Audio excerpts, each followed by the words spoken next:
Among the difficulties which beset the path of the conscientious translator, a sense of his own unworthiness must ever take precedence. But another, scarcely less disconcerting, is the likelihood of misunderstanding some allusion which was perfectly familiar to the author and his public, but which, by reason of its purely local significance, is obscure and subject to the misinterpretation and emendation of a later generation.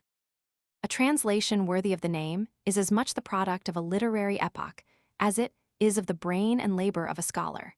And Melmoth's version of the letters of Pliny the Younger, made, as it was, at a period when the art of English letter writing had attained its highest excellence, may well be the despair of our 20th century apostles of specialization. Who, today, could imbue a translation of the Golden Ass with the exquisite flavor of William Adlington's unscholarly version of that masterpiece? Who could rival Arthur Golding's rendering of the Metamorphoses of Ovid, or Francis Hick's masterly rendering of Lucian's True History? But eternal life means endless change, and in nothing is this truth more strikingly manifest than in the growth and decadence of living languages, and in the translation of dead tongues into the ever-changing tissue of the living. Were it not for this, no translation worthy of the name would ever stand in need of revision, except in instances where the discovery and collation of fresh manuscripts had improved the text. In the case of an author whose characters speak in the argot proper to their surroundings, the necessity for revision is even more imperative. The change in the cultured speech of a language is a process that requires years to become pronounced. The evolution of slang is rapid, and its usage ephemeral.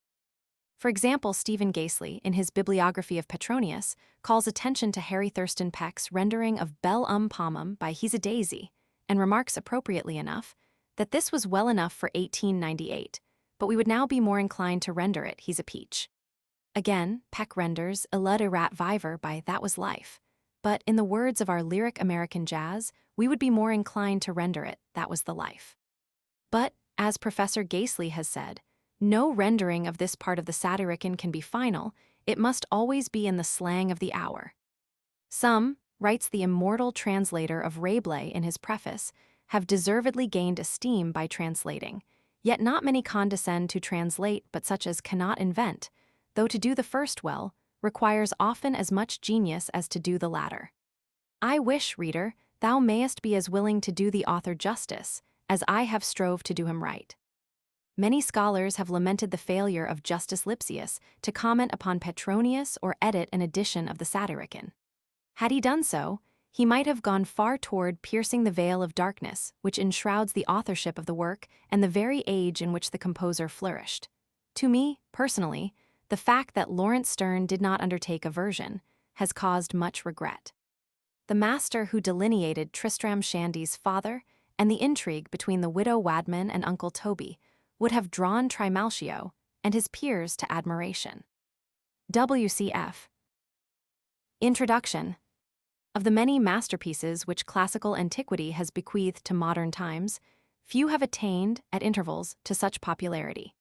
Few have so gripped the interest of scholars and men of letters, as has this scintillating miscellany known as the Satyricon, ascribed by tradition to that Petronius who, at the court of Nero, acted as arbiter of elegance and dictator of fashion. The flashing wit, the masterly touches which bring out the characters with all the detail of a fine old copper etching, the marvelous use of realism by this, its first prophet, the sure knowledge of the perspective and background best adapted to each episode, the racy style, so smooth, so elegant, so simple when the educated are speaking, beguile the reader and blind him, at first, to the many discrepancies and incoherences with which the text, as we have it, is marred. The more one concentrates upon this author, the more apparent these faults become, and the more one regrets the lacunae in the text.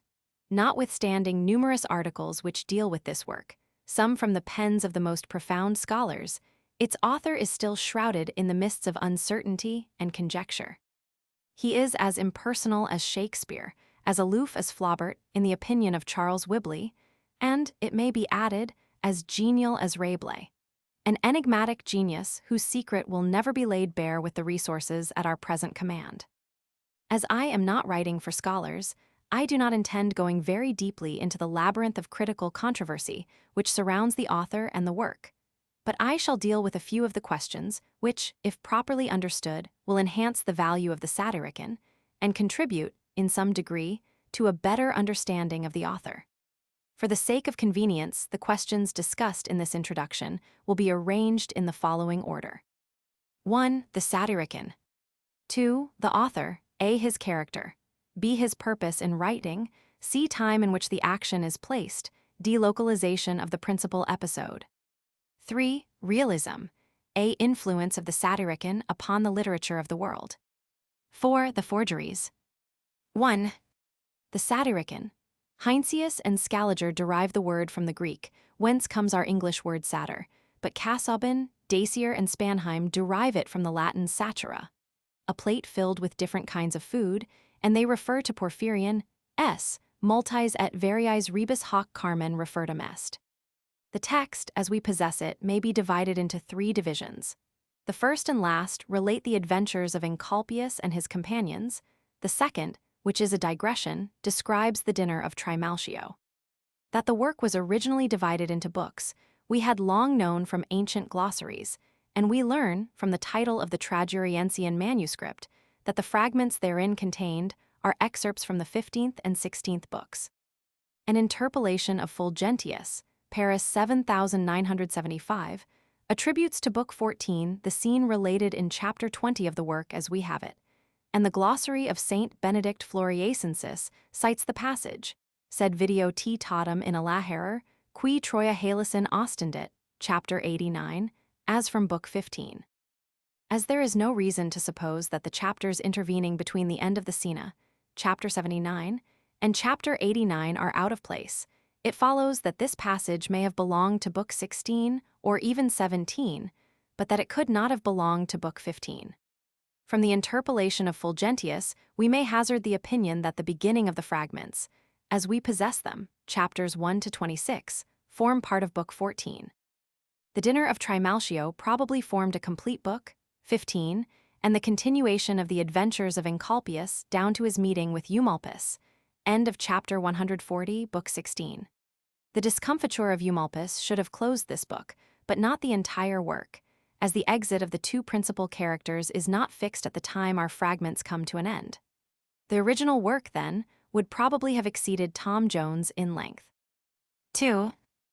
The author. A. Not often, says Studer Rheinischen Museum, 1843, has there been so much dispute about the author, the times, the character, and the purpose of a writing of antiquity as about the fragments of the Satyricon of Petronius. The discovery and publication of the Trau manuscript brought about a literary controversy which has had few parallels, and which has not entirely died out to this day, although the best authorities ascribe the work to Caius Petronius, the arbiter elegantiarum at the court of Nero. The question as to the date of the narrative of the adventures of Encolpius and his boon companions must be regarded as settled, says Theodore Mommsen, Hermes, 1878. This narrative is unsurpassed in originality and mastery of treatment among the writings of Roman literature. Nor does anyone doubt the identity of its author and the arbiter elegantiarum of Nero, whose end Tacitus relates. In any case, the author of this work, if it be the work of one brain, must have been a profound psychologist, a master of realism, a natural-born storyteller, and a gentleman. Be his principal object in writing the work was to amuse, but, in amusing, he also intended to pillory the aristocracy, and his wit is as keen as the point of a rapier. But, when we bear in mind the fact that he was an ancient, we will find that his cynicism is not cruel. In him there is none of the malignity of Aristophanes. There is rather the attitude of the refined patrician, who is always under the necessity of facing those things which he holds most in contempt. The supreme artist who suffers from the multitude of billboards, so to speak, who lashes the posters, but holds in pitying contempt those who know so little of true art that they mistake those posters for the genuine article. Niebuhr's estimate of his character is so just and free from prejudice, and proceeds from a mind which in itself was so pure and wholesome, that I will quote it. All great dramatic poets are endowed with the power of creating beings who seem to act and speak with perfect independence, so that the poet is nothing more than the relator of what takes place. When Goethe had conceived Faust and Marguerite, Mephistopheles and Wagner, they moved and had their being without any exercise of his will. But in the peculiar power which Petronius exercises, in its application to every scene, to every individual character, in everything, noble or mean, which he undertakes, I know of but one who is fully equal to the Roman, and that is Diderot. Trimalchio and Agamemnon might have spoken for Petronius, and the nephew Ramo and the parson Papin for Diderot, in every condition and on every occasion inexhaustibly, out of their own nature. Just so the purest and noblest souls, whose kind was, after all, not entirely extinct in their day. Diderot and a contemporary, related to him in spirit, Count Gaspar Gozzi, are marked with the same cynicism which disfigures the Roman. Their age, like his, had become shameless. But as the two former were in their heart noble, upright, and benevolent men, and as in the writings of Diderot genuine virtue and a tenderness unknown to his contemporaries breathe, so the peculiarity of such a genius can, as it seems, be given to a noble and elevated being only. The deep contempt for prevailing immorality, which naturally leads to cynicism, and a heart which beats for everything great and glorious virtues, which then had no existence, speak from the pages of the Roman in a language intelligible to every susceptible heart. Ebeck, in his paper, The Age of Petronius Arbiter, concluded that the author lived and wrote between the years 6 AD and 34 AD, but he overlooked the possibility that the author might have lived a few years later, written of conditions as they were in his own times, and yet laid the action of his novel a few years before. Mommsen and Haley place the time under Augustus, Buechler, about 36-7 AD, and Friedlander under Nero. De la Porte du Theil places the scene at Naples, because of the fact the city in which our heroes met Agamemnon must have been of some considerable size, because neither Encolpius nor Ascyltos could find their way back to their inn, when once they had left it, because both were tired out from tramping around in search of it, and because Giton had been so impressed with this danger that he took the precaution to mark the pillars with chalk in order that they might not be lost a second time. The Gulf of Naples is the only bit of coastline which fits the needs of the novel, hence the city must be Naples. The fact that neither of the characters knew the city proves that they had been recent arrivals, and this furnishes a clue, vague though it is, to what may have gone before. Haley, Harvard Studies in Classical Philology, Volume Roman II, makes out a very strong case for Puteoli, and his theory of the Old Town and the New Town is as ingenious as it is able. Haley also has Trimalchio in his favor, as has also La Porte du Theil. I saw the Sibyl at Cumae, says Trimalchio. Now if the scene of the dinner is actually at Cumae, this sounds very peculiar. It might even be a gloss added by some copyist whose knowledge was not equal to his industry. On the other hand, suppose Trimalchio is speaking of something so commonplace in his locality that the second term has become a generic, then the difficulty disappears. We today, even though standing upon the very spot in Melos where the Venus was unearthed, would still refer to her as the Venus de Melos. Friedlander, in bracketing Cumae's, has not taken this sufficiently into consideration. Mommsen, in an excellent paper, Hermes 1878, has laid the scene at Cumae. His logic is almost unanswerable, and the consensus of opinion is in favor of the latter town. 3. Realism. Realism, as we are concerned with it, may be defined as the literary effect produced by the marshalling of details in their exactitude for the purpose of bringing out character. The fact that they may be ugly and vulgar, or the reverse, makes not the slightest difference. The modern realist contemplates the inanimate things which surround us with peculiar complacence, and it is right that he should, as these things exert upon us a constant and secret influence. The workings of the human mind in complex civilizations are by no means simple. They are involved and varied.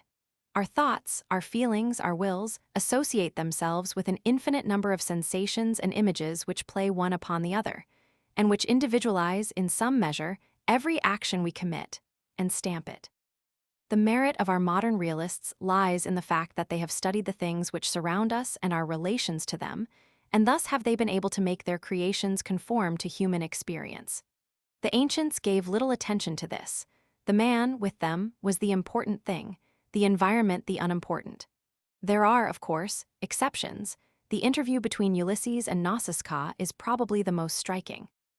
From the standpoint of environment, Petronius, in the greater portion of his work, is an ancient, but one exception there is, and it is as brilliant as it is important. The entire episode in which Trimalchio figures offers an incredible abundance of details. The descriptions are exhaustive and minute, but the author's prime purpose was not description. It was to bring out the characters, it was to pillory the Roman aristocracy, it was to amuse. Cicero, in his prosecution of Verres, had shown up this aristocracy in all its brutality and greed.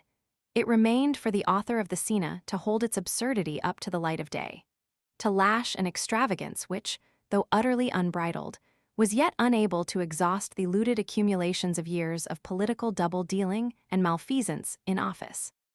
Trimalchio's introduction is a masterstroke, the porter at the door is another, the effect of the wine upon the women, their jealousy lest either's husband should seem more liberal, their appraisal of each other's jewelry, Scintilla's remark at the finesse of Habenas, servant in the mere matter of pandering, the blear-eyed and black-toothed slave, teasing a little bitch disgustingly fat, offering her pieces of bread, and when, from sheer inability, she refuses to eat, cramming it down her throat.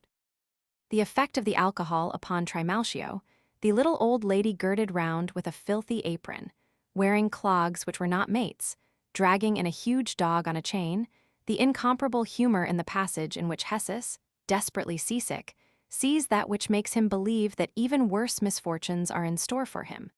These details are masterpieces of realism. The description of the night-prowling shyster lawyer, whose forehead is covered with sebaceous wens, is the very acme of propriety. Our first meeting with the poet Eumolpus is a beautiful study in background and perspective. 19 centuries have gone their way since this novel was written, but if we look about us, we will be able to recognize, under the veneer of civilization, the originals of the Satyricon, and we will find that here, in a little corner of the Roman world, all humanity was held in miniature. Petronius must be credited with the great merit of having introduced realism into the novel. By an inspiration of genius, he saw that the framework of frivolous and licentious novels could be enlarged until it took in contemporary custom and environment. It is that which assures for him an eminent place, not in Roman literature alone, but in the literature of the world. A influence of the Satyricon upon literature. The vagrant heroes of Petronius are the originals from whom directly or indirectly later authors drew that inspiration which resulted in the great mass of picaresque fiction. But great as this is, it is not to this that the Satyricon owes its powerful influence upon the literature of the world. It is to the author's recognition of the importance of environment, of the vital role of inanimate surroundings, as a means for bringing out character and imbuing his episodes and the actions of his characters with an air of reality, and with those impulses and actions which are common to human experience, that his influence is due. By this, the Roman created a new style of writing and inaugurated a class of literature which was without parallel until the time of Apuleius, and in a lesser degree, of Lucian. This class of literature, though modified essentially from age to age, in keeping with the dictates of moral purity or bigotry, innocent or otherwise, has come to be the very stuff of which literary success in fiction is made. One may write a successful book without a thread of romance. One cannot write a successful romance without some knowledge of realism. The more intimate the knowledge, the better the book, and it is frequently to this that the failure of a novel is due, although the critic might be at a loss to explain it. Petronius lies behind Tristram Shandy. His influence can be detected in Smollett, and even Fielding paid tribute to him. 4. Forgeries of Petronius. From the very nature of the writings of such an author as Petronius, it is evident that the gaps in the text would have a marked tendency to stimulate the curiosity of literary forgers and to tempt their sagacity, literary or otherwise. The recovery of the Trimalchionian episode and the subsequent pamphleteering would by no means eradicate this cacothes immendandy. When, circa 1650, the library of the unfortunate Nicolas Sippico yielded up the Trau fragment, the news of this discovery spread far and wide, and about 12 years later, Stattileo, in response to the repeated requests of the Venetian ambassador, Pietro Basadonna, made with his own hand a copy of the Ms., which he sent to Basadonna. The ambassador, in turn, permitted this Ms. to be printed by one Fram body, a printer endowed with more industry than critical acumen, and the resultant textual conflation had much to do with the pamphlet war which followed. Had this Paduan printer followed the explicit directions which he received, and printed exactly what was given him, much good paper might have been saved, and a very interesting chapter in the history of literary forgery would probably never have been written. The pamphlet war did not die out until Blow, in 1670-71, printed his exact reproduction of the Trau manuscript and the corrections introduced by that licentiousness of emendation of which we have spoken.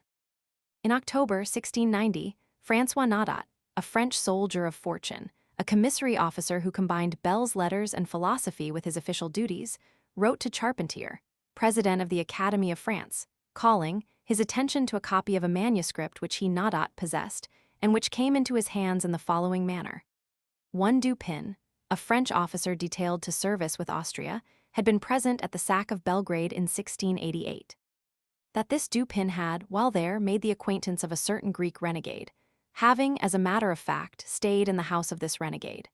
The Greek's father, a man of some learning, had by some means come into possession of the Ms., and Dupin, in going through some of the books in the house, had come across it. He had experienced the utmost difficulty in deciphering the letters, and finally, driven by curiosity, had retained a copyist and had it copied out. That this Dupin had this copy in his house at Frankfurt, and that he had given Naudot to understand that if he, Naudot, came to Frankfurt, he would be permitted to see this copy. Owing to the exigencies of military service, Naudot had been unable to go in person to Frankfurt, and that he had therefore availed himself of the friendly interest and services of a certain merchant of Frankfurt, who had volunteered to find an amanuensis, have a copy made, and send it to Naudot. This was done, and Naudot concludes his letter to Charpentier by requesting the latter to lay the result before the Academy and ask for their blessing and approval. These Nedocian supplements were accepted as authentic by the academics of Arles and Nimes, as well as by Charpentier. In a short time, however, the voices of scholarly skeptics began to be heard in the land, and accurate and unbiased criticism laid bare the fraud. The Latinity was attacked, an exception taken to Silver Age prose, in which was found a French police regulation, which required newly arrived travelers to register their names in the book of a police officer of an Italian village of the 1st century. Although they are still retained in the text by some editors, this is done to give some measure of continuity to an otherwise interrupted narrative, but they can only serve to distort the author and obscure whatever view of him the reader might otherwise have reached. They are generally printed between brackets or in different type. In 1768, another and far abler forger saw the light of day.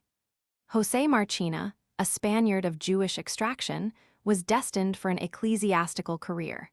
He received an excellent education which served to fortify a natural bent toward languages and historical criticism. In his early youth, he showed a marked preference for uncanonical pursuits and heretical doctrines, and before he had reached his 30th year prudence, counseled him to prevent the consequences of his heresy and avoid the too pressing Inquisition by a timely flight into France. He arrived there in time to throw himself into the fight for liberty, and in 1800 we find him at Ball attached to the staff of General Moreau. While there, he is said to have amused himself and some of his cronies by writing notes on what Davenport would have called forbidden subjects. And, as a means of publishing his erotic lucubrations, he constructed this fragment, which brings in those topics on which he had enlarged.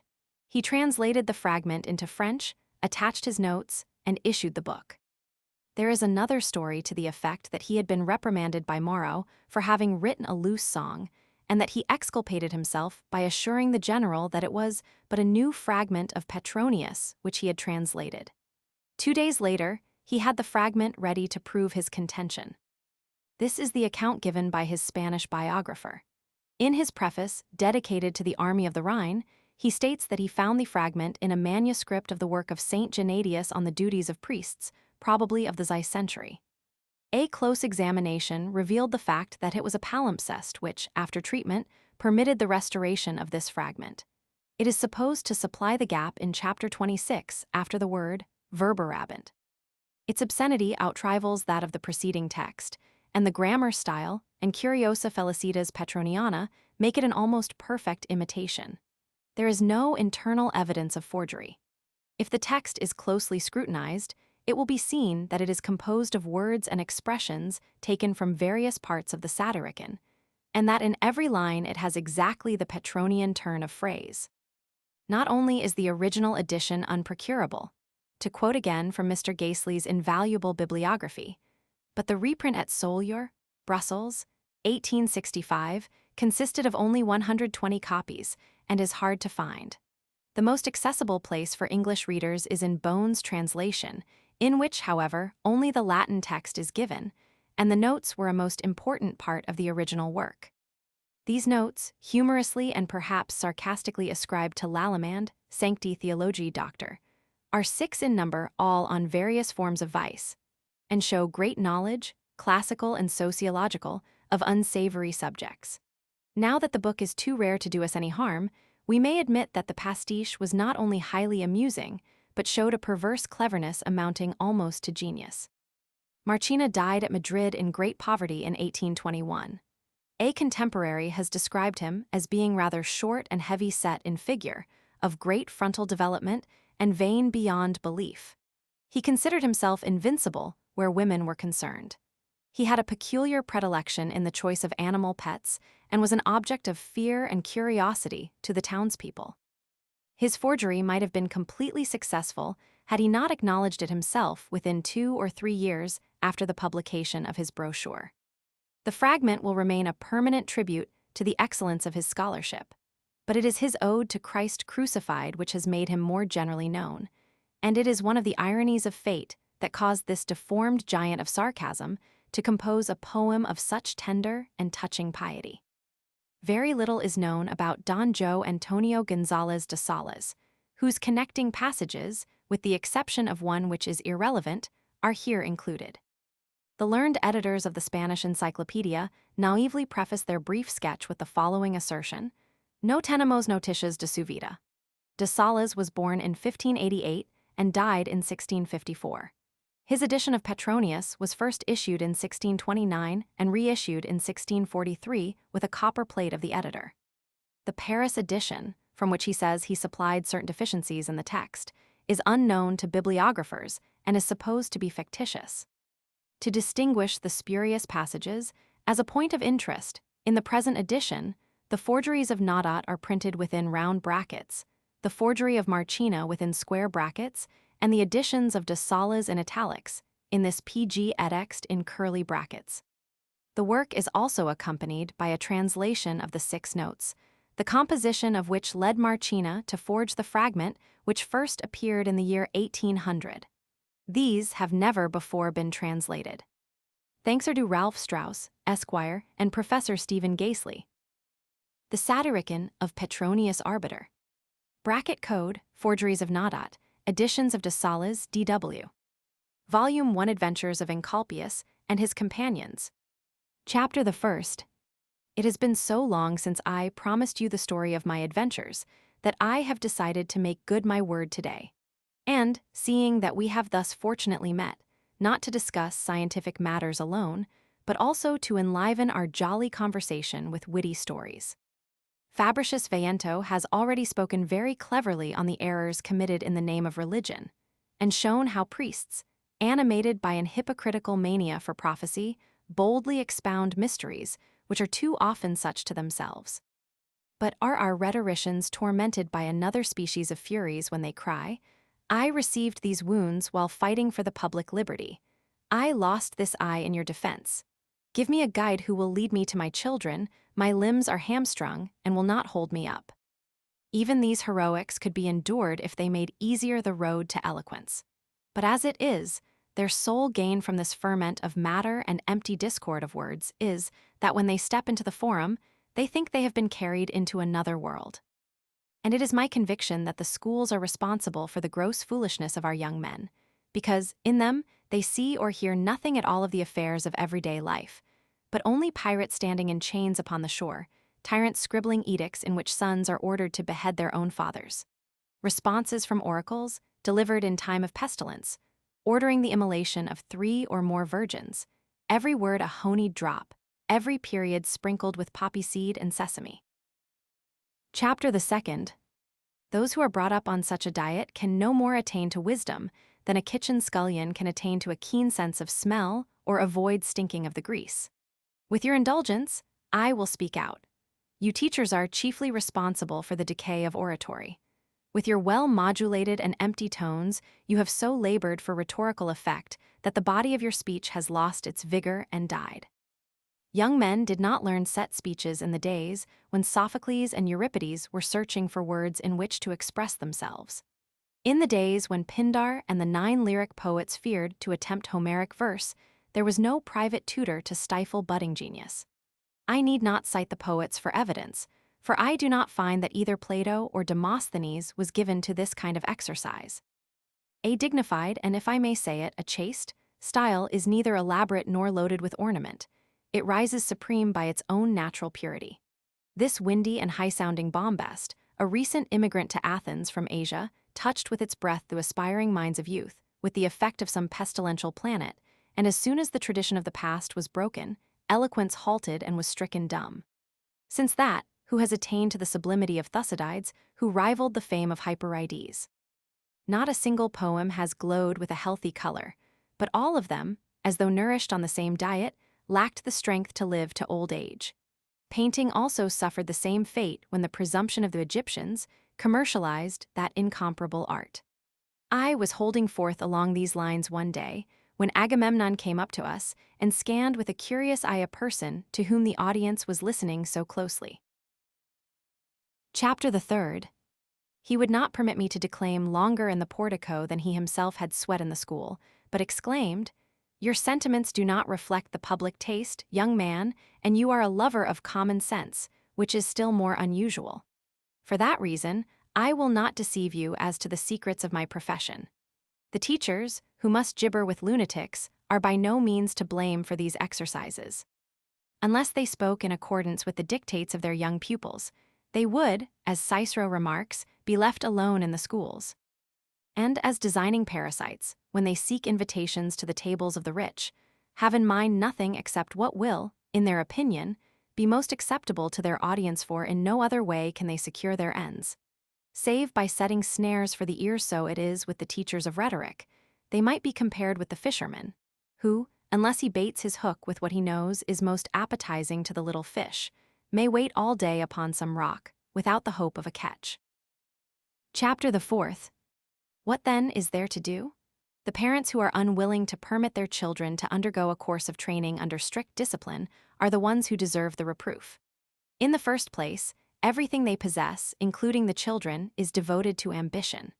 Then, that their wishes may the more quickly be realized, they drive these unripe scholars into the forum, and the profession of eloquence, than which none is considered nobler, devolves upon boys who are still in the act of being born. If, however, they would permit a graded course of study to be prescribed, in order that studious boys might ripen their minds by diligent reading, balance their judgment by precepts of wisdom, correct their compositions with an unsparing pen, hear at length what they ought to imitate, and be convinced that nothing can be sublime when it is designed to catch the fancy of boys, then the grand style of oratory would immediately recover the weight and splendor of its majesty. Now the boys play in the schools, the young men are laughed at in the forum, and, a worse symptom than either, no one, in his old age, will confess the errors he was taught in his school days. But that you may not imagine that I disapprove of a jingle in the Lucilian manner, I will deliver my opinions in verse. Chapter the 5th. The man who emerges with fame from the school of stern art, whose mind gropes for lofty ideals to bring them to light, must first, under rigid frugality, study his part, nor yearn for the courts of proud princes who frown in their might, nor scheme with the riffraff, a client in order to dine, nor can he with evil companions his wit drown in wine, nor sit, as a hireling, applauding an actor's grimace, but whether the fortress of arms-bearing Tritonus smile upon him, or land which the Spartan colonials grace, or home of the Sirens, with poetry let him beguile the years of young manhood, and at the Maeonian spring his fortunate soul drink its fill. Then, when later the of Socrates' school he has mastered, the reins let him fling, and brandish the weapons that mighty Demosthenes bore. Then, steeped in the culture and music of Greece, let his taste be ripened and mellowed by all the great writers of Rome. At first let him haunt not the courts, let his pages be graced by ringing and rhythmic effusions composed in his home. Next, banquets and wars be his theme, sung in soul-stirring chant. In eloquent words, such as undaunted Cicero chose. Come, gird up thy soul, inspiration will then force a vent, and rush in a flood from a heart that is loved by the muse. Chapter the 6th. I was listening so attentively to this speech that I did not notice the flight of Ascyltos, and while I was pacing the gardens, engulfed in this flood tide of rhetoric, a large crowd of students came out upon the portico, having, it would seem, just listened to an extemporaneous declamation of I know not whom, the speaker of which had taken exceptions to the speech of Agamemnon. While, therefore, the young men were making fun of the sentiments of this last speaker and criticizing the arrangement of the whole speech, I seized the opportunity and went after Ascyltos on the run. But as I neither held strictly to the road nor knew where the inn was located, wherever I went, I kept coming back to the same place, until, worn out with running, and long since dripping with sweat, I approached a certain little old woman who sold country vegetables. Chapter the 7th. Please, mother, I wheedled, you don't know where I lodge, do you? Delighted with such humorous affability. What's the reason I do, she replied, and getting upon her feet, she commenced to walk ahead of me. I took her for a prophetess until, when presently we came to a more obscure quarter, the affable old lady pushed aside a crazy quilt and remarked, Here, 's where you ought to live. And when I denied that I recognized the house, I saw some men prowling stealthily between the rows of name boards and naked prostitutes. Too late I realized that I had been led into a brothel. After cursing the wiles of the little old hag, I covered my head and commenced to run through the middle of the night house to the exit opposite, when, lo and behold, whom should I meet on the very threshold but Ascyltos himself, as tired as I was and almost dead. You would have thought that he had been brought by the self-same little old hag. I smiled at that, greeted him cordially, and asked him what he was doing in such a scandalous place. Chapter the 8th. Wiping away the sweat with his hands, he replied, If you only knew what I have gone through. What was it? I demanded. A most respectable-looking person came up to me, he made reply, while I was wandering all over the town and could not find where I had left my inn, and very graciously offered to guide me.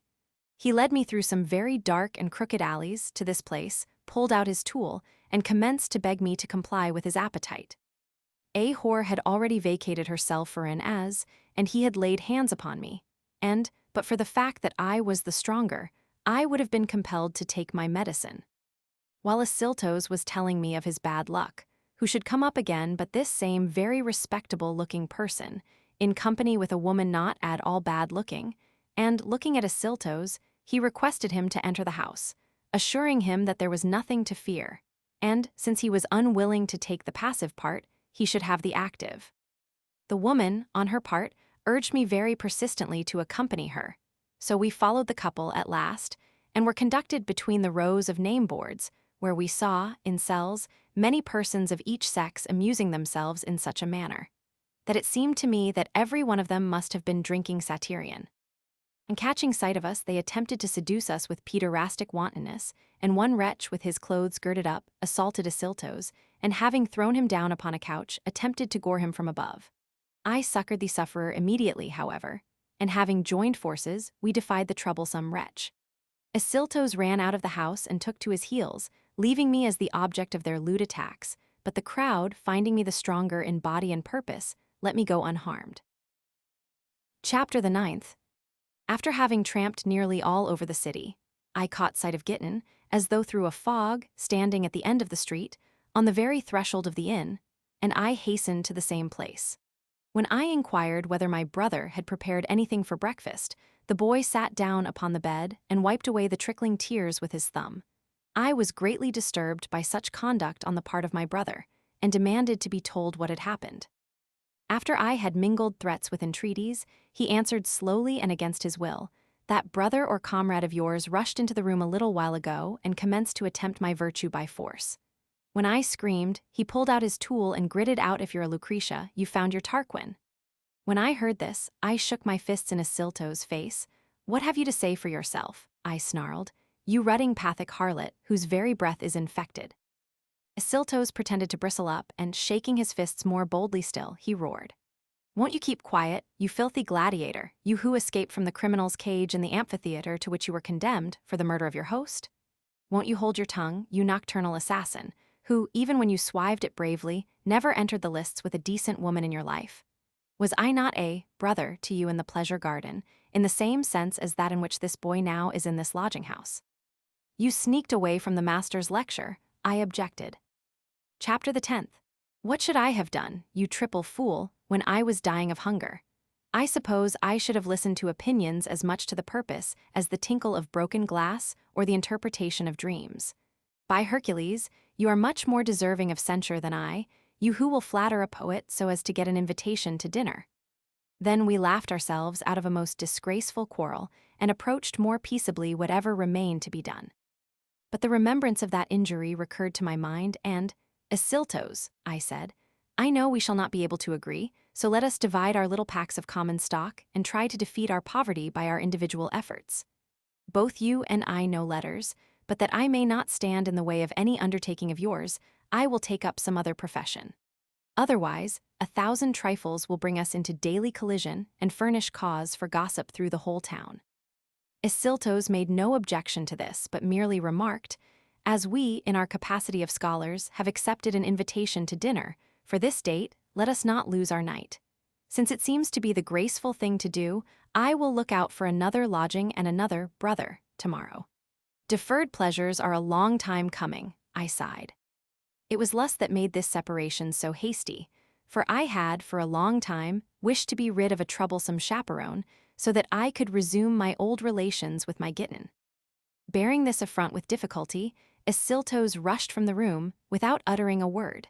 Such a headlong outburst augured badly, for I well knew his ungovernable temper and his unbridled passion. On this account, I followed him out, desirous of fathoming his designs and of preventing their consequences. But he hid himself skillfully from my eyes, and all in vain, I searched for him for a long time. Chapter the 11th. After having had the whole town under my eyes, I returned to the little room, and having claimed the kisses which were mine in good faith, I encircled the boy in the closest of embraces, and enjoyed the effect of our happy vows to a point that might be envied. Nor had all the ceremonies been completed, when Ascyltos stole stealthily up to the outside of the door, and violently wrenching off the bars, burst in upon me, toying with my brother. He filled the little room with his laughter and hand-clapping, pulled away the cloak which covered us. "What are you up to now, most sanctimonious brother?" he jeered. "What's going on here, a blanket wedding?" Nor did he confine himself to words, but pulling the strap off his bag, he began to lash me very thoroughly, interjecting sarcasms the while. "This is the way you would share with your comrade, is it?" The unexpectedness of the thing compelled me to endure the blows in silence and to put up with the abuse, so I smiled at my calamity, and very prudently too, as otherwise I should have been put to the necessity of fighting with a rival. My pretended good humor soothed his anger, and at last Ascyltos smiled as well. "See here, Encolpius," he said, "are you so engrossed with your debaucheries that you do not realize that our money is gone, and that what we have left is of no value? In the summer, times are bad in the city. The country is luckier, let's go and visit our friends."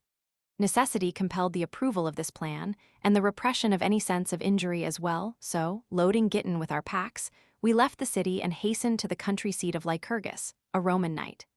Inasmuch as Ascyltos has formerly served him in the capacity of brother, he received us royally, and the company there assembled rendered our stay still more delightful. In the first place, there was Tryphena, a most beautiful woman, who had come in company with Lycas, the master of a vessel and owner of estates near the seashore. Although Lycurgus kept a frugal table, the pleasures we enjoyed in this most enchanting spot cannot be described in words. Of course you know that Venus joined us all up, as quickly as possible. The lovely Tryphena pleased my taste, and listened willingly to my vows, but hardly had I had time to enjoy her favors when Lycas, in a towering rage because his preserves had been secretly invaded, demanded that I indemnify him in her stead. She was an old flame of his, so he broached the subject of a mutual exchange of favors. Burning with lust, he pressed his suit, but Tryphena possessed my heart, and I said Lycas nay. By refusal, however, he was only made more ardent, followed me everywhere, entered my room at night, and after his entreaties had met with contempt, he had recourse to violence against me, at which I yelled so lustily that I aroused the entire household, and by the help of Lycurgus, I was delivered from the troublesome assault and escaped.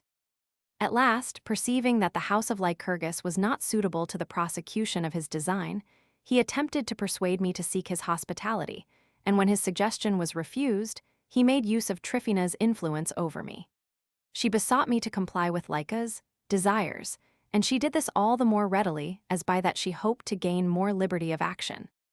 With affairs in this posture, I follow my love, but Lycurgus, who had renewed his old relations with Ascyltos, would not permit him to leave, so it was decided that he should remain with Lycurgus, but that we would accompany Lycas. Nevertheless, we had it understood among ourselves that whenever the opportunity presented itself, we would each pilfer whatever we could lay hands upon, for the betterment of the common stock. Lycas was highly delighted with my acceptance of his invitation and hastened our departure, so, bidding our friends good-bye, we arrived at his place on the very same day. Lycas had so arranged matters that on the journey he sat beside me, while Tryphaena was next to Giton, the reason for this being his knowledge of the woman's notorious inconstancy. Nor was he deceived, for she immediately fell in love with the boy, and I easily perceived it. In addition, Lycas took the trouble of calling my attention to the situation and laid stress upon the truth of what we saw. On this account, I received his advances more graciously, at which he was overjoyed. He was certain that contempt would be engendered from the inconstancy of my sister, with the result that, being piqued at Tryphaena, I would all the more freely receive his advances. Now this was the state of affairs at the house of Lycas. Tryphaena was desperately in love with Giton. Giton's whole soul was aflame for her. Neither of them was a pleasing sight to my eyes, and Lycas, studying to please me, arranged novel entertainments each day, which Doris, his lovely wife, seconded to the best of her ability, and so gracefully that she soon expelled Tryphaena from my heart.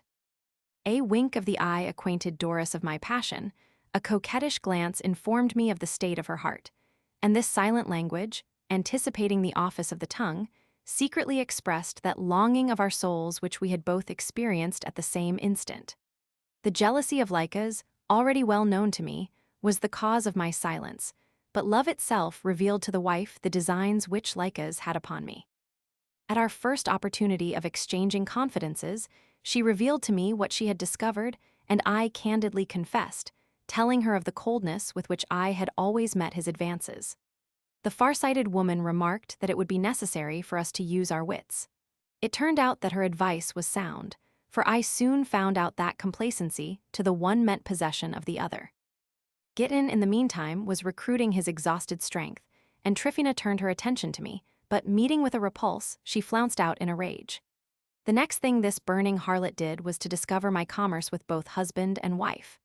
As for his wantonness with me, she flung that aside, as by it she lost nothing, but she fell upon the secret gratifications of Doris and made them known to Lycas, who, his jealousy proving stronger than his lust, took steps to get revenge. Doris, however, forewarned by Tryphaena's maid, looked out for squalls and held aloof from any secret assignations.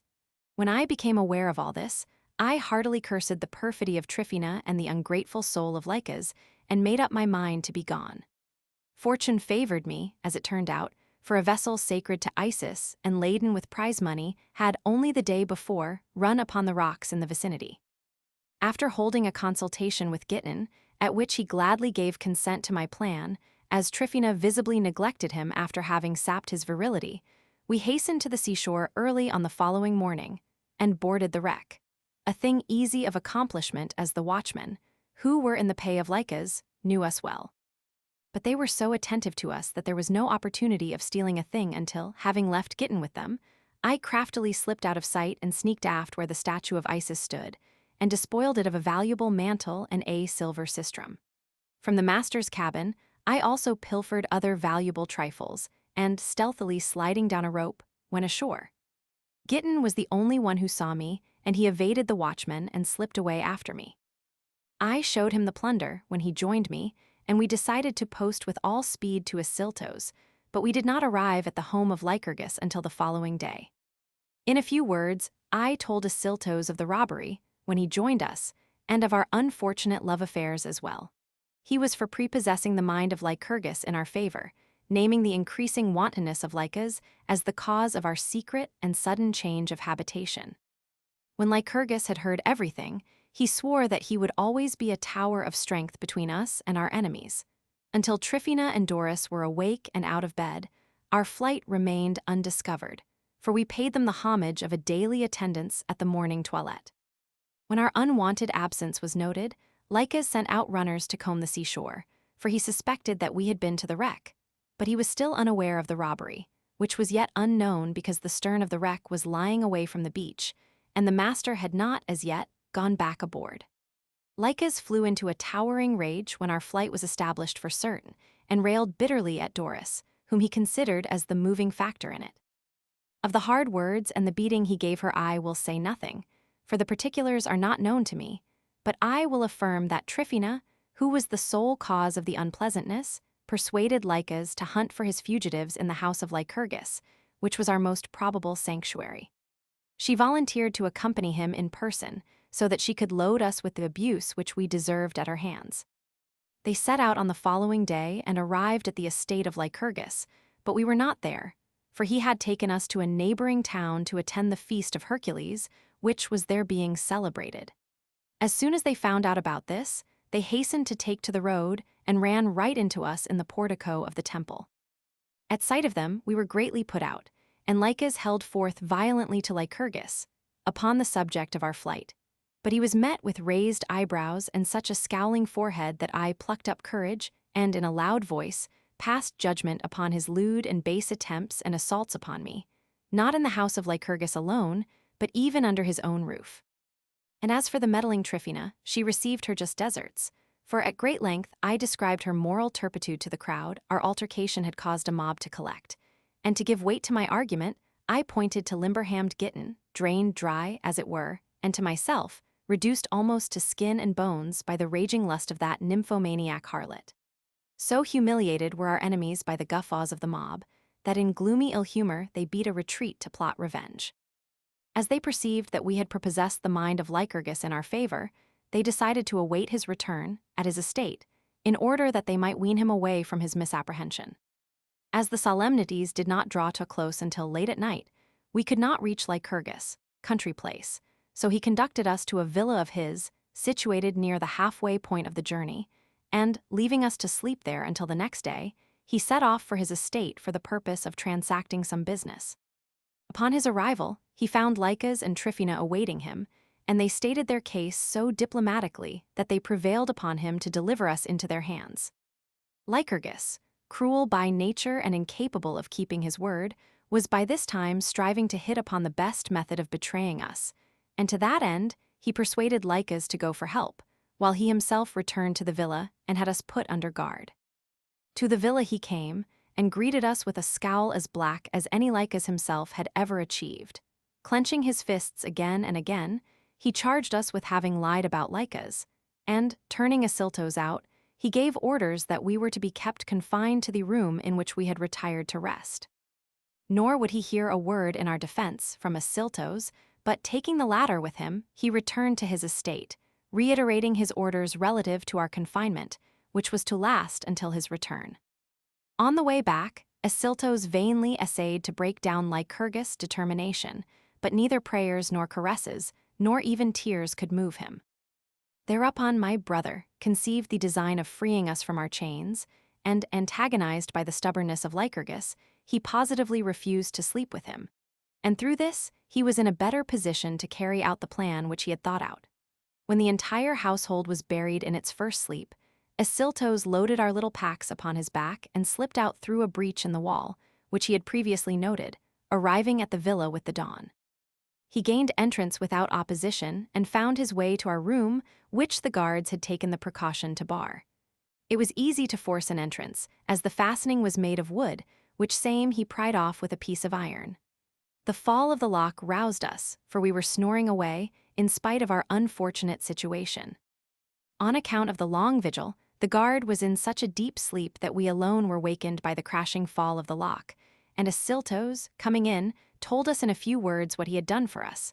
But as far as that goes, not many were necessary.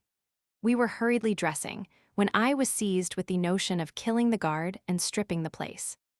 This plan I confided to Ascyltos, who approved of the looting, but pointed out a more desirable solution without bloodshed.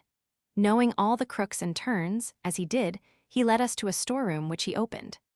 We gathered up all that was of value and sallied forth while it was yet early in the morning, shunning the public roads. We could not rest until we believed ourselves safe from pursuit.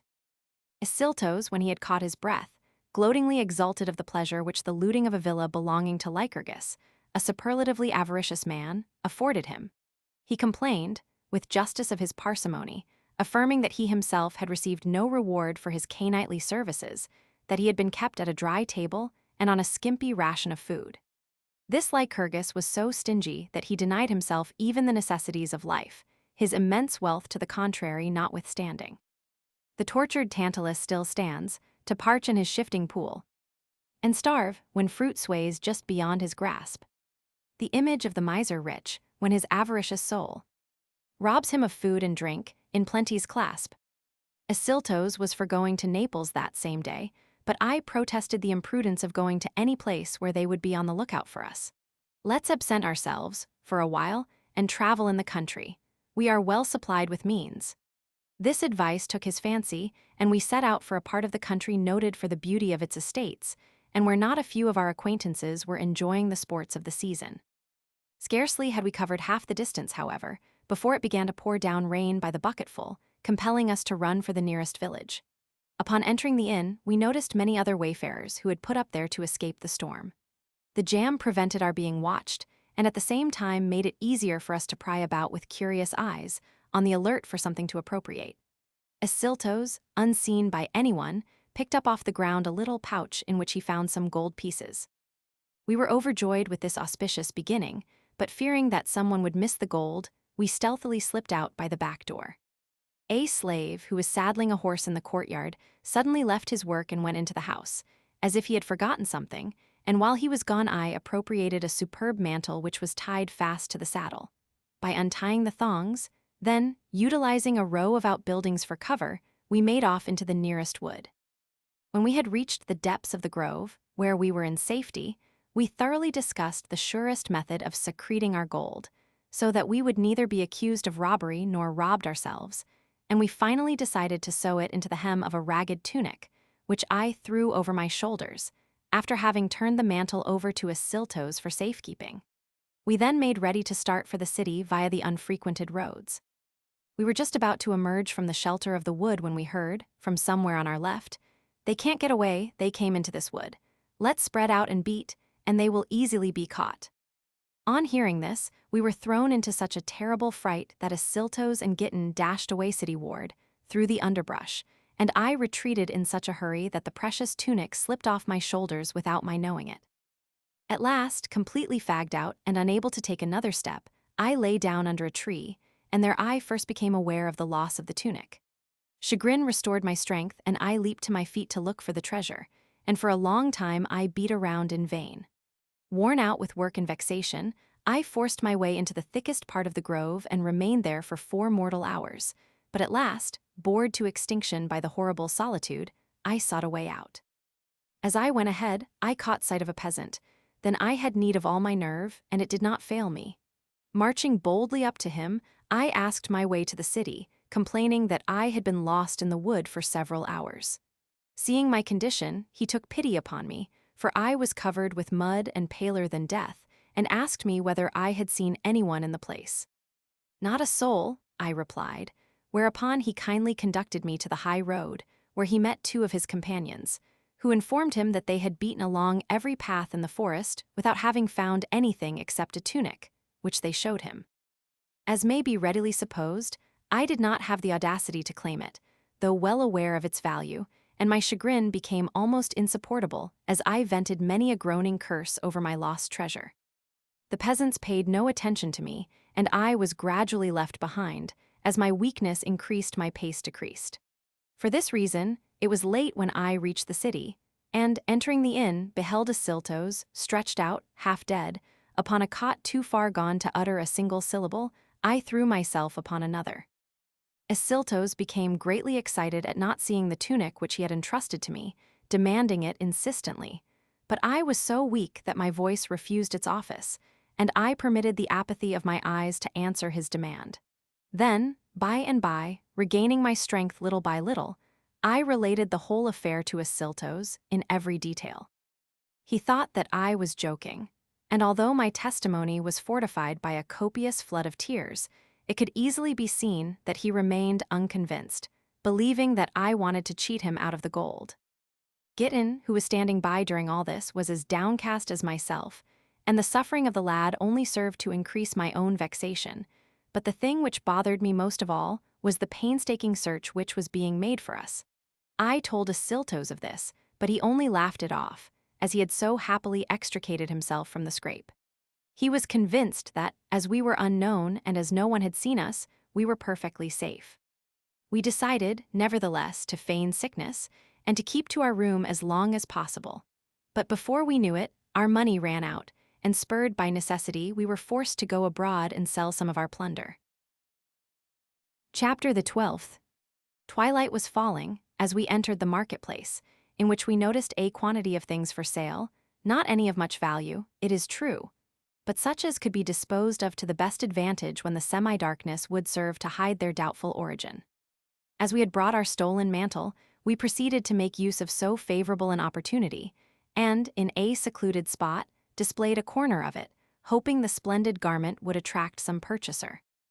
Nor was it long before a certain peasant, whose face was familiar to my eyes, came up, accompanied by a young woman, and began to examine the garment very closely.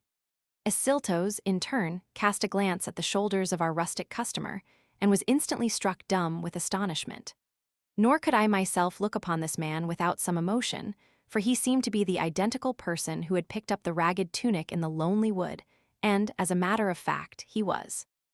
Ascyltos, afraid to believe the evidence of his own eyes for fear of doing something rash, approached the man, as a prospective buyer, took the hem of the tunic from the rustic's shoulders, and felt it thoroughly. Chapter the 13th. O wonderful stroke of fortune! The peasant had not yet laid his meddling hands upon the seams, but was scornfully offering the thing for sale, as though it had been the leavings of some beggar.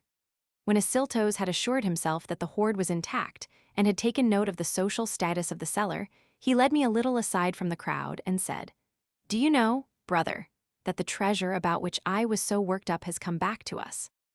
That is the little tunic, and it seems that the gold pieces are still untouched. What ought we to do, and how shall we make good our claim?" I was overjoyed, not so much at seeing our booty, as I was for the reason that fortune had released me from a very ugly suspicion. I was opposed to doing anything by devious methods, thinking that should he prove unwilling to restore to the proper owner an article not his own, it ought to come to a civil action and a judgment secured. Chapter the 14th. Not so Ascyltos, who was afraid of the law and demurred, "Who knows us here? Who will place any credence in anything we say? It seems to me that it would be better to buy, ours though it is, and we know it, and recover the treasure at small cost, rather than to engage in a doubtful lawsuit. Of what avail are any laws, where money rules alone? Where poverty can never win its cases? Detractors of the times, who bear the cynic's scrip, are known to often sell the truth and keep their faces. So justice is at public auction bought. The knight gives judgment, as gold says he ought. But with the exception of a tua's piece with which we had intended purchasing peas and lupins, there was nothing to hand. So, for fear our loot should escape us in the interim, we resolved to appraise the mantle at less, and through a small sacrifice secure a greater profit. Accordingly, we spread it out, and the young woman of the covered head, who was standing by the peasant's side, narrowly inspected the markings, seized the hem with both hands, and screamed, "Thieves!" at the top of her voice. We were greatly disconcerted at this, and, for fear that inactivity on our part should seem to lend color to her charges, we laid hold of the dirty, ragged tunic, in our turn, and shouted with equal spite that this was our property which they had in their possession. But our cases were by no means on an equality, and the hucksters who had crowded around us at the uproar laughed at our spiteful claim, and very naturally, too, since one side laid claim to a very valuable mantle. while the other demanded a rag which was not worth a good patch. Chapter the 15th. Ascyltos, when he had secured silence, adroitly put a stop to their laughter by exclaiming, "We can see that each puts the greater value upon his own property. Let them return our tunic to us and take back their mantle." This exchange was satisfactory enough to the peasant and the young woman, but some night-prowling shyster lawyers, who wished to get possession of the mantle for their own profit, demanded that both articles be deposited with them, and the judge could look into the case on the morrow. For it would appear that the ownership of the articles was not so much to the point as was the suspicion of robbery that attached to both sides. The question of sequestration arose, and one of the hucksters, I do not remember which, but he was bald, and his forehead was covered with sebaceous wens, and he sometimes did odd jobs for the lawyers, seized the mantle and vowed that he would see to it that it was produced at the proper time and place, but it was easily apparent that he desired nothing but that the garment should be deposited with thieves and vanish, thinking that we would be afraid to appear as claimants for fear of being charged with crime. As far as we were concerned, we were as willing as he, and fortune aided the cause of each of us. For the peasant, infuriated at our demand that his rags be shown in public, threw the tunic in Ascyltos' face, released us from responsibility, and demanded that the mantle, which was the only object of litigation, be sequestered. As we thought we had recovered our treasure, we returned hurriedly to the inn, and fastening the door, we had a good laugh at the shrewdness of the hucksters, and not less so at that of our enemies, for by it they had returned our money to us. While we were unstitching the tunic to get at the gold pieces, we overheard someone quizzing the innkeeper as to what kind of people those were who had just entered his house. Alarmed at this inquiry, I went down, when the questioner had gone, to find out what was the matter, and learned that the praetor's lictor, whose duty it was to see that the names of strangers were entered in his rolls, had seen two people come into the inn, whose names were not yet entered, and that was the reason he had made inquiry as to their names and means of support. Mine host furnished this information in such an offhand manner that I became suspicious as to our entire safety in his house. So, in order to avoid arrest, we decided to go out, and not to return home until after dark, and we sallied forth, leaving the management of dinner to Gitten. As it suited our purpose to avoid the public streets, we strolled through the more unfrequented parts of the city, and just at dusk we met two women in stolas, in a lonely spot, and they were by no means homely. Walking softly, we followed them to a temple which they entered, and from which we could hear a curious humming, which resembled the sound of voices issuing from the depths of a cavern. Curiosity impelled us also to enter the temple. There we caught sight of many women, who resembled bacchantes, each of whom brandished in her right hand an emblem of Priapus. We were not permitted to see more, for as their eyes fell upon us, they raised such a hubbub that the vault of the temple trembled. They attempted to lay hands upon us, but we ran back to our inn as fast as we could go. Chapter the 16th. We had just disposed of the supper prepared by Gitten when there came a timid rapping at the door. We turned pale. "Who is there?" we asked. "Open and you will find out," came the answer. While we were speaking, the bar fell down of its own accord, the doors flew open and admitted our visitor. She was the self-same young lady of the covered head who had but a little while before stood by the peasant's side. "So you thought," said she, "that you could make a fool of me, did you? I am Quartilla's handmaid. Quartilla, whose rites you interrupted in the shrine. She has come to the inn in person and begs permission to speak with you. Don't be alarmed. She neither blames your mistake nor does she demand punishment. On the contrary, she wonders what God has brought such well-bred young gentlemen into her neighborhood." Chapter the 17th. We were still holding our tongues and refraining from any expression of opinion when the lady herself entered the room, attended by a little girl. Seating herself upon the bed, she wept for a long time. Not even then did we interject a single word, but waited, all attention, for what was to follow these well-ordered tears and this show of grief. When the diplomatic thunderstorm had passed over, she withdrew her haughty head from her mantle, and wringing her hands until the joints cracked, "What is the meaning of such audacity?" she demanded. "Where did you learn such tricks? They are worthy of putting to shame the assurance of all the robbers of the past. I pity you, so help me the God of truth, I do, for no one can look with impunity upon that which it is unlawful for him to see. In our neighborhood, there are so many gods that it is easier to meet one than it is to find a man. But do not think that I was actuated by any desire for revenge when I came here. I am more moved by your age than I am by my own injury, for it is my belief that youthful imprudence led you into committing a sacrilegious crime. That very night, I tossed so violently in the throes of a dangerous chill that I was afraid I had contracted a tertian ague, and in my dreams I prayed for a medicine. I was ordered to seek you out, and to arrest the progress of the disease by means of an expedient to be suggested by your wonderful penetration. The cure does not matter so much, however, for a deeper grief gnaws at my vitals and drags me down, almost to the very doors of death itself. I am afraid that, with the careless impulsiveness of youth, you may divulge, to the common herd, what you witnessed in the shrine of Priapus, and reveal the rites of the gods to the rabble. On this account, I stretch out my suppliant hands to your knees, and beg and pray that you do not make a mockery and a joke of our nocturnal rites, nor lay bare the secrets of so many years, into which scarcely 1,000 persons are initiated. Chapter the 18th. The tears poured forth again, after this appeal, and, shaken by deep sobs, she buried her whole face and breast in my bed. And I, moved by pity and by apprehension, begged her to be of good cheer and to make herself perfectly easy as to both of those issues. For not only would we not betray any secrets to the rabble, but we would also second divine providence, at any peril to ourselves, if any god had indicated to her any cure for her tertian ague. The woman cheered up at this promise and smothered me with kisses. From tears she passed to laughter and fell to running her fingers through the long hair that hung down about my ears. I will declare a truce with you, she said, and withdraw my complaint. But had you been unwilling to administer the medicine which I seek, I had a troop in readiness for the morrow, which would have exacted satisfaction for my injury and reparation for my dignity. To be flouted is disgraceful, but to dictate terms sublime. Pleased am I to choose what course I will. Even sages will retort an insult at the proper time. Victor most is he who does not kill.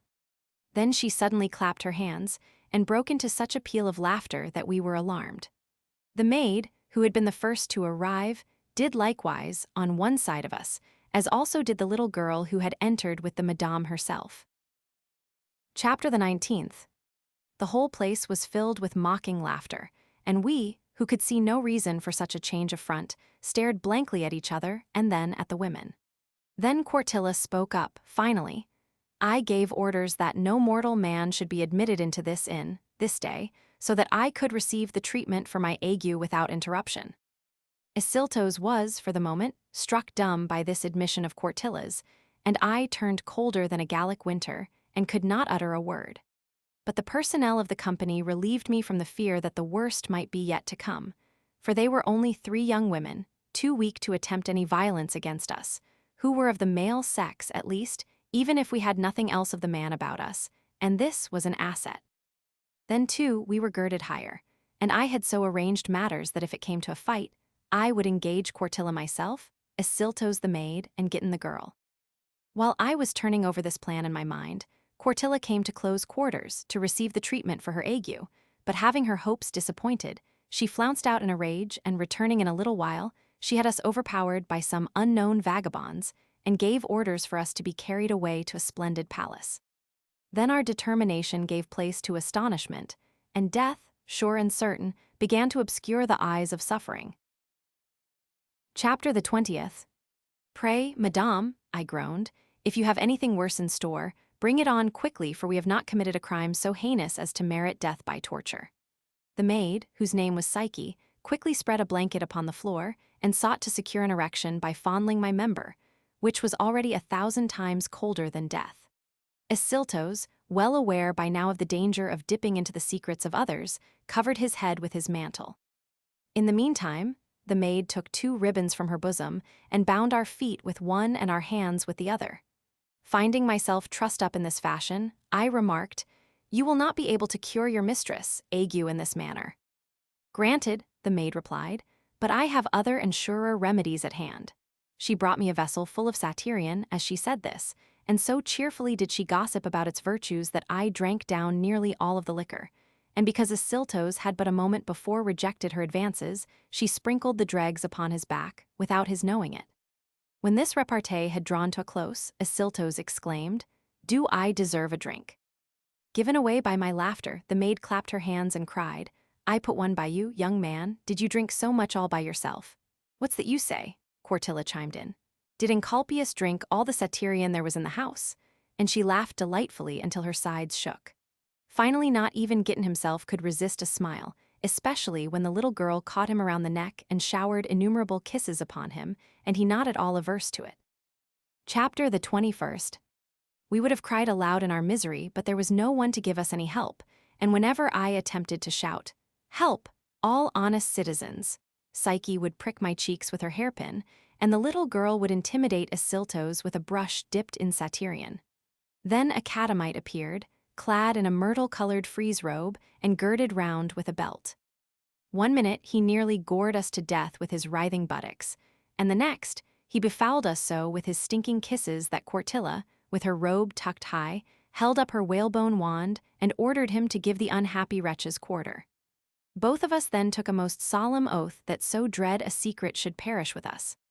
Several wrestling instructors appeared and refreshed us, worn out as we were, by a massage with pure oil, and when our fatigue had abated, we again donned our dining clothes and were escorted to the next room, in which were placed 3 couches, and where all the essentials necessary to a splendid banquet were laid out in all their richness. We took our places, as requested, and began with a wonderful first course. We were all but submerged in Falernian wine. When several other courses had followed, and we were endeavoring to keep awake, Quartilla exclaimed, "How dare you think of going to sleep when you know that the vigil of Priapus is to be kept?" Chapter the 22nd. Worn out by all his troubles, Ascyltos commenced to nod, and the maid, whom he had slighted and of course insulted, smeared lampblack all over his face and painted his lips and shoulders with vermilion while he drowsed. Completely exhausted by so many untoward adventures, I too was enjoying the shortest of naps. The whole household, within and without, was doing the same.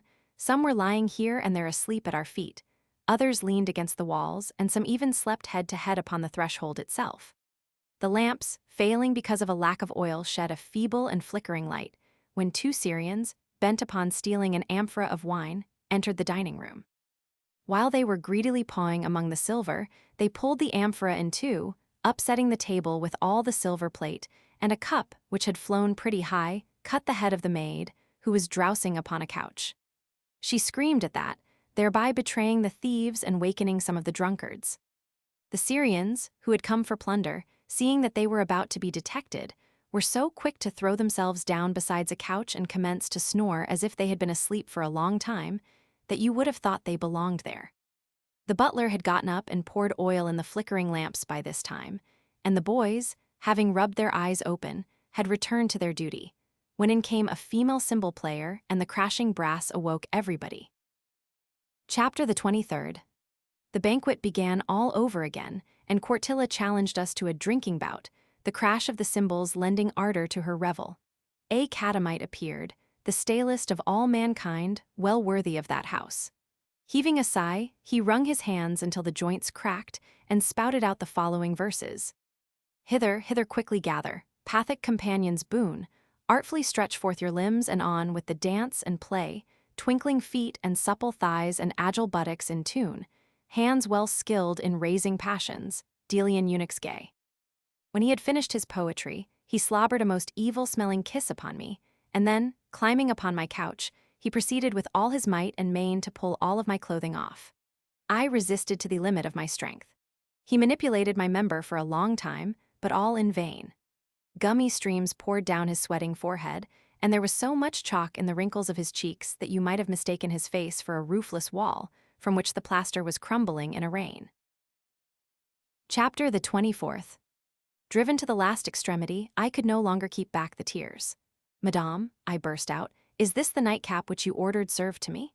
Clapping her hands softly, she cried out, "Oh, you witty rogue, you are a fountain of repartee, but you never knew before that a catamite was called a K nightcap, now did you?" Then, fearing my companion would come off better than I, "Madame," I said, "I leave it to your sense of fairness. Is Ascyltos to be the only one in this dining room who keeps holiday?" "Fair enough," conceded Quartilla. "Let Ascyltos have his K nightcap too." On hearing that, the catamite changed mounts, and having bestridden my comrade, nearly drove him to distraction with his buttocks and his kisses. Gittin was standing between us and splitting his sides with laughter when Quartilla noticed him, and actuated by the liveliest curiosity, she asked whose boy he was, and upon my answering that he was my brother, "Why has he not kissed me then?" she demanded. Calling him to her, she pressed a kiss upon his mouth, then putting her hand beneath his robe, she took hold of his little member, as yet so undeveloped. "This," she remarked, "shall serve me very well tomorrow as a whet to my appetite, but today I'll take no common fare after choice fish."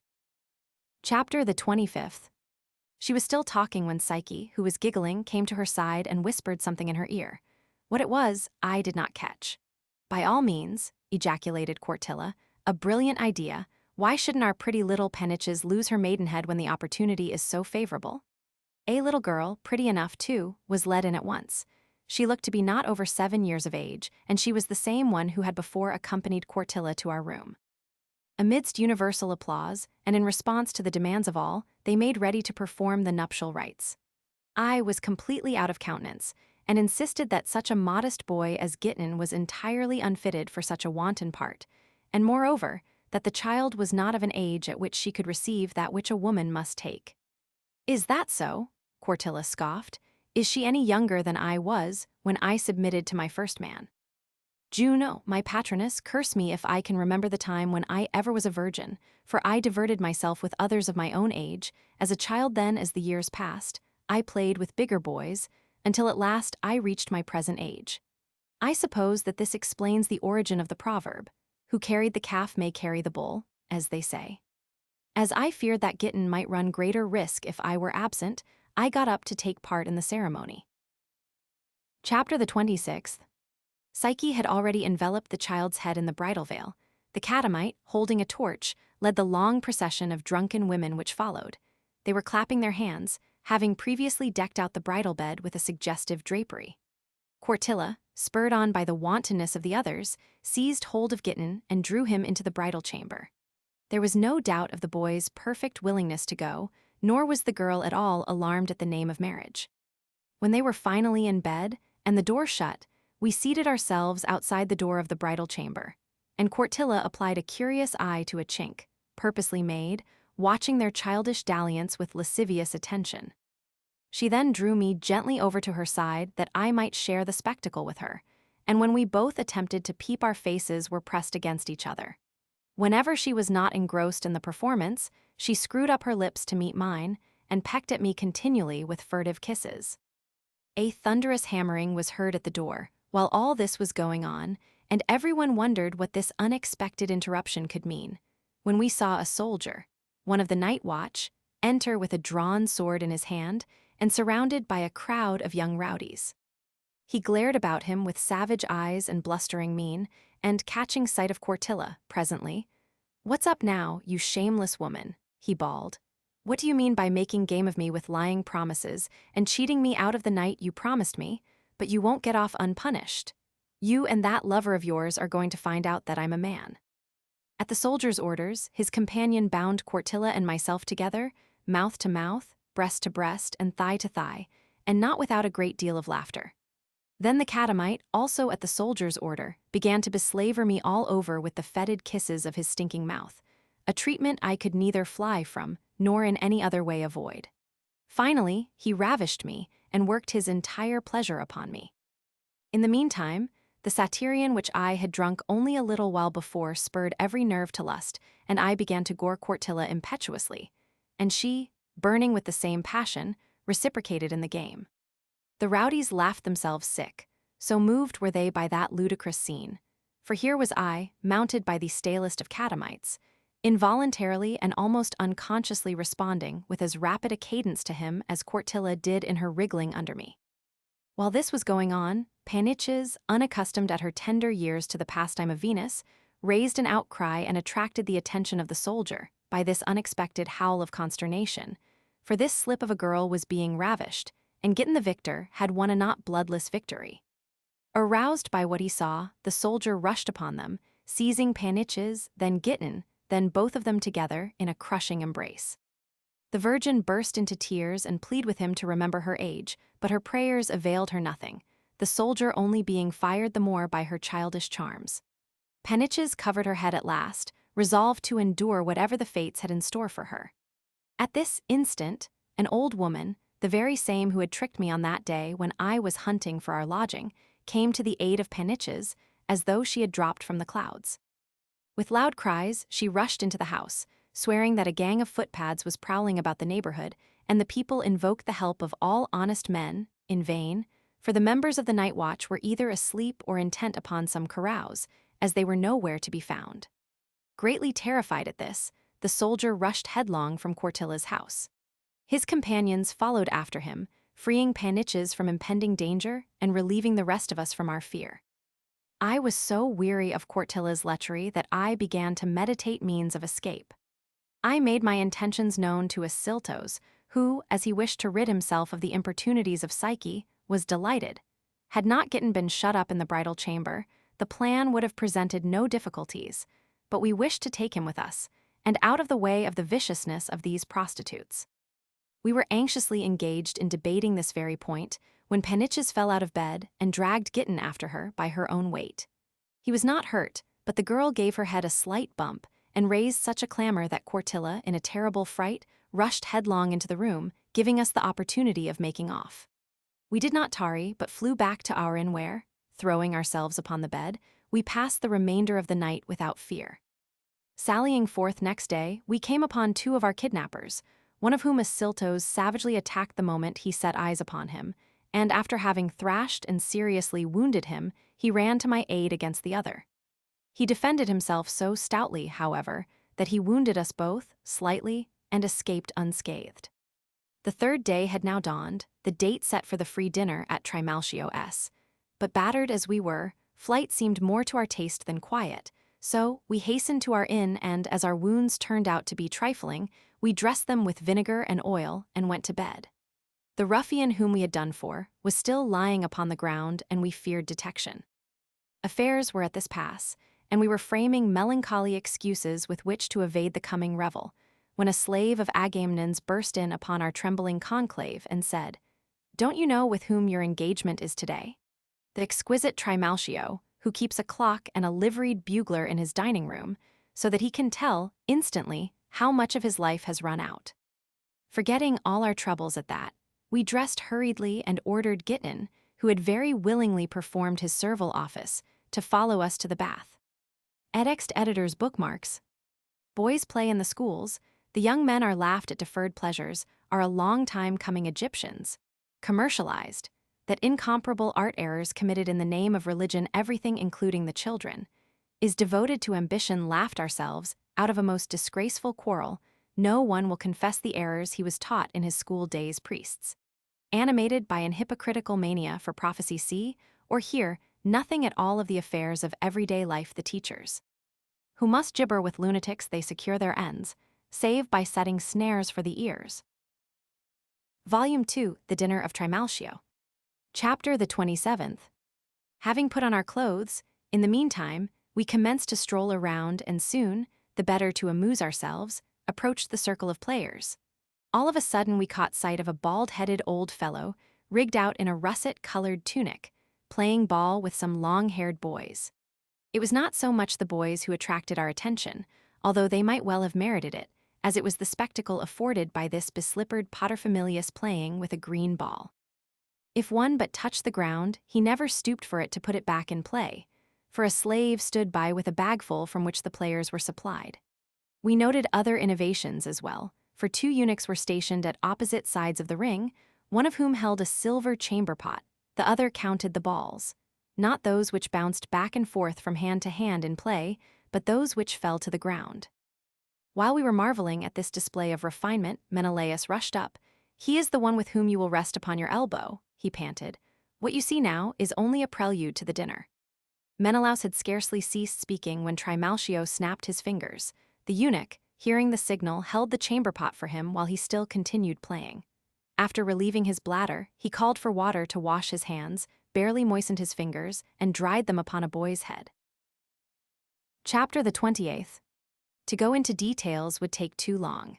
We entered the bath, finally, and after sweating for a minute or 2 in the warm room, we passed through into the cold water. But short as was the time, Trimalchio had already been sprinkled with perfume and was being rubbed down, not with linen towels, however, but with cloths made from the finest wool. Meanwhile, 3 messers were guzzling Falernian under his eyes, and when they spilled a great deal of it in their brawling, Trimalchio declared they were pouring a libation to his genius. He was then wrapped in a coarse scarlet raprascal and placed in a litter.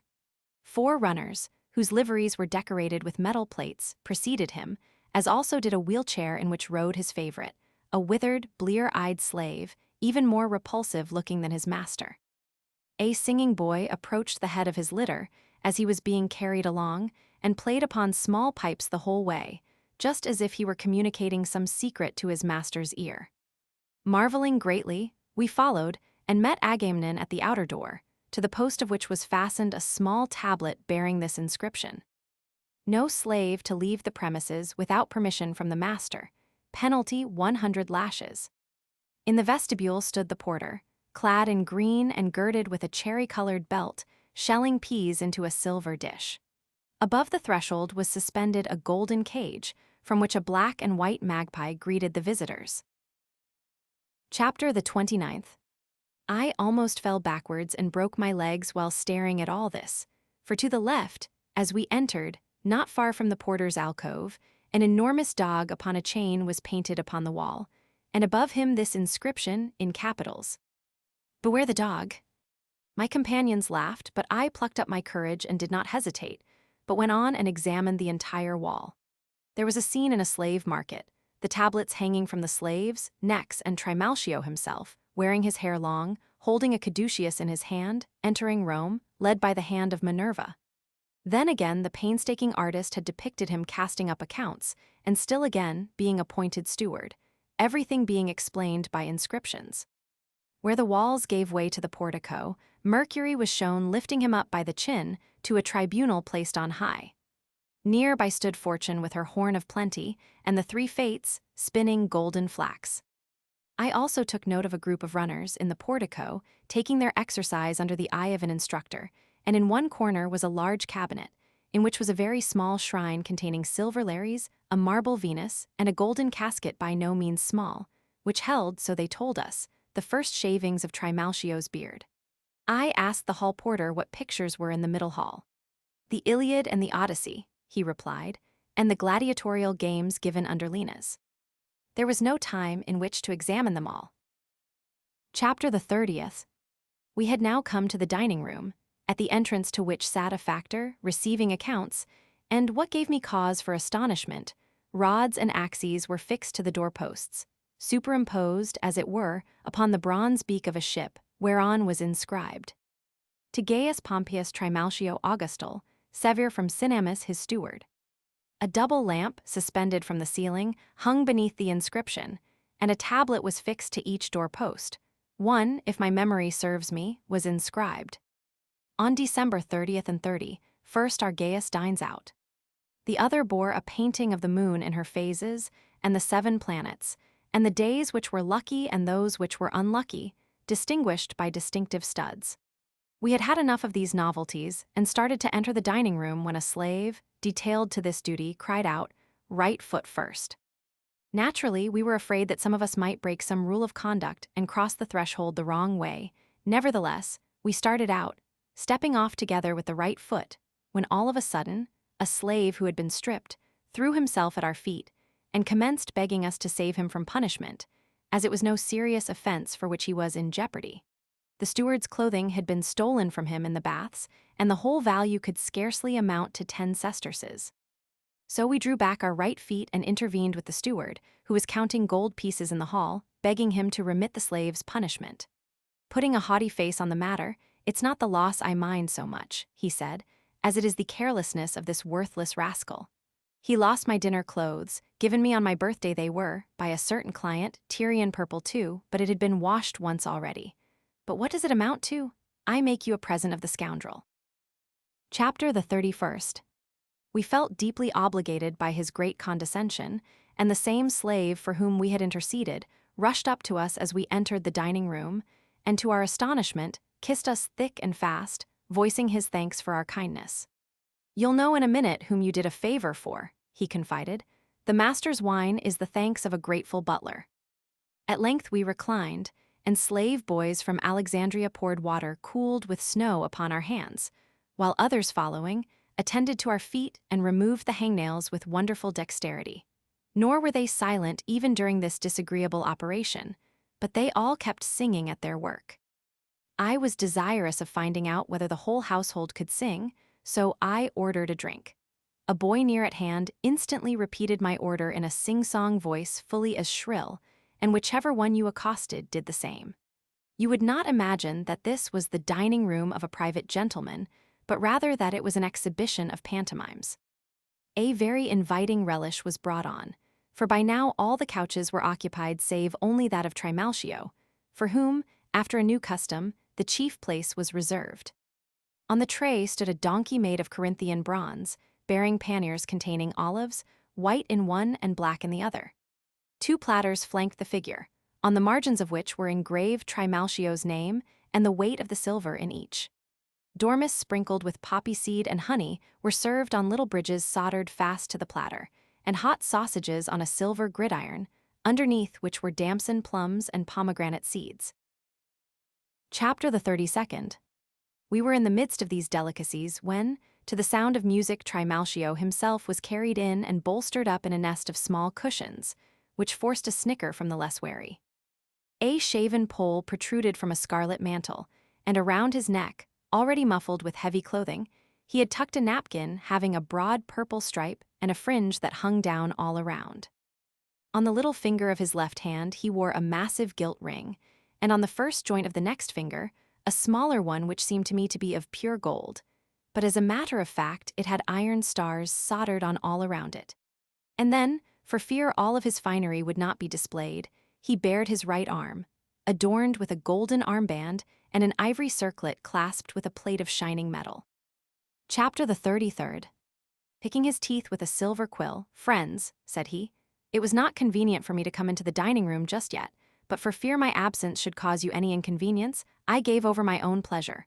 Permit me, however, to finish my game." A slave followed with a terebinth table and crystal dice, and I noted one piece of luxury that was superlative, for instead of black and white pieces, he used gold and silver coins. He kept up a continual flow of various coarse expressions. We were still dallying with the relishes when a tray was brought in, on which was a basket containing a wooden hen with her wings rounded and spread out as if she were brooding. 2 slaves instantly approached, and to the accompaniment of music, commenced to feel around in the straw. They pulled out some peahen's eggs, which they distributed among the diners. Turning his head, Trimalchio saw what was going on. "Friends," he remarked, "I ordered peahen's eggs set under the hen, but I'm afraid they are addled. By Hercules, let's try them anyhow, and see if they are still fit to suck." We picked up our spoons, each of which weighed not less than half a pound, and punctured the shells, which were made of flour and dough, and as a matter of fact, I very nearly threw mine away, for it seemed to me that a chick had formed already. But upon hearing an old experienced guest vow, "There must be something good here," I broke open the shell with my hand and discovered a fine fat fig pecker, embedded in a yolk seasoned with pepper. Chapter the 34th. Having finished his game, Trimalchio was served with a helping of everything, and was announcing in a loud voice his willingness to join anyone in a second cup of honeyed wine, when, to a flourish of music, the relishes were suddenly whisked away by a singing chorus. But a small dish happened to fall to the floor in the scurry, and a slave picked it up. Seeing this, Trimalchio ordered that the boy be punished by a box on the ear, and made him throw it down again. A janitor followed with his broom and swept the silver dish away among the litter. Next followed 2 long-haired Ethiopians, carrying small leather bottles, such as are commonly seen in the hands of those who sprinkle sand in the arena, and poured wine upon our hands, for no one offered us water.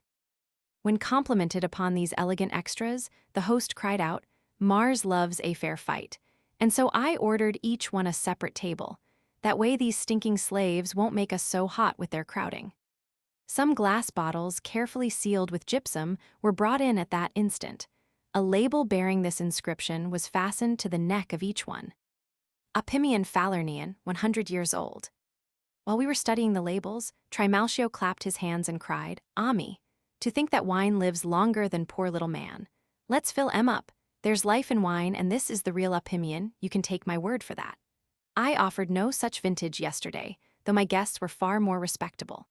We were tippling away and extolling all these elegant devices when a slave brought in a silver skeleton, so contrived that the joints and movable vertebra could be turned in any direction. He threw it down upon the table a time or two, and its mobile articulation caused it to assume grotesque attitudes, whereupon Trimalchio chimed in. Poor man is nothing in the scheme of things, and Orcus grips us, and to Hades flings our bones. This skeleton before us here is as important as we ever were. Let's live then while we may and life is dear. Chapter the 35th. The applause was followed by a course which, by its oddity, drew every eye, but it did not come up to our expectations. There was a circular tray around which were displayed the signs of the zodiac, and upon each sign the caterer had placed the food best in keeping with it. Ram's vetches on Aries, a piece of beef on Taurus, kidneys and lamb's fry on Gemini, a crown on Cancer, the womb of an unfarrowed sow on Virgo, an African fig on Leo, on Libra balance, one pan of which held a tart and the other a cake, a small sea fish on Scorpio, a bull's eye on Sagittarius, a sea lobster on Capricornus, a goose on Aquarius, and 2 mullets on Pisces. In the middle lay a piece of cut sod upon which rested a honeycomb with the grass arranged around it. An Egyptian slave passed bread around from a silver oven, and in a most discordant voice twisted out a song in the manner of the mime in the musical farce called Lazarpitium. Seeing that we were rather depressed at the prospect of busying ourselves with such vile fare, Trimalchio urged us to fall to. Let us fall to, gentlemen, I beg of you. This is only the sauce. Chapter the 36th. While he was speaking, 4 dancers ran in to the time of the music, and removed the upper part of the tray. Beneath, on what seemed to be another tray, we caught sight of stuffed capons and sows' bellies, and in the middle, a hare equipped with wings to resemble Pegasus. At the corners of the tray, we also noted 4 figures of Marsyas, and from their bladders spouted a highly spiced sauce upon fish which were swimming about as if in a tide race. All of us echoed the applause which was started by the servants, and fell to upon these exquisite delicacies with a laugh. "Carver," cried Trimalchio, no less delighted with the artifice practiced upon us, and the carver appeared immediately. Timing his strokes to the beat of the music, he cut up the meat in such a fashion as to lead you to think that a gladiator was fighting from a chariot to the accompaniment of a water organ. Every now and then Trimalchio would repeat "Carver, Carver," in a low voice, until I finally came to the conclusion that some joke was meant in repeating a word so frequently, so I did not scruple to question him who reclined above me. As he had often experienced byplay of this sort, he explained, "You see that fellow who is carving the meat, don't you? Well, his name is Carver. Whenever Trimalchio says Carver, carve her, by the same word he both calls and commands." Chapter the 37th. I could eat no more, so I turned to my whilom informant to learn as much as I could and sought to draw him out with far-fetched gossip. I inquired who that woman could be who was scurrying about hither and yon in such a fashion. "She's called Fortunata," he replied. "She's the wife of Trimalchio, and she measures her money by the peck. And only a little while ago, what was she? May your genius pardon me, but you would not have been willing to take a crust of bread from her hand. Now, without rhyme or reason, she's in the 7th heaven and is Trimalchio's factotum, so much so that he would believe her if she told him it was dark when it was broad daylight. As for him, he don't know how rich he is, but this harlot keeps an eye on everything, and where you least expect to find her, you're sure to run into her. She's temperate, sober, full of good advice, and has many good qualities, but she has a scolding tongue, a very magpie on a sofa. Those she likes, but those she dislikes, she dislikes. Trimalchio himself has estates as broad as the flight of a kite is long, and piles of money. There's more silver plate lying in his steward's office than other men have in their whole fortunes. And as for slaves, damn me if I believe 1/10 of them knows the master by sight. The truth is that these stand-agapes are so much in awe of him that any one of them would step into a fresh dunghill without ever knowing it, at a mere nod from him. Chapter the 38th. And don't you get the idea that he buys anything? Everything is produced at home: wool, pitch, pepper. If you asked for hen's milk, you would get it.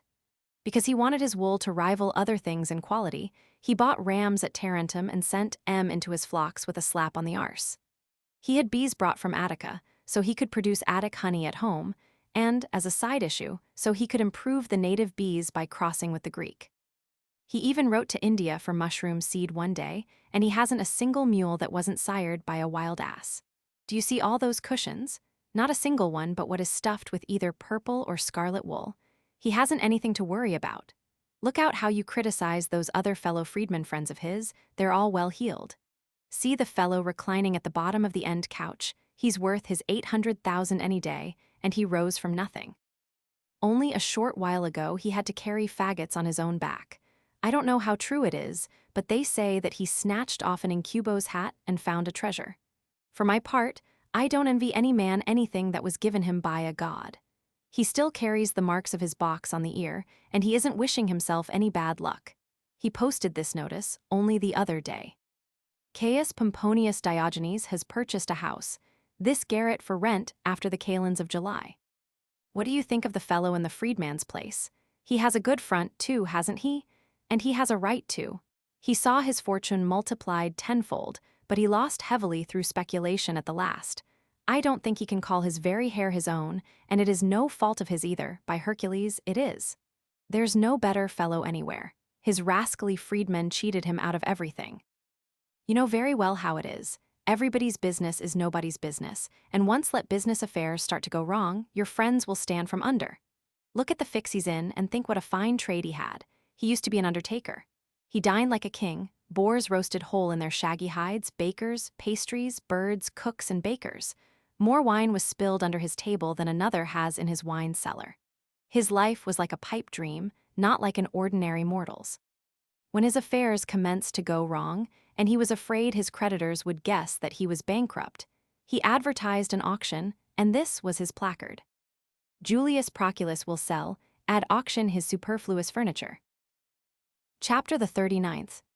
Trimalchio broke in upon this entertaining gossip, for the course had been removed and the guests, happy with wine, had started a general conversation. Lying back upon his couch, "You ought to make this wine go down pleasantly," he said. "The fish must have something to swim in. But I say, you didn't think I'd be satisfied with any such dinner as you saw on the top of that tray? Is Ulysses no better known? Well, we shouldn't forget our culture, even at dinner. May the bones of my patron rest in peace, he wanted me to become a man among men. No one can show me anything new, and that little tray has proved it. This heaven where the gods live turns into as many different signs, and sometimes into the ram. Therefore, whoever is born under that sign will own many flocks and much wool, a hard head, a shameless brow, and a sharp horn. A great many school teachers and rambunctious buttersin are born under that sign." We applauded the wonderful penetration of our astrologer, and he ran on. Then the whole heaven turns into a bull calf, and the kickers and herdsmen, and those who see to it that their own bellies are full, come into the world.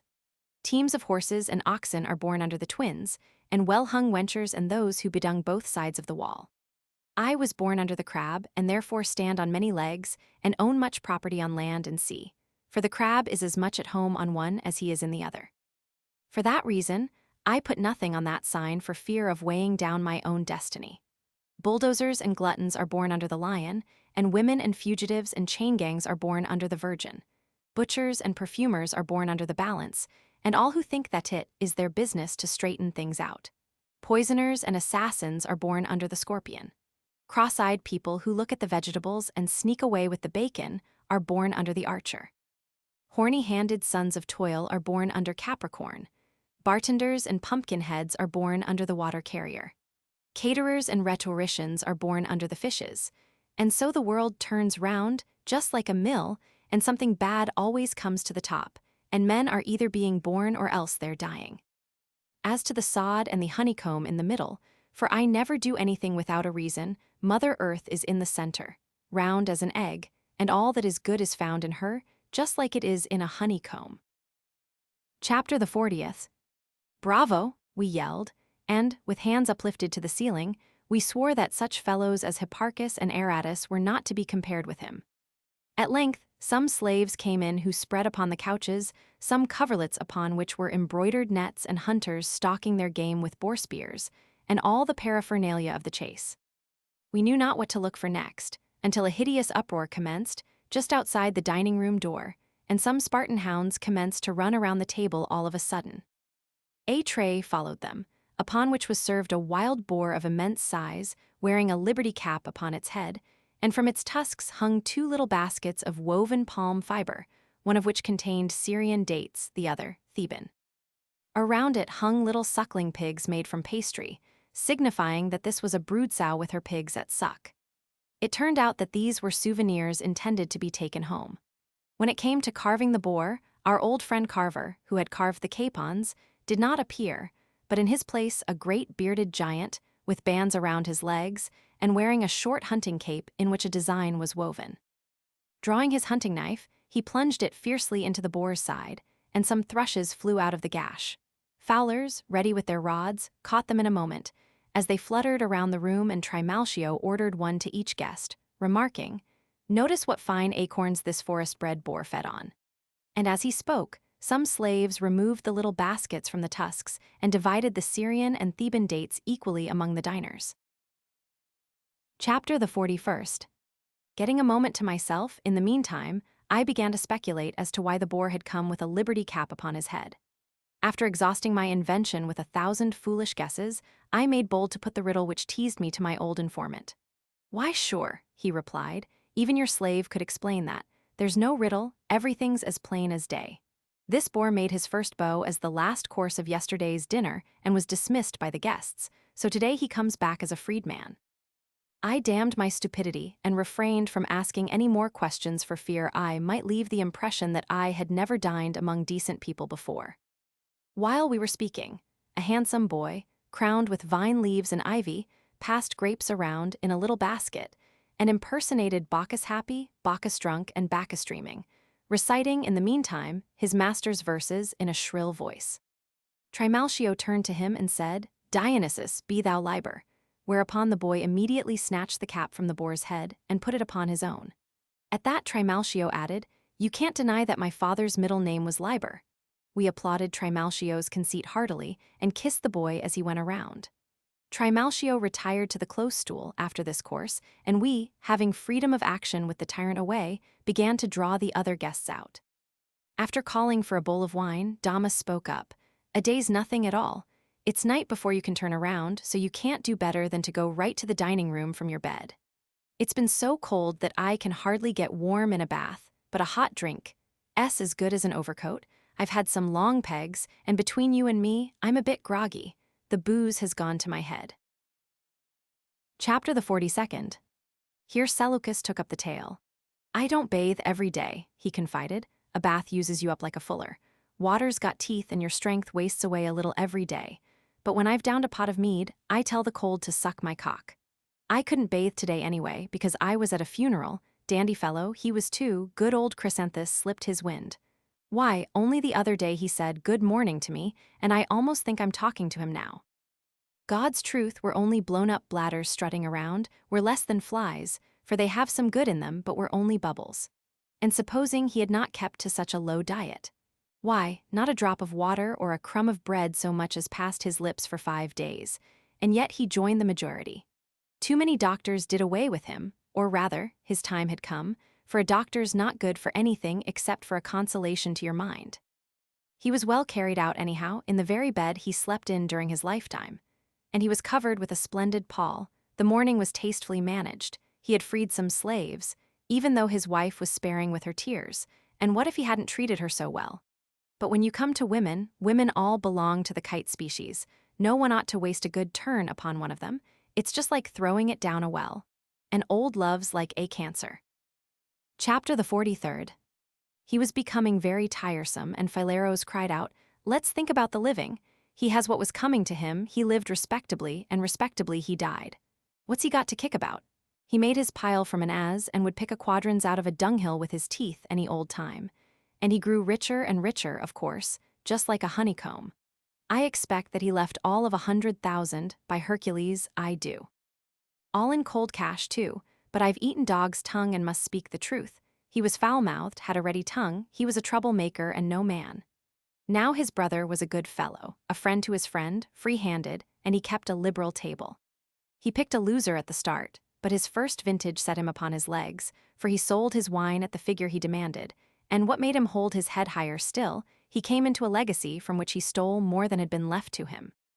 Then that fool friend of yours, in a fit of anger at his brother, willed his property away to some son of a bitch or other. Who he was, I don't know. But when a man runs away from his own kin, he has a long way to go. And what's more, he had some slaves who were ear specialists at the keyhole, and they did him a lot of harm, for a man won't prosper when he believes, on the spot, every tale that he hears. A man in business, especially. Still, he had a good time as long as he lived, for happy's the fellow who gets the gift, not the one it was meant for. He sure was Fortune's son. Lead turned to gold in his hands. It's easy enough when everything squares up and runs on schedule. How old would you think he was? 70 and over, but he was as tough as horn, carried his age well, and was as black as a crow. I knew the fellow for years and years, and he was a lecher to the very last. I don't believe that even the dog in his house escaped his attentions. By Hercules, I don't. And what a boy lover he was. Saw a virgin in everyone he met. Not that I blame him though, for it's all he could take with him. Chapter the 44th.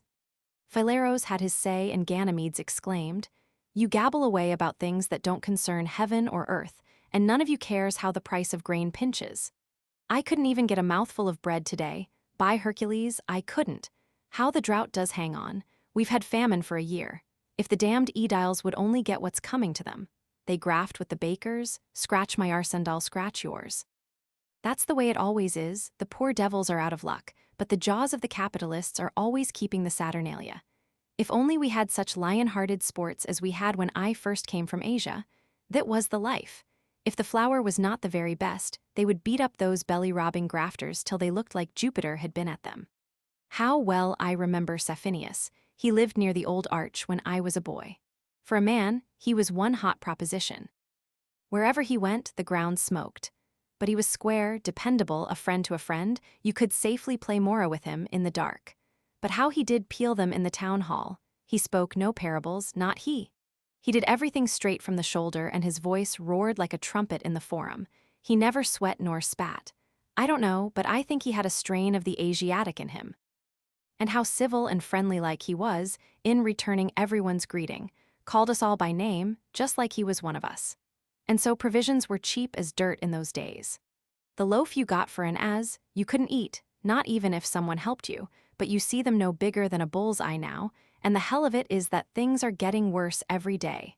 This colony grows backwards like a calf's tall. Why do we have to put up with an Aedile here, who's not worth 3 Conian figs, and who thinks more of an as than of our lives? He has a good time at home, and his daily income's more than another man's fortune. I happen to know where he got 1,000 gold pieces. If we had any nuts, he'd not be so damned well pleased with himself. Nowadays, men are lions at home and foxes abroad. What gets me is that I've already eaten my old clothes, and if this high cost of living keeps on, I'll have to sell my cottages. What's going to happen to this town if neither gods nor men take pity on it? May I never have any luck if I don't believe all this comes from the gods. For no one believes that heaven is heaven, no one keeps a fast, no one cares a hang about Jupiter. They all shut their eyes and count up their own profits. In the old days, the married women in their stolas climbed the hill in their bare feet, pure in heart, and with their hair unbound, and prayed to Jupiter for rain. And it would pour down in bucketfuls then or never, and they'd all come home, wet as drowned rats. But the gods all have the gout now, because we are not religious, and so our fields are burning up. Chapter the 45th. Don't be so down in the mouth, chimed in Eschen, the ragman. If it wasn't that it'd be something else, as the farmer said when he lost his spotted pig. If a thing don't happen today, it may tomorrow. That's the way life jogs along. You couldn't name a better country, by Hercules, you couldn't, if only the men had any brains. She's in hot water right now, but she ain't the only one. We oughtn't to be so particular, heaven's as far away everywhere else. If you were somewhere else, you'd swear that pigs walked around here already roasted. Think of what's coming. We'll soon have a fine gladiator show to last for 3 days, no training school pupils, most of them will be freedmen. Our Titus has a hot head and plenty of guts, and it will go to finish. I'm well acquainted with him, and he'll not stand for any frame-ups. It will be cold steel in the best style, no running away. The shambles will be in the middle of the amphitheater where all the crowd can see. And what's more, he has the coin, for he came into 30 million when his father had the bad luck to die. He could blow in 400,000 and his fortune never feel it, but his name would live forever. He has some dwarfs already, and a woman to fight from a chariot. Then there's Glyco's steward. He was caught screwing Glyco's wife. You'll see some battle between jealous husbands and favored lovers. Anyhow, that cheap screw of a Glyco condemned his steward to the beasts and only published his own shame. How could the slave go wrong when he only obeyed orders? It would have been better if that she-pisspot, for that's all she's fit for, had been tossed by the bull. But a fellow has to beat the saddle when he can't beat the jackass. How could Glyco ever imagine that a sprig of Hermogenes planting could turn out well? Why, Hermogenes could trim the claws of a flying hawk and no snake ever hatched out a rope yet. And look at Glyco. He smoked himself out in fine shape, and as long as he lives, he'll carry that stain. No one but the devil himself can wipe that out, but chickens always come home to roost. My nose tells me that Mimea will set out a spread. 2 bits apiece for me and mine, and he'll nick Norbanus out of his political pull if he does. You all know that it's to his interest to hump himself to get the best of him, and honestly, what did that fellow ever do for us? He exhibited some 2-cent gladiators that were so near dead they'd have fallen flat if you blew your breath at them. I've seen better thugs sent against wild beasts, and the cavalry he killed looked about as much like the real thing as the horsemen on the lamps. You would have taken them for dunghill cocks. One plug had about as much action as a jackass with a pack saddle, another was club-footed, and a third who had to take the place of one that was killed was as good as dead and hamstrung into the bargain. There was only one that had any pep, and he was a Thracian, but he only fought when we egged him on. The whole crowd was flogged afterwards. How the mob did yell, "Lay it on!" They were nothing but runaways, and at that he had the nerve to say, "I've given you a show." And I've applauded, I answered. Count it up and you'll find that I gave more than I got. One hand washes the other. Chapter the 46th. Agamemnon, your looks seem to say, what's this boresome nut trying to hand us? Well, I'm talking because you, who can talk book foolishness, won't. You don't belong to our bunch, so you laugh in your sleeve at the way us poor people talk, but we know that you're only a fool with a lot of learning. Well, what of it? Someday I'll get you to come to my country place and take a look at my little estate. We'll have fresh eggs and spring chicken to chew on when we get there. It will be all right even if the weather has kept things back this year. We'll find enough to satisfy us, and my kid will soon grow up to be a pupil of yours. He can divide up to 4 now, and you'll have a little servant at your side if he lives. When he has a minute to himself, he never takes his eyes from his tablets. He's smart too, and has the right kind of stuff in him, even if he is crazy about birds. I've had to kill 3 of his linnets already. I told him that a weasel had gotten them, but he's found another hobby. Now he paints all the time. He's left the marks of his heels on his Greek already, and is doing pretty well with his Latin, although his master's too easy with him, won't make him stick to one thing. He comes to me to get me to give him something to write when his master don't want to work. Then there's another tutor too, no scholar, but very painstaking though. He can teach you more than he knows himself. He comes to the house on holidays and is always satisfied with whatever you pay him. Some little time ago, I bought the kid some law books. I want him to have a smattering of the law for home use. There's bread in that. As for literature, he's got enough of that in him already. If he begins to kick, I've concluded that I'll make him learn some trade, the barbers, say, or the auctioneers, or even the lawyer S. That's one thing no one but the devil can do him out of. Believe what your daddy says, Promygenius. I din into his ears every day. Whenever you learn a thing, it's yours. Look at Phileros the attorney. He'd not be keeping the wolf from the door now if he hadn't studied. It's not long since he had to carry his wares on his back and peddle them, but he can put up a front with Norbanus himself now. Learning's a fine thing, and a trade won't starve. Chapter the 47th. Twaddle of this sort was being bandied about when Trimalchio came in, mopping his forehead and washing his hands in perfume. He said, after a short pause, "Pardon me, gentlemen, but my stomach has been on strike for the past few days, and the doctors disagreed about the cause. But pomegranate rind and pitch steeped in vinegar have helped me, and I hope that my belly will get on its good behavior, for sometimes there's such a rumbling in my guts that you'd think a bellowing bull was in there. So if anyone wants to do his business, there's no call to be bashful about it. None of us was born solid. I don't know of any worse torment than having to hold it in. It's the one thing Jupiter himself can't hold in. So you're laughing, are you, Fortunata?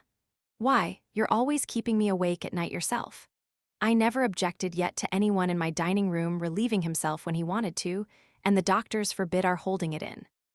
Everything's ready outside, if the call's more serious, water, close stool, and anything else you'll need. Believe me, When this rising vapor gets to the brain, it puts the whole body on the burn. Many a one I've known to kick in just because he wouldn't own up to the truth. We thanked him for his kindness and consideration and hid our laughter by drinking more and oftener. We had not realized that, as yet, we were only in the middle of the entertainment, with a hill still ahead, as the saying goes.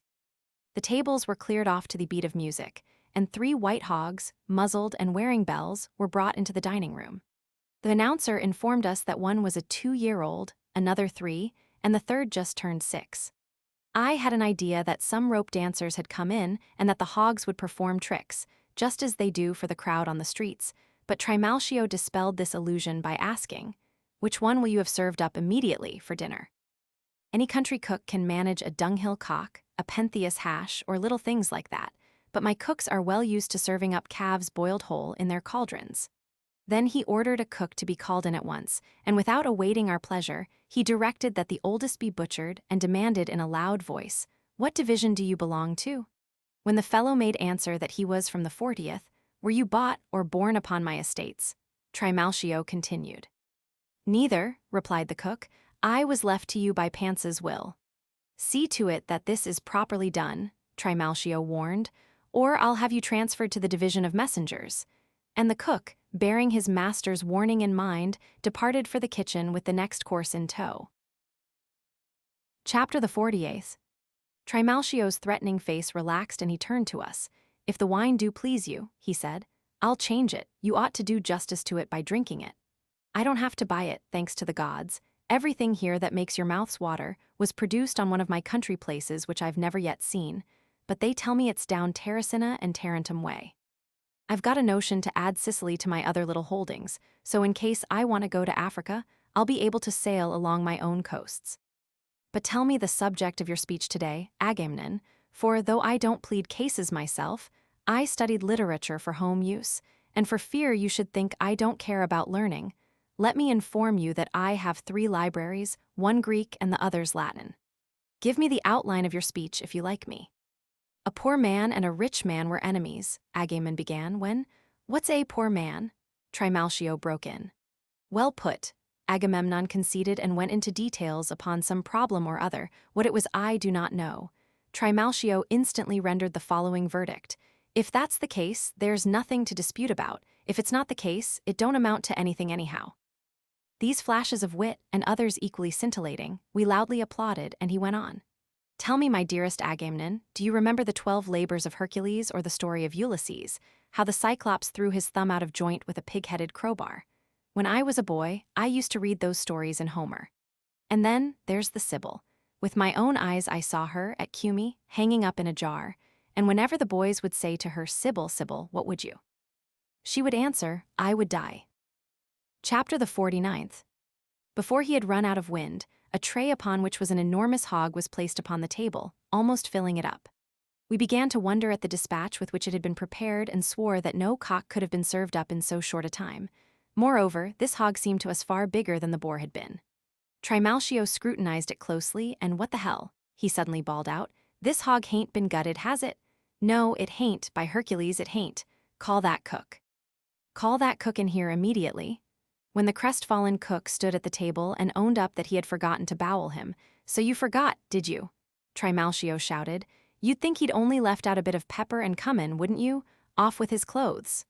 The cook was stripped without delay and stood with hanging head between 2 torturers. We all began to make excuses for him at this, saying, "Little things like that are bound to happen once in a while. Let us prevail upon you to let him off. If he ever does such a thing again, not a one of us will have a word to say in his behalf." But for my part, I was mercilessly angry and could not help leaning over towards Agamemnon and whispering in his ear, "It is easily seen that this fellow is criminally careless, is it not? How could anyone forget to draw a hog? If he had served me a fish in that fashion, I wouldn't overlook it, by Hercules, I wouldn't." But that was not Trimalchio's way. His face relaxed into good humor and he said, "Since your memory is so short, you can gut him right here before our eyes." The cook put on his tunic, snatched up a carving knife with a trembling hand and slashed the hog's belly in several places. Sausages and meat puddings, widening the apertures, by their own weight, immediately tumbled out. Chapter the 50th. The whole household burst into unanimous applause at this. "Hurrah for Gaius," they shouted. As for the cook, he was given a drink and a silver crown and a cup on a salver of Corinthian bronze. Seeing that Agamemnon was eyeing the platter closely, Trimalchio remarked, "I'm the only one that can show the real Corinthian." I thought that, in his usual purse-proud manner, he was going to boast that his bronzes were all imported from Corinth. But he did even better by saying, "Wouldn't you like to know how it is that I'm the only one that can show the real Corinthian? Well, it's because the bronze worker I patronize is named Corinthus, and what's Corinthian unless it's what a Corinthus makes? And, so you won't think I'm a blockhead, I'm going to show you that I'm well acquainted with how Corinthian first came into the world. When Troy was taken, Hannibal, who was a very foxy fellow and a great rascal into the bargain, piled all the gold and silver and bronze statues in one pile and set them afire, melting these different metals into one. Then the metal workers took their pick and made bowls and dessert dishes and statuettes as well. That's how Corinthian was born, neither one nor the other, but an amalgam of all. But I prefer glass, if you don't mind my saying so. It don't stink, and if it didn't break, I'd rather have it than gold, but it's cheap and common now." Chapter the 51st. But there was an artisan, once upon a time, who made a glass vial that couldn't be broken.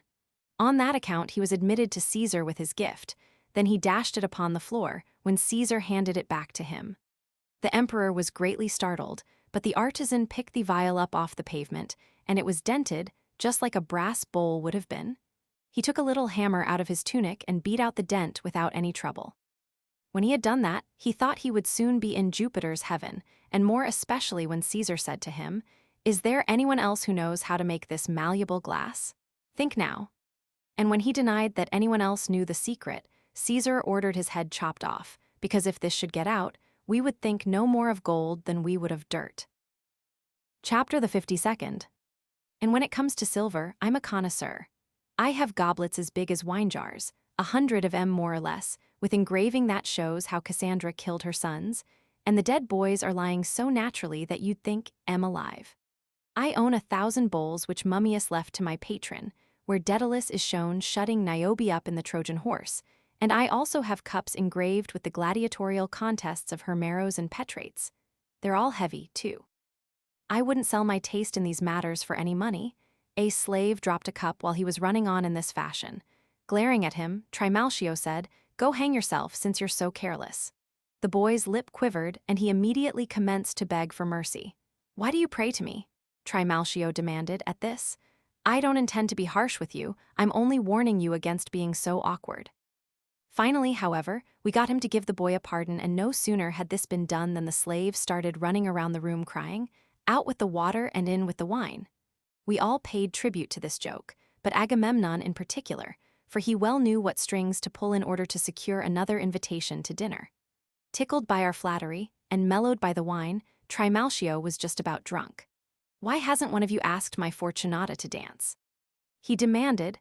"There's no one can do a better can, believe me," and he himself raised his arms above his head and favored us with an impersonation of Cyrus the actor. The whole household chanting, "Oh bravo bravissima," in chorus, and he would have danced out into the middle of the room before us all, had not Fortunata whispered in his ear, telling him, I suppose, that such low buffoonery was not in keeping with his dignity. But nothing could be so changeable as his humor. For 1 minute he stood in awe of Fortunata, but his natural propensities would break out the next. Chapter the 53rd. But his passion for dancing was interrupted at this stage by a stenographer who read aloud, as if he were reading the public records. On the 7th of the calends of July, on Trimalchio's estates near Cumae, were born 30 boys and 40 girls. 500 pecks of wheat were taken from the thrashing floors and stored in the granaries. 500 oxen were put to yoke. The slave Mithridates was crucified on the same date for cursing the genius of our master Gaius. On said date 10 million sesterces were returned to the vaults as no sound investment could be found.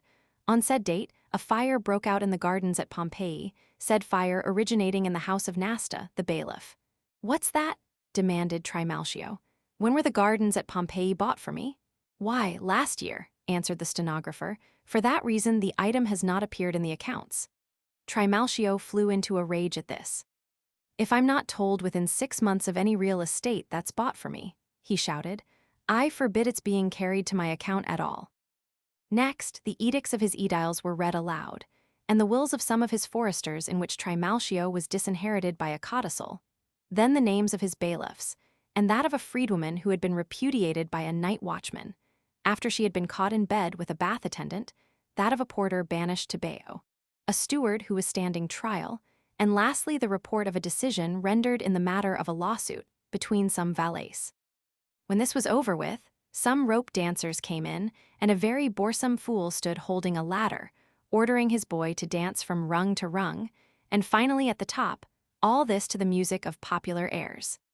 Then the boy was compelled to jump through blazing hoops while grasping a huge wine jar with his teeth. Trimalchio was the only one who was much impressed by these tricks, remarking that it was a thankless calling, and adding that in all the world there were just two things which could give him acute pleasure: rope dancers and horn blowers. All other entertainments were nothing but nonsense.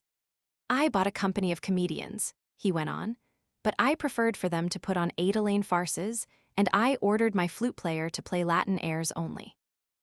Chapter the 54th. While our noble Gaius was still talking away, the boy slipped and fell, alighting upon Trimalchio's arm. The whole household cried out, as did also the guests, not that they bore such a coarse fellow any good will, as they would gladly have seen his neck broken, but because such an unlucky ending to the dinner might make it necessary for them to go into mourning over a total stranger. As for Trimalchio, he groaned heavily and bent over his arm as though it had been injured. Doctors flocked around him, and Fortunata was among the very first. Her hair was streaming, and she held a cup in her hand and screamed out her grief and unhappiness. As for the boy who had fallen, he was crawling at our feet, imploring pardon.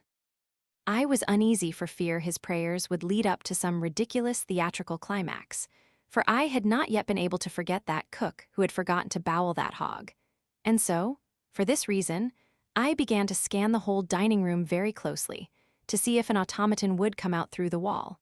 And all the more so as a slave was beaten for having bound up his master's bruised arm in white wool instead of purple. Nor was my suspicion unjustified, for in place of punishment, Trimalchio ordered that the boy be freed, so that no one could say that so exalted a personage had been injured by a slave. Chapter the 55th. We applauded his action and engaged in a discussion upon the instability of human affairs, which many took sides.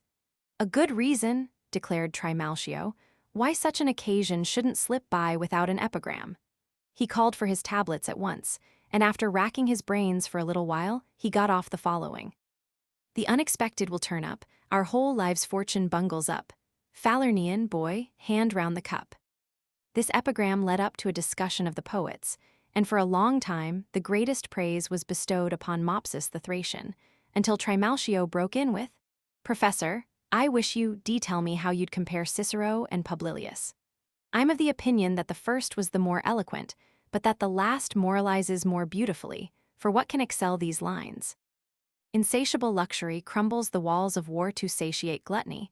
Peacocks in coops are brought arrayed in gold plumage like Babylon tapestry rich. Numidian guinea fowls, capons, all perish for thee.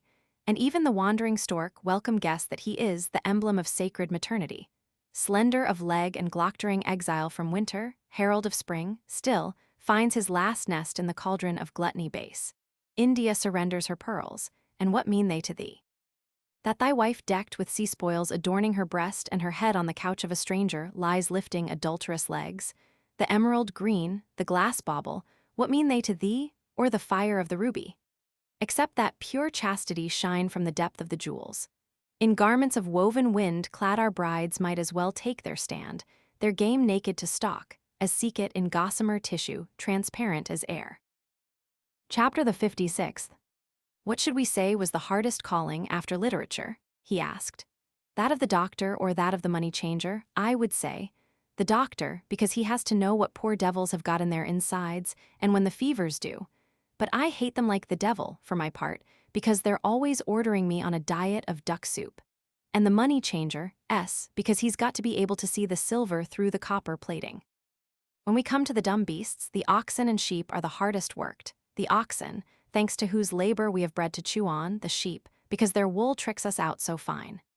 It's the greatest outrage under the sun for people to eat mutton and then wear a tunic. Then there's the bee. In my opinion, they're divine insects because they puke honey, though there are folks that claim that they bring it from Jupiter, and that's the reason they sting, too, for wherever you find a sweet, you'll find a bitter too. He was just putting the philosophers out of business when lottery tickets were passed around in a cup. A slave boy assigned to that duty read aloud the names of the souvenirs. Silver S-ham. A ham was brought in with some silver vinegar crutes on top of it. Cervical, something soft for the necka piece of the cervix neck of a sheep was brought in. Sarasapia, after wit and contumelia insult we were given must wafers and an apple melon end of phallus contus. Pori, leeks, and persica. He picked up a whip and a knife. Passers, sparrows, and a fly trap. The answer was raisins uva passand Attic honey. Senatoria, a dinner toga and forncia. Business dress he handed out a piece of meat suggestive of dinner and a notebook suggestive of business. Cannel chased by a dog and pedal pertaining to the foot, a hare and a slipper were brought out. Lamprey, murena, and a letter. He held up a mouse muse and a frograna tied together, and a bundle of beat beta the Greek letter beta. We laughed long and loud. There were 1,000 of these jokes, more or less, which have now escaped my memory. Chapter the 57th. But Ascyltos threw off all restraint and ridiculed everything. Throwing up his hands, he laughed until the tears ran down his cheeks. At last, one of Trimalchio's fellow freedmen, the one who had the place next to me, flew into a rage. "What's the joke, sheep's head?" he bawled. "Don't our host's swell entertainment suit you? You're richer than he is, I suppose, and used to dining better." As I hope the guardian spirit of this house will be on my side, I'd have stopped his bleeding long ago if I'd been sitting next to him. He's a peach, he is, laughing at others, some vagabond or other from who knows where, some nightpad who's not worth his own piss. Just let me piss a ring around him and he wouldn't know where to run to. I ain't easy riled, no, by Hercules I ain't, but worms breed in tender flesh. Look at him laugh. What the hell's he got to laugh at? Is his family so damned fine-haired? So you're a Roman knight. Well, I'm a king's son. How's it come that you've been a slave? You'll ask because I put myself into service because I'd rather be a Roman citizen than a tax-paying provincial. And now I hope that my life will be such that no one can jeer at me. I'm a man among men. I take my stroll bareheaded and owe no man a copper cent. I never had a summons in my life and no one ever said to me, in the forum, pay me what you owe me. I've bought a few acres and saved up a few dollars and I feed 20 bellies and a dog. I ransomed my bedfellow so no one could wipe his hands on her bosom. 1,000 dinars it cost me, too. I was chosen priest of Augustus without paying the fee, and I hope that I won't need to blush in my grave after I'm dead. But you're so busy that you can't look behind you. You can spot a louse on someone else, all right, but you can't see the tick on yourself. You're the only one that thinks we're so funny. Look at your professor. He's older than you are, and we're good enough for him. But you're only a brat with the milk still in your nose, and all you can prattle is ma or mew. You're only a clay pot, a piece of leather soaked in water, softer and slipperier, but none the better for that. You've got more coin than we have you? Then eat 2 breakfasts and 2 dinners a day. I'd rather have my reputation than riches, for my part, and before I make an end of this who ever done me twice. In all the 40 years I was in service, no one could tell whether I was free or a slave. I was only a long-haired boy when I came to this colony, and the townhouse was not built then. I did my best to please my master, and he was a digniferous and majestical gentleman whose nail parings were worth more than your whole carcass. I had enemies in his house, too, who would have been glad to trip me up, but I swam the flood, thanks to his kindness. Those are the things that try your mettle, for it's as easy to be born a gentleman as to say, "Come here." Well, what are you gaping at now, like a billy goat in a vetch field? Chapter the 58th. Gittin, who had been standing at my feet and who had for some time been holding in his laughter, burst into an uproarious guffaw at this last figure of speech, and when Ascyltos' adversary heard it, he turned his abuse upon the boy. "What's so funny, you curly-headed onion?" he bellowed. "Are the Saturnalia here, I'd like to know? Is it December now? When did you pay your 20th? What's this to you, you gallows bird you crows meet? I'll call the anger of Jupiter down on you and that master of yours who don't keep you in better order. If I didn't respect my fellow freedmen, I'd give you what is coming to you right here on the spot. As I hope to get my belly full of bread, I would. We'll get along well enough, but those that can't control you are fools, like master like man's a true saying. I can hardly hold myself in and I'm not hot-headed by nature, but once let me get a start and I don't care 2 cents for my own mother. All right, I'll catch you in the street, you rat, you toadstool. May I never grow an inch up or down if I don't push your master into a dunghill, and I'll give you the same medicine, I will, by Hercules, I will, no matter if you call down Olympian Jupiter himself, I'll take care of your 8-inch ringlets and your 2-cent master into the bargain. I'll have my teeth into you, either you'll cut out the laughing, or I don't know myself. Yes, even if you had a golden beard, I'll bring the wrath of Minerva down on you and on the fellow that first made a come here out of you. No, I never learned geometry or criticism or other foolishness like that, but I know my capital letters and I can divide any figure by 100, be it in asses, pounds, or sesterces. Let's have a showdown, you and I will make a little bet, here's my coin. You'll soon find out that your father's money was wasted on your education, even if you do know a little rhetoric. How's this, what part of us am I? I come far, I come wide, now guess me. I'll give you another. What part of us runs but never moves from its place? What part of us grows but always grows less? But you scurry around and are as flustered and fidgeted as a mouse in a pisspot. Shut up and don't annoy your betters, who don't even know that you've been born. Don't think that I'm impressed by those boxwood armlets that you did your mistress out of. Acupo will back me. Let's go into the forum and borrow money, then you'll see whether this iron ring means credit. Bah, a draggled fox is a fine sight, ain't it? I hope I never get rich and die decently so that the people will swear by my death if I don't hound you everywhere with my toga turned inside out. And the fellow that taught you such manners did a good job too, a chattering ape, all right, no schoolmaster. We were better taught. Is everything in its place? The master would ask. Go straight home and don't stop and stare at everything, and don't be impudent to your elders. Don't loiter along looking in at the shops. No second raters came out of that school. And what you see me and I, thank the gods, it's all due to my own cleverness. Chapter the 59th. Ascyltos was just starting in to answer this indictment when Trimalchio, who was delighted with his fellow freedman's tirade, broke in. Cut out the bickering and let's have things pleasant here. Let up on the young fellow, Hermeros, he's hot-blooded, so you ought to be more reasonable. The loser's always the winner in arguments of this kind. And as for you, even when you were a young punk you used to go co, like a hen after a rooster, but you had no pep. Let's get to better business and start the fun all over again and watch the humorists. A troop filed in immediately and clashed spears against shields. Trimalchio sat himself up on his cushion and intoned in Latin from a book, while the actors, in accordance with their conceded custom, recited their parts in the Greek language. There came a pause, presently, and you don't any of you know the plot of the skit they're putting on, do you?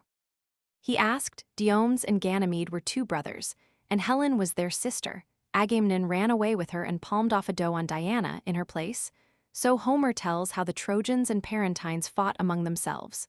Of course, Agamemnon was victorious, and gave his daughter Iphigenia to Achilles for a wife.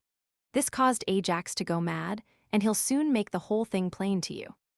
The humorists raised a shout, as soon as Trimalchio had done speaking, and as the whole familia stepped back, a boiled calf with a helmet on its head was brought in on an enormous platter. Ajax followed and rushed upon it with drawn sword. As if he were insane, he made passes with the flat and again with the edge. And then, collecting the slices, he skewered them, and much to our astonishment, presented them to us on the point of his sword. Chapter the 60th. But we were not given long in which to admire the elegance of such service, for all of a sudden the ceiling commenced to creak, and then the whole dining room shook.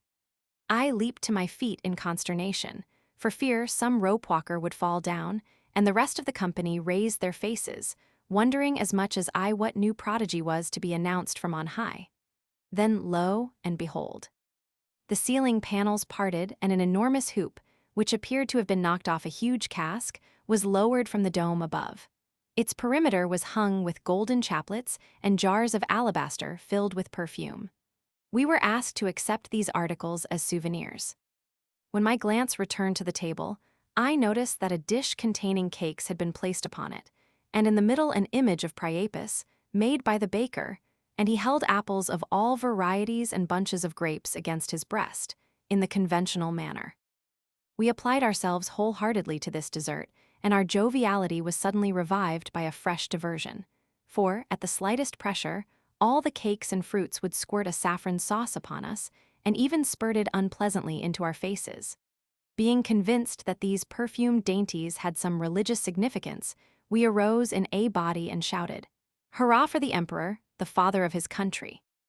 However, as we perceived that even after this act of veneration, the others continued helping themselves, we filled our napkins with the apples. I was especially keen on this, for I thought I could never put enough good things into Giton's lap. 3 slaves entered in the meantime, dressed in white tunics well tucked up, and 2 of them placed layers with amulets hanging from their necks, upon the table, while the third carried round a bowl of wine and cried, "May the gods be propitious." One was called Pseudo-Business, Trimalchio informed us, the other Lucreolacin, the third Felicio Profitand. When all the rest had kissed a true likeness of Trimalchio, we were ashamed to pass it by. Chapter the 61st. After they had all wished each other sound minds and good health, Trimalchio turned to Niceros.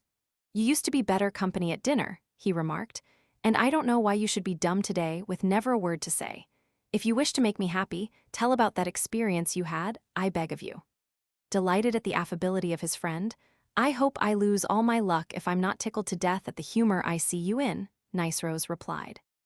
"All right, let's go the limit for a good time, though I'm afraid these scholars'll laugh at me, but I'll tell my tale and they can go as far as they like.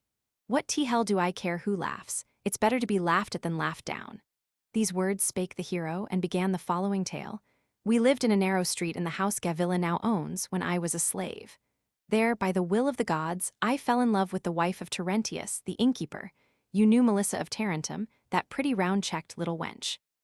It was no carnal passion, so hear me, Hercules, it wasn't. I was not in love with her physical charms. No, it was because she was such a good sport. I never asked her for a thing and had her deny me. If she had an as, I had half. I trusted her with everything I had and never was done out of anything. Her husband up and died on the place, one day, so I tried every way I could to get to her, for you know friends ought to show up when anyone's in a pinch." Chapter the 62nd. It so happened that our master had gone to Capua to attend to some odds and ends of business, and I seized the opportunity, and persuaded a guest of the house to accompany me as far as the 5th milestone. He was a soldier, and as brave as the very devil. We set out about cock-crow, the moon was shining as bright as midday, and came to where the tombstones are. My man stepped aside amongst them, but I sat down, singing, and commenced to count them up. When I looked around for my companion, he had stripped himself and piled his clothes by the side of the road. My heart was in my mouth, and I sat there while he pissed a ring around them and was suddenly turned into a wolf. Now don't think I'm joking, I wouldn't lie for any amount of money, but as I was saying, he commenced to howl after he was turned into a wolf and ran away into the forest. I didn't know where I was for a minute or two, then I went to his clothes to pick them up, and damned if they hadn't turned to stone. Was ever anyone nearer dead from fright than me? Then I whipped out my sword and cut every shadow along the road to bits, till I came to the house of my mistress. I looked like a ghost when I went in, and I nearly slipped my wind. The sweat was pouring down my crotch, my eyes were staring, and I could hardly be brought around. My Melissa wondered why I was out so late. "Oh, if you'd only come sooner," she said. "You could have helped us. A wolf broke into the folds and attacked the sheep, bleeding them like a butcher. But he didn't get the laugh on me, even if he did get away, for one of the slaves ran his neck through with a spear." I couldn't keep my eyes shut any longer when I heard that, and as soon as it grew light, I rushed back to our Gaius house like an innkeeper beaten out of his bill, and when I came to the place where the clothes had been turned into stone, there was nothing but a pool of blood.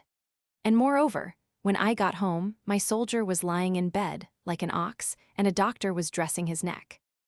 I knew then that he was a werewolf, and after that, I couldn't have eaten a crumb of bread with him, no, not if you had killed me. Others can think what they please about this, but as for me, I hope your geniuses will all get after me if I lie. Chapter the 63rd. We were all dumb with astonishment, when I take your story for granted, said Trimalchio. And if you'll believe me, my hair stood on end, and all the more because I know that Niceros never talks nonsense. He's always level-headed, not a bit gossipy. And now I'll tell you a hair-raiser myself, though I'm like a jackass on a slippery pavement compared to him. When I was a long-haired boy, for I lived a Chian life from my youth up, my master's minion died.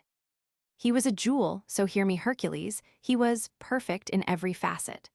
While his sorrow-stricken mother was bewailing his loss, and the rest of us were lamenting with her, the witches suddenly commenced to screech so loud that you would have thought a hare was being run down by the hounds. At that time, we had a Cappadocian slave, tall, very bold, and he had muscle too. He could hold a mad bull in the air. He wrapped a mantle around his left arm, boldly rushed out of doors with drawn sword, and ran a woman through the middle about here. No harm to what I touch. We heard a scream, but as a matter of fact, for I won't lie to you, we didn't catch sight of the witches themselves. Our simpleton came back presently and threw himself upon the bed. His whole body was black and blue, as if he had been flogged with whips, and of course the reason of that was she had touched him with her evil hand. We shut the door and returned to our business, but when the mother put her arms around the body of her son, it turned out that it was only a straw bolster, no heart, no guts, nothing. Of course the witches had swooped down upon the lad and put the straw changeling in his place. Believe me or not, suit yourselves, but I say that there are women that know too much, and night hags, too, and they turn everything upside down. And as for the long-haired booby, he never got back his own natural color, and he died, raving mad, a few days later. Chapter the 64th. Though we wondered greatly, we believed none the less implicitly, and kissing the table, we besought the night hags to attend to their own affairs while we were returning home from dinner. As far as I was concerned, the lamps already seemed to burn double and the whole dining room was going round. When see here, Placamus, Trimalchio spoke up, haven't you anything to tell us? You haven't entertained us at all, have you? And you used to be fine company, always ready to oblige with a recitation or a song. The gods bless us, how the green figs have fallen. True for you, the fellow answered, since I've got the gout my sporting days are over, but in the good old times when I was a young spark, I nearly sang myself into a consumption. How I used to dance, and take my part in a farce or hold up my end in the barber shops. Who could hold a candle to me except, of course, the one and only Apelles? He then put his hand to his mouth and hissed out some foul gibberish or other, and said afterwards that it was Greek. Trimalchio himself then favored us with an impersonation of a man blowing a trumpet, and when he had finished, he looked around for his minion, whom he called Croesus, a blear-eyed slave whose teeth were very disagreeably discolored. He was playing with a little black bitch, disgustingly fat, wrapping her up in a leek-green scarf and teasing her with a half-loaf of bread which he had put on the couch, and when from sheer nausea she refused it, he crammed it down her throat. This sight put Trimalchio in mind of his own dog, and he ordered Scylax, the guardian of his house and home, to be brought in. An enormous dog was immediately led in upon a chain, and, obeying a kick from the porter, it lay down beside the table. Thereupon Trimalchio remarked, as he threw it a piece of white bread, "No one in all my house loves me better than Scylax." Enraged at Trimalchio's praising Scylax so warmly, the slave put the bitch down upon the floor and sicked her on to fight. Scylax, as might have been expected from such a dog, made the whole room ring with his hideous barking, and nearly shook the life out of the little bitch which the slave called Pearl. Nor did the uproar end in a dog fight. A candelabrum was upset upon the table, breaking the glasses and spattering some of the guests with hot oil. As Trimalchio did not wish to seem concerned at the loss, he kissed the boy and ordered him to climb upon his own back. The slave did not hesitate, but mounting his rocking horse, he beat Trimalchio's shoulders with his open palms, yelling with laughter, "Buck! Buck! How many fingers do I hold up?" When Trimalchio had, in a measure, regained his composure, which took but a little while, he ordered that a huge vessel be filled with mixed wine, and that drinks be served to all the slaves sitting around our feet, adding as an afterthought, "If anyone refuses to drink, pour it on his head. Business is business, but now's the time for fun." Chapter the 65th. The dainties that followed this display of affability were of such a nature that, if any reliance is to be placed in my word, the very mention of them makes me sick at the stomach. Instead of thrushes, fattened chickens were served, one to each of us, and goose eggs with pastry caps on them, which same Trimalchio earnestly entreated us to eat, informing us that the chickens had all been boned. Just at that instant, however, a lictor knocked at the dining-room door, and a reveler, clad in white vestments, entered, followed by a large retinue. Startled at such pomp, I thought that the praetor had arrived, so I put my bare feet upon the floor and started to get up, but Agamemnon laughed at my anxiety and said, "Keep your seat, you idiot, it's only Habenas the Sevier. He's a stone mason, and if report speaks true, he makes the finest tombstones imaginable." Reassured by this information, I lay back upon my couch and watched Habena's entrance with great curiosity.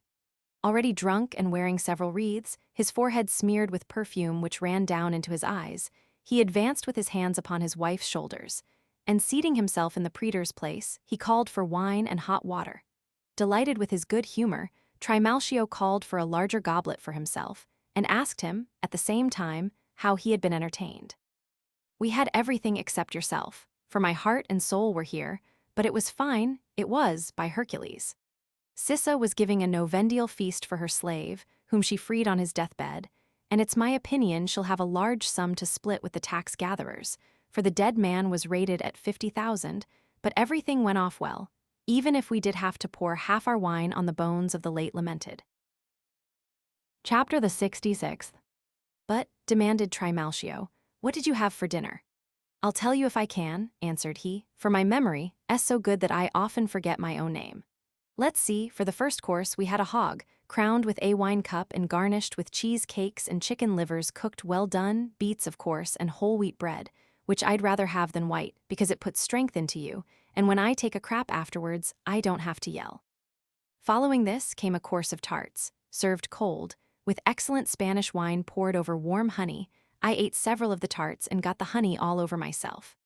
Then there were chickpeas and lupins, all the smooth-shelled nuts you wanted, and an apple apiece, but I got away with 2, and here they are, tied up in my napkin, for I'll have a row on my hands if I don't bring some kind of a present home to my favorite slave.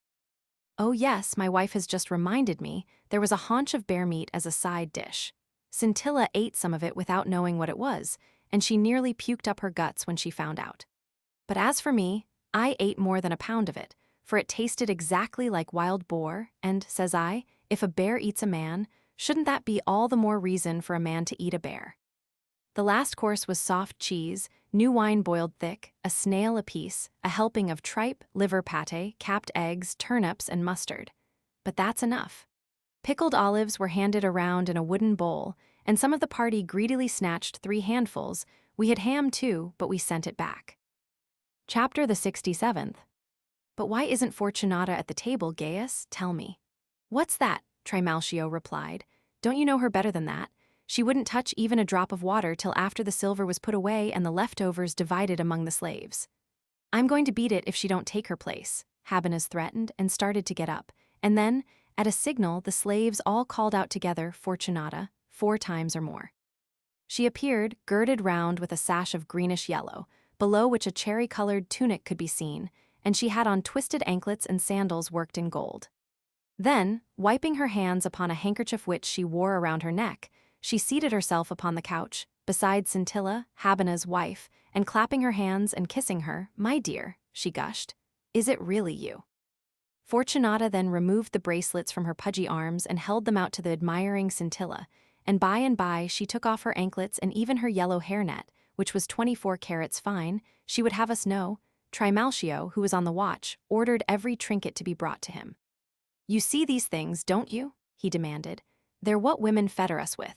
That's the way us poor suckers are done. These ought to weigh 6 pounds and a half. I have an armband myself that don't weigh a grain under 10 pounds. I bought it out of Mercury's thousandths, too." Finally, for fear he would seem to be lying, he ordered the scales to be brought in and carried around to prove the weights. And Scintilla was no better. She took off a small golden vanity case which she wore around her neck, and which she called her lucky box, and took from it 2 eardrops, which in her turn she handed to Fortunata to be inspected. "Thanks to the generosity of my husband," she smirked, "no woman has better." "What's that?" Habenas demanded. "You kept on my trail to buy that glass bean for you. If I had a daughter, I'll be damned if I wouldn't cut off her little ears. We'd have everything as cheap as dirt if there were no women, but we have to piss hot and drink cold, the way things are now." The women, angry though they were laughing together in the meantime and exchanging drunken kisses, the one running on about her diligence as a housekeeper, and the other about the infidelities and neglect of her husband. Habenas got up stealthily, while they were clinging together in this fashion, and seizing Fortunata by the feet, he tipped her over backwards upon the couch. "Let go." She screeched as her tunic slipped above her knees. Then, after pulling down her clothing, she threw herself into Scintilla's lap, and hid, with her handkerchief, a face which was none the more beautiful for its blushes. Chapter the 68th. After a short interval, Trimalchio gave orders for the dessert to be served, whereupon the slaves took away all the tables and brought in others, and sprinkled the floor with sawdust mixed with saffron and vermilion, and also with powdered mica, a thing I had never seen done before. When all this was done, Trimalchio remarked, "I could rest content with this course, for you have your second tables, but if you've something especially nice, why bring it on?"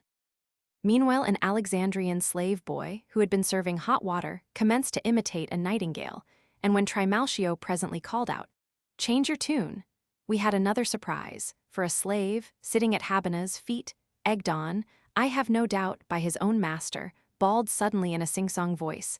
Meanwhile Aeneas and all of his fleet held his course on the billowy deep. Never before had my ears been assailed by a sound so discordant, for in addition to his barbarous pronunciation and the raising and lowering of his voice, he interpolated Aedeline verses, and for the first time in my life, Virgil grated on my nerves. When he had to quit, finally, from sheer want of breath, "Did he ever have any training?" Habenas exclaimed. "No, not he. I educated him by sending him among the grafters at the fair, so when it comes to taking off a barker or a mule driver, there's not his equal, and the rogue's clever, too. He's a shoemaker or a cook or a baker, a regular jack of all trades. But he has two faults, and if he didn't have them, he'd be beyond all price. He snores and he's been circumcised. And that's the reason he never can keep his mouth shut and always has an eye open. I paid 300 dinars for him." Chapter the 69th. "Yes," Scintilla broke in, "and you've not mentioned all of his accomplishments either. He's a pimp too, and I'm going to see that he's branded," she snapped. Trimalchio laughed. "There's where the Cappadocian comes out," he said. "Never cheats himself out of anything, and I admire him for it, so help me Hercules, I do. No one can show a dead man a good time. Don't be jealous, Scintilla, we're next to you women too, believe me. As sure as you see me here safe and sound, I used to play at thrust and parry with Mama, my mistress, and finally even my master got suspicious and sent me back to a stewardship. But keep quiet, tongue, and I'll give you a cake." Taking all this as praise, the wretched slave pulled a small earthen lamp from a fold in his garment, and impersonated a trumpeter for half an hour or more, while Habenas hummed with him, holding his finger pressed to his lips. Finally, the slave stepped out into the middle of the floor and waved his pipes in imitation of a flute player. Then, with a whip and a smock, he enacted the part of a mule driver. At last Habenas called him over and kissed him and said, as he poured a drink for him, "You get better all the time, massa. I'm going to give you a pair of shoes." Had not the dessert been brought in, we would never have gotten to the end of these stupidities. Thrushes made of pastry and stuffed with nuts and raisins, quinces with spines sticking out so that they looked like sea urchins. All this would have been endurable enough had it not been for the last dish that was served. So revolting was this that we would rather have died of starvation than to have even touched it. We thought that a fat goose, flanked with fish and all kinds of birds, had been served, until Trimalchio spoke up. "Everything you see here, my friends," said he, "was made from the same stuff." With my usual keen insight, I jumped to the conclusion that I knew what that stuff was, and, turning to Agamemnon, I said, "I shall be greatly surprised if all those things are not made out of excrement, or out of mud, at the very least. I saw a like artifice practiced at Rome during the Saturnalia." Chapter the 70th. I had not done speaking when Trimalchio chimed in. "As I hope to grow fatter in fortune but not in figure, my cook has made all this out of a hog. It would be simply impossible to meet up with a more valuable fellow. He'd make you a fish out of a sow's coint, if that's what you wanted, a pigeon out of her lard, a turtle dove out of her ham, and a hen out of a knuckle of pork. That's why I named him Daedalus in a happy moment. I brought him a present of knives, from Rome, because he's so smart. They're made of Noric steel, too. He ordered them brought in immediately, and looked them over with admiration, even giving us the chance to try their edges upon our cheeks. Then all of a sudden 2 slaves came in, carrying on as if they had been fighting at the fountain. At least, each one had a water jar hanging from a yoke around his neck. Trimalchio arbitrated their difference, but neither would abide by his decision, and each one smashed the other's jar with a club. Perturbed at the insolence of these drunken ruffians, we watched both of them narrowly while they were fighting, and then, what should come pouring out of the broken jars but oysters and scallops, which a slave picked up and passed around in a dish. The resourceful cook would not permit himself to be outdone by such refinements, but served us with snails on a silver gridiron and sang continually in a tremulous and very discordant voice. I am ashamed to have to relate what followed, for, contrary to all convention, some long-haired boys brought in unguents in a silver basin and anointed the feet of the reclining guests. But before doing this, however, they bound our thighs and ankles with garlands of flowers. They then perfumed the wine-mixing vessel with the same unguent and poured some of the melted liquid into the lamps. Fortunata had, by this time, taken a notion that she wanted to dance, and Scintilla was doing more hand-clapping than talking, when Trimalchio called out, "Philagyrus, and you too, Cario, you can both come to the table, even if you are Green Faction fans, and tell your bedfellow, Menophylla, to come too." What would you think happened then?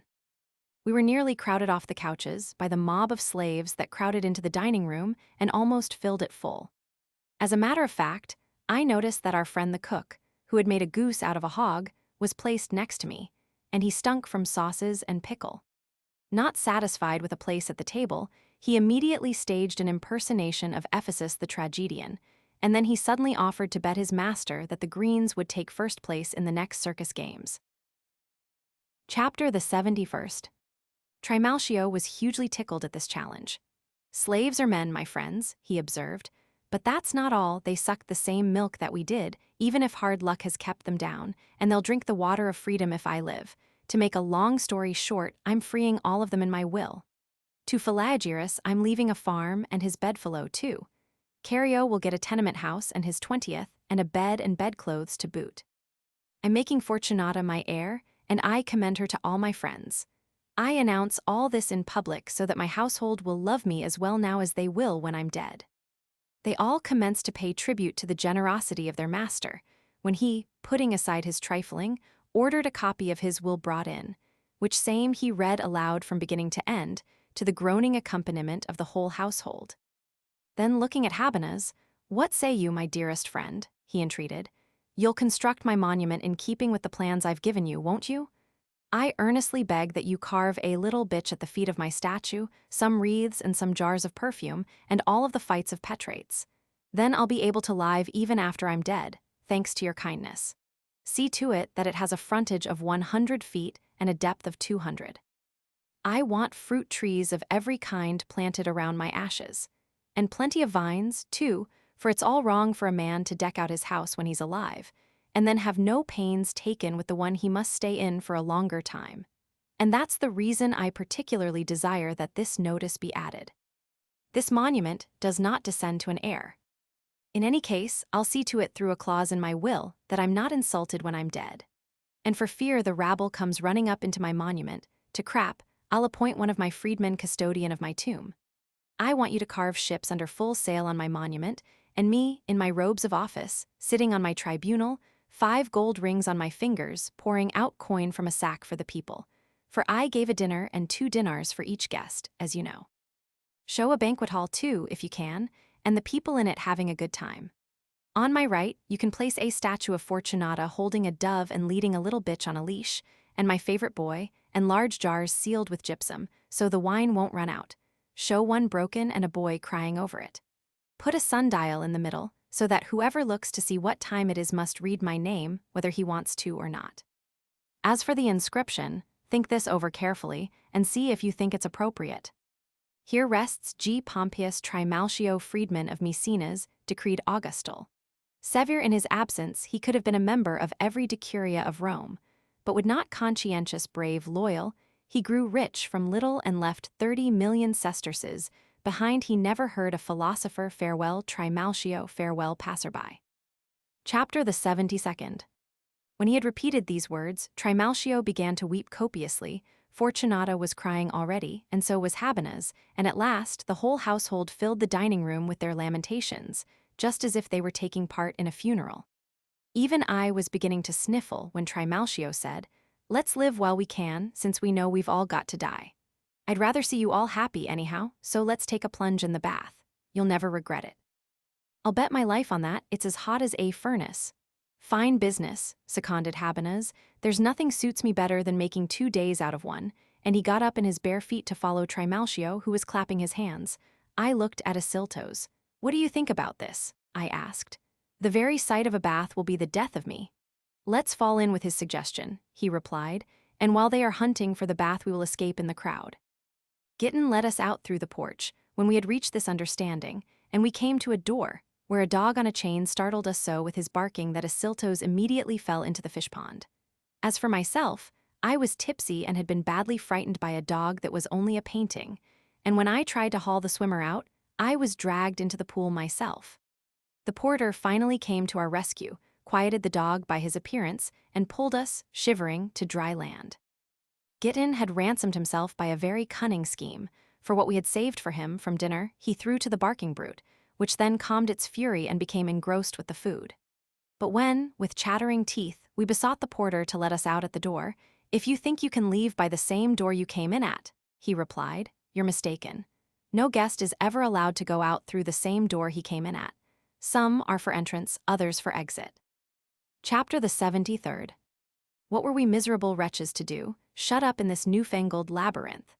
The idea of taking a hot bath had commenced to grow in favor, so we finally asked the porter to lead us to the place, and throwing off our clothing, which Giton spread out in the hall to dry, we went in. It was very small, like a cold water cistern. Trimalchio was standing upright in it, and one could not escape his disgusting bragging even here.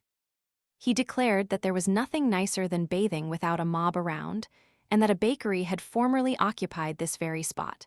Tired out at last, he sat down, but when the echoes of the place tempted him, he lifted his drunken mouth to the ceiling and commenced murdering the songs of Menocrates. At least that is what we were told by those who understood his language. Some of the guests joined hands and ran around the edge of the pool, making the place ring with their boisterous peals of laughter. Others tried to pick rings up from the floor, with their hands tied behind them, or else, going down upon their knees, tried to touch the ends of their toes by bending backwards. We went down into the pool while the rest were taking part in such amusements. It was being heated for Trimalchio. When the fumes of the wine had been dissipated, we were conducted into another dining room where Fortunata had laid out her own treasures. I noticed, for instance, that there were little bronze fishermen upon the lamps, the tables were of solid silver, the cups were porcelain inlaid with gold. Before our eyes wine was being strained through a straining cloth. "One of my slaves shaves his first beard today," Trimalchio remarked at length. "A promising, honest, thrifty lad. May he have no bad luck, so let's get our skins full and stick around till morning." Chapter the 74th. He had not ceased speaking when a cock crowed. Alarmed at this omen, Trimalchio ordered wine thrown under the table and told them to sprinkle the lamps with it, and he even went so far as to change his ring from his left hand to his right. "That trumpeter did not sound off without a reason," he remarked. "There's either a fire in the neighborhood or else someone's going to give up the ghost. I hope it's none of us. Whoever brings that Jonah in shall have a present." He had no sooner made this promise than a cock was brought in from somewhere in the neighborhood, and Trimalchio ordered the cook to prepare it for the pot. That same versatile genius who had but a short time before made birds and fish out of a hog, cut it up. It was then consigned to the kettle, and while Daedalus was taking a long hot drink, Fortunata ground pepper in a boxwood mill. When these delicacies had been consumed, Trimalchio looked the slaves over. "You haven't had anything to eat yet, have you?" he asked. "Get out and let another relay come on duty." Thereupon a second relay came in. "Farewell, Gaius," cried those going off duty, and "Hail, Gaius," cried those coming on. Our hilarity was somewhat dampened soon after, for a boy, who was by no means bad-looking, came in among the fresh slaves. Trimalchio seized him and kissed him lingeringly, whereupon Fortunata, asserting her rights in the house, began to rail at Trimalchio, styling him an abomination who set no limits to his lechery, finally ending by calling him a dog. Trimalchio flew into a rage at her abuse and threw a wine cup at her head, whereupon she screeched, as if she had an eye knocked out, and covered her face with her trembling hands. Scintilla was frightened, too, and shielded the shuddering woman with her garment. An officious slave presently held a cold water pitcher to her cheek, and Fortunata bent over it, sobbing and moaning. But as for Trimalchio, what the hell's next? He gritted out. "This Syrian dancing whore don't remember anything. I took her off the auction block and made her a woman among her equals, didn't I? And here she puffs herself up like a frog and pukes in her own nest. She's a blockhead, all right, not a woman. But that's the way it is. If you're born in an attic, you can't sleep in a palace. I'll see that this booted Cassandra's tamed, So help me my genius, I will. And I could have married 10 million, even if I did only have 2 cents. You know I'm not lying. Let me give you a tip, said Agatho, the perfumer, to the lady next door when he pulled me aside. Don't let your line die out. And here I've stuck the axe into my own leg because I was a damned fool and didn't want to seem fickle. I'll see to it that you're more careful how you claw me up. Sure as you're born, I will. That you may realize how seriously I take what you've done to me, Habenas. I don't want you to put her statue on my tomb for fear I'll be nagged even after I'm dead. And furthermore, that she may know I can repay a bad turn, I won't have her kissing me when I'm laid out. Chapter the 75th. When Trimalchio had launched this thunderbolt, Habenas commenced to beg him to control his anger. There's not one of us but goes wrong sometimes, argued he. We're not gods, we're men. Scintilla also cried out through her tears, calling him Gaius and entreating him by his guardian angel to be mollified. Trimalchio could restrain the tears no longer. Habenas, he blubbered, as you hope to enjoy your money, spit in my face if I've done anything wrong. I kissed him because he's very thrifty, not because he's a pretty boy. He can recite his division table and read a book at sight. He bought himself a Thracian uniform from his savings from his rations, and a stool and 2 dippers with his own money, too. He's worth my attention, ain't he? But Fortunata won't see it. Ain't that the truth, you high-stepping hussy? Let me beg you to make the best of what you've got, you Shekite, and don't make me show my teeth, my little darling, or you'll find out what my temper's like. Believe me, when once I've made up my mind, I'm as fixed as a spike in a beam. But let's think of the living. I hope you'll all make yourselves at home, gentlemen. I was in your fix myself once, but rose to what I am now by my own merit. It's the brains that makes the man, all the rest's bunk. I buy well, I sell well, someone else will tell you a different story, but as for myself, I'm fairly busting with prosperity. What? Grunting so, still bawling. I'll see to it that you've something to bawl for, but as I started to say, it was my thrift that brought me to my fortune. I was just as tall as that candlestick when I came over from Asia.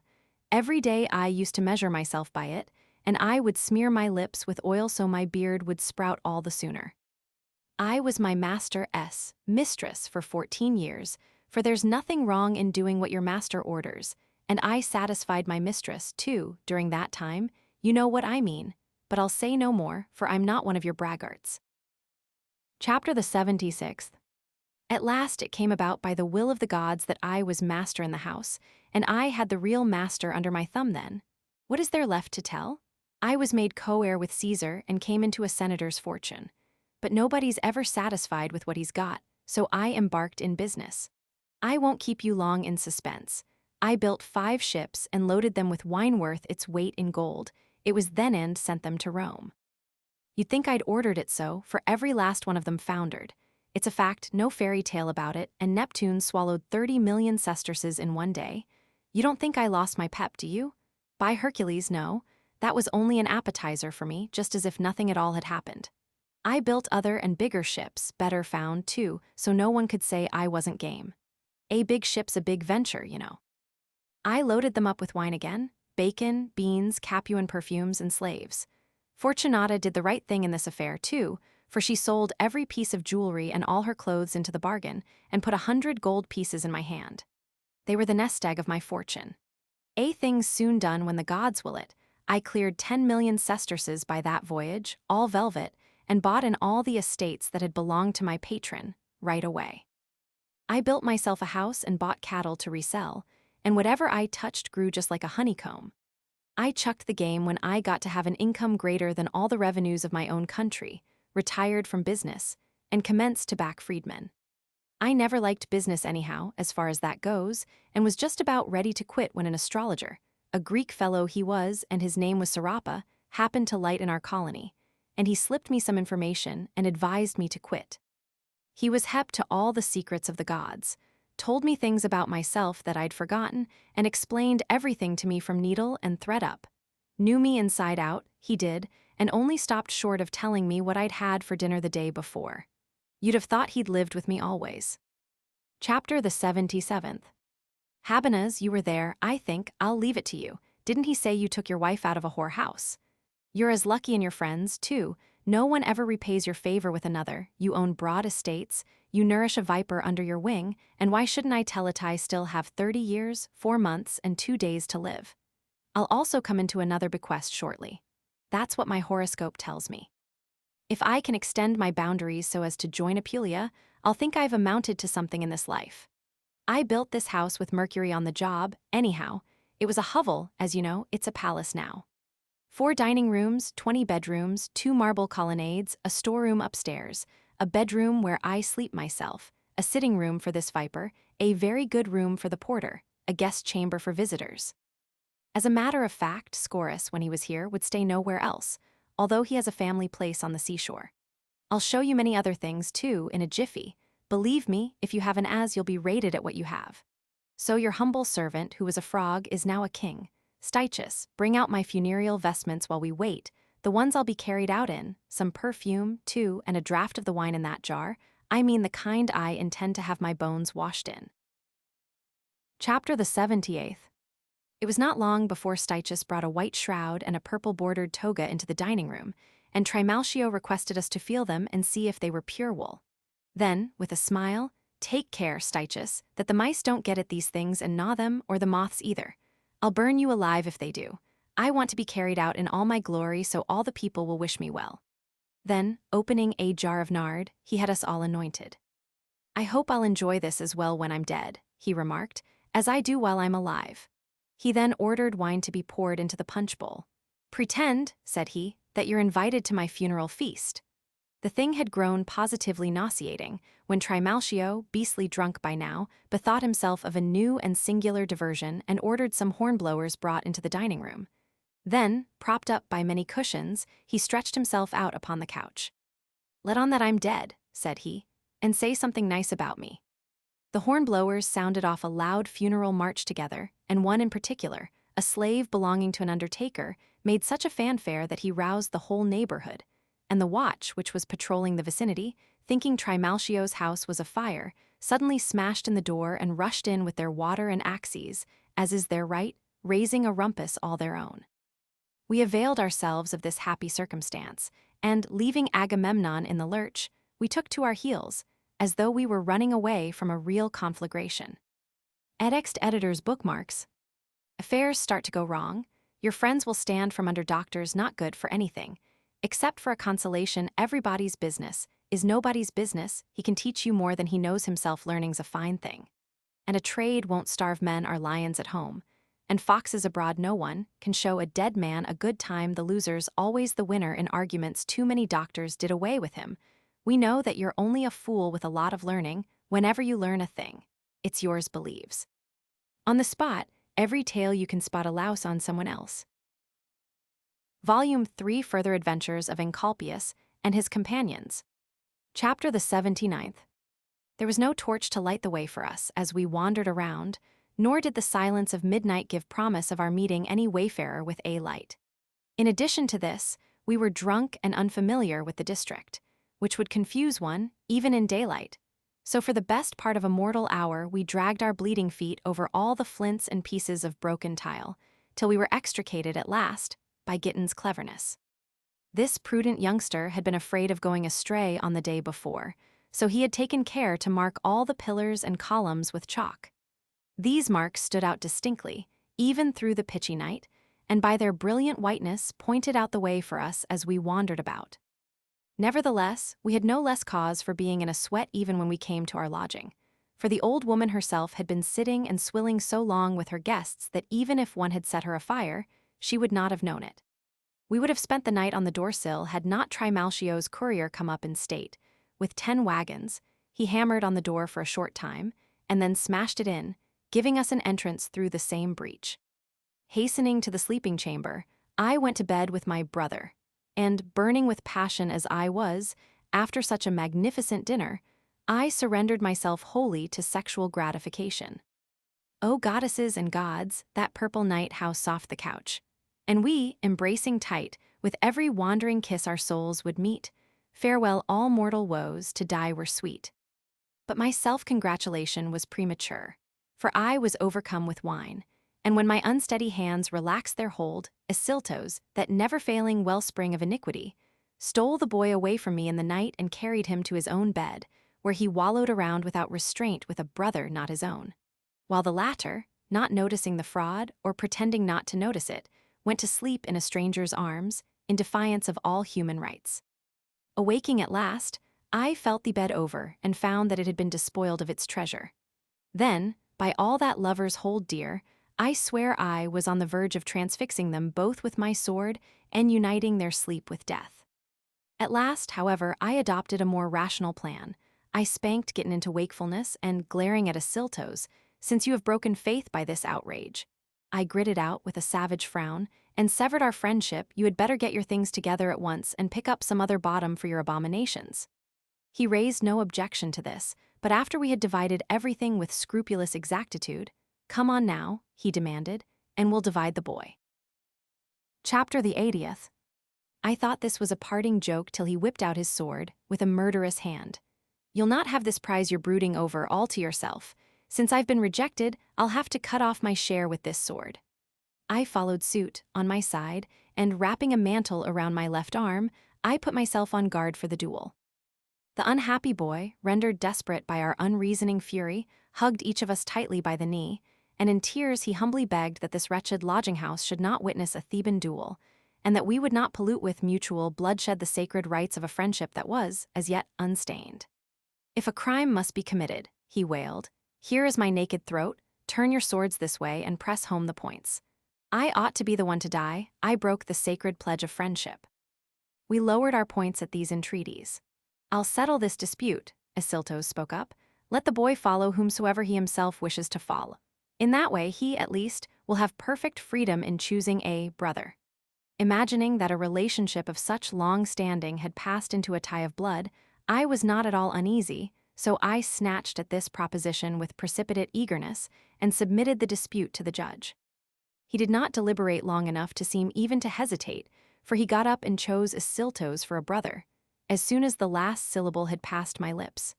At this decision I was thunderstruck, and threw myself upon the bed, unarmed and just as I stood. Had I not begrudged my enemy such a triumph, I would have laid violent hands upon myself. Flushed with success, Ascyltos marched out with his prize, and abandoned, in a strange town, a comrade in the depths of despair. One whom, but a little while before, he had loved most unselfishly, one whose destiny was so like his own. As long as is expedient, the name of friendship lives, just as in dicing, fortune smiles or lowers, when good luck beckons, then your friend his gleeful service gives but basely flies when ruin o'er you towers. The strollers act their farces upon the stage, each one his part. The father, son, the rich man, all are here. But soon the page is turned upon the comic actor's art, the mask is dropped, the makeups disappear. Chapter the 81st. Nevertheless, I did not indulge myself very long in tears, being afraid that Menelaus, the tutor, might drop in upon me all alone in the lodging-house, and catch me in the midst of my troubles, so I collected my baggage and with a heavy heart sneaked off to an obscure quarter near the seashore. There, I kept to my room for 3 days. My mind was continually haunted by my loneliness and desertion, and I beat my breast, already sore from blows. Why could not the earth have opened and swallowed me?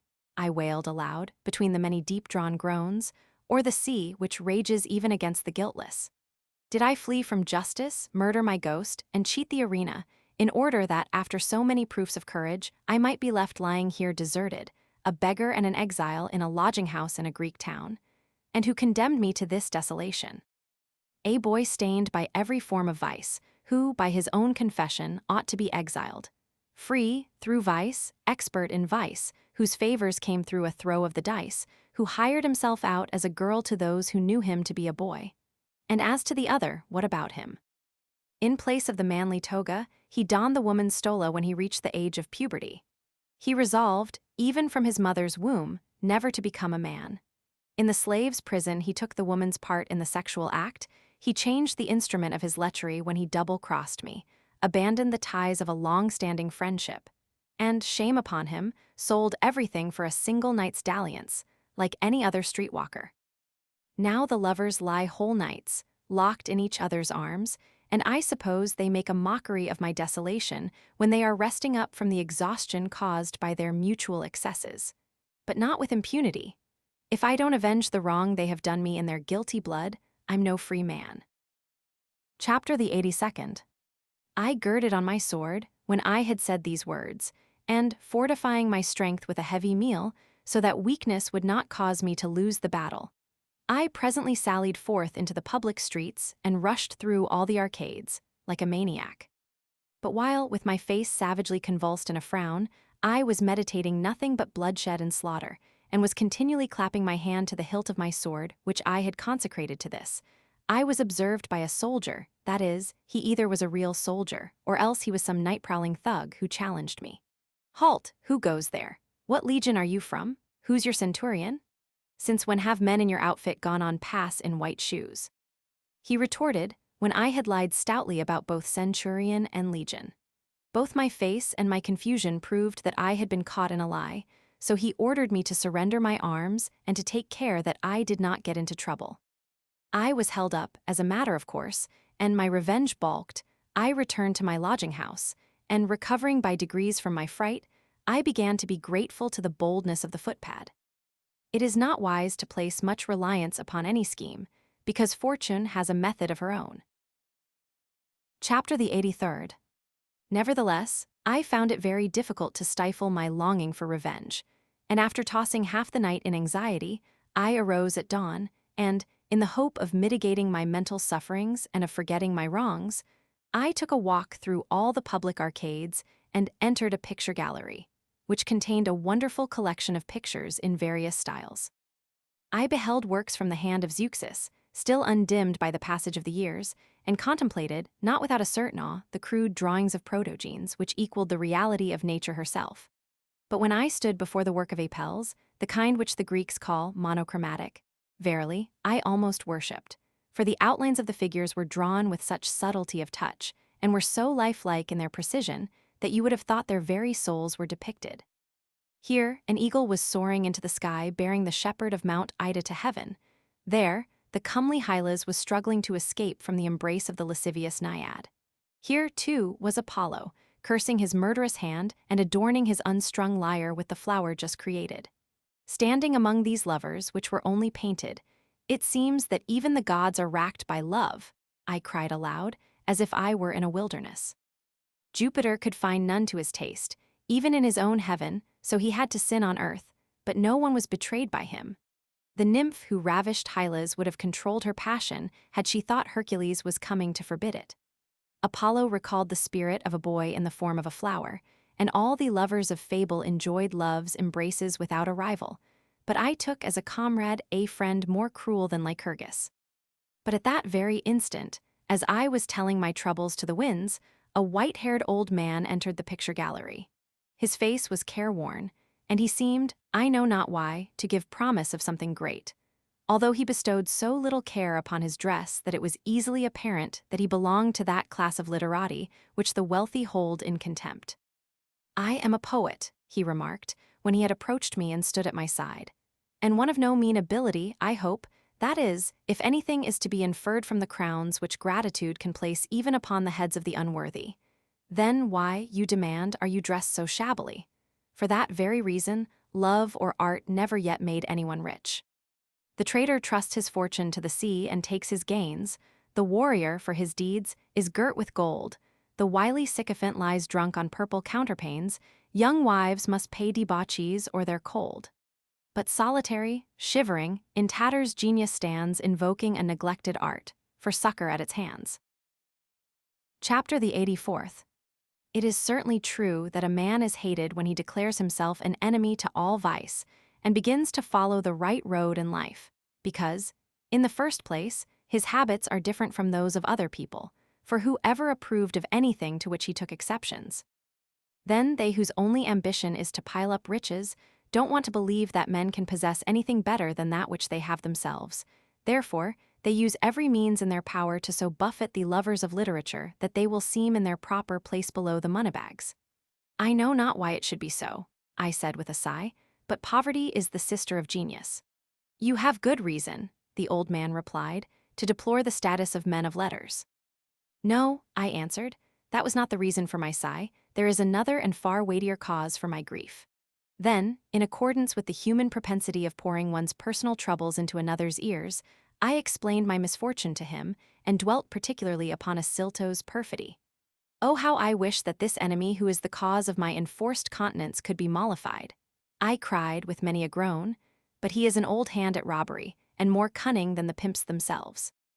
My frankness pleased the old man, who attempted to comfort me, and to beguile my sorrow, he related the particulars of an amorous intrigue in which he himself had played a part. Chapter the 85th. When I was attached to the questor's staff, in Asia, I was quartered with a family at Pergamus. I found things very much to my liking there, not only on account of the refined comfort of my apartments, but also because of the extreme beauty of my host's son. For the latter reason, I had recourse to strategy, in order that the father should never suspect me of being a seducer.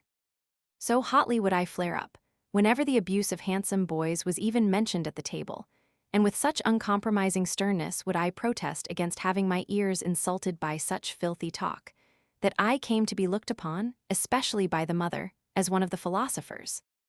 I was conducting the lad to the gymnasium before very long, and superintending his conduct, taking especial care, all the while, that no one who could debauch him should ever enter the house.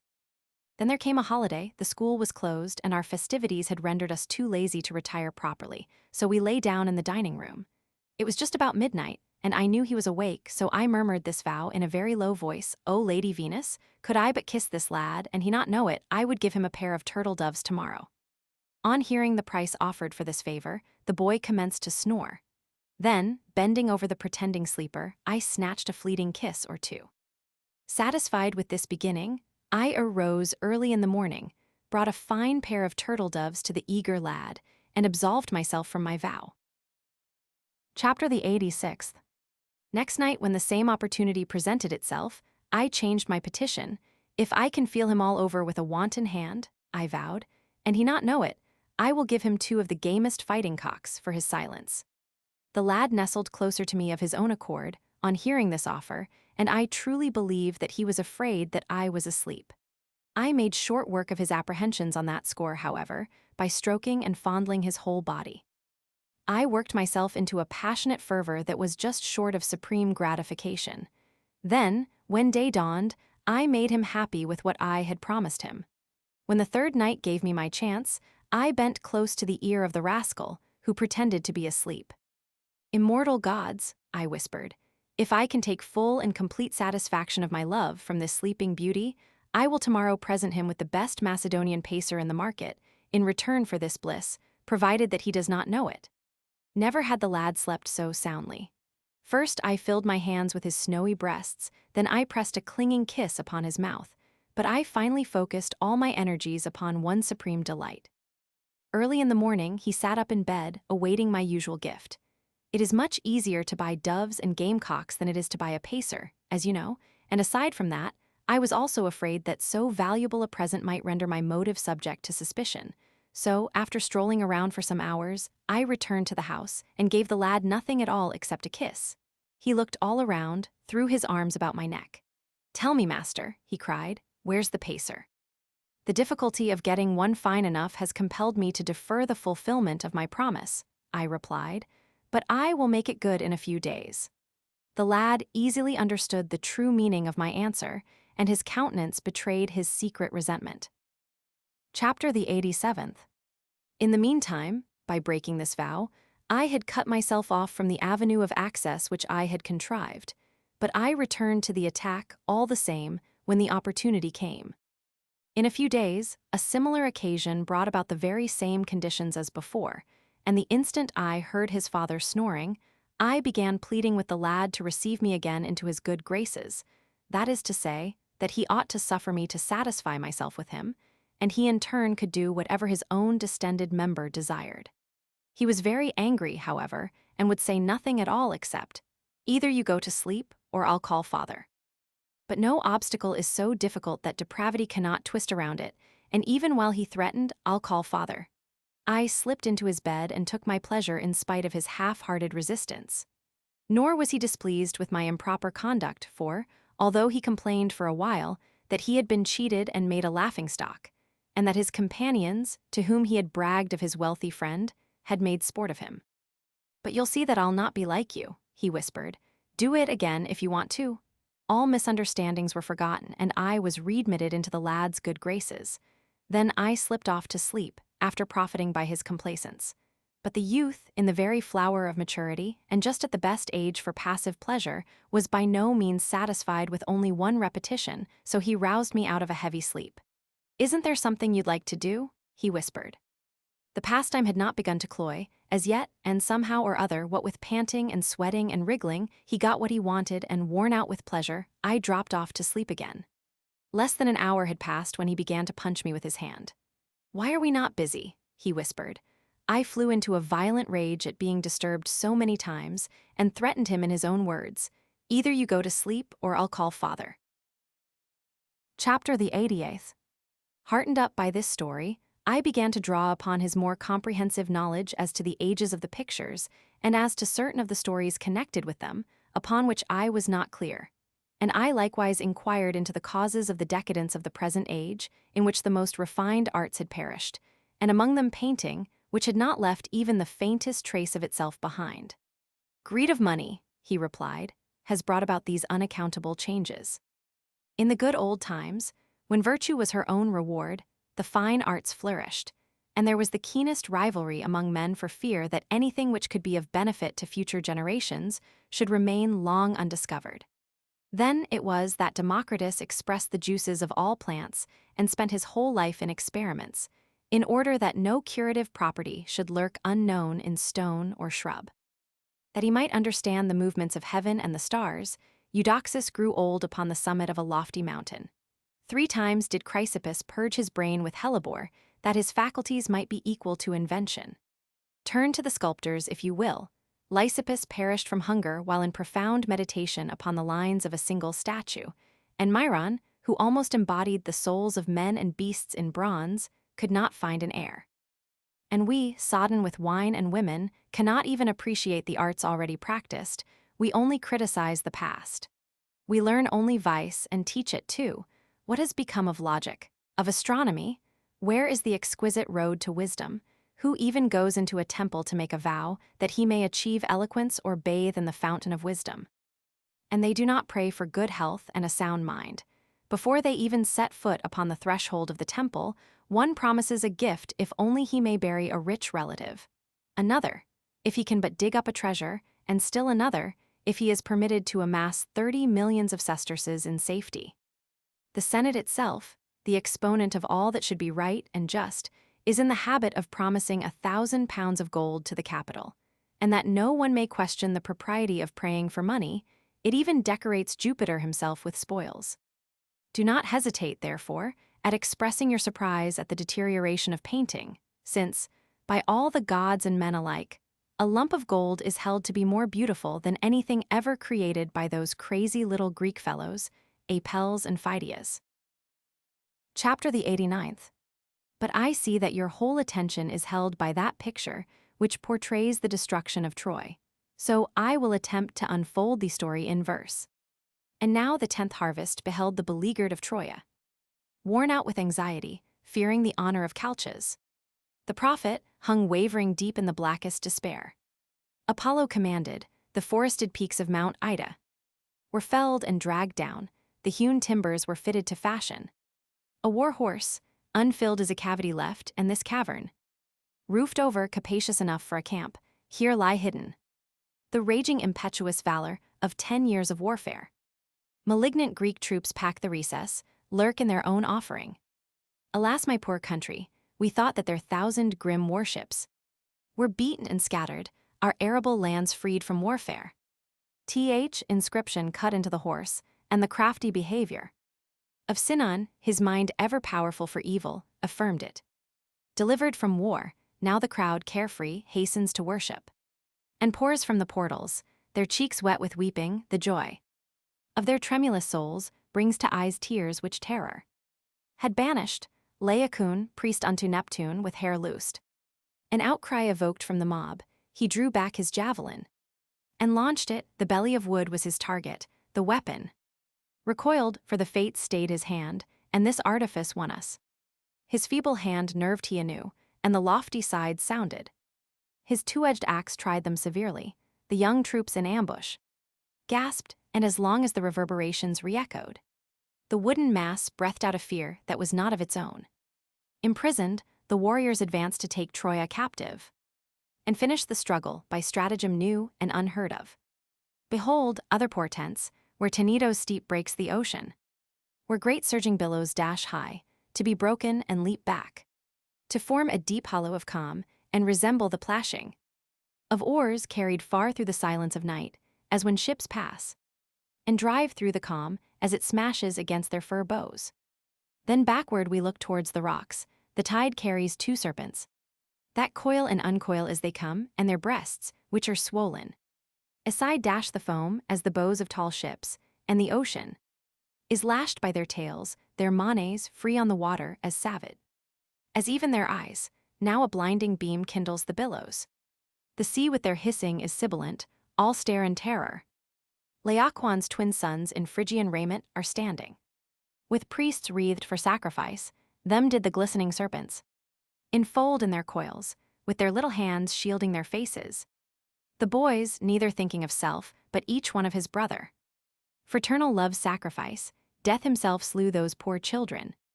By means of their unselfish fear for each other, the father, a helper too feeble, now throws himself prone on their bodies.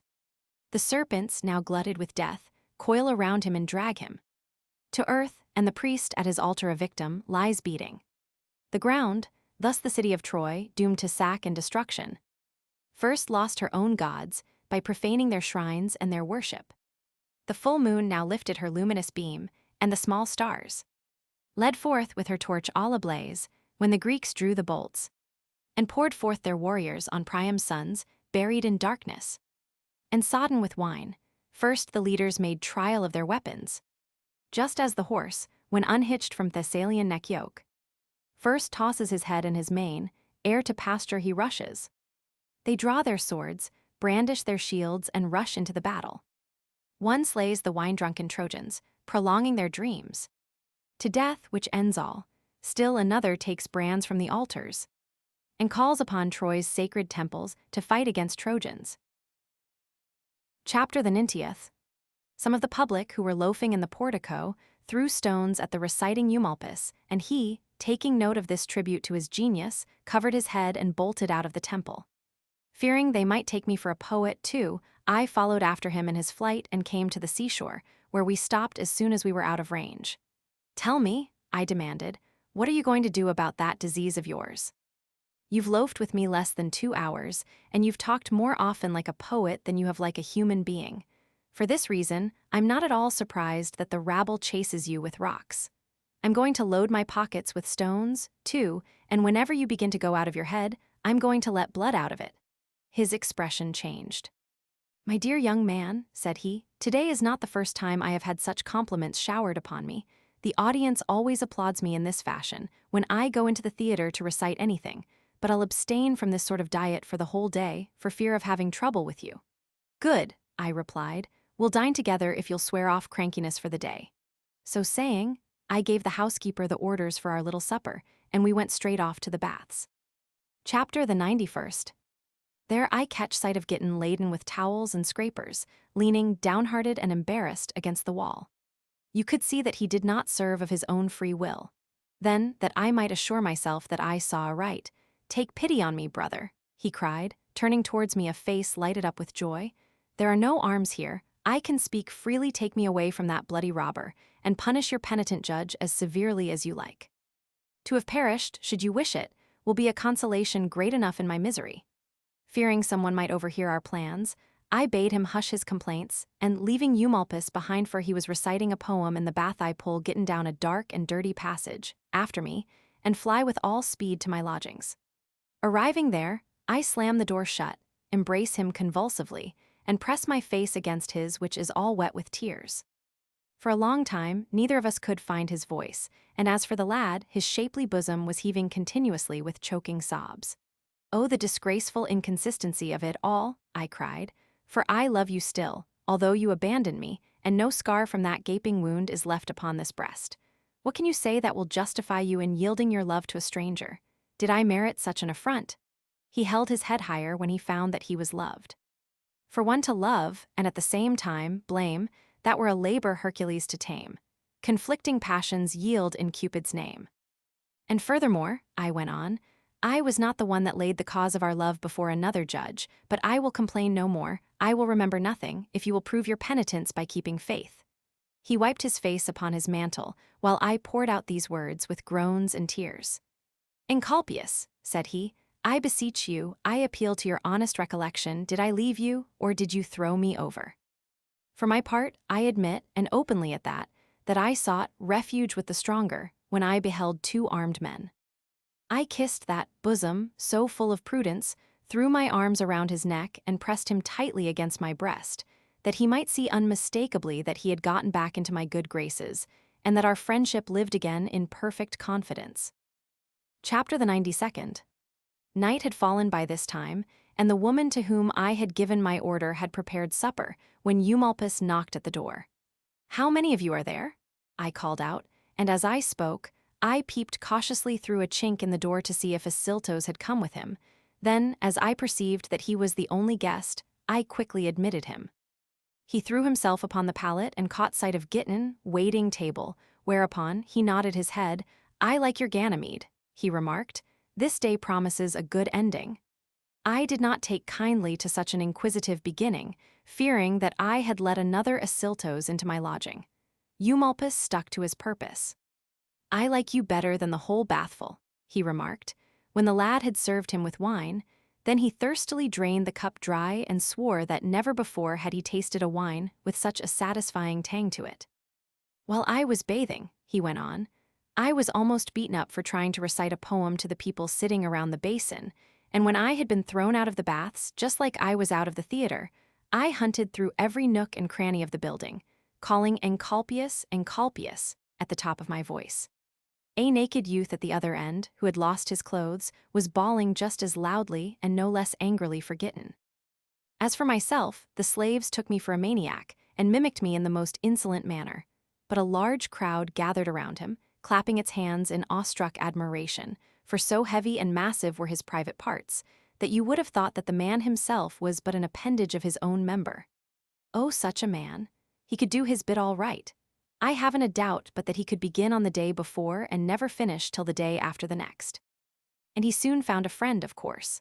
Some Roman knight or other, I don't know his name, but he bears a bad reputation, so they say, threw his own mantle around the wanderer and took him off home with himself, hoping, I suppose, to have the sole enjoyment of so huge a prize. But I couldn't get my own clothing back from the officious bath attendant till I found someone who could identify me, which only goes to show that it is more profitable to rub up the member than it is to polish the mind. While Eumolpus was relating all this, I changed countenance continually, elated, naturally, at the mishaps of my enemy and vexed at his good fortune. But I controlled my tongue nevertheless, as if I knew nothing about the episode, and read aloud the bill of fare. Hardly had I finished when our humble meal was served. The food was plain but succulent and nutritious, and the famished scholar Eumolpus fell to ravenously. Kind Providence unto our needs has tempered its decrees and met our wants, our carping plaints to still green herbs, and berries hanging on their rough and brambly sprays suffice our hunger's gnawing pangs to kill. What fool would thirst upon a river's brink? Or stand and freeze in icy blasts when near a cozy fire, the law sits armed outside the door, adulterers to seize, the chaste bride, guiltless, gratifies desire. All nature lavishes her wealth to meet our just demands, but spurred by lust of pride, we stop it not to gain our ends. Our philosopher began to moralize, when he had gorged himself, leveling many critical shafts at those who hold everyday things in contempt, esteeming nothing except what is rare. Chapter the 93rd. To their perverted taste, he went on, everything one may have lawfully is held cheap, and the appetite, tickled only by forbidden indulgences, delights in what is most difficult to obtain. The pheasant from Colchis, the wildfowl from African shores. Because they are dainties, the parvenu's palate adores. The white-feathered goose, and the duck in his bright-colored plumes. Must nourish the rabble, their common, so them fashion dooms. The wrasse brought from dangerous Cyades is much more esteemed. When fishing boats founder, and even the mullet is deemed. No matter how heavy a weight on the market, the whore displaces the wife, and in perfumes the cinnamon more. is esteemed than the rose, so whatever we have, we despise. And whatever we have not, we think a superlative prize. Is this the way in which you keep your promise not to recite a single verse today? I demanded.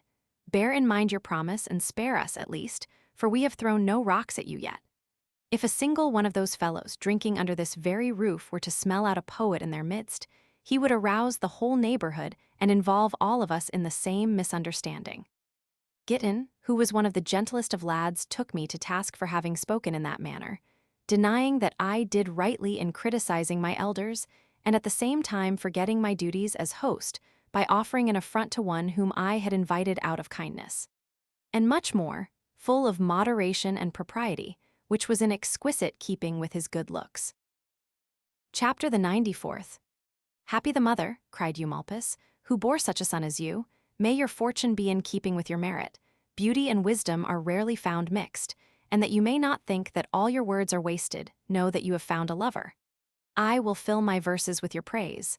I will act as your guardian and your tutor, following you even when you bid me stay behind. Nor can Encolpius take offense, he loves another. The soldier who took my sword from me did Eumolpus a good turn, too.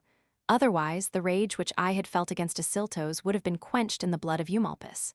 Seeing what was in the wind, Giton slipped out of the room, pretending he was going after water, and by this diplomatic retreat he put an end to my fury. Then, as my anger cooled little by little, Eumolpus, I said, rather than have you entertain designs of such a nature, I would even prefer to have you spouting poetry. I am hot-tempered and you are lecherous. See how uncongenial two such dispositions must be. Take me for a maniac, humor my malady, in other words, get out quick. Taken completely aback by this onslaught, Eumolpus crossed the threshold of the room without stopping to ask the reason for my wrath, and immediately slammed the door shut, penning me in.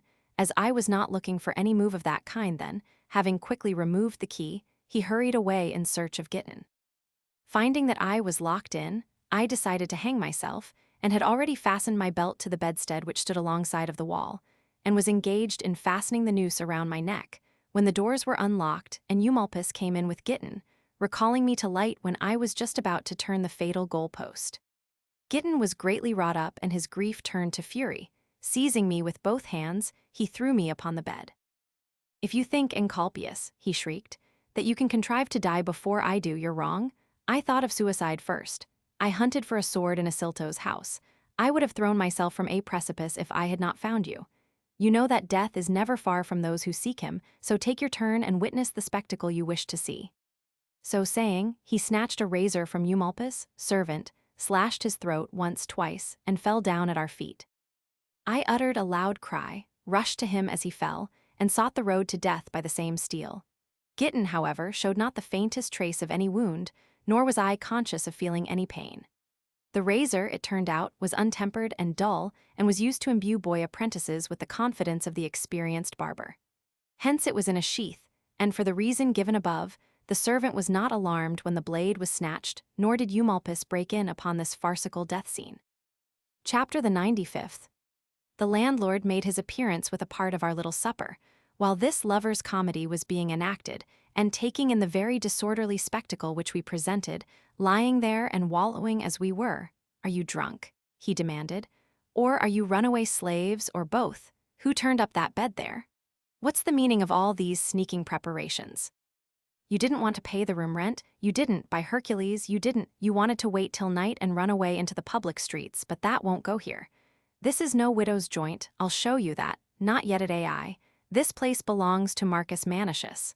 So you threaten, do you? Yelled Eumolpus, giving the fellow a resounding slap in the face. At this, the latter threw a small earthenware pitcher, which had been emptied by the draughts of successive guests, at Eumolpus' head and cut open the forehead of his cursing adversary. Then he skipped out of the room. Infuriated at such an insult, Eumolpus snatched up a wooden candlestick, ran in pursuit of his retreating foeman, and avenged his broken head with a shower of blows. The entire household crowded around, as did a number of drunken lodgers, but I seized this opportunity of retaliating and locked Eumolpus out, retorting his own trick upon the quarrelsome fellow, and found myself without a rival, as it were, able to enjoy my room and my night's pleasure as well. In the meantime, Eumolpus, locked out as he was being very roughly handled by the cooks and scullions of the establishment. One aimed a spitful of hissing hot guts at his eyes. Another grabbed a two-tined fork in the pantry and put himself on guard. But worst of all, a blear-eyed old hag, girded round with a filthy apron, and wearing wooden clogs which were not mates, dragged in an immense dog on a chain, and sicked him upon Eumolpus, but he beat off all attacks with his candlestick. Chapter the 96th. We took in the entire performance through a hole in the folding doors. This had been made but a short time before, when the handle had been broken and jerked out, and I wished him joy of his beating. Gitten, however, forgetting everything except his own compassion, thought we ought to open the door and succor Eumolpus in his peril, but being still angry, I could not restrain my hand. Clenching my fist, I rapped his pitying head with my sharp knuckles. In tears, he sat upon the bed, while I applied each eye in turn to the opening, filling myself up as with a dainty dish, with Eumolpus' misfortunes, and gloating over their prolongation, when Bargates, agent for the building, called from his dinner, was carried into the midst of the brawl by two chairmen, for he had the gout. He carried on for some time against drunkards and fugitive slaves, in a savage tone and with a barbarous accent, and then, looking around and catching sight of Eumolpus, "What," he exclaimed, "are you here, nay prince of poets? And these damned slaves don't scatter at once and stop their brawling." Then, whispering in Eumolpus' ear, "My bedfellow's got an idea that she's finer-haired than I am. Lampoon her in a poem if you think anything of me and make her ashamed." Chapter the 97th. Eumolpus was speaking privately with Bargates, when a crier attended by a public slave entered the inn, accompanied by a medium-sized crowd of outsiders. Waving a torch that gave out more smoke than light, he announced, "Strayed from the baths, a short time ago, a boy about 16 years of age, curly-headed, a minion, handsome, answers to the name of Gitten. 1,000 sesterces reward will be paid to anyone bringing him back or giving information as to his whereabouts." Ascyltos, dressed in a tunic of many colors, stood not far from the crier, holding out a silver tray upon which was piled the reward, as evidence of good faith. I ordered Gitten to get under the bed immediately, telling him to stick his hands and feet through the rope netting which supported the mattress, and just as Ulysses of old had clung to the ram, so he, stretched out beneath the mattress, would evade the hands of the hunters. And Gitten did not hesitate at obeying this order, but fastened his hands in the netting for a moment, outdoing Ulysses in his own cunning. For fear of leaving room for suspicion, I piled covers upon my pallet, leaving the impression of a single person of my own stature. Meanwhile Ascyltos, in company with the magistrate's servant, had ransacked all the rooms and had come at last to mine, where he entertained greater hopes of success, because he found the doors carefully barred. The public slave loosened the bolts by inserting the edge of his axe in the chink. I threw myself at Ascyltos' feet, begging him, by the memory of our friendship and our companionship in suffering, to show me my brother, safe and sound, and furthermore that my simulated prayers might carry conviction.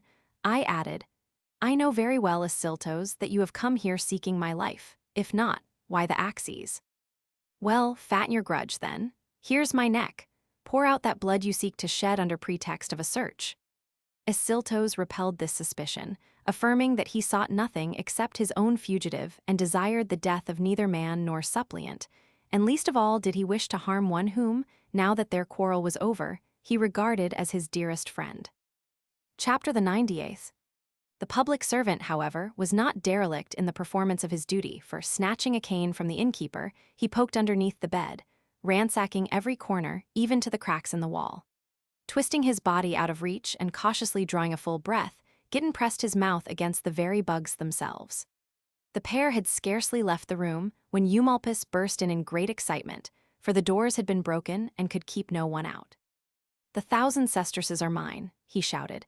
"I'll follow that crier out and tell him Gitten is in your power, and it will serve you right too." Seeing that his mind was made up, I embraced his knees and besought him not to kill a dying man. "You might have some reason for being excited," I said, "if you could produce the missing boy, but you cannot, as the thing stands now, for he escaped into the crowd, and I have not even a suspicion as to where he has gone. Get the lad back, Eumolpus, for heaven's sake, even if you do restore him to Ascyltos." I had just succeeded in persuading him to believe all this when Gitten, nearly suffocated from holding his breath, suddenly sneezed 3 times and shook the bed. Eumolpus turned at the commotion, "Hello, Gittin," he exclaimed. "Glad to see you." Then he turned back the mattress and discovered an Ulysses who even a ravenous Cyclops might have spared. Thereupon, he faced me. "You robber," said he. "What does all this mean? You hadn't the nerve to tell me the truth even when you were caught. If the god that umpires human affairs hadn't forced a sign from this boy as he hung there, I would be wandering from one pothouse to another, like a fool." But Gittin was far more tactful than I. First of all, he dressed the cut upon Eumolpus' forehead with spider's webs soaked in oil. He then exchanged the poet's torn clothing for his own cloak. This done, he embraced the old gentleman, who was already somewhat mollified, and poulticed him with kisses. "Dearest of fathers," he cried, "we are entirely in your hands. In yours alone. If you love your Gittin, do your best to save him. Would that some cruel flame might devour me alone, or that the wintry sea might swallow me, for I am the cause for all these crimes. Two enemies would be reconciled if I should perish." Moved by our troubles, but particularly stirred by Gittin's caresses, "You are fools," exclaimed Eumolpus. "You certainly are. Here you are gifted with talents enough to make your fortunes, and you still lead a life of misery, and every day you bring new torments upon yourselves, as the fruits of your own acts." Edext editor's bookmarks. Death is never far from those who seek him, esteeming nothing, except what is rare, love or art. Never yet made anyone rich man is hated, when he declares himself an enemy to all vice propensity of pouring one's personal troubles into another's ear. Whatever we have, we despise. Volume 4, Encolpius, Gittin and Eumolpus Escape by Sea. Chapter the 99th. I have always and everywhere lived such a life that each passing day was spent as though that light would never return. That is, in tranquility. Put aside those thoughts which worry you, if you wish to follow my lead. Ascyltos persecutes you here, get out of his way. I am about to start for foreign parts, you may come with me. I have taken a berth on a vessel which will probably weigh anchor this very night. I am well known on board, and we shall be well received. Leave then thy home and seek a foreign shore, brave youth, for thee thy destiny holds more, to no misfortune yield. The Danube far shall know thy spirit, and the polar star, and placid Nile, and they who dwell in lands where sunrise starts, or they where sunset ends. A new Ulysses treads on foreign sands.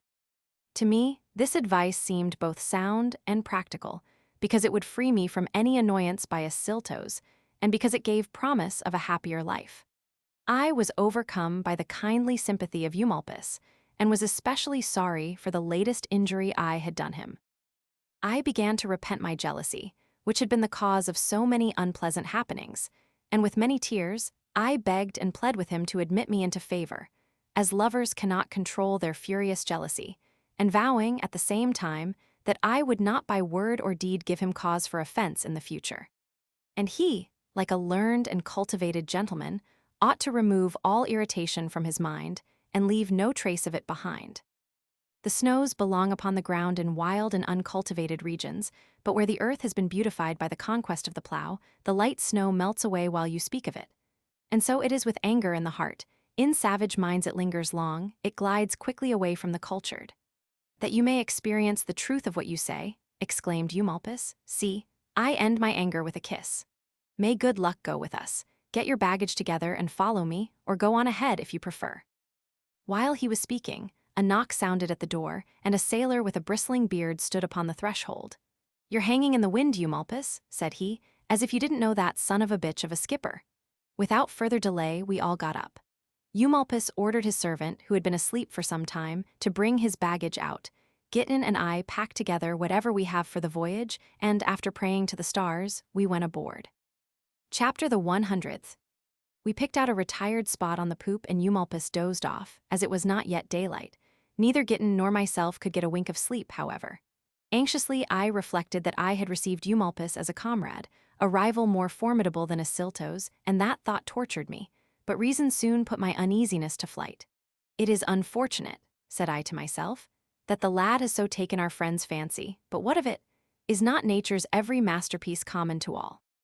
The sun shines upon all alike. The moon, with her innumerable train of stars, lights even the wild beasts to their food. What can be more beautiful than water? Yet it flows for common use. Shall love alone, then, be stolen, rather than be regarded as a prize to be won? No, indeed I desire no possession unless the world envies me for possessing it. A solitary old man can scarcely become a serious rival. Even should he wish to take advantage, he would lose it through lack of breath. When, but without any confidence, I had arrived at these conclusions and beguiled my uneasy spirit, I covered my head with my tunic and began to feign sleep, when all of a sudden, as though fortune were bent upon annihilating my peace of mind, a voice upon the ship's deck gritted out something like this: "So he fooled me after all." As this voice, which was a man's and was only too familiar, struck my ears, my heart fluttered. And then a woman, equally furious, spat out more spitefully still, "If only some god would put Gitten into my hands, what a fine time I would give that runaway." Stunned by these unexpected words, we both turned pale as death. I was completely terrified, and, as though I were enveloped in some turbulent nightmare, was a long time finding my voice. But at last, with trembling hands, I tugged at the hem of Eumolpus' clothing, just as he was sinking into slumber. "Father," I quavered, "on your word of honor, can you tell me whose ship this is and whom she has aboard?" Peeved at being disturbed. "So," he snapped, "this was the reason you wished to have us quartered in the most inaccessible spot on deck, was it? So we could get no rest. What good will it do you when I've informed you that Lycas of Tarentum is master of this ship, and that he carries Tryphena as an exile to Tarentum?" Chapter the 101st. I shivered, horror-struck at this thunderbolt, and beating my throat, "O destiny," I wailed, "you've vanquished me completely at last." As for Gitten, he fell in a faint upon my bosom and remained unconscious for quite a while, until a sweat finally relieved our tension, whereupon, hugging Eumolpus around the knees, "Take pity upon the perishing," I besought him, "in the name of our common learning, aid us.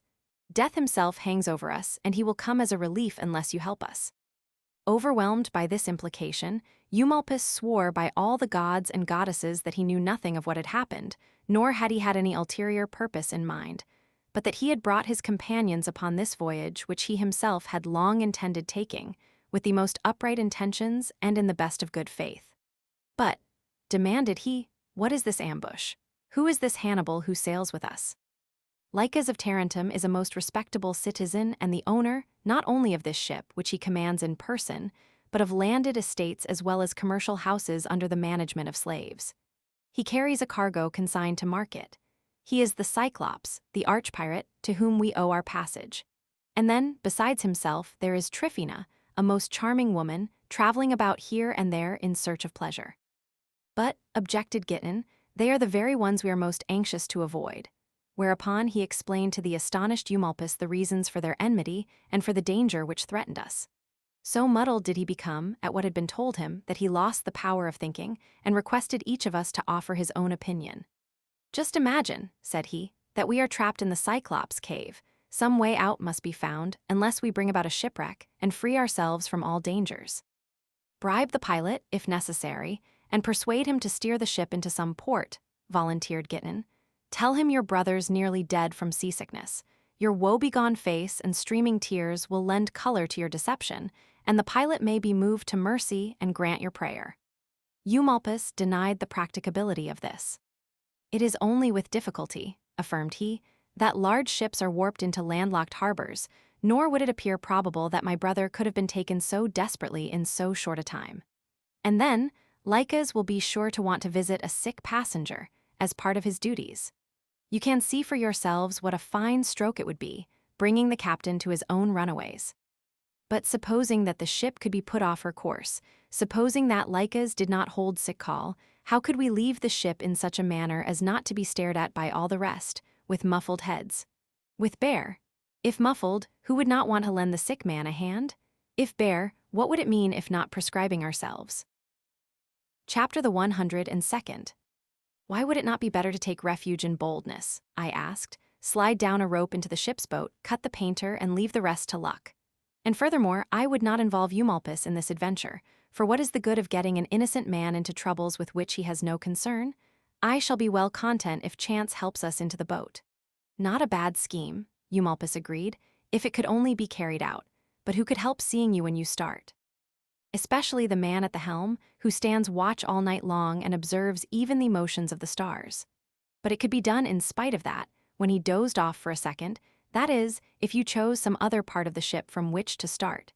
As it is, it must be the stern, you must even slip down the rudder itself, for that is where the painter that holds the boat in tow is made fast. And there is still something else, Encolpius. I am surprised that it has not occurred to you that one sailor is on watch, lying in the boat, night and day. You couldn't get rid of that watchman except by cutting his throat or throwing him overboard by force. Consult your own courage as to whether that can be done or not. And as far as my coming with you is concerned, I shirk no danger which holds out any hopes of success. But to throw away life without a reason, as if it were a thing of no moment, is something which I do not believe that even you would sanction. See what you think of this.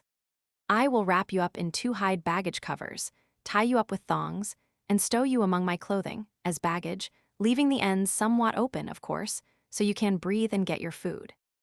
Then I will raise a hue and cry because my slaves have thrown themselves into the sea, fearing worse punishment, and when the ship makes port, I will carry you out as baggage without exciting the slightest suspicion.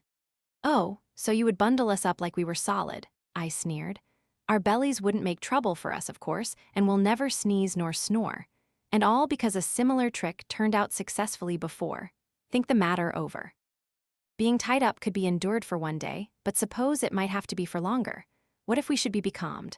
What if we were struck by a storm from the wrong quarter of the heavens? What could we do then? Even clothes will cut through at the wrinkles when they are tied up too long, and paper in bundles will lose its shape.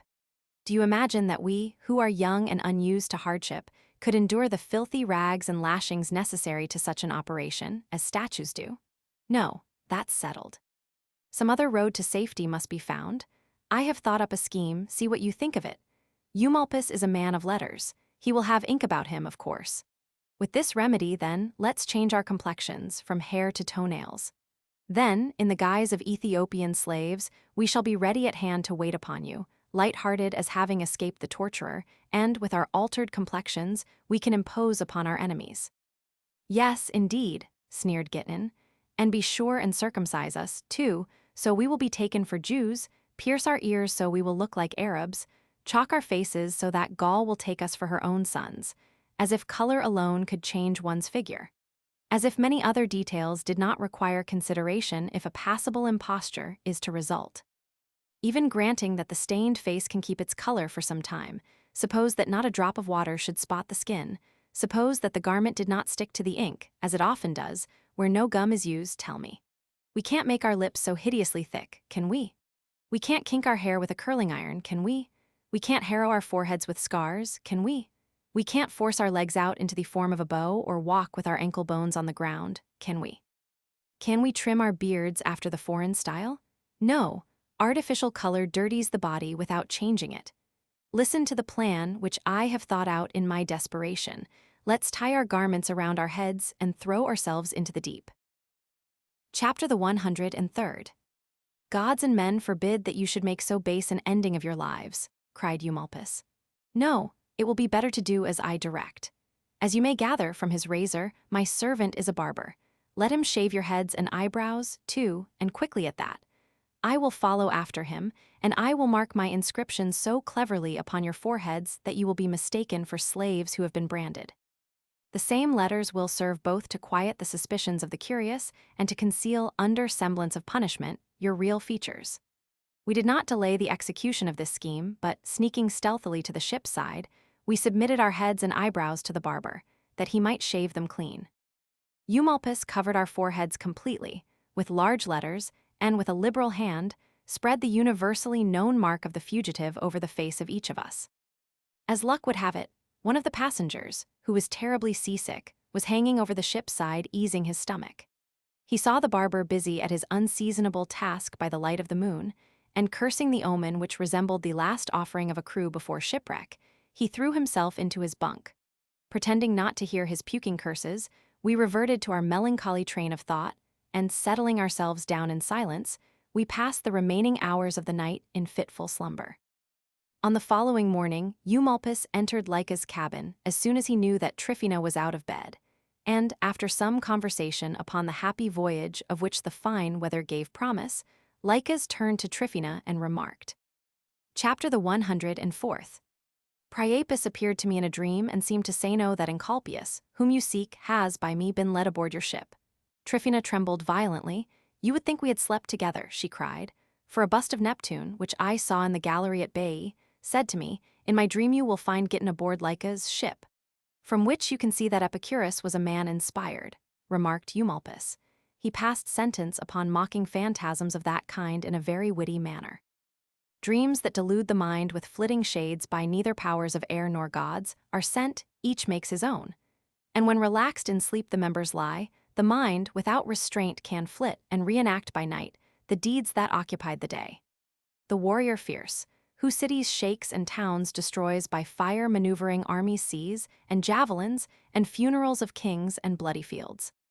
The cringing lawyer dreams of courts and trials, the miser hides his hoard, new treasures finds, the hunter's horn and hounds the forest's wake, the shipwrecked sailor from his hulk is swept, or, washed aboard, just misses perishing. Adulteresses will bribe, and harlots write to lovers. Dogs, in dreams their hair still coarse, and old wounds ache most poignantly in dreams. "Still, what's to prevent our searching the ship?" said Lycas, after he had expiated Tryphena's dream, "so that we will not be guilty of neglecting the revelations of Providence. And who were the rascals who were being shaved last night by the light of the moon?" Chimed in Hessus, unexpectedly, for that was the name of the fellow who had caught us at our furtive transformation in the night. "A rotten thing to do, I swear. From what I hear, it's unlawful for any living man aboard ship to shed hair or nails, unless the wind has kicked up a heavy sea." Chapter the 105th. Lycas was greatly disturbed by this information and flew into a rage.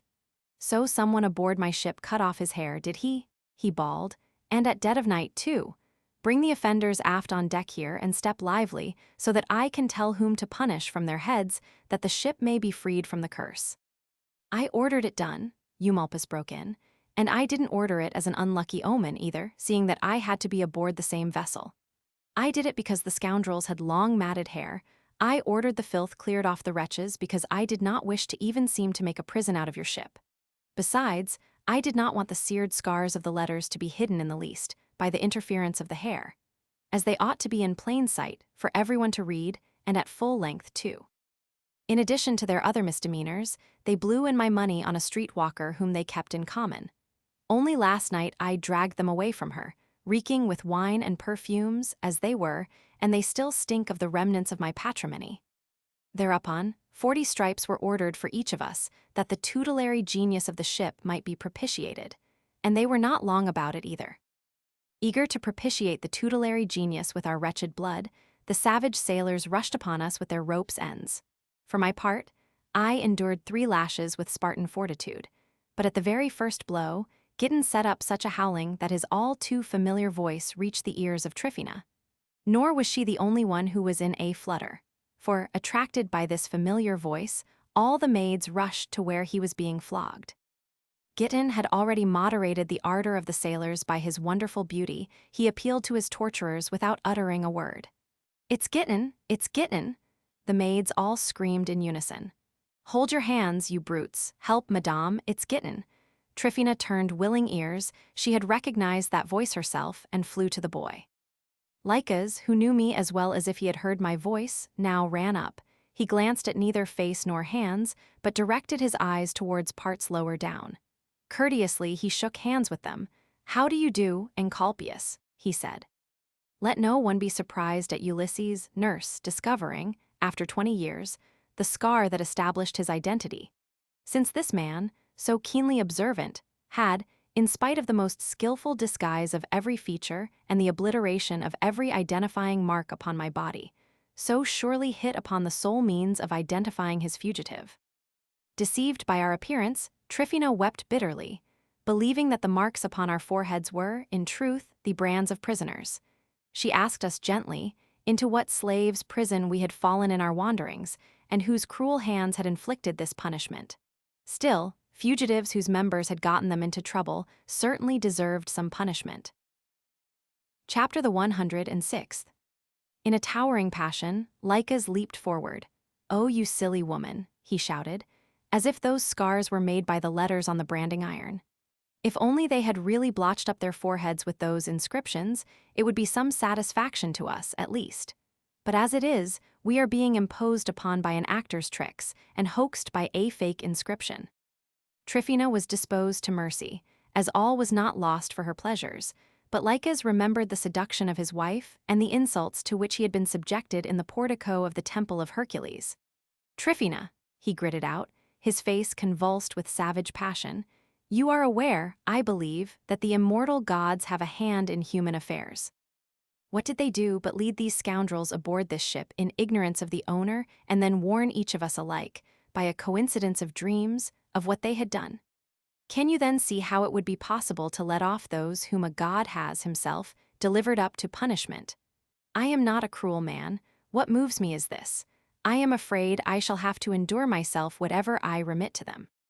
At this superstitious plea Tryphena veered around.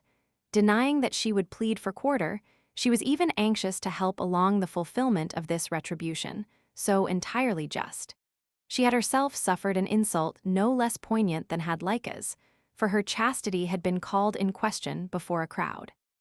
Primeval fear created gods on earth when from the sky the lightning flashes rent with flame the ramparts of the world, and smitten Athos blazed. Then, Phoebus, sinking to the earth, his course complete, and waning Luna offerings received. The changing seasons of the year the superstition spread throughout the world, and ignorance and awe the toiling bore to Ceres from his harvest, the first fruits compelled to yield and Bacchus with the fruitful vine to crown. Then Pales came into her own, the shepherd's gains to share. Beneath the waves of every sea swims Neptune. Pallas guards the shops, and those impelled by avarice or guilt create new gods. Lycus, as he perceived that Tryphena was as eager as himself for revenge, gave orders for our punishment to be renewed and made more drastic, whereupon Eumolpus endeavored to appease him as follows. Chapter the 107th.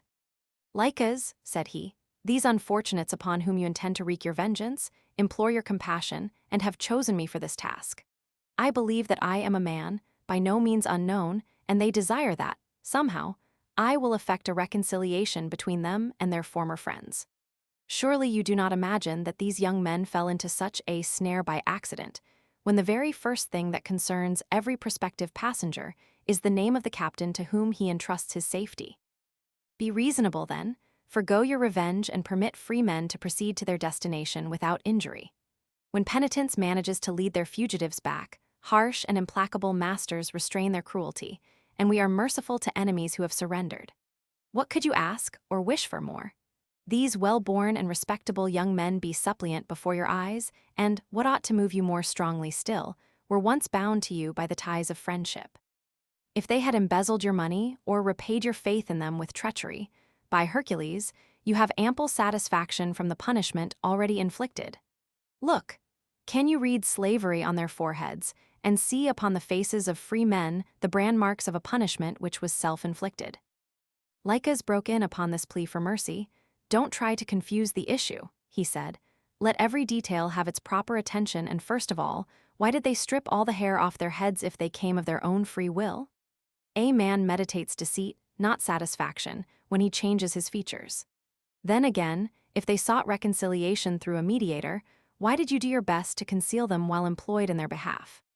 It is easily seen that the scoundrels fell into the toils by chance, and that you are seeking some device by which you could sidestep the effects of our resentment. And be careful that you do not spoil your case by overconfidence when you attempt to sow prejudice among us by calling them well-born and respectable. What should the injured parties do when the guilty run into their own punishment? And inasmuch as they were our friends, by that, they deserve more drastic punishment still, for whoever commits an assault upon a stranger is termed a robber, but whoever assaults a friend is little better than a parricide." "I am well aware," Eumolpus replied, to rebut this damning harangue, "that nothing can look blacker against these poor young men than their cutting off their hair at night. On this evidence, they would seem to have come aboard by accident, not voluntarily. Oh, how I wish that the explanation could come to your ears just as candidly as the thing itself happened. They wanted to relieve their heads of that annoying and useless weight before they came aboard, but the unexpected springing up of the wind prevented the carrying out of their wishes, and they did not imagine that it mattered where they began what they had decided to do, because they were unacquainted with either the omens or the law of seafaring men. But why should they shave themselves like suppliants?" demanded Lycus, unless, of course, they expected to arouse more sympathy as bald pates. "What's the use of seeking information through a third person anyway? You scoundrel, what have you to say for yourself? What salamander singed off your eyebrows, you poisoner? What god did you vow your hair to? Answer. Chapter the 108th. I was stricken dumb, and trembled from fear of punishment, nor could I find anything to say, out of countenance as I was and hideous, for to the disgrace of a shaven poll was added an equal baldness in the matter of eyebrows. The case against me was only too plain, there was not a thing to be said or done. Finally, a damp sponge was passed over my tear-wet face, and thereupon the smut dissolved and spread over my whole countenance, blotting out every feature in a sooty cloud. Anger turned into loathing. Swearing that he would permit no one to humiliate well-born young men contrary to right and law, Eumolpus checked the threats of the savage persecutors by word and by deed. His hired servant backed him up in his protest, as did first one and then another of the feeblest of the seasick passengers, whose participation served rather to inflame the disagreement than to be of help to us. For myself, I asked no quarter, but I shook my fists in Tryphina's face, and told her in a loud voice that unless she stopped hurting Gittin, I would use every ounce of my strength against her, reprobate woman that she was, the only person aboard the ship who deserved a flogging. Lycas was furiously angry at my hardihood, nor was he less enraged at my abandoning my own cause to take up that of another in so wholehearted a manner. Inflamed as she was by this affront, Tryphina was as furious as he, so the whole ship's company was divided into two factions. On our side, the hired barber armed himself with a razor and served out the others to us. On their side, Tryphina's retainers prepared to battle with their bare fists, nor was the scolding of female warriors unheard in the battle line. The pilot was neutral, but he declared that unless this madness, stirred up by the lechery of a couple of vagabonds, died down, he would let go the helm. The fury of the combatants continued to rage none the less fiercely.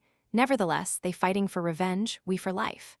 Many fell on each side, though none were mortally wounded, and more, bleeding from wounds, retreated as from a real battle, but the fury of neither side abated.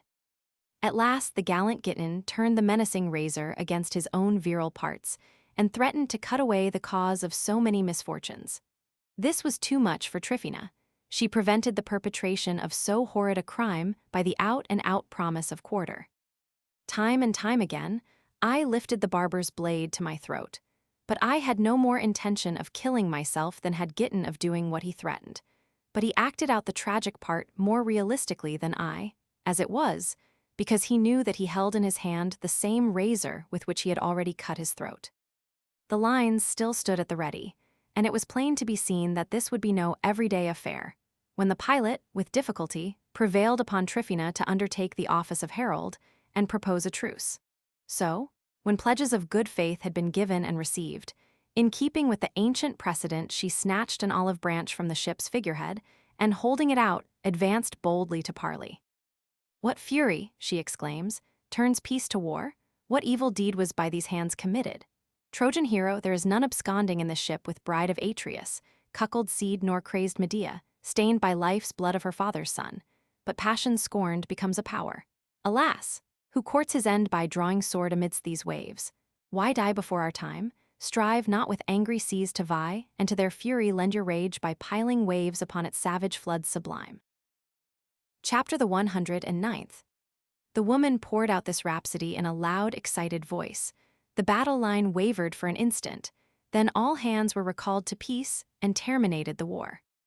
Eumolpus, our commander, took advantage of the psychological moment of their repentance, and, after administering a stinging rebuke to Lycas, signed a treaty of peace which was drawn up as follows. "It is hereby solemnly agreed on your part, Tryphina, that you do forego complaint of any wrong done you by Gittin, that you do not bring up anything that has taken place prior to this date, that you do not seek to revenge anything that has taken place prior to this date, that you do not take steps to follow it up in any other manner whatsoever, that you do not command the boy to perform anything to him repugnant, that you do neither embrace nor kiss the said Gittin, that you do not enfold said Gittin in the sexual embrace, except under immediate forfeiture of 100 denarii. Item, it is hereby agreed on your part, Lycas, that you do refrain from annoying Encolpius with abusive word or reproachful look, that you do not seek to ascertain where he sleep at night, or, if you do so seek, that you forfeit 200 denarii immediately for each and every such offense. The treaty was signed upon these terms, and we laid down our arms. It seemed well to wipe out the past with kisses, after we had taken oath, for fear any vestige of rancor should persist in our minds. Factious hatreds died out amidst universal good fellowship, and a banquet, served on the field of battle, crowned our reconciliation with joviality. The whole ship resounded with song, and as a sudden calm had caused her to lose headway, one tried to harpoon the leaping fish, another hauled in the struggling catch on baited hooks. Then some sea-birds alighted upon the yardarms, and a skillful fowler touched them with his jointed rods. They were brought down to our hands, stuck fast to the limed segments.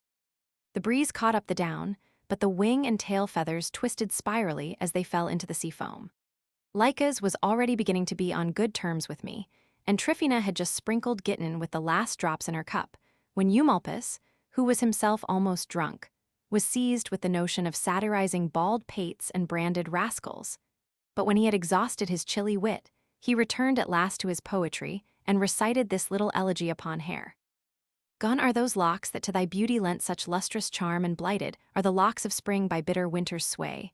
Thy naked temples now in baldness mourn their vanished form, and glistens now that poor bare crown, its hair all worn away. Oh, faithless inconsistency! The gods must first resume the charms that first they granted youth, that it might lovelier bloom, poor wretch, but late thy locks did brighter glister than those of great Apollo or his sister. Now smoother is thy crown than polished grasses or rounded mushrooms when a shower passes. In fear thou fleeced the laughter-loving lasses, that thou mayst he know that death is on his way, know that thy head is partly dead this day. Chapter the 110th. It is my opinion that he intended favoring us with more of the same kind of stuff, sillier than the last, but Tryphena's maid led Gitten away below and fitted the lad out in her mistress, false curls. Then producing some eyebrows from a vanity box, she skillfully traced out the lines of the lost features and restored him to his proper comeliness. Recognizing the real Gitten, Tryphena was moved to tears, and then for the first time she gave the boy a real love kiss. I was overjoyed, now that the lad was restored to his own handsome self, but I hid my own face all the more assiduously, realizing that I was disfigured by no ordinary hideousness, since not even Lycas would bestow a word upon me. The maid rescued me from this misfortune finally, however, and calling me aside, she decked me out with a head of hair which was none the less becoming. My face shone more radiantly still, as a matter of fact, for my curls were golden. But in a little while, Eumolpus, mouthpiece of the distressed and author of the present good understanding, fearing that the general good humor might flag for lack of amusement, began to indulge in sneers at the fickleness of women. How easily they fell in love. How readily they forgot even their own sons. No woman could be so chaste, but that she could be roused to madness by a chance passion. Nor had he need to quote from old tragedies or to have recourse to names notorious for centuries. On the contrary, if we cared to hear it, he would relate an incident which had occurred within his own memory, whereupon, as we all turned our faces towards him and gave him our attention, he began as follows. Chapter the 111th. There was a certain married lady at Ephesus, once upon a time, so noted for her chastity that she even drew women from the neighboring states to come to gaze upon her. When she carried out her husband, she was by no means content to comply with the conventional custom and follow the funeral cortege with her hair down, beating her naked breast in sight of the onlookers. She followed the corpse, even into the tomb, and when the body had been placed in the vault in accordance with the Greek custom, she began to stand vigil over it, weeping day and night. Neither parents nor relations could divert her from punishing herself in this manner and from bringing on death by starvation.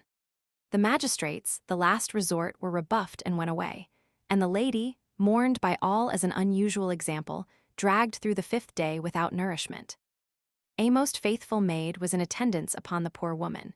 She either wept in company with the afflicted one, or replenished the lamp which was placed in the vault, as the occasion required. Throughout the whole city there was but one opinion. Men of every calling agreed that here shone the one solitary example of chastity and of love. In the meantime, the governor of the province had ordered some robbers crucified near the little vault in which the lady was bewailing her recent loss. On the following night, a soldier who was standing guard over the crosses for fear someone might drag down one of the bodies for burial, saw a light shining brightly among the tombs, and heard the sobs of someone grieving. a weakness common to mankind, made him curious to know who was there and what was going on. So he descended into the tomb, and, catching sight of a most beautiful woman, he stood still, afraid at first that it was some apparition or spirit from the infernal regions. But he finally comprehended the true state of affairs as his eye took in the corpse lying there. And as he noted the tears and the face lacerated by the fingernails, he understood that the lady was unable to endure the loss of the dear departed. He then brought his own scanty ration into the vault and exhorted the sobbing mourner not to persevere in useless grief, or rend her bosom with unavailing sobs. The same end awaited us all, the same last resting place, and other platitudes by which anguished minds are recalled to sanity. But oblivious to sympathy, she beat and lacerated her bosom more vehemently than before, and, tearing out her hair, she strewed it upon the breast of the corpse.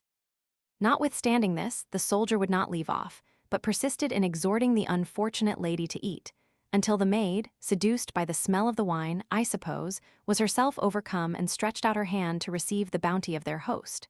Refreshed by food and drink, she then began to attack the obstinacy of her mistress. "What good will it do you to die of hunger?" she asked, "or to bury yourself alive, or to surrender an uncondemned spirit before the fates demand it?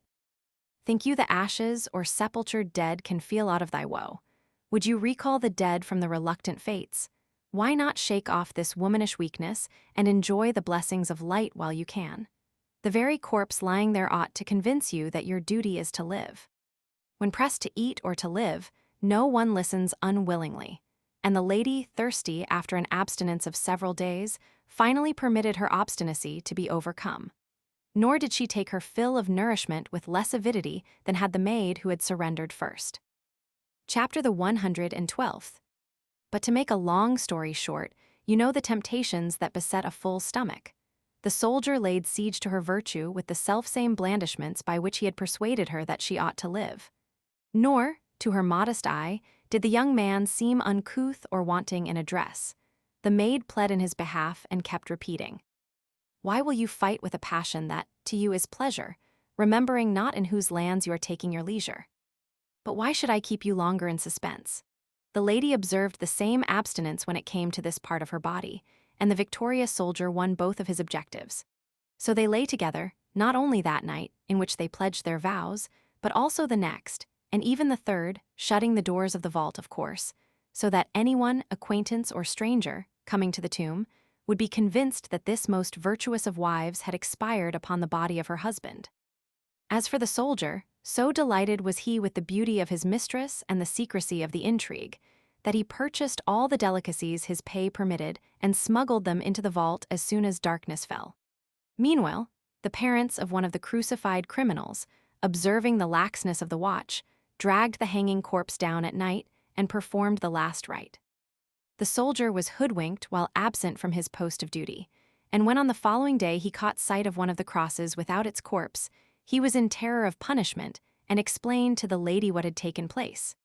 He would await no sentence of court-martial, but would punish his neglect of duty with his own sword. Let her prepare a place for one about to die.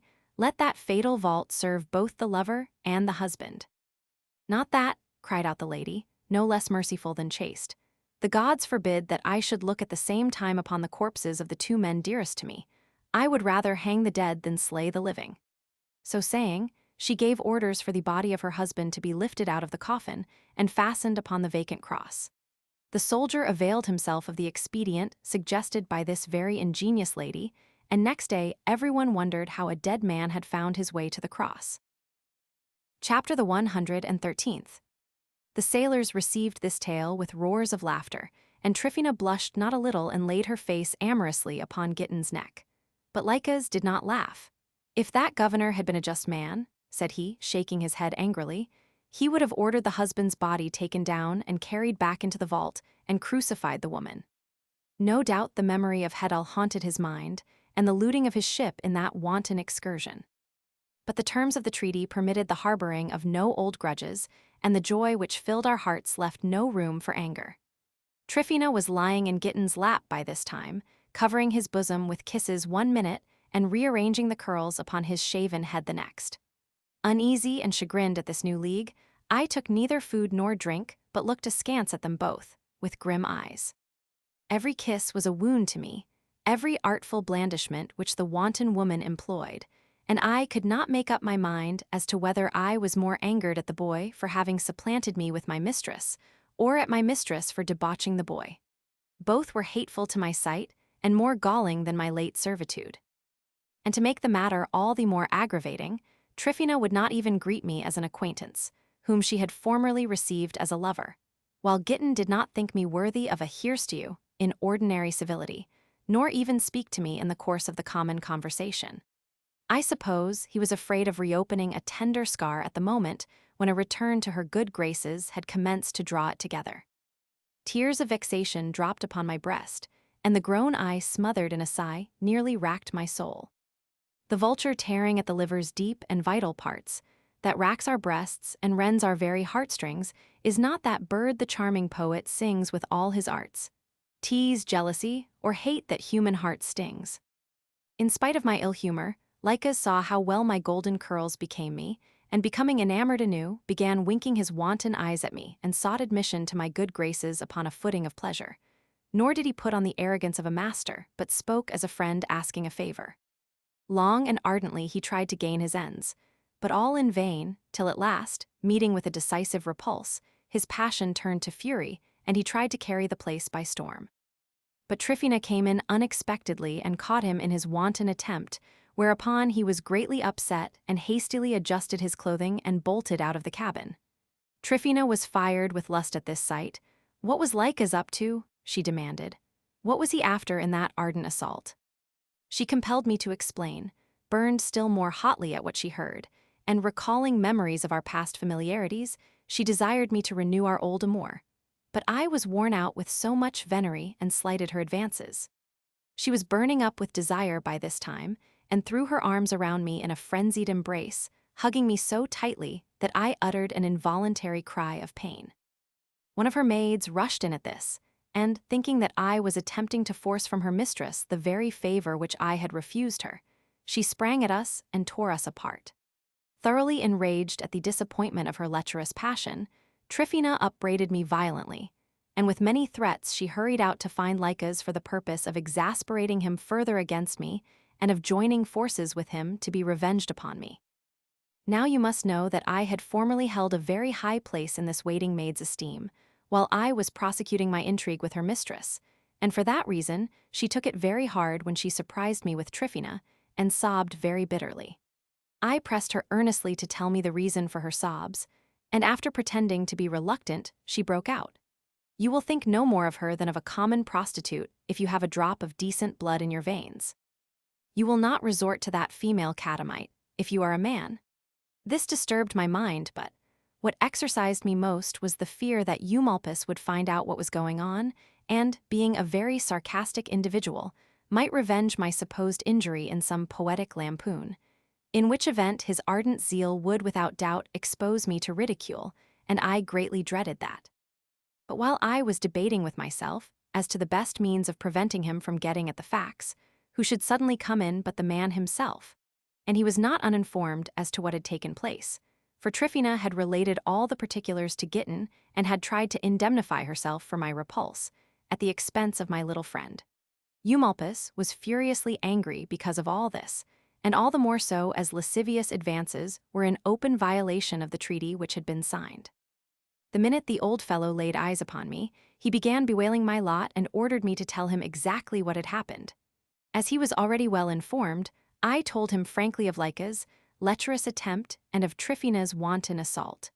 When he had heard all the facts, Eumolpus swore roundly that he would certainly avenge us, as the gods were just and would not suffer so many villainies to go unpunished.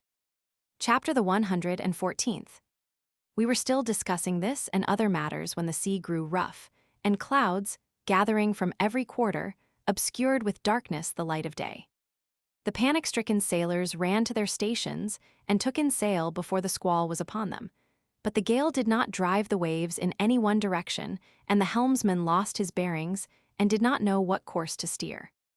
At one moment the wind would set towards Sicily, but the next, the north wind, prevailing on the Italian coast, would drive the unlucky vessel hither and yon.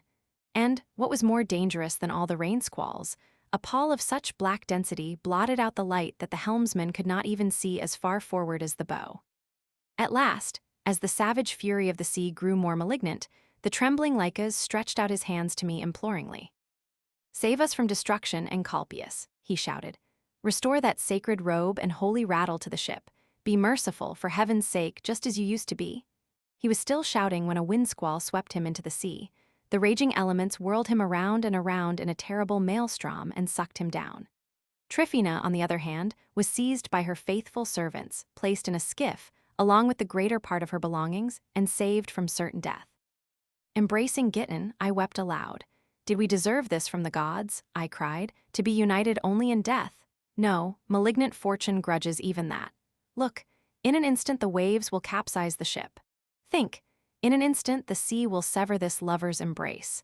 If you ever loved Encolpius truly, kiss him while yet you may and snatch this last delight from impending dissolution. Even as I was speaking, Giton removed his garment and, creeping beneath my tunic, he stuck out his head to be kissed. Then, fearing some more spiteful wave might separate us as we clung together, he passed his belt around us both. "If nothing else," he cried, "the sea will at least bear us longer, joined together, and if in pity it casts us up upon the same shore, some passerby may pile some stones over us, out of common human kindness, or the last rites will be performed by the drifting sand, in spite of the angry waves. I submit to this last bond, and as though I were laid out upon my deathbed, await an end no longer dreaded." Meanwhile, accomplishing the decrees of the fates, the storm stripped the ship of all that was left. No mast, no helm, not a rope nor an oar remained on board her. She was only a derelict, heavy and waterlogged, drifting before the waves. Some fishermen hastily put off in their little boats to salvage their booty, but seeing men alive and ready to defend their property, they changed their predatory designs into offers of help. Chapter the 115th. Just then, amid that clamor of voices, we heard a peculiar noise, and from beneath the captain's cabin there came a bellowing as of some wild beast trying to get out. We then followed up the sound and discovered Eumolpus, sitting there scribbling verses upon an immense sheet of parchment. Astounded that he could find time to write poetry at death's very door, we hauled him out in spite of his protests and ordered him to return to his senses, but he flew into a rage at being interrupted. "Leave me alone until I finish this sentence," he bawled. "The poem labors to its birth." Ordering Giton to come to close quarters and help me drag the bellowing bard ashore, I laid hands upon the lunatic. When this job had at last been completed, we came, wet and wretched, to a fisherman's hut and refreshed ourselves somewhat with stores from the wreck, spoiled though they were by salt water, and passed a night that was almost interminable.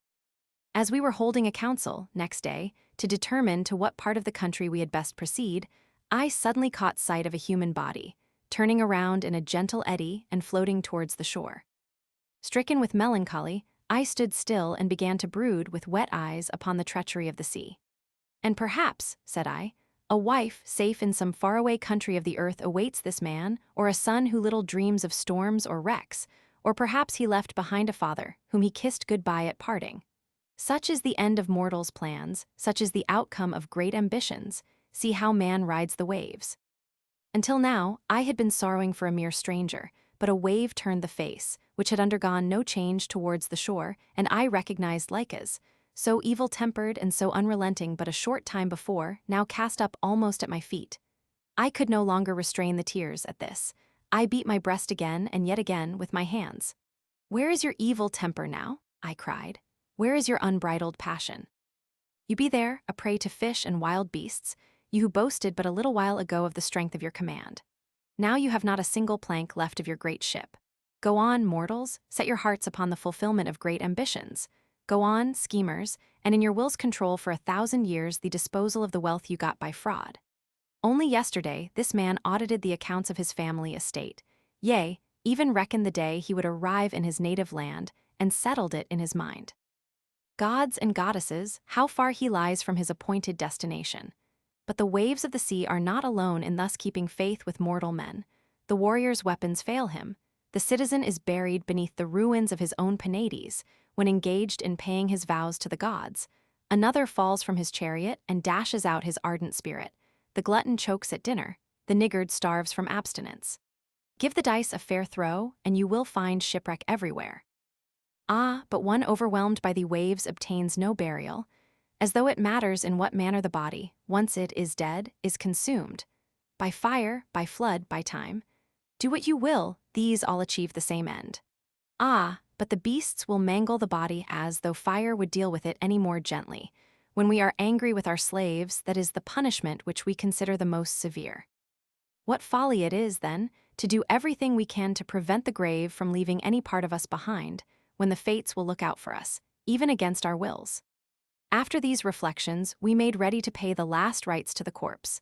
And Lycas was burned upon a funeral pyre raised by the hands of enemies, while Eumolpus, fixing his eyes upon the far distance to gain inspiration, composed an epitaph for the dead man.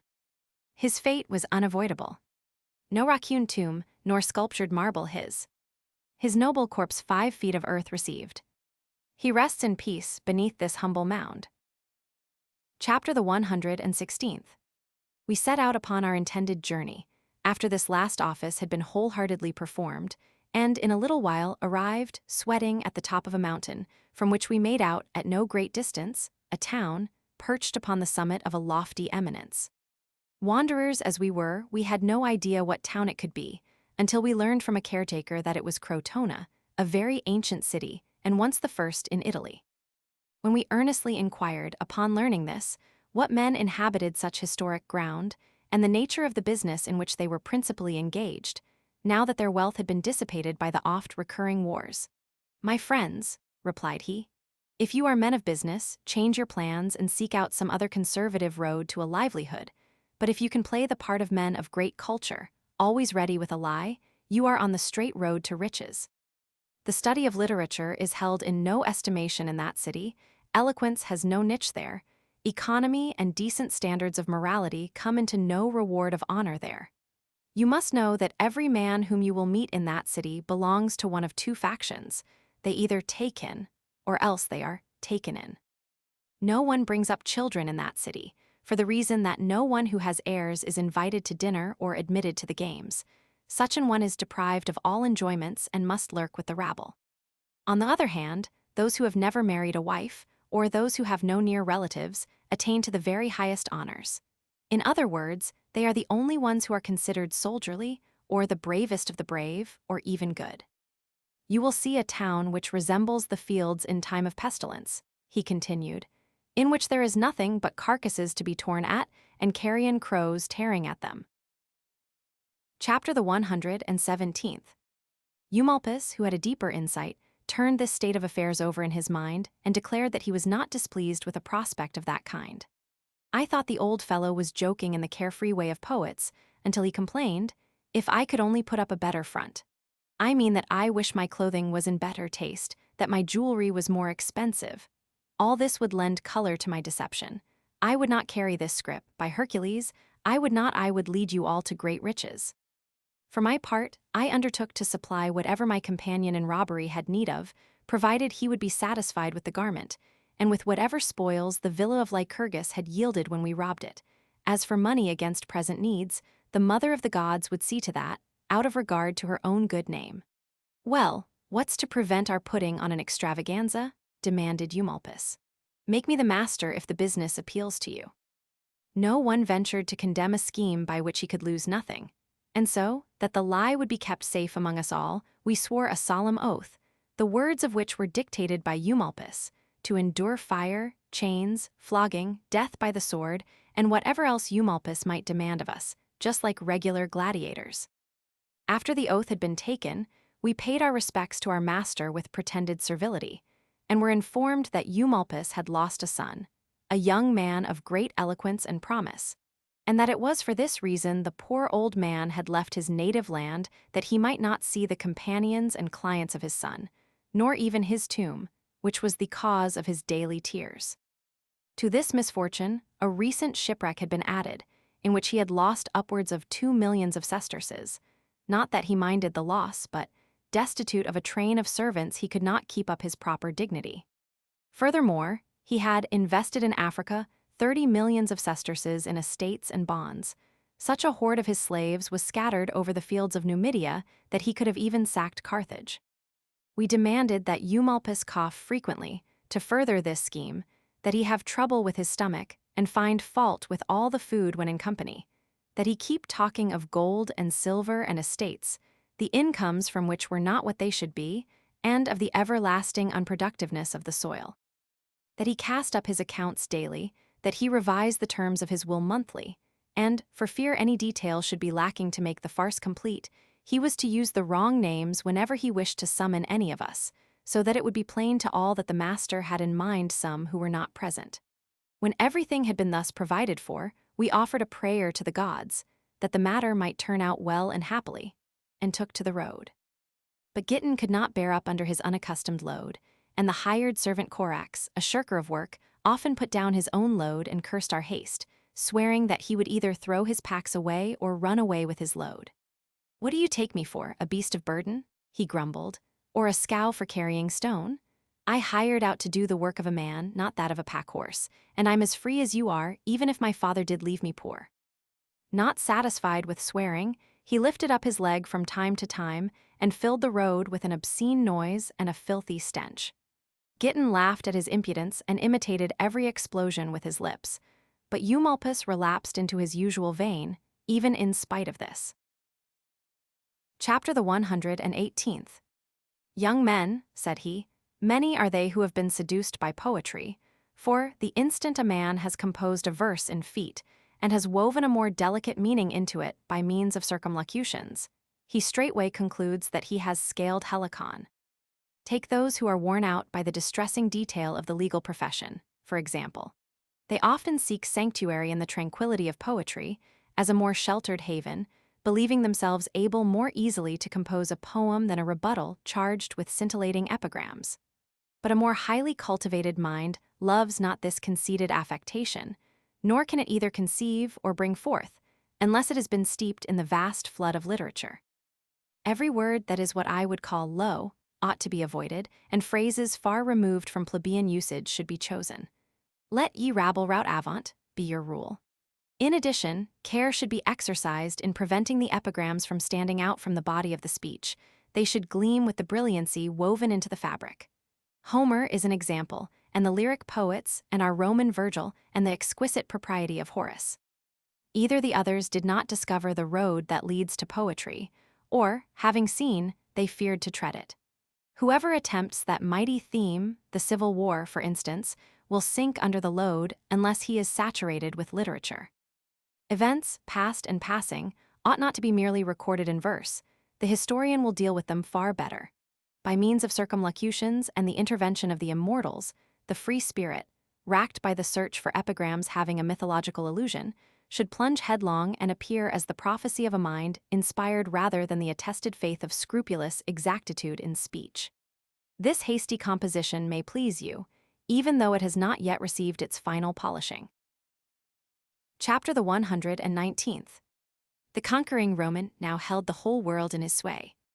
The ocean, the land, where the sun shone by day or the moon. Gleamed by night, but unsated was he, and the seas were roiled by the weight of his deep-laden keels, if a bay lay hidden beyond, or a land which might yield yellow gold. 'Twas held as a foe, while the struggle for treasure went on. The fates were preparing the horrors and scourges of war. Amusements enjoyed by the vulgar no longer can charm, nor pleasures worn threadbare by use of the plebeian mob. The bronzes of Corinth are praised by the soldier at sea, and glittering gems sought in earth vie with purple of Tyre.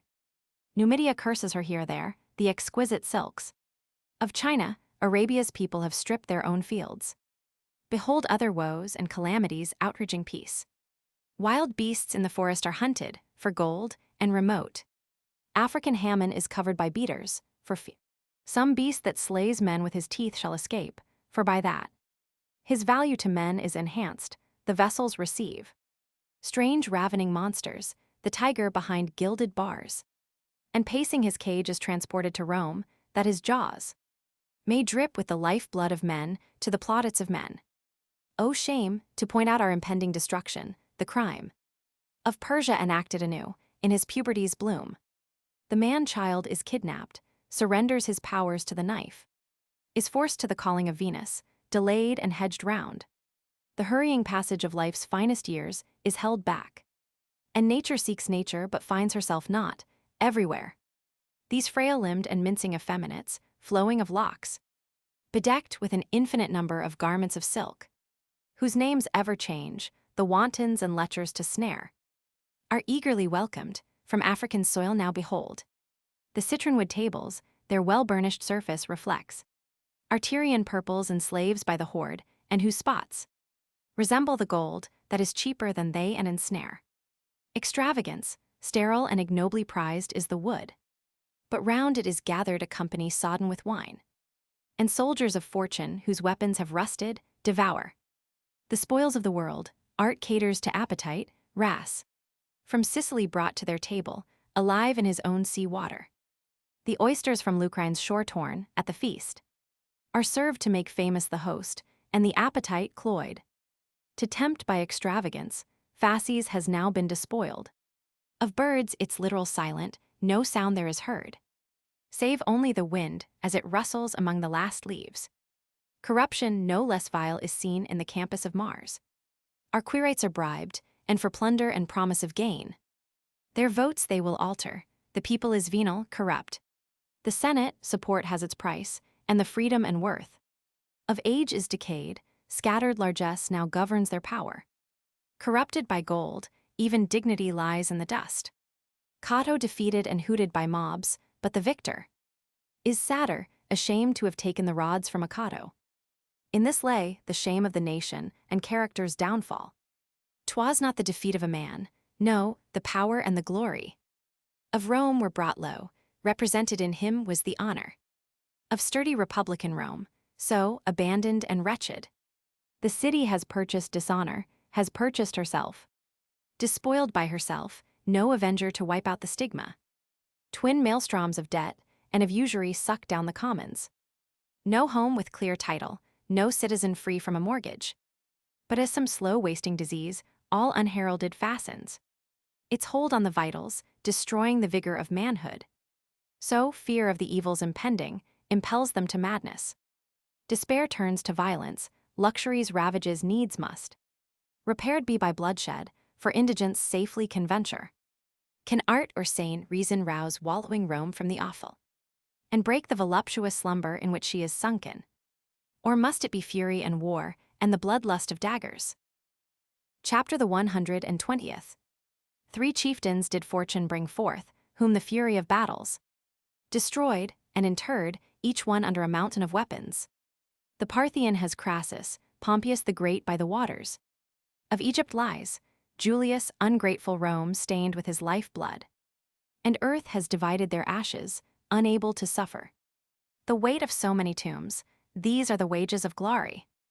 There lies between Naples and great Puteoli a chasm, deep cloven, and Cocytus churns there his current, the vapor in fury escapes from the gorge, with that lethal spray laden.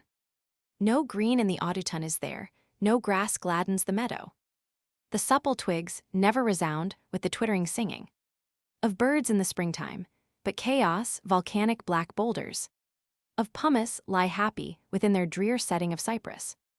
Amidst these infernal surroundings, the ruler of Hades uplifted his head by the funeral flames silhouetted, and sprinkled with white from the ashes of corpses, and challenged winged fortune in words such as these: O thou fickle controller of things upon earth and in heaven, security's foeman. O chance, O thou lover eternally faithful to change and possession's betrayer, dost own thyself crushed by the power of Rome, canst not raise up the tottering mass to its downfall. Its strength the young manhood of Rome now despises, and staggers in bearing the booty heaped up by its efforts. Behold how they lavish their spoils. Wealth run mad now brings down their destruction. They build out of gold, and their palaces reach to the heavens. The sea is expelled by their moles, and their pastures are oceans. They war against nature, in changing the state of creation. They threat my kingdom, earth yawns with their tunnels deep driven, to furnish the stone for their madmen's foundations. Already the mountains are hollowed, and now but re-echoing caverns, while man quarries marble to serve his vainglorious purpose. The spirits infernal confess that they hope to win heaven. Arise then, O chance, change thy countenance peaceful to warlike. And harry the Romans, consign to my kingdom the fallen. Ah, long is it now since my lips were with blood cooled and moistened. Nor has my Tisiphone bathed her blood-lusting body.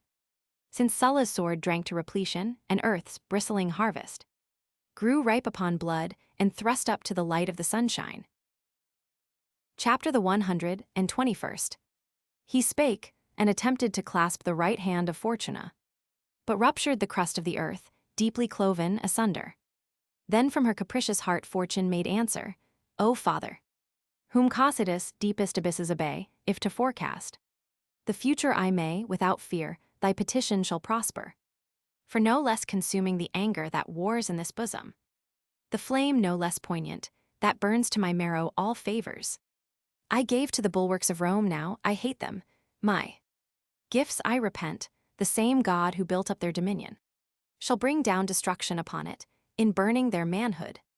My heart shall delight, and its bloodlust shall slake with their slaughter. Now Philippi's field I can see strewn with dead of 2 battles, and Thessaly's funeral pyres and Iberia mourning. Already the clangor of arms thrills my ears, and rings loudly. Thou Libyan Nile, I can see now thy barriers groaning, and Actium's gulf and Apollo's darts quailing the warriors. Then open thy thirsty dominions and summon fresh spirits. For scarce will the ferryman's strength be sufficient to carry the souls of the dead in his skiff, tease a fleet that is needed. Thou pallid Tisiphone, slake with wide ruin thy thirsting, and tear ghastly wounds, mangled earth sinks to hell and the spirits. Chapter the 122nd. But scarce had she finished when trembled the clouds, and a gleaming bright flash of Jove's lightning transfixed them with flame and was gone. The Lord of the Shades, blanched with fear at this bolt of his brother, sank back and drew closely together the gorge in earth's bosom.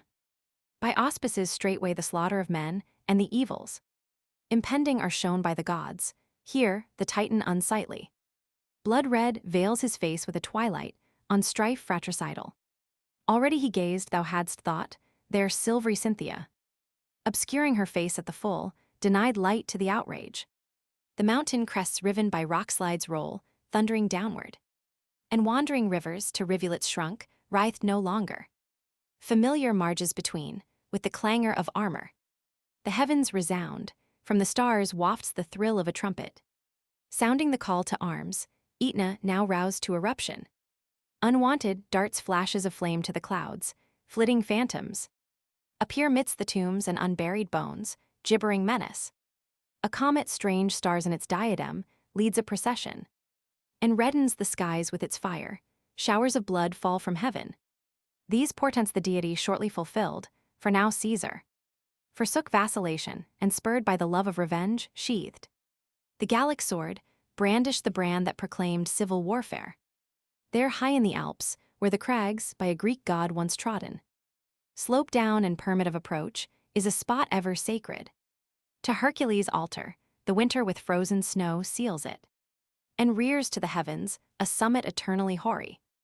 As though the sky there had slipped down, no warmth from the sunbeams, no breath from the springtime, can soften the pile's wintry rigor, nor slacken the frost chains that bind, and its menacing shoulders the weight of the world could sustain, with victorious legions.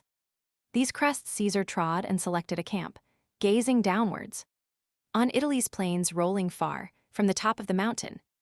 He lifted both hands to the heavens, his voice rose in prayer.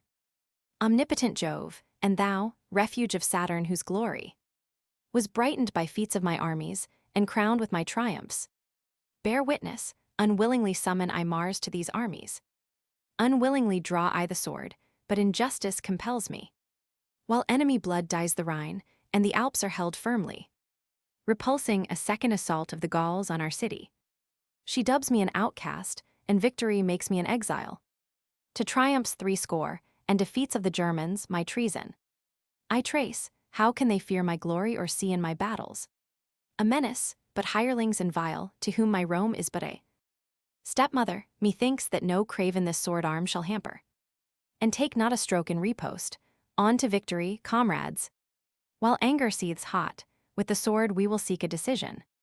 The doom lowering down is a peril to all, and the treason. My gratitude owe I to you, not alone have I conquered. Since punishment waits by our trophies and victory merits. Disgrace, then let chance cast the lots, raise the standard of battle. Again take your swords, well I know that my cause is accomplished. Amidst such armed warriors I know that I cannot be beat. While yet the words echoed, from heaven the bird of Apollo vouchsafed a good omen, and beat with his pinions the ether. From out of the left of a gloomy grove strange voices sounded, and flame flashed thereafter.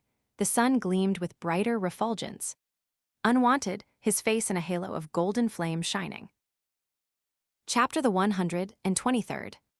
By omens emboldened, to follow the battle flags Caesar commanded, and boldly led on down the perilous pathway. The footing, firm fettered by frost chains and ice, did not hinder. At first but lay silent, the kindly cold masking its grimness.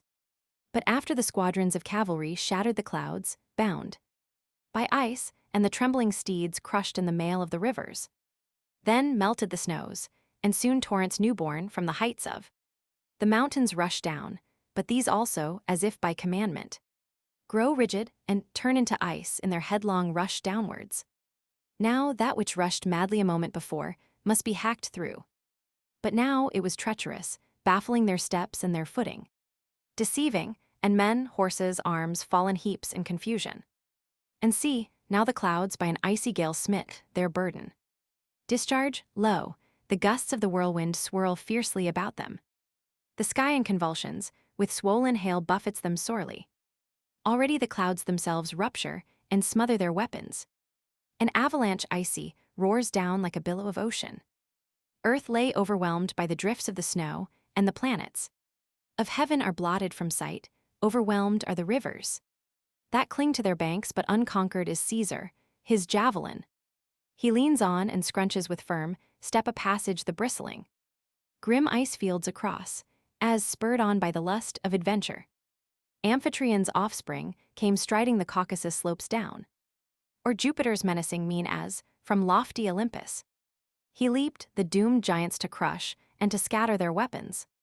While Caesar in anger the swelling peaks treads down, winged rumor in terror flies forth, and on beating wings seeks the high summit of Palatine tall. Every image she rocks with her message, announcing this thunderbolt Roman. Already the ocean is tossing his fleets, now his cavalry reeking with German gore pours from the Alps, slaughter, bloodshed, and weapons. The red panorama of war is unrolled to their vision. By terror their hearts are divided, two counsels perplex them. One chooses by land to seek flight, to another the water appeals, and the sea than his own land is safer.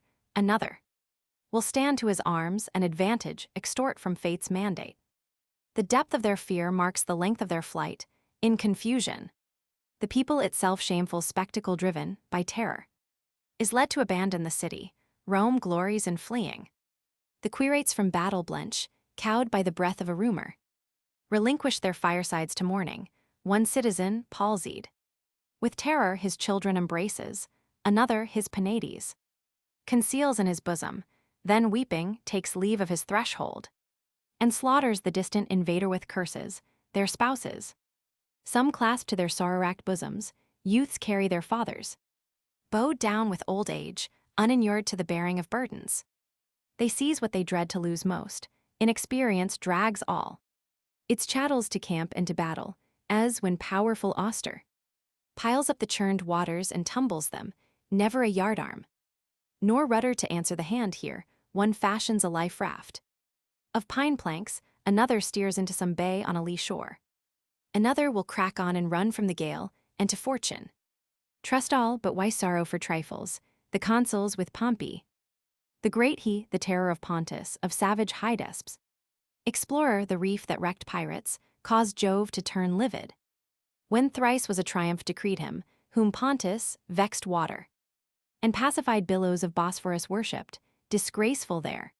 Flight, title, and glory forsaking, now fortune capricious looks down on the back of great Pompey, retreating in terror.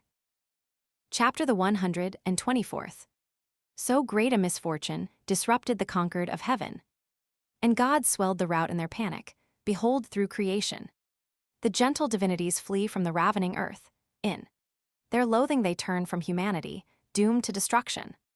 And first of all, Peace, with her snowy white arms, hides her visage. Defeated, her helmet beneath and abandoning earth flees, to seek out the realm of implacable Dis, as a refuge. Meek Faith her companion, and Justice with locks loosely flowing, and conquered in tears, and her raiment in tatters attend her. The minions of Pluto pour forth from the portals of darkness. That yawn, the serpent-haired fury, Bellona the savage. Megara with firebrands, destruction and treachery, livid. Death's likeness, among them is frenzy, as free with her lashings. Snapped short, she now raises her gory head, shielding her features. Deep scarred by innumerous wounds, neath her helmet blood-clotted. Her left arm she guards with a battle-scarred shield scored by weapons, and numberless spearheads protrude from its surface. Her right hand a flaming torch brandishes, kindling a flame that will burn up the world. Now the gods are on earth and the skies note their absence. The planets disorder their orbits, attempt into factions. The heavens divide. First Dione espouses the cause of her Caesar. Minerva next steps to her side, and the great son of Ares, his mighty spear brandishing, Phobos espouses the cause of great Pompey, his sister, and Mercury also, and Hercules like unto him in his travels and labors. The trumpets call, Discord her Stygian head lifts to heaven. Her tresses disheveled, her features with clotted blood covered. Tears pour from her bruised eyes, her iron fangs thick coated with rust. Her tongue distills poison, her features are haloed with serpents. Her hideous bosom is visible under her tatters. A torch with a blood-red flame waves from her tremulous right hand, emerging from Cocytus dark and from Tartarus murky. She strode to the crests of the Apennines noble, the prospect of earth to survey, spread before her the world panorama, its shores and the armies that march on its surface. These words then burst out of her bosom malignant, to arms now, ye nations. While anger seethes hot, seize your arms, set the torch to the cities. Who skulks now is lost, neither woman nor child nor the aged. Bowed down with their years shall find quarter, the whole world will tremble. And roof trees themselves shall crash down and take part in the struggle. Marcellus, hold firm for the law, and thou, Curio, madden the rabble. Thou, Lentulus, strive not to check valiant Ares. Thou, Caesar divine, why delayest thou now thine invasion? Why smash not the gates, why not level the walls of the cities? Their treasures to pillage. Thou, Magnus, dost not know the secret of holding the hills of Rome. Take thou the walls of Dyrrhachium. Let Thessaly's harbors be dyed with the blood of the Romans. On earth was obeyed every detail of discord's commandment. When Eumolpus had, with great volubility, poured out this flood of words, we came at last to Crotona. Here we refreshed ourselves at a mean inn, but on the following day we went in search of more imposing lodgings and fell in with a crowd of legacy hunters who were very curious as to the class of society to which we belonged, and as to whence we had come. Thereupon, in accord with our mutual understanding, such ready answers did we make as to who we might be or whence we had come, that we gave them no cause for doubt. They immediately fell to wrangling in their desire to heap their own riches upon Eumolpus, and every fortune hunter solicited his favor with presents. Chapter the 125th. For a long time affairs at Crotona ran along in this manner, and Eumolpus, flushed with success, so far forgot the former state of his fortunes that he even bragged to his followers that no one could hold out against any wish of his, and that any member of his suite who committed a crime in that city would, through the influence of his friends, get off unpunished. But although I daily crammed my bloated carcass to overflowing with good things, and began more and more to believe that fortune had turned away her face from keeping watch upon me, I frequently meditated, nevertheless, upon my present state and upon its cause. Suppose, thought I, some wily legacy hunter should dispatch an agent to Africa and catch us in our lie? Or even suppose the hireling servant, glutted with prosperity, should tip off his cronies or give the whole scheme away out of spite.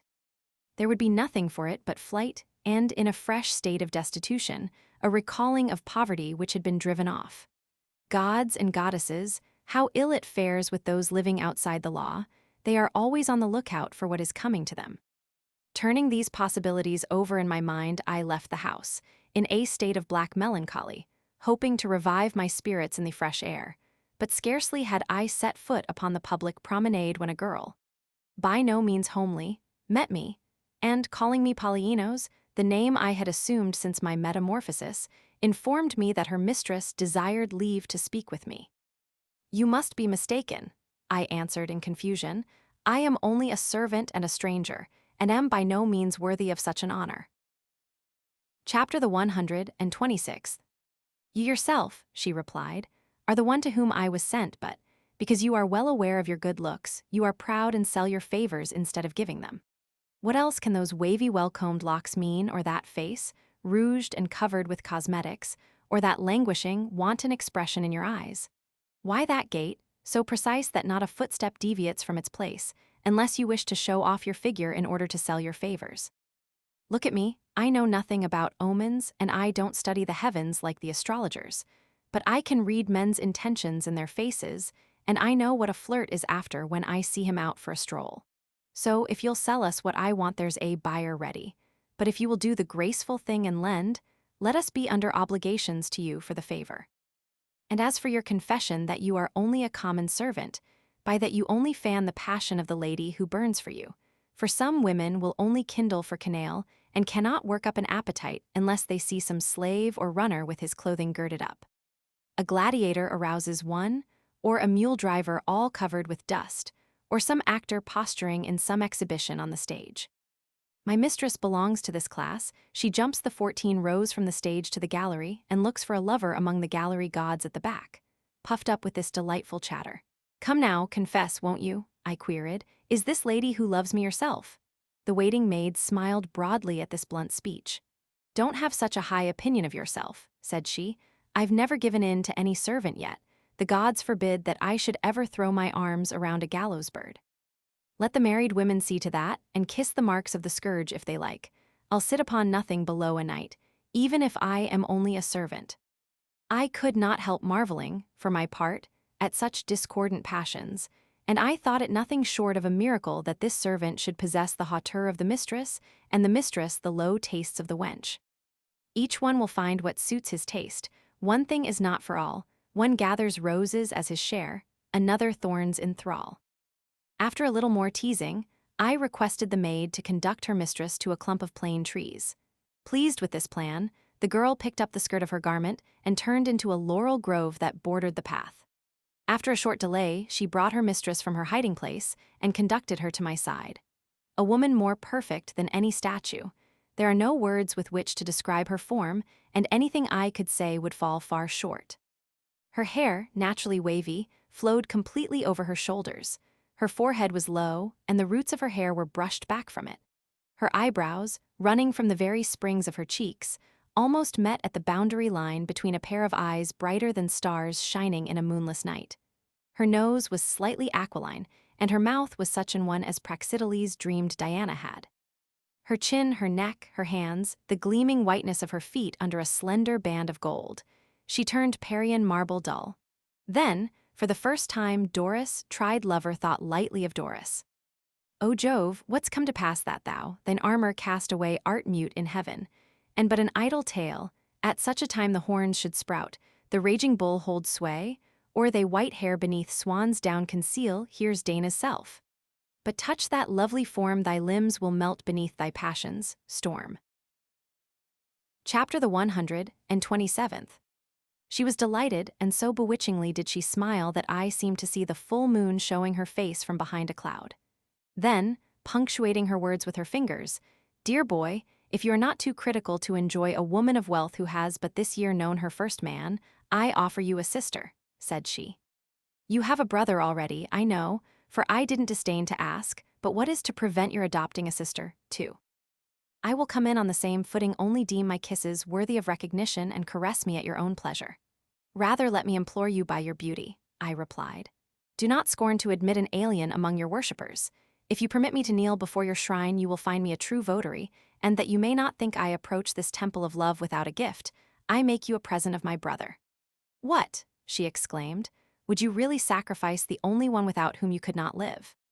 "The one upon whose kisses your happiness depends, him whom you love as I would have you love me." Such sweetness permeated her voice as she said this, so entrancing was the sound upon the listening air that you would have believed the sirens' harmonies were floating in the breeze.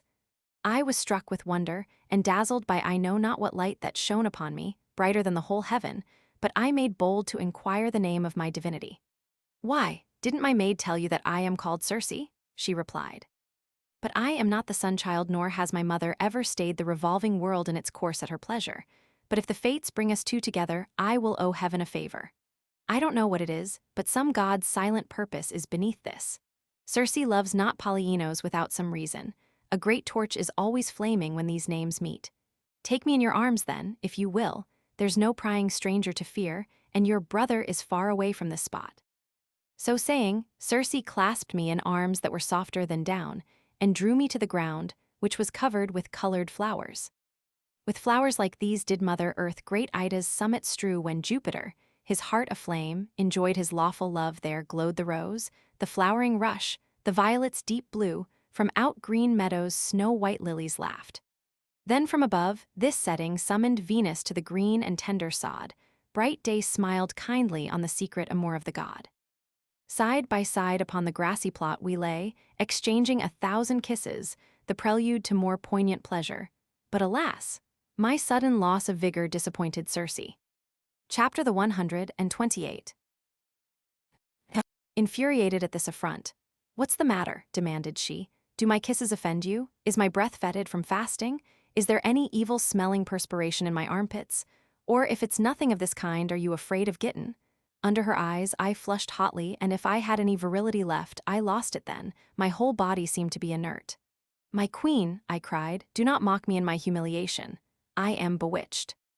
Circe's anger was far from being appeased by such a trivial excuse. Turning her eyes contemptuously away from me, she looked at her maid. "Tell me, Chryses, and tell me truly, is there anything repulsive about me? Anything sluttish? Have I some natural blemish that disfigures my beauty? Don't deceive your mistress. I don't know what's the matter with us, but there must be something." Then she snatched a mirror from the silent maid, and after scrutinizing all the looks and smiles which pass between lovers, she shook out her wrinkled, earth-stained robe and flounced off into the temple of Venus, nearby. And here was I, like a convicted criminal who had seen some horrible nightmare, asking myself whether the pleasure out of which I had been cheated was a reality or only a dream. As when, in the sleep-bringing night, dreams sport with the wandering eyes, and earth, spaded up, yields to light her gold that by day she denies. The stealthy hand snatches the spoils. The face with cold sweat is suffused, and fear grips him tight in her toils, lest robbers the secret have used and shake out the gold from his breast. But when they depart from his brain, these enchantments by which he's obsessed, and truth comes again with her train restoring perspective and pain, the phantasm lives to the last. The mind dwells with shades of the past. The misfortune seemed to me a dream, but I imagined that I must surely be under a spell of enchantment, and for a long time I was so devoid of strength that I could not get to my feet. But finally my mental depression began to abate. Little by little my strength came back to me, and I returned home. Arrived there, I feigned illness and threw myself upon my couch. A little late. Gittin, who had heard of my indisposition, entered the room in some concern. As I wished to relieve his mind, I informed him that I had merely sought my palate to take a rest, telling him much other gossip, but not a word about my mishap, as I stood in great fear of his jealousy. And to lull any suspicion which he might entertain, I drew him to my side, and endeavored to give him some proofs of my love, but all my panting and sweating were in vain. He jumped up in a rage and accused my lack of virility and change of heart, declaring that he had for a long time suspected that I had been expending my vigor and breath elsewhere. "No, no, darling," I replied, "my love for you has always been the same, but reason prevails now over love and wantonness. And for the Socratic continence of your love, I thank you in his name," he replied sarcastically. Alcibiades was never more spotless when he left his master's bed. Chapter the 129th.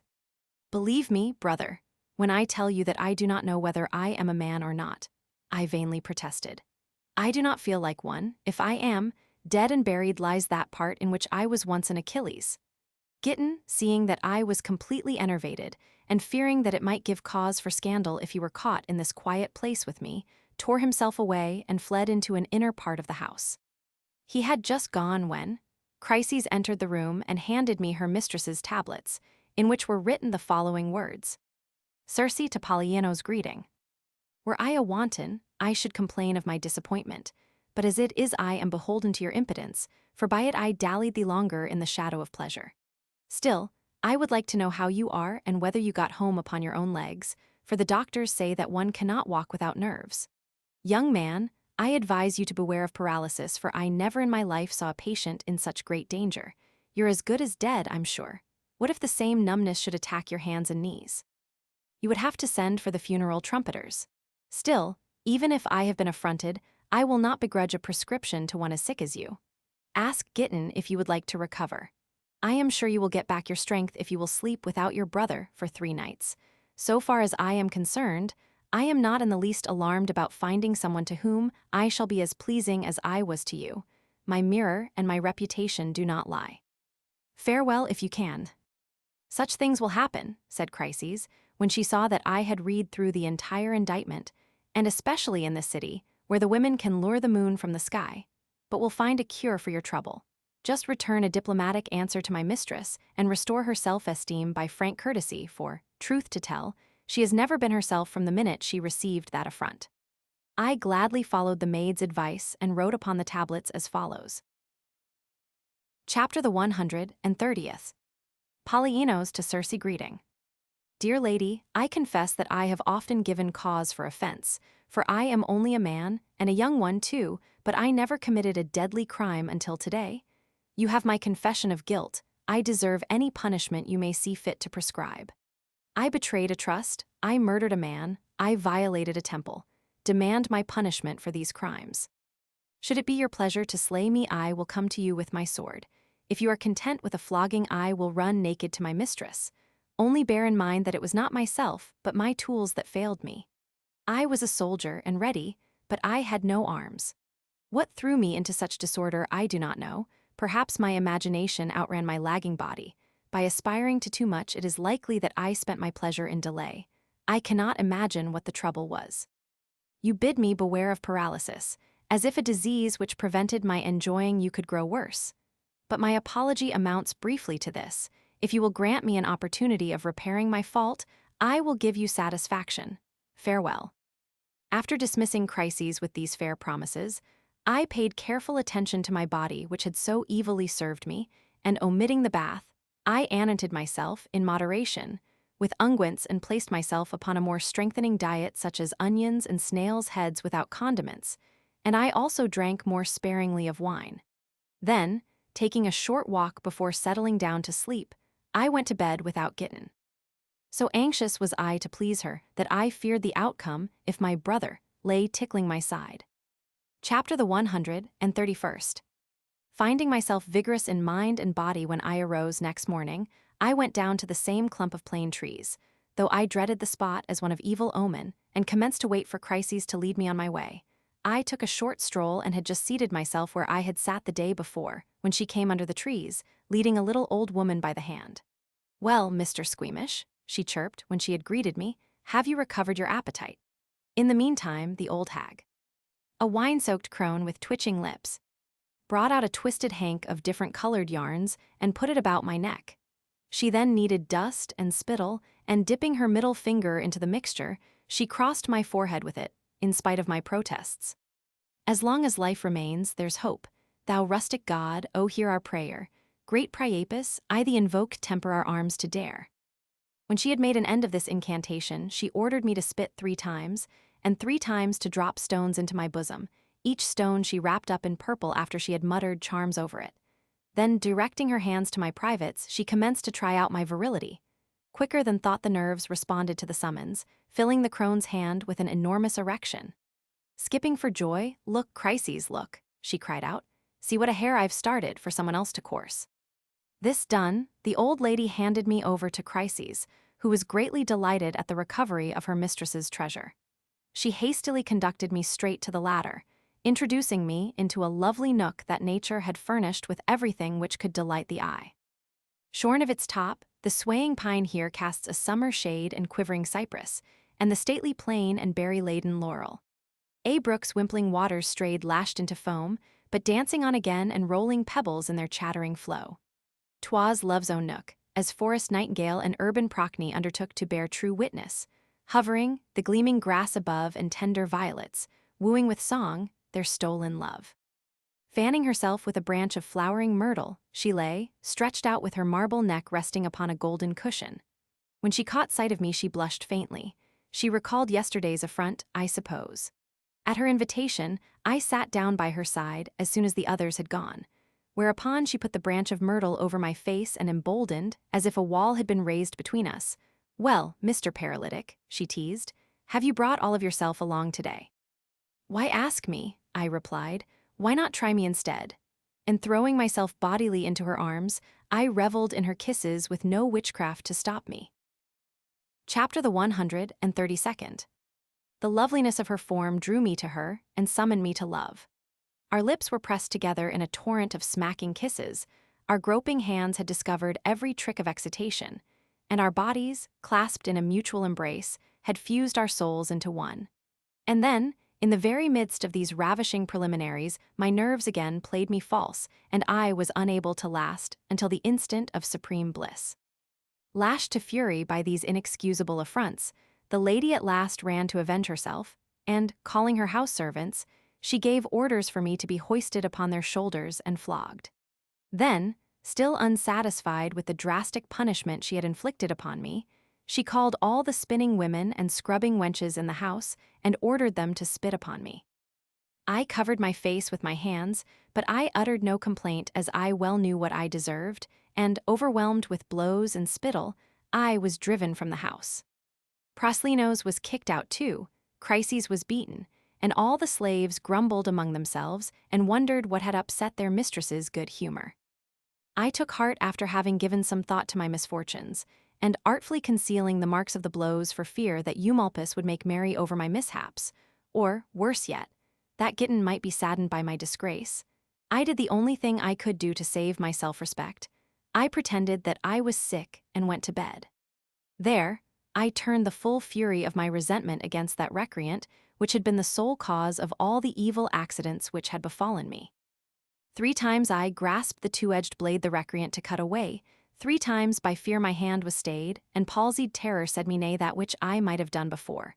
'Twas now impossible to do, for, cold with fear, the wretch withdrew into 1,000-drinkled mare, and shrank in shame before my gaze, nor would his head uncover more.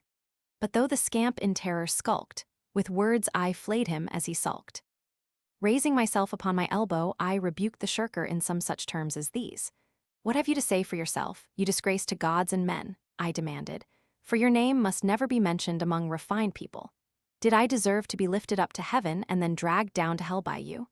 Was it right for you to slander my flourishing and vigorous years and land me in the shadows and lassitude of decrepit old age? Give me some sign, however faint, I beg of you, that you have returned to life." I vented my anger in words such as these. His eyes were fixed, and with averted look he stood, less moved by any word of mine than weeping willows bending o'er a brook or drooping poppies as at noon they pine. When I had made an end of this invective, so out of keeping with good taste, I began to do penance for my soliloquy and blushed furtively, because I had so far forgot my modesty as to invoke in words that part of my body which men of dignity do not even recognize. Then, rubbing my forehead for a long time, "Why have I committed an indiscretion in relieving my resentment by natural abuse?" I mused. "What does it amount to? Are we not accustomed to swear at every member of the human body, the belly, throat, or even the head when it aches, as it often does? Did not Ulysses wrangle with his own heart? Do not the tragedians damn their eyes just as if they could hear?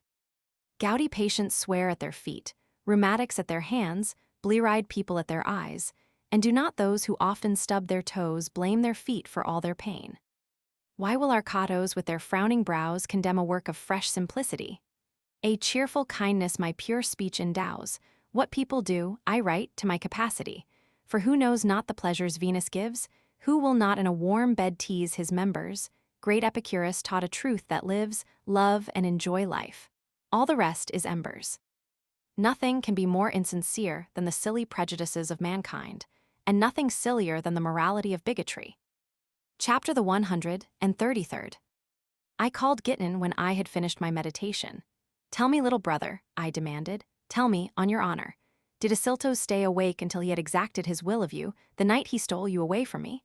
Or was he content to spend the night like a chaste widow? Wiping his eyes, the lad, in carefully chosen words, took oath that Ascyltos had used no force against him. The truth of the matter is that I was so distraught with my own misfortunes that I knew not what I was saying. Why recall past memories which can only cause pain? Said I to myself. I then directed all my energies towards the recovery of my lost manhood. To achieve this I was ready even to devote myself to the gods. Accordingly, I went out to invoke the aid of Priapus. Putting as good a face upon the matter as I could, I knelt upon the threshold of his shrine and invoked the god in the following verses. Of Bacchus and the nymphs, companion boon, whom fair Dione set o'er forests wide as god. Whom Lesbos and green Thassos own for deity, whom Lydians far and wide adore through all the seasons of the year, whose temple in his own Hypipa placed, thou Dryads joy in Bacchus. Hear my prayer, to thee I come, by no dark blood disgraced, no shrine in wicked lust have I profaned. When I was poor and worn with want, I sinned not by intent, a pauper's sins not banned as of another. Unto thee I pray, lift thou the load from off my tortured mind, forgive a light offense. When fortune smiles, I'll not thy glory shun and leave behind thy worship. Unto thee, a goat that feels his primest vigor, father of the flock shall come, and suckling pigs, the tender young of some fine grunting sow. New wine in crocks shall foam. Thy grateful praises shall be sung by youths who thrice shall dance around thy shrine happy, in youth and full of this year's wine. While I was engaged in this diplomatic effort in behalf of the affected member, a hideous crone with disheveled hair, and clad in black garments which were in great disorder, entered the shrine and, laying hands upon me, led me, thoroughly frightened, out into the portico. Chapter the 134th. What witches, she cried, have devoured your manhood? What filth did you tread upon at some crossroads in the dark? Not even by the boy could you do your duty, but, weak and effeminate, you are worn out like a cart horse at a hill, you have lost both labor and sweat. Not content with getting yourself into trouble, you have stirred up the wrath of the gods against me, and I will make you smart for it. She then led me, unresisting, back into the priestess's room, pushed me down upon the bed, snatched a cane that hung upon the door, and gave me another thrashing.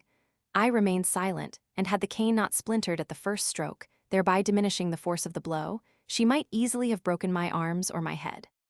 I groaned dismally, and especially when she manipulated my member and, shedding a flood of tears, I covered my head with my right arm and huddled down upon the pillow. Nor did she weep less bitterly.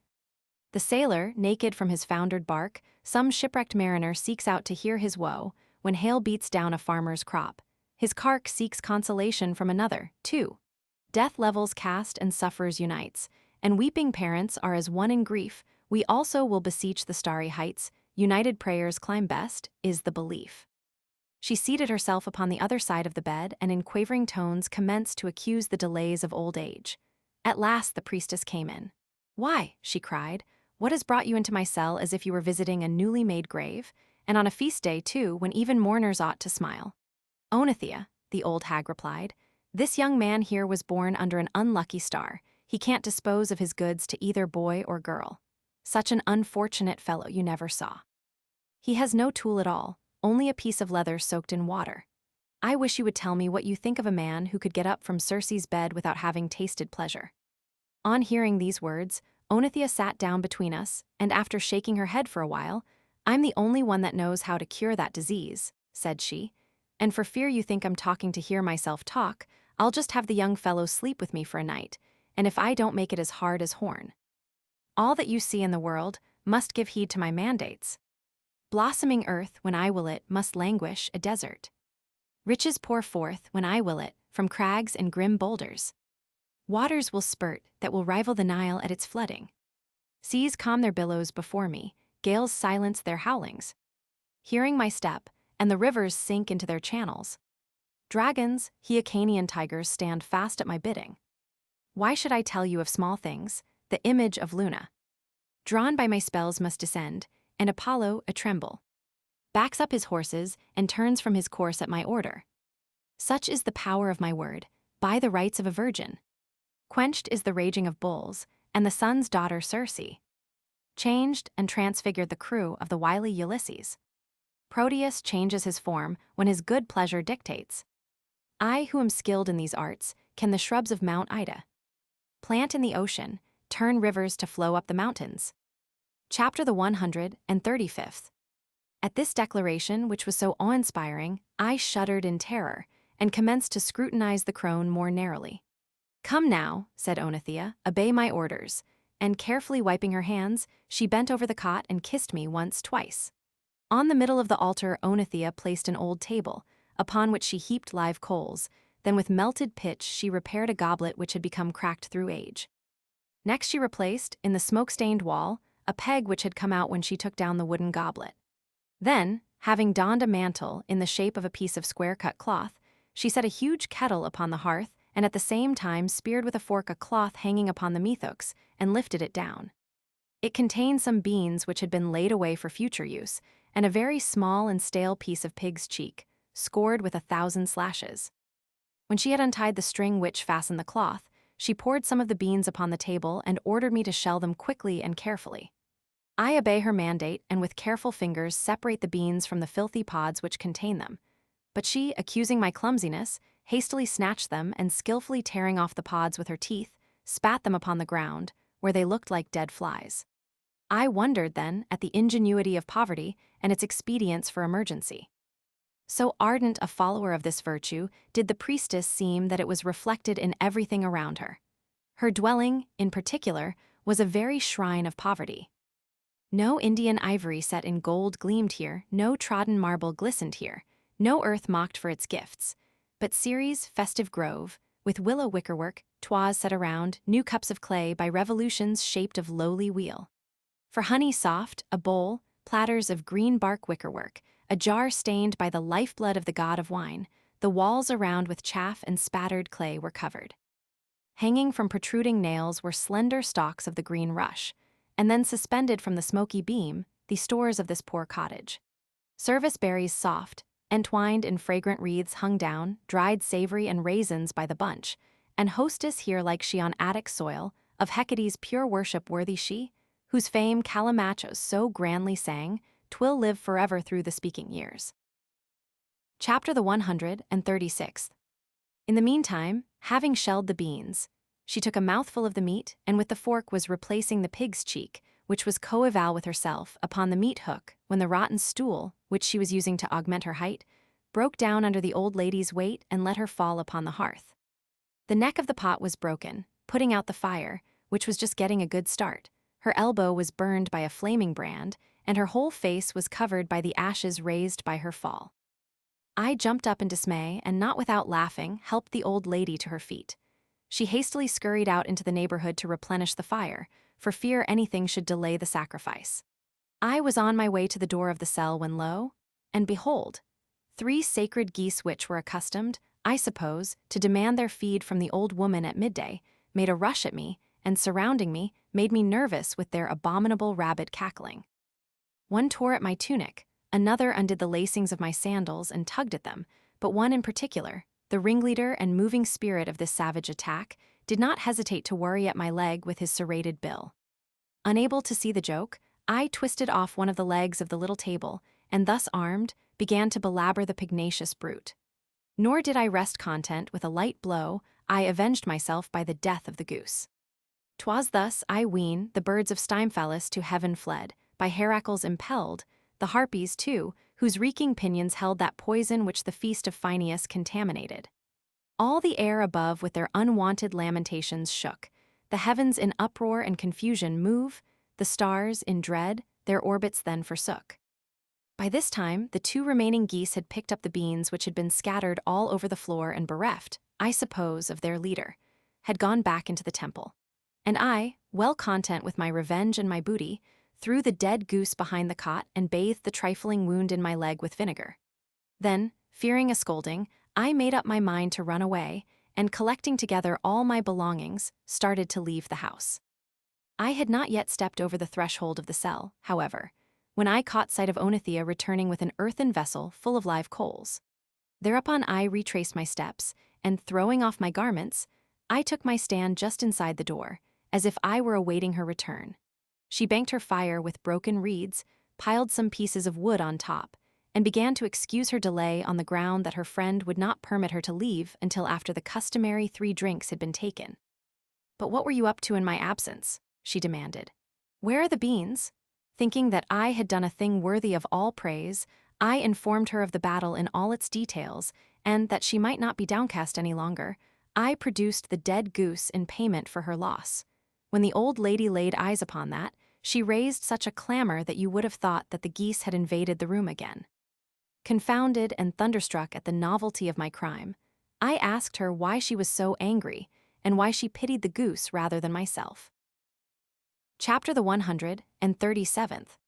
But beating her palms together, "You villain, are you so brazen that you can speak?" she shrieked. "Don't you know what a serious crime you've committed? You have slaughtered the delight of Priapus, a goose, the very darling of married women. And for fear you think that nothing serious has happened, if the magistrates find this out, you'll go to the cross. Until this day my dwelling has been inviolate, and you have polluted it with blood. You have conducted yourself in such a manner that any enemy I have can turn me out of the priesthood." She spoke, and from her trembling head she tore the snow-white hair and scratched her cheeks. Her eyes shed floods of tears. As when a torrent headlong rushes down the valleys drear, its icy fetters gone when spring appears, and strikes the frozen shackles from rejuvenated earth, so down her face the tears in torrents swept, and racking sobs convulsed her as she wept. "Please don't make such a fuss," I said. "I'll give you an ostrich in place of your goose."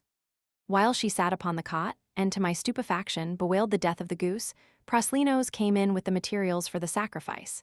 Seeing the dead goose and inquiring the cause of her grief, she herself commenced to weep more violently still and to commiserate me, as if I had slain my own father instead of a public goose. Growing tired of this nonsense at last, "See here," said I, "could I not purchase immunity for a price, even though I had assaulted you? Even though I had murdered a man? Look here, I'm laying down 2 gold pieces, you can buy both gods and geese with them." "Forgive me, young man," said Oenothea, when she caught sight of the gold. "I am anxious upon your account. That is a proof of love, not of malignity. Let us take such precautions that not a soul will find this out. As for you, pray to the gods to forgive your sacrilege. The rich man can sail in a favoring gale and snap out his course at his pleasure. A dance espouse, no Acrisius will rail. His credence by hers he will measure, write verse, or declaim. Snap the finger of scorn at the world, yet still win all his cases. The rabble will drink in his words with concern when a cato austere it displaces. At law, his not proven or proved. He can have with Servius or Labio vying. With gold at command, anything he may crave is his without asking or sighing. The universe bows at his slightest behest, for Jove is a prisoner in his treasure chest. In the meantime, she scurried around and put a jar of wine under my hands, and when my fingers had all been spread out evenly, she purified them with leeks and parsley. Then, muttering incantations, she threw hazelnuts into the wine and drew her conclusions as they sank or floated. But she did not hoodwink me, for those with empty shells, no kernel and full of air, would of course float, while those that were heavy and full of sound kernel would sink to the bottom. She then turned her attention to the goose, and cutting open the breast, she drew out a very fat liver from which she foretold my future. Then, for fear any trace of the crime should remain, she cut the whole goose up, stuck the pieces upon spits, and served up a very delectable dinner for me whom, but a moment before, she had herself condemned to death, in her own words. Meanwhile, cups of unmixed wine went merrily around, and the crones greedily devoured the goose which they had but so lately lamented. When the last morsel had disappeared, Oenothea, half drunk by this time, looked at me and said, "We must now go through with the mysteries, so that you may get back your virility." Chapter the 138th. As she said this, Oenothea brought out a leathern dildo which, when she had smeared it with oil, ground pepper, and pounded nettle seed, she commenced to force, little by little, up my anus. The merciless old virago then anointed the insides of my thighs with the same decoction, finally mixing nasturtium juice with elixir of southern wood. She gave my genitals a bath, and picking up a bunch of green nettles, she commenced to strike me gently all over my belly below the navel. The nettles stung me horribly, and I suddenly took to my heels, with the old hags in full pursuit. Although they were befuddled with wine and lust, they followed the right road and chased me through several wards, screaming, "Stop thief!" I made good my escape, however, although every toe was bleeding as the result of my headlong flight. I got home as quickly as I could, and worn out with fatigue, I sought my couch. But I could not snatch a wink of sleep, for the evil adventures which had befallen me kept running through my brain, and brooding upon them, I came to the conclusion that no one could be so abjectly unfortunate. Has fortune, always inimical to me, stood in need of the pangs of love, that she might torture me more cruelly still? I cried out. Unhappy wretch that I am! Fortune and love have joined forces to bring about my ruin. Cruel Eros himself had never dealt leniently with me. Loved or lover, I am put to the torture. Take the case of Chryses. She loves me desperately, never leaves off teasing me, she who despised me as a servant, because, when she was acting as her mistress's go-between, I was dressed in the garments of a slave. She, I say, that same Chryses, who looked with contempt upon your former lowly lot, is now bent upon following it up even at the peril of her life. She swore that she would never leave my side on the day when she told me of the violence of her passion.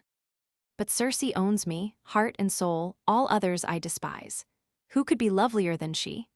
What loveliness had Ariadne or Leda to compare with hers? What had Helen to compare with her? What has Venus? If Paris himself had seen her with her dancing eyes, when he acted as umpire for the quarreling goddesses, he would have given up Helen and the goddesses for her. If I could only steal a kiss, if only I might put my arms around that divine, that heavenly bosom, perhaps the virility would come back to this body, and the parts, flaccid from witchcraft, would, I believe, come into their own. Contempt cannot tire me out. What if I was flogged? I will forget it. What if I was thrown out? I will treat it as a joke. Only let me be restored to her good graces.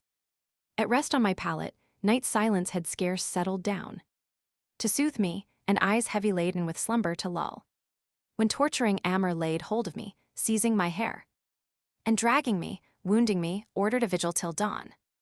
O heart of stone, how canst thou lie here alone? Said the god. Thou joy of 1,000 sweet mistresses, how, O my slave? In disarrayed nitrobe I leap, to bare feet and to follow all paths, but a road can discover by none. One moment I hasten, the next it is torture to move. It irks me again to turn back, shame forbids me to halt, and stand in the midst of the road. Lo, the voices of men, the roar of the streets, and the songs of the birds and the bark of vigilant watchdogs are hushed. Alone I of all society dread both my slumber and couch, and obey. Great Lord of the passions, thy mandate which on me was laid. Chapter the 139th. Such thoughts as these, of lovely Circe's charms, so wrought upon my mind that I disordered my bed by embracing the image, as it were, of my mistress, but my efforts were all wasted. This obstinate affliction finally wore out my patience, and I cursed the hostile deity by whom I was bewitched. I soon recovered my composure, however, and deriving some consolation from thinking of the heroes of old, who had been persecuted by the anger of the gods, I broke out in these lines. Hostile gods and implacable fate, not me alone pursue. Heracles once suffered the weight of heaven's displeasure too. Driven from the Aenaean coast, Laomedon of old sated two of the heavenly host, in Pelias behold. Juno's power to avenge an affront, and Telephus took arms. Knowing not he must bear the brunt, Ulysses feared the storms. Angry Neptune decreed as his due, now me to overwhelm. Outraged Priapus ever pursues on land, and Nereus, realm.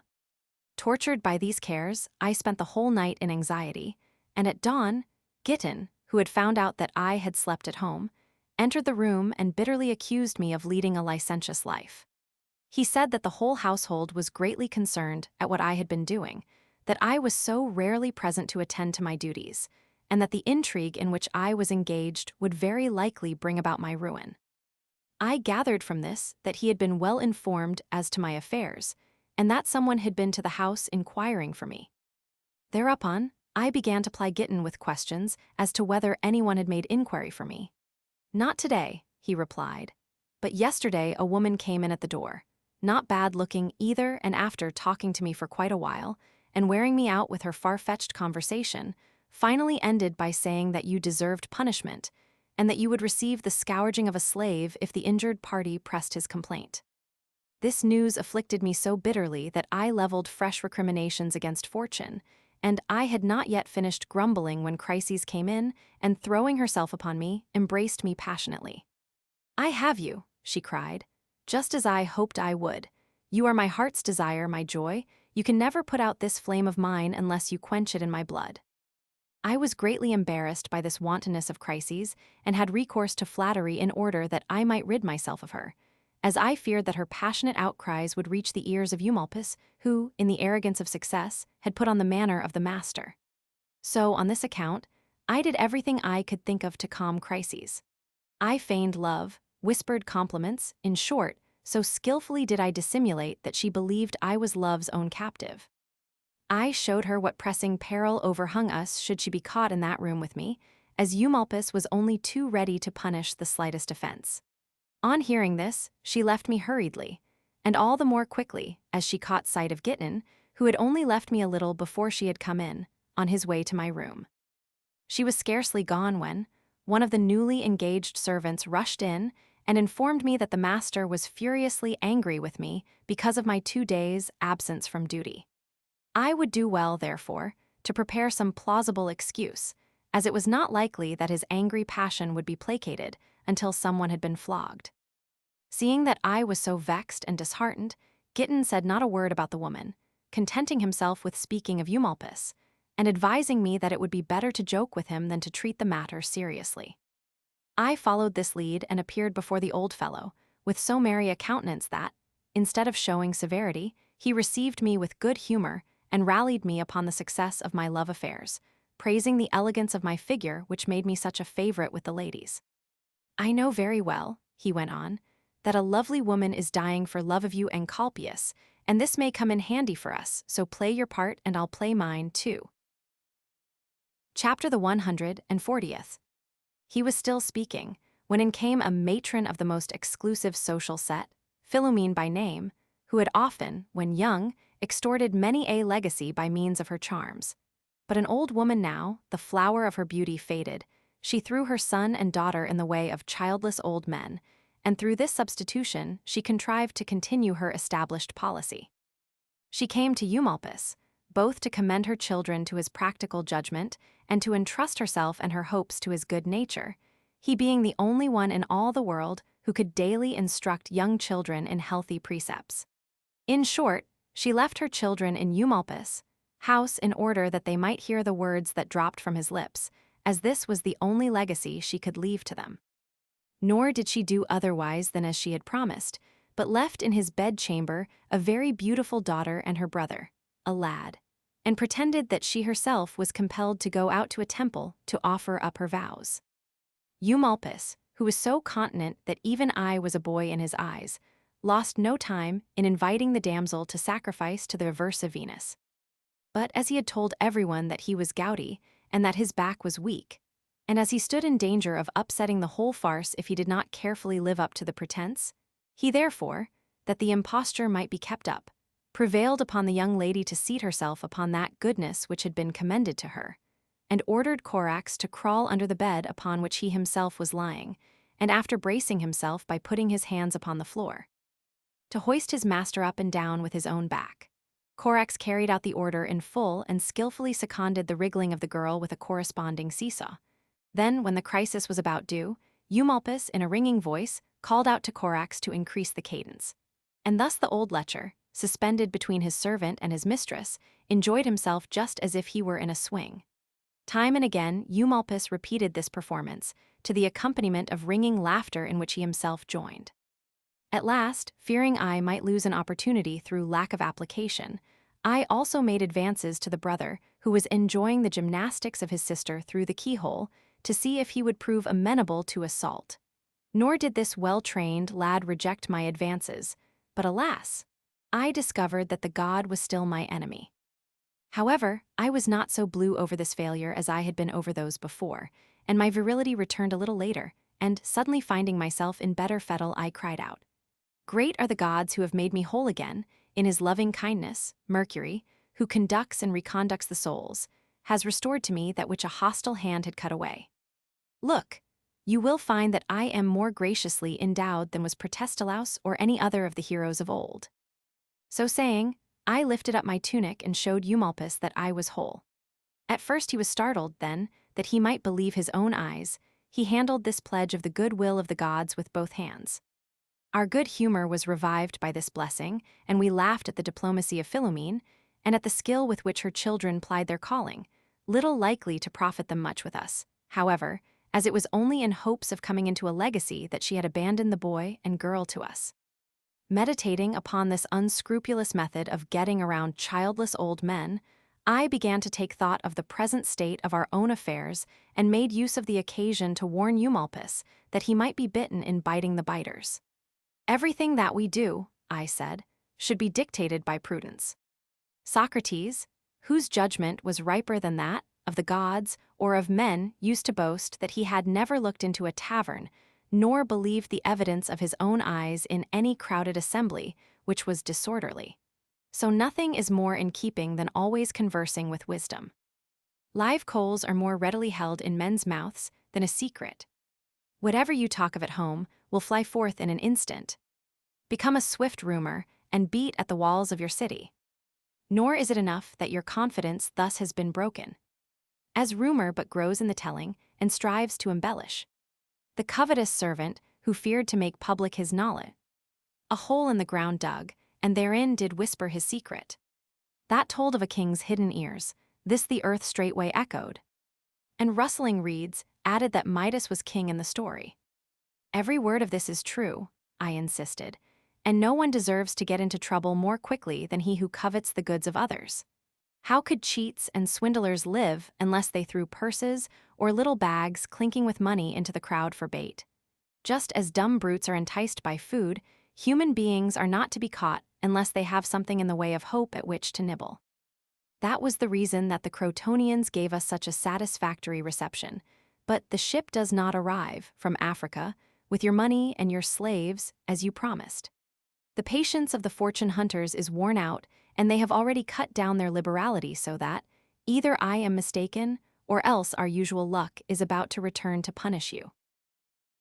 Chapter the 141st. I have thought up a scheme, replied Eumolpus, which will embarrass our fortune-hunting friends sorely. And as he said this, he drew his tablets from his wallet and read his last wishes aloud, as follows. All who are down for legacies under my will, my freedmen only excepted, shall come into what I bequeath them subject to this condition, that they do cut my body into pieces and devour said pieces in sight of the crowd. Nor need they be inordinately shocked, for among some peoples, the law ordaining that the dead shall be devoured by their relatives is still in force. Nay, even the sick are often abused because they render their own flesh worse. I admonish my friends, by these presents, lest they refuse what I command, that they devour my carcass with as great relish as they damned my soul. Eumolpus had just started reading the first clauses when several of his most intimate friends entered the room and catching sight of the tablets in his hand, in which was contained his last will and testament, besought him earnestly to permit them to hear the contents. He consented immediately and read the entire instrument from first to last. But when they had heard that extraordinary stipulation by which they were under the necessity of devouring his carcass, they were greatly cast down, but his reputation for enormous wealth dulled the eyes and brains of the wretches, and they were such cringing sycophants that they dared not complain of the outrage in his hearing. One there was, nevertheless, named Gorgias, who was willing to comply, provided he did not have too long to wait. To this Eumolpus made answer, I have no fear that your stomach will turn, it will obey orders. If, for 1 hour of nausea, you promise it a plethora of good things, just shut your eyes and pretend that it's not human guts you've bolted, but 10 million sesterces. And beside, we will find some condiment which will disguise the taste. No flesh is palatable of itself, it must be seasoned by art and reconciled to the unwilling stomach. And if you desire to fortify the plan by precedents, the Saguntines ate human flesh when besieged by Hannibal, and they had no legacy in prospect. In stress of famine, the inhabitants of Petelia did the same and gained nothing from the diet except that they were not hungry. When Numantia was taken by Scipio, mothers, with the half-eaten bodies of their babes in their bosoms, were found.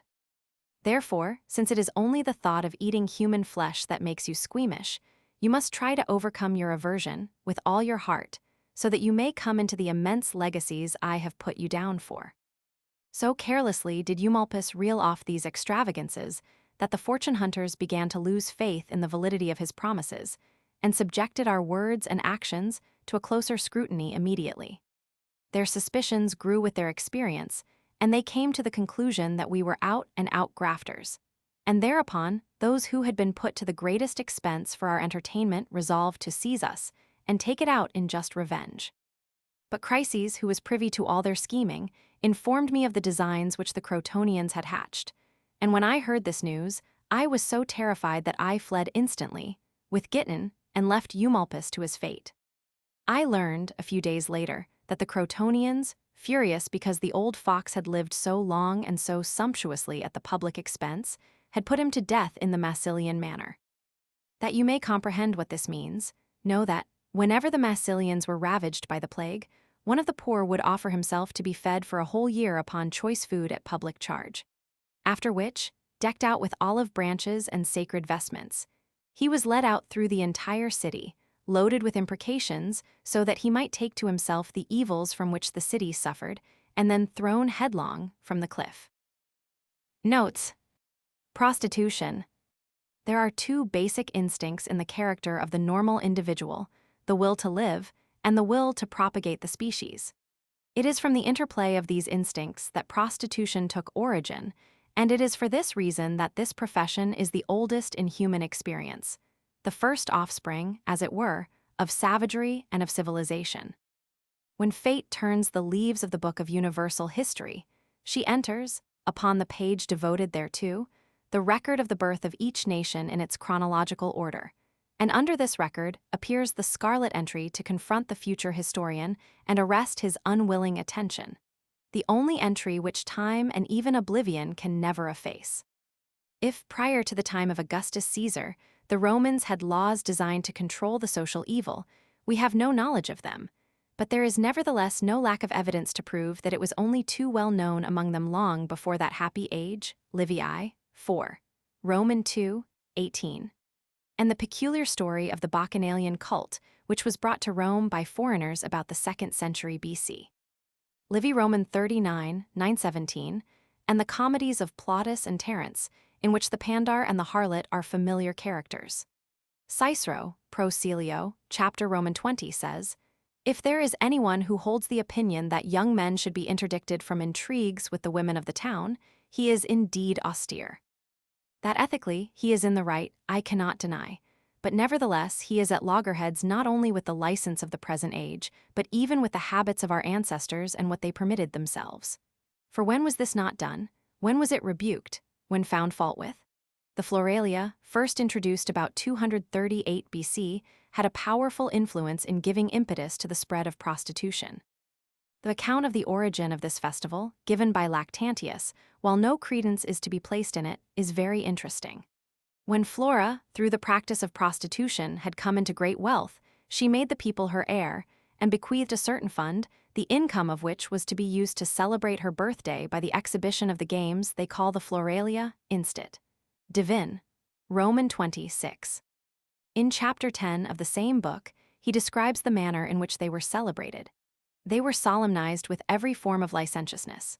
For in addition to the freedom of speech that pours forth every obscenity, the prostitutes, at the importunities of the rabble, strip off their clothing and act as mimes in full view of the crowd, and this they continue until full satiety comes to the shameless lookers-on, holding their attention with their wriggling buttocks.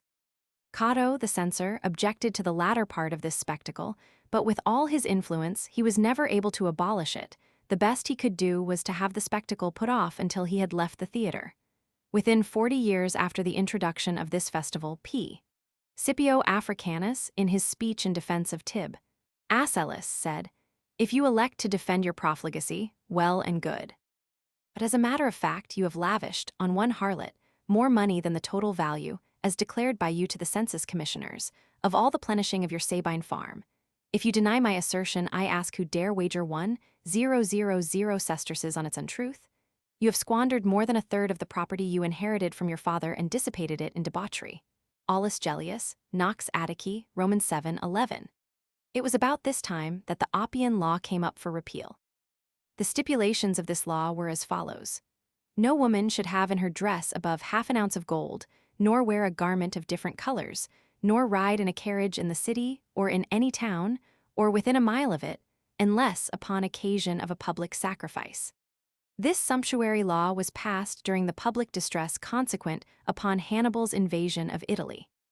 It was repealed 18 years afterward, upon petition of the Roman ladies, though strenuously opposed by Cato, Livy 34, 1, Tacitus, Annals 3:33. The increase of wealth among the Romans, the spoils wrung from their victims as a portion of the price of defeat, the contact of the legions with the softer, more civilized, more sensuous races of Greece and Asia Minor, laid the foundations upon which the social evil was to rise above the city of the Seven Hills and finally crush her. In the character of the Roman, there was but little of tenderness. The well-being of the state caused him his keenest anxiety. One of the laws of the 12 Tables, the Celebs Prohibito, compelled the citizen of manly vigor to satisfy the promptings of nature in the arms of a lawful wife, and the tax on bachelors is as ancient as the times of Furius Camillus. There was an ancient law among the Romans, says Dion Cassius, lib. Roman 43, which forbade bachelors after the age of 25 to enjoy equal political rights with married men. The old Romans had passed this law in hope that, in this way, the city of Rome, and the provinces of the Roman Empire as well, might be ensured an abundant population. The increase, under the emperors, of the number of laws dealing with sex is an accurate mirror of conditions as they altered and grew worse. The jus trium librorum, under the empire, a privilege enjoyed by those who had 3 legitimate children, consisting, as it did, of permission to fill a public office before the 25th year of one's age, and in freedom from personal burdens, must have had its origin in the grave apprehensions for the future, felt by those in power. The fact that this right was sometimes conferred upon those who were not legally entitled to benefit by it makes no difference in this inference. Scions of patrician families imbibed their lessons from the skilled voluptuaries of Greece and the Levant, and in their intrigues with the wantons of those climes, they learned to lavish wealth as a fine art. Upon their return to Rome, they were but ill-pleased with the standard of entertainment offered by the ruder and less sophisticated native talent. They imported Greek and Syrian mistresses.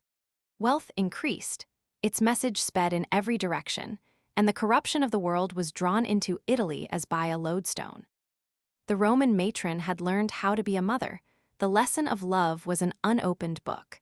And when the foreign hetairai poured into the city and the struggle for supremacy began, she soon became aware of the disadvantage under which she contended. Her natural haughtiness had caused her to lose valuable time. Pride, and finally desperation drove her to attempt to outdo her foreign rivals. Her native modesty became a thing of the past. Her Roman initiative, unadorned by sophistication, was often but too successful in outdoing the Greek and Syrian wantons, but without the appearance of refinement which they always contrived to give to every caress of passion or avarice. They wooed fortune with an abandon that soon made them the objects of contempt in the eyes of their lords and masters. "She is chaste whom no man has solicited," said Ovid Amer, I 8, line 43. Martial, writing about 90 years later, says, "Sophronius Rufus, long have I been searching the city through to find if there is ever a maid to say no, there is not one." Ep. Roman 4, 71. In point of time, a century separates Ovid and Martial. From a moral standpoint, they are as far apart as the poles. The Revenge, then, taken by Asia, gives a startling insight into the real meaning of Kipling's poem. The female of the species is more deadly than the male. In Livy, Roman 34, 4, we read, Cato is speaking. "All these changes, as day by day the fortune of the state is higher and more prosperous and her empire grows greater, and our conquests extend over Greece and Asia, lands replete with every allurement of the senses, and we appropriate treasures that may well be called royal. All this I dread the more from my fear that such high fortune may rather master us than we master it." Within 12 years of the time when this speech was delivered, we read in the same author, Roman 39, 6, "For the beginnings of foreign luxury were brought into the city by the Asiatic army." And Juvenal, Sat. Roman 3, 6. Quirites, "I cannot bear to see Rome a Greek city, yet how small a fraction of the whole corruption is found in these dregs of Achaia." Long since has the Syrian Orontes flowed into the Tiber and brought along with it the Syrian tongue and manners, and cross-stringed harp and harper, and exotic timbrels and girls bidden stand for hire at the circus. Still, from the facts which have come down to us, we cannot arrive at any definite date at which houses of ill fame and women of the town came into vogue at Rome. That they had long been under police regulation and compelled to register with the aedile is evident from a passage in Tacitus. For Visitilia, born of a family of Praetorian rank, had publicly notified before the aediles a permit for fornication, according to the usage that prevailed among our fathers, who supposed that sufficient punishment for unchaste women resided in the very nature of their calling. No penalty attached to illicit intercourse or to prostitution in general, and the reason appears in the passage from Tacitus, quoted above. In the case of married women, however, who contravene the marriage vow, there were several penalties. Among them, one was of exceptional severity, and was not repealed until the time of Theodosius. Again, he repealed another regulation of the following nature. If any should have been detected in adultery, by this plan she was not in any way reformed, but rather utterly given over to an increase of her ill behavior. They used to shut the woman up in a narrow room, admitting any that would commit fornication with her, and at the moment when they were accomplishing their foul deed, to strike bells, that the sound might make known to all the injury she was suffering. The emperor, hearing this, would suffer it no longer, but ordered the very rooms to be pulled down. Paulus Diaconus Hist. Missel. Roman 13:2. Rent from a brothel was a legitimate source of income. Ulpian. Law as to female slaves making claim to heirship. Procuration also had to be notified before the aedile, whose special business it was to see that no Roman matron became a prostitute. These aediles had authority to search every place which had reason to fear anything, but they themselves dared not engage in any immorality there. Aulus Gellius, Noct. Attic. Roman 4:14, where an action at law is cited, in which the aedile Hostilius had attempted to force his way into the apartments of Mammalia, a courtesan, who thereupon had driven him away with stones. The result of the trial is as follows. The tribunes gave as their decision that the aedile had been lawfully driven from that place, as being one that he ought not to have visited with his officer. If we compare this passage with Livy, XL 35, we find that this took place in the year 180 BC. Caligula inaugurated a tax upon prostitutes, vectigal ex capturis, as a state impost. He levied new and hitherto unheard of taxes, a proportion of the fees of prostitutes, so much as each earned with one man. A clause was also added to the law directing that women who had practiced harlotry and men who had practiced procuration should be rated publicly, and furthermore, that marriages should be liable to the rate. Suetonius Calig. Xi. Alexander Severus retained this law, but directed that such revenue be used for the upkeep of the public buildings, that it might not contaminate the state treasure. Lamprid. Alex Severus, chapter 24.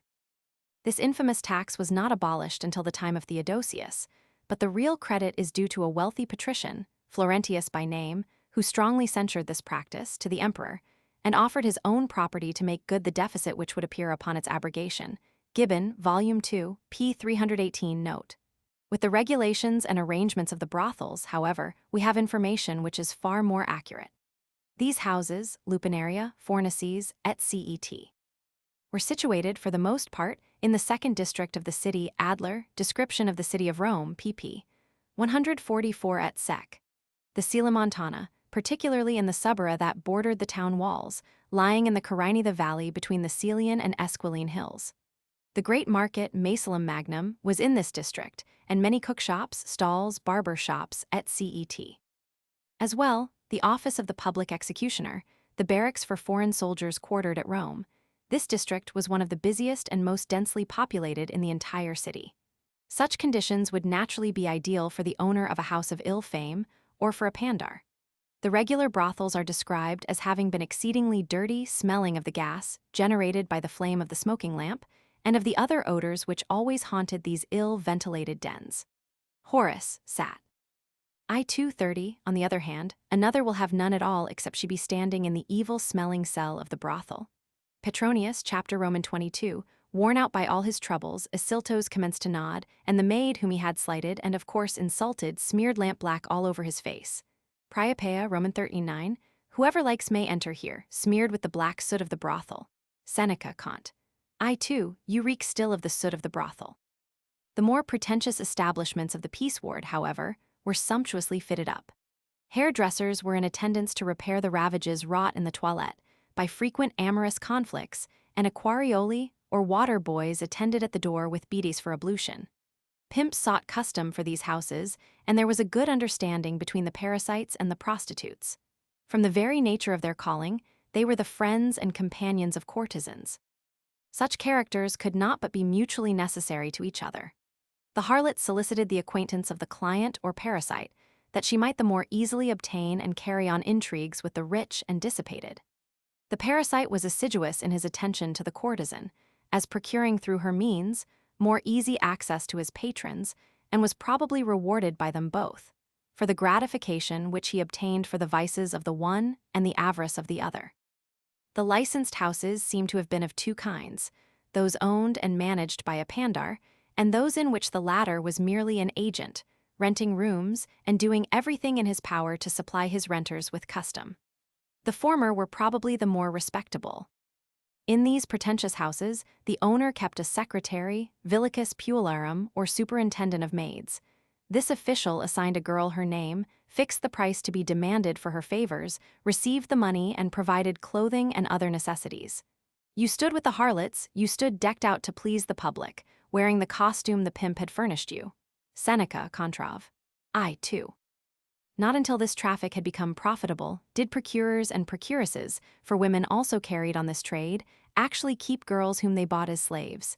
Naked she stood on the shore at the pleasure of the purchaser. Every part of her body was examined and felt. Would you hear the result of the sale? The pirate sold, the pandar bought, that he might employ her as a prostitute. Seneca, Contrav. Lib. I.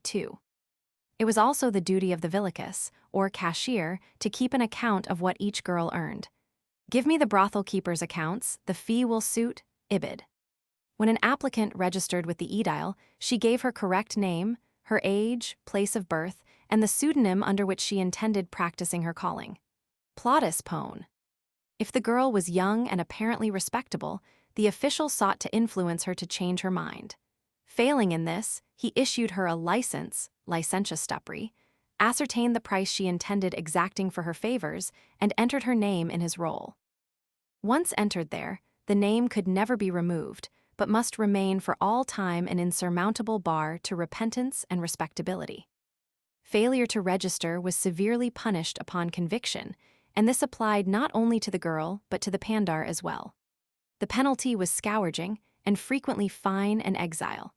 Notwithstanding this, however, the number of clandestine prostitutes at Rome was probably equal to that of the registered harlots.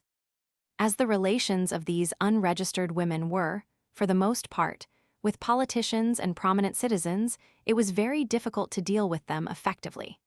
They were protected by their customers, and they set a price upon their favors which was commensurate with the jeopardy in which they always stood. The cells opened upon a court or portico in the pretentious establishments, and this court was used as a sort of reception room where the visitors waited with covered head, until the artist whose ministrations were particularly desired, as she would of course be familiar with their preferences in matters of entertainment, was free to receive them. The houses were easily found by the stranger, as an appropriate emblem appeared over the door.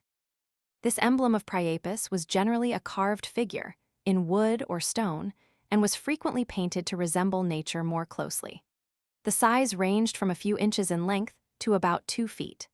Numbers of these beginnings in advertising have been recovered from Pompeii and Herculaneum, and in one case an entire establishment, even to the instruments used in gratifying unnatural lusts, was recovered intact. In praise of our modern standards of morality, it should be said that it required some study and thought to penetrate the secret of the proper use of several of these instruments. The collection is still to be seen in the Secret Museum at Naples. The mural decoration was also in proper keeping with the object for which the house was maintained, and a few examples of this decoration have been preserved to modern times, their luster and infamous appeal undimmed by the passage of centuries. Over the door of each cell was a tablet titulus, upon which was the name of the occupant and her price. The reverse bore the word occupata, and when the inmate was engaged, the tablet was turned so that this word was out. This custom is still observed in Spain and Italy. Plautus Asin, Roman 4, I 9, speaks of a less pretentious house when he says, "Let her write on the door that she is occupata." The cell usually contained a lamp of bronze or, in the lower dens, of clay, a pallet or cot of some sort, over which was spread a blanket or patchwork quilt, this latter being sometimes employed as a curtain, Petronius, chap 7. The arches under the circus were a favorite location for prostitutes. Ladies of easy virtue were ardent frequenters of the games of the circus, and were always ready at hand to satisfy the inclinations which the spectacles aroused. These arcade dens were called fornices, from which comes our generic fornication. The taverns, inns, lodging houses, cook shops, bakeries, spelt mills, and like institutions all played a prominent part in the underworld of Rome. Let us take them in order. Lupinaria wolf dens, from lupa, a wolf. The derivation, according to Lactantius, is as follows. For she Lupa, i.e. Acca Laurentia, was the wife of Faustulus, and because of the easy rate at which her person was held at the disposal of all, was called, among the shepherds, Lupa, that is, harlot, whence also lupiner, a brothel, is so called. It may be added, however, that there is some diversity of opinion upon this matter. It will be discussed more fully under the word lupa. Fornix and arch, the arcades under the theaters. Perguli balconies, where harlots were shown. Stabuli inns, but frequently houses of prostitution. Diversorium, a lodging house, house of assignation. Tugurium, a hut, a very low den. Terturilla, a dovecote, frequently in male part. Casuaria road houses, almost invariably brothels. Taberny bakery shops. The taverns were generally regarded by the magistrates as brothels, and the waitresses were so regarded by the law Codex Theodos.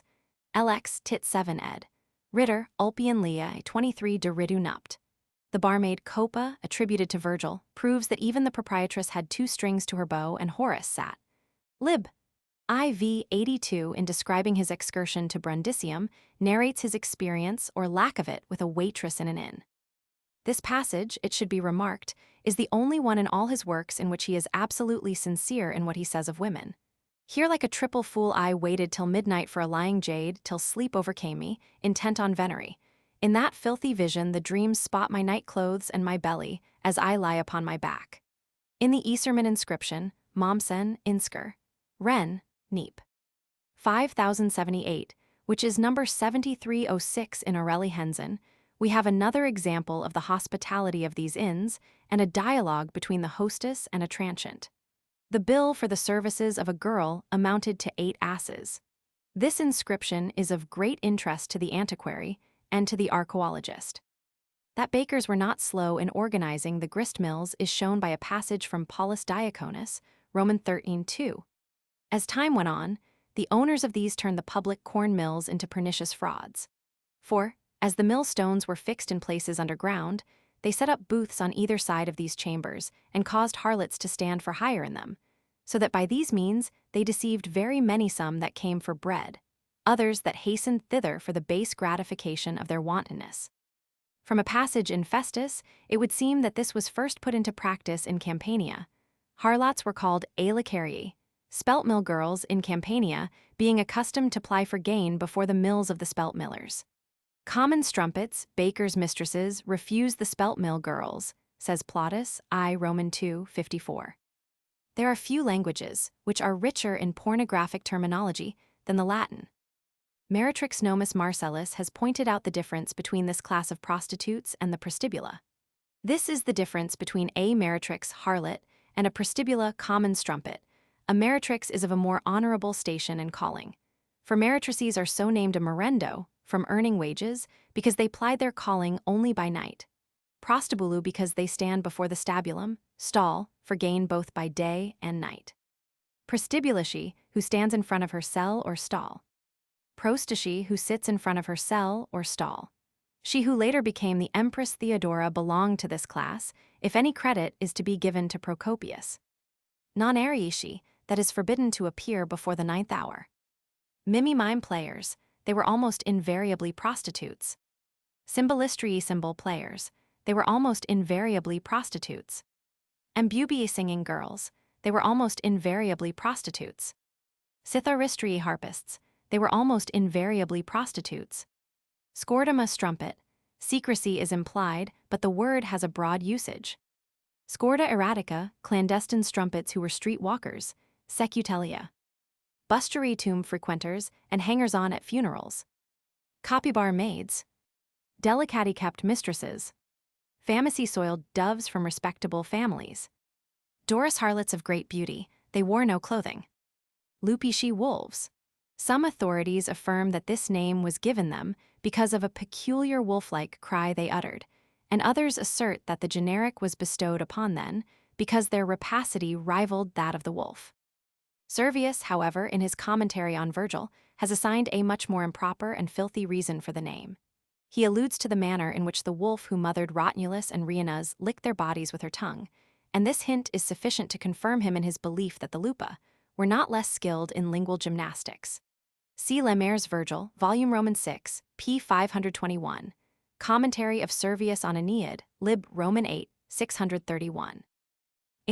Bakers girls. Noctilui night walkers. Blitidia very low class, deriving their name from a cheap drink sold in the dens they frequented. Forarii country girls who frequented the roads. Gallany thieving prostitutes, because after the manner of hens, prostitutes take anything and scatter everything. Diabolers to able girls, so called from their price. Amacii, also in the diminutive girls devoted to Venus. Their best expression in modern society would be the vamps. Amatrix female lover, frequently in male part. Amica female friend, frequently a tribad. Quadrantari the lowest class of all. Their natural charms were no longer merchantable. She of whom Catullus speaks in connection with the lofty-souled descendants of Remus was of this stripe. From many passages in the ancient authors it is evident that harlots stood naked at the doors of their cells. I saw some men prowling stealthily between the rows of name boards and naked prostitutes. Petronius, chapter 7. She entered the brothel, cozy with its crazy quilt, and the empty cell her own. Then, naked she stands with gilded nipples beneath the tablet of the pretended Lysiska, Juvenal sat. Roman 6, 121 et sec. In some cases they had recourse to a gossamer tissue of silk gauze, as was formerly the custom in Paris, Chicago, and San Francisco. The matron has no softer thigh nor has she a more beautiful leg, says Horace sat.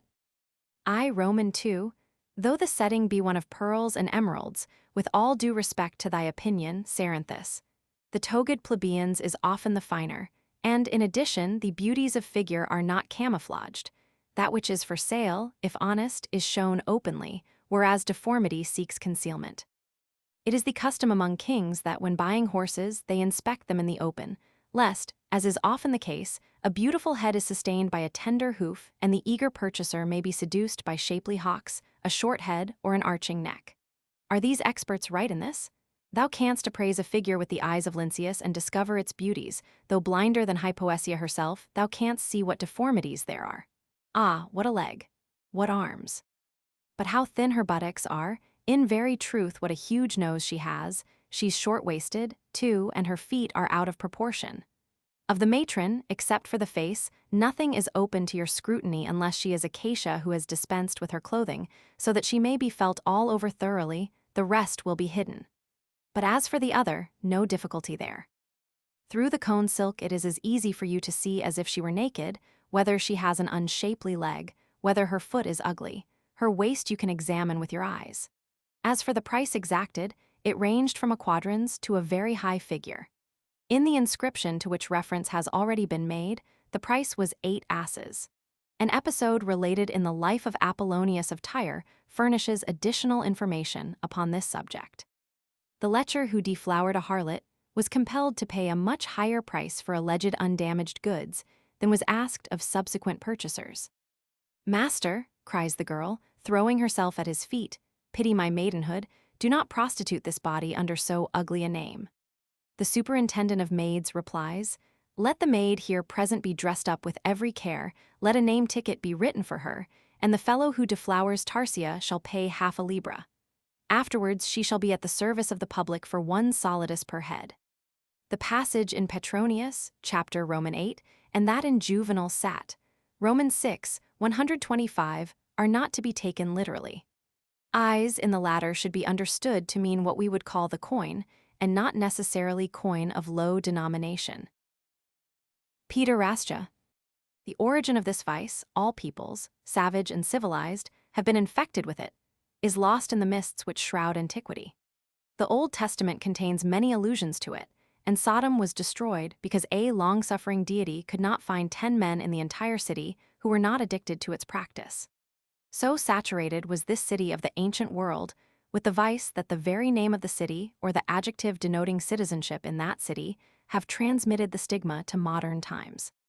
That the fathers of Israel were quick to perceive the tortuous ramifications of this vice is proved by a passage in Deuteronomy, chapter 22, verse 5.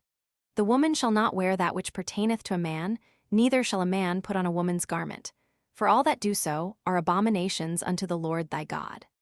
Here we have the first regulation against fetishism and the perverted tendencies of gynandry and androgyny. Inasmuch as our concern with this subject has to do with the Roman world alone, a lengthy discussion of the early manifestations of this vice would be out of place here. Nevertheless, a brief sketch should be given to serve as a foundation to such discussion, and to aid sociologists who will find themselves more and more concerned with the problem in view of the conditions in European society, induced by the late war. Their problem will, however, be more intimately concerned with homosexuality as it is manifested among women. From remotest antiquity down to the present time, Oriental nations have been addicted to this practice, and it is probably from this source that the plague spread among the Greeks. I do not assert that they were ignorant of this form of indulgence prior to their association with the Persians, for nature teaches the sage as well as the savage. Meyer, the author of the article Pederastia in Ersch and Gruber's Encyclopedia, 1837, is of the opinion that the vice had its origin among the Boeotians, and John Addington Symonds in his essay on Greek love concurs in this view. As the two scholars worked upon the same material from different angles, and as the English writer was unacquainted with the German savant's monograph until after Burton had written his terminal essay, it follows that the conclusions arrived at by these two scholars must be worthy of credence. The Greeks contemporary with the Homeric poems were familiar with pederasty, and there is reason to believe that it had been known for ages, even then. Greek literature, from Homer to the anthology teems with references to the vice, and so common was it among them that from that fact it derived its generic, Greek love. So malignant is tradition that the Greeks of the present time still suffer from the stigma, as is well illustrated by the proverb current among sailors. Englisha man he catcha de boy, Johnny de Greek he catcha da blame.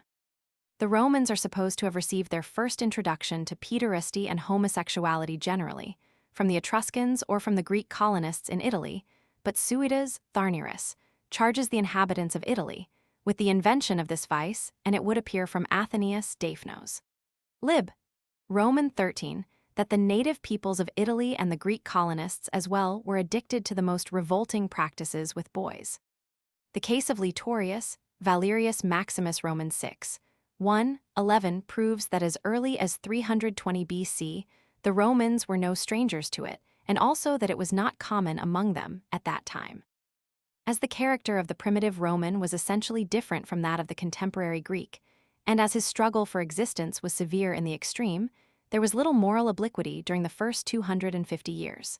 The Coelibes Prohypto of the 12 Tables was also a powerful influence in preserving chastity. By the time of Plautus, however, the practice of pederasty was much more general, as is clearly proved by the many references which are found in his comedies. Sist. Roman 4, SC. 1, line 5 and Passim. By the year 169 BC, the vice had so ravaged the populace that the Lex Scantinia was passed to control it, but legislation has never proved a success in repressing vice, and the effectiveness of this law was no exception to the rule. Conditions grew steadily worse with the passage of time, and the extension of the Roman power served to inoculate the legionaries with the vices of their victims. The destruction of Corinth may well have avenged itself in this manner. The accumulation of wealth and spoils gave the people more leisure, increased their means of enjoyment, and educated their taste in luxuries.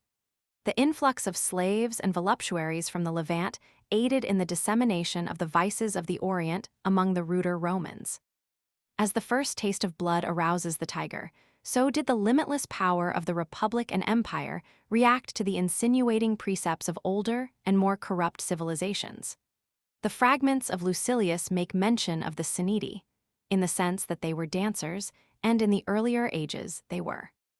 Cicero, in the second Philippic, calls Antonius a catamite, but in Republican Rome, it is to Catullus that we must turn to find the most decisive evidence of their almost universal inclination to sodomy. The first notice of this passage and its proper significance is found in the Burman Petronius ed. 1709. Here, in a note on the correct reading of intertitulos, nudesc meretrices furtum conspatients, the ancient reading would seem to have been internuculos nudesc meretrices furtum conspatients, and I am not at all certain, but that it is to be preferred. Burman cites the passage from Catullus, Epithalamium of Manlius and Julia. Burman sees the force of the passage, but does not grasp its deeper meaning. Marcina seems to have been the first scholar to read between the lines. See his third note. A few years later, John Colin Dunlop, the author of a history of Roman literature which ought to be better known among the teaching fraternity, drew attention to the same passage. So striking is his comment that I will transcribe it in full. It, the poem, has also been highly applauded by the commentators, and more than one critic has declared that it must have been written by the hands of Venus and the Graces. I wish, however, they had accepted from their unqualified panegyrics the coarse imitation of the Fescennine poems, which leaves in our minds a stronger impression of the prevalence and extent of Roman vices than any other passage in the Latin classics. Martial and Catullus himself, elsewhere, have branded their enemies, and Juvenal, in bursts of satiric indignation, has reproached his countrymen with the most shocking crimes.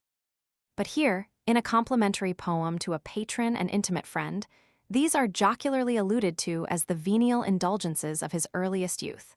Volume I, p. 453, second edition. This passage clearly points to the fact that it was the common custom among the young Roman patricians to have a bedfellow of the same sex. Cicero, in speaking of the acquittal of Clodius, Letters to Atticus, Lib. I. 18, says, having bought up and debauched the tribunal, charges that the judges were promised the favors of the young gentlemen and ladies of Rome in exchange for their services in the matter of Clodius' trial. Manutius, in a note on this passage, says, bought up because the judges took their pay and held Clodius innocent and absolved him. Debauched, because certain women and youths of noble birth were introduced by night to not a few of them, there were 56 judges, as additional compensation for their attention to duty. Variorum Notes to Cicero, Volume Roman II, pp. 339-340. In the Priapeia, the wayfarer is warned by Priapus to refrain from stealing fruit under penalty of being assaulted from the rear, and the god adds that, should this punishment hold no terrors, there is still the possibility that his menschel may be used as a club by the irate landowner. Again, in Catullus 100, the Roman pederasty shows itself. Caelius loves awfulness and Quintus loves awfulna madly. As we approach the Christian era, the picture darkens. Gibbon, Volume I, p. 313, remarks, in a note that, of the first 15 emperors, Claudius was the only one whose taste in love was entirely correct. But Claudius was a moron. We come now to the bathing establishments. Their history in every country is the same, in one respect, the spreading and fostering of prostitution and pederastia. Cicero Pro Celio accuses Clodia of having deliberately chosen the site of her gardens with the purpose of having a look at the young fellows who came to the Tiber to swim. Catullus, Roman 33, speaks of the Semiti who haunt the bathing establishments. Suetonius, Tib. 43 and 44, records the desperate expedients to which Tiberius had recourse to regain his exhausted virility. The scene in Petronius, chapter 92. Martial Lib. I. 24. You invite no man but your bathing companion, Cotta, only the baths supply you with a guest. I used to wonder why you never invited me, now I know that you did not like the look of me naked. Juvenal, Roman 9, 32 et sec. Destiny rules over mankind. The parts concealed by the front of the tunic are controlled by the fates. When Vero sees you naked, and in burning and frequent letters presses his ardent suit, with lips foaming with desire, nothing will serve you so well as the unknown measure of a long member. Lampridius, Heliogab. At Rome, his principal concern was to have emissaries everywhere, charged with seeking out men with huge members, that they might bring them to him so that he could enjoy their impressive proportions. The quotations given above furnish a sufficient commentary upon the bathing establishments and the reasons for lighting them. In happier times, they were badly lighted as the apertures were narrow and could admit but little light. Seneca, Epist. 86 describes the bath of Scipio. In this bath of Scipio there were tiny chinks rather than windows, cut through the stone wall so as to admit light without detriment to the shelter afforded, but men nowadays call them baths for night moths. Under the empire, however, the bathing establishments were open to the eye of the passerby, lighted as they were by immense windows. Seneca, Epist. 86. But nowadays, any which are disposed in such a way as to let the sunlight enter all day long through immense windows, men call baths for night moths, if they are not sunburned as they wash, if they cannot look out on the fields and see from the pavement. Sweet, clean baths have been introduced, but the populace is only the more foul. In former times, youth and age were not permitted to bathe together, Valor. Max Roman 2, 7. Women and men used the same establishments, but at different hours. Later, however, promiscuous bathing was the order of the day, and men and women came more and more to observe that precept, nascetur e naso quanta sit hasta viro, which Joan of Naples had always in mind. Long-nosed men were followed into the baths and were the recipients of admiration wherever they were. As luxury increased, these establishments were fitted up with cells, and attendants of both sexes, skilled in massage, were always kept upon the premises, in the double capacity of masseurs and prostitutes. Martial, Roman 3, 82, 13. Juvenal, Roman 6, 428. The artful masseur presses the clitoris with his fingers and makes the upper part of his mistress' thigh resound under his hands.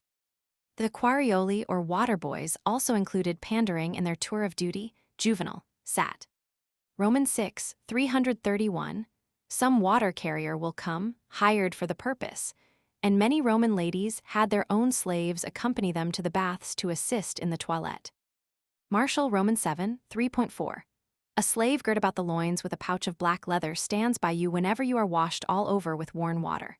Here, the mistress is taking no chances. Her rights are as carefully guarded as though the slave were infibulated in place of having his generous virility concealed within a leather pouch. Claudianus, 18:106.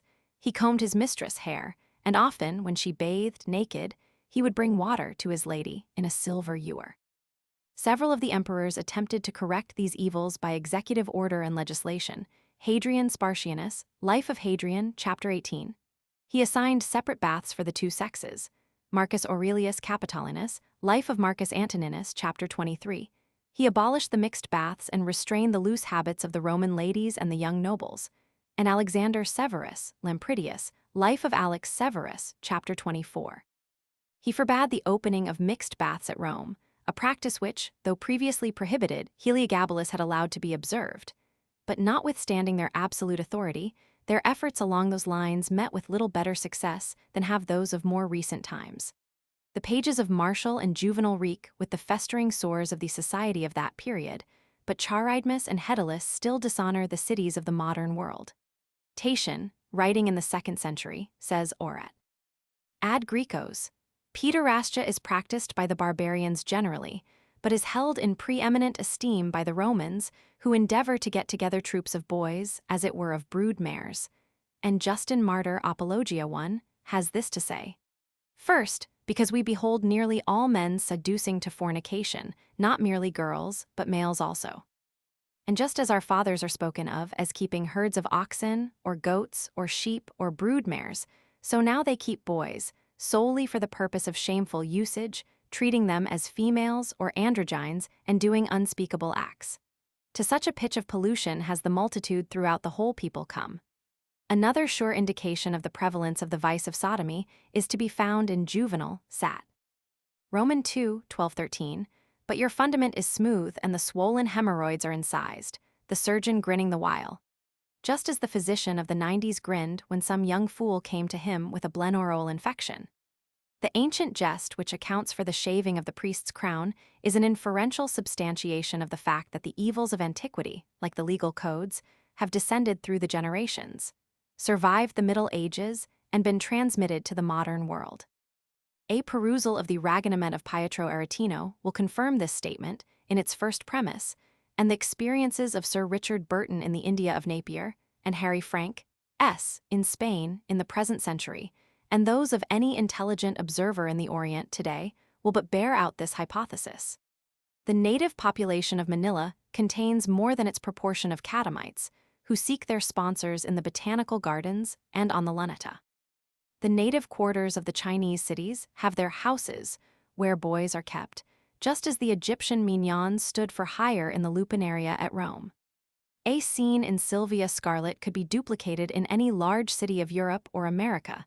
There is no necessity of appeal to Krafft-Ebing or Havelock Ellis. But there is still another and surer method of gauging the extent of pederastic perversion at Rome, and that is the richness of the Latin vocabulary in terms and words bearing upon this repulsive subject.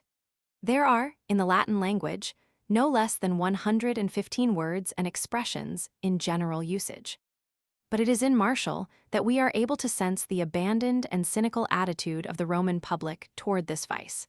The epigram upon Cantharus, Xi 46, is an excellent example.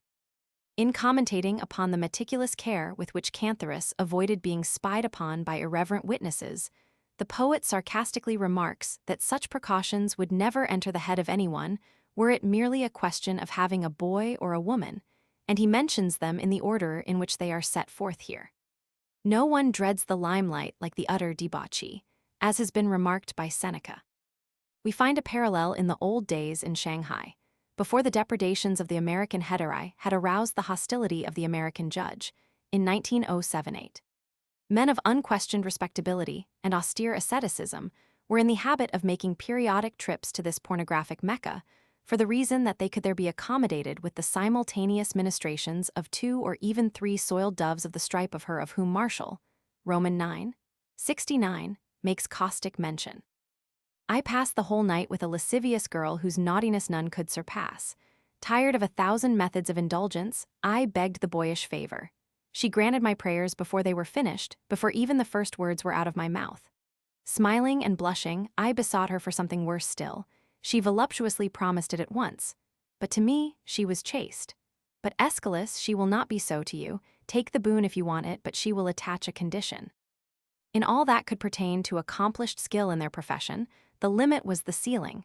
They were there to serve, and serve they did, as long as the recipient of their ministrations was willing to pay or as long as his chits were good.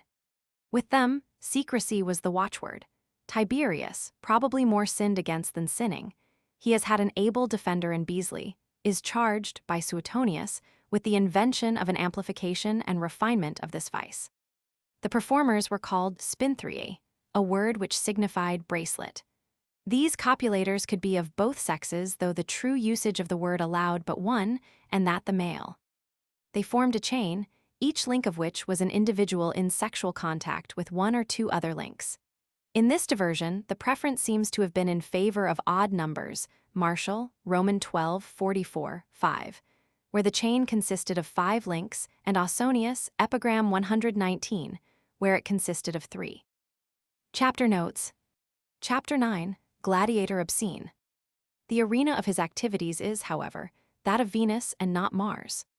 Petronius is fond of figurative language, and in several other passages, he has made use of the slang of the arena. Chapter 61, I used to fence with my mistress herself, until even the master grew suspicious. And again, in chapter 19, he says, Then, too, we were girded higher, and I had so arranged matters that if we came to close quarters, I myself would engage Quartilla, Ascyltos the maid, and Gittin the girl. Dufer, in commentating upon this expression, Histoire de la Prostitution, volume Roman 3, pp.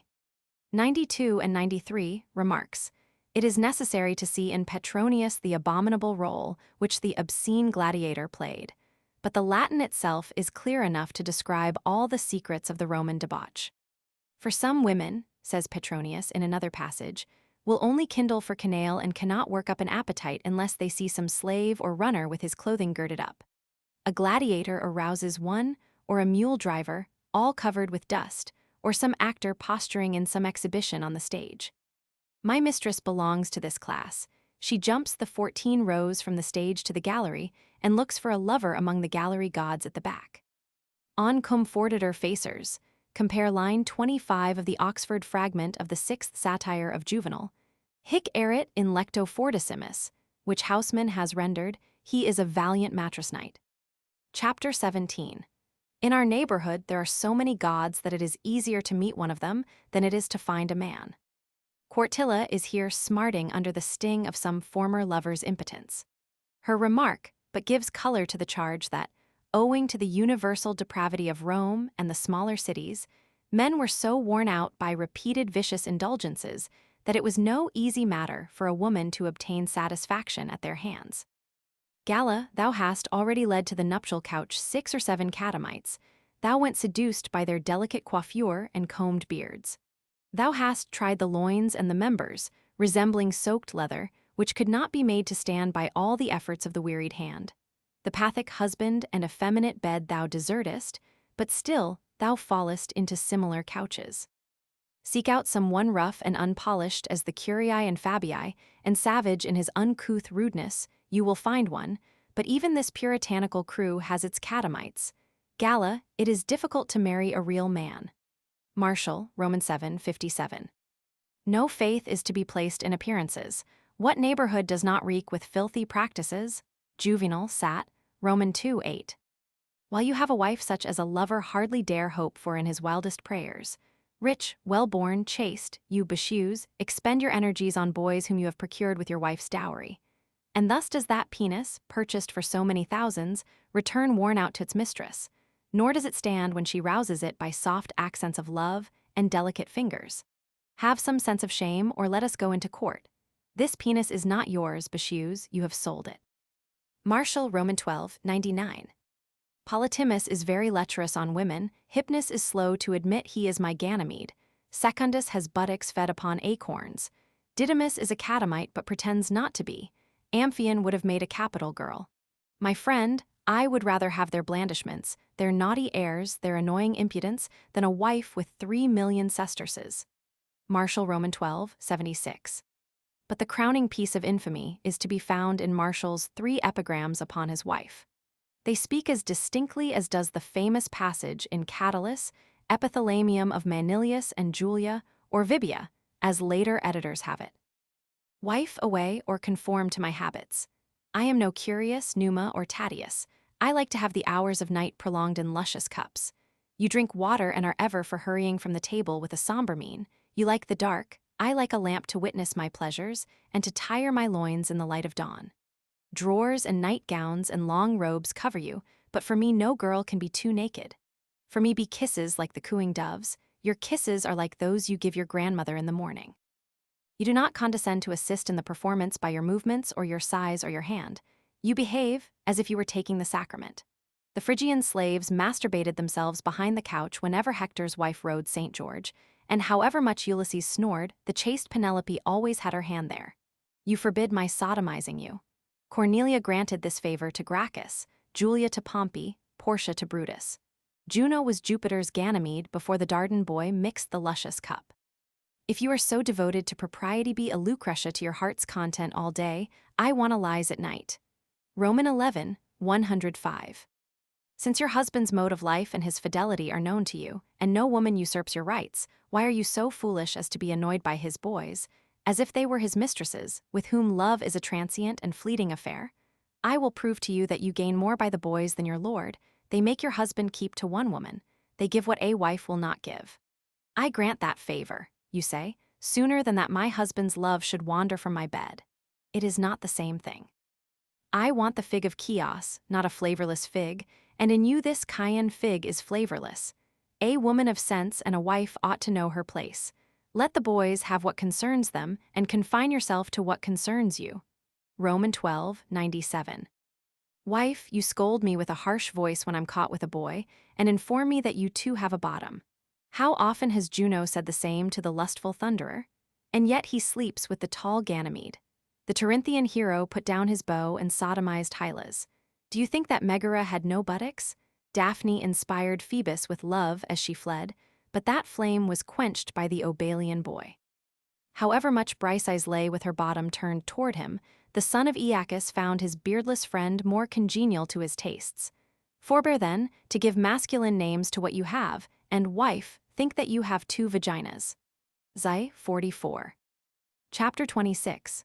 Quartilla applied a curious eye to a chink, purposely made, watching their childish dalliance with lascivious attention. Martial, Xi 46, makes mention of the fact that patrons of houses of ill fame had reason to beware of needle holes in the walls, through which their misbehavior could be appreciatively scrutinized by outsiders. And in the passage of our author, we find yet another instance of the same kind. One is naturally led to recall the peep houses, which were a feature of city life in the 90s. There was a notorious one in Chicago and another in San Francisco. A beautiful girl, exquisitely dressed, would entice the unwary stranger into her room. There the couple would disrobe, and the hero was compelled to have recourse to the right of capture, before executing the purpose for which he entered the house. The entertainment usually cost him nothing beyond a moderate fee and a couple of bottles of beer, or wine, if he so desired. The management secured its profit from a different and more prurient source. The male actor in this drama was sublimely ignorant of the fact that the walls were plentifully supplied with peepholes, through which appreciative onlookers witnessed his corybantics at $1 a head. There would sometimes be as many as 20 such witnesses at a single performance. Chapter 34, Silver Skeleton et Sec. Philosophically, dogmas concerning the brevity and uncertainty of life were ancient even in the time of Herodotus.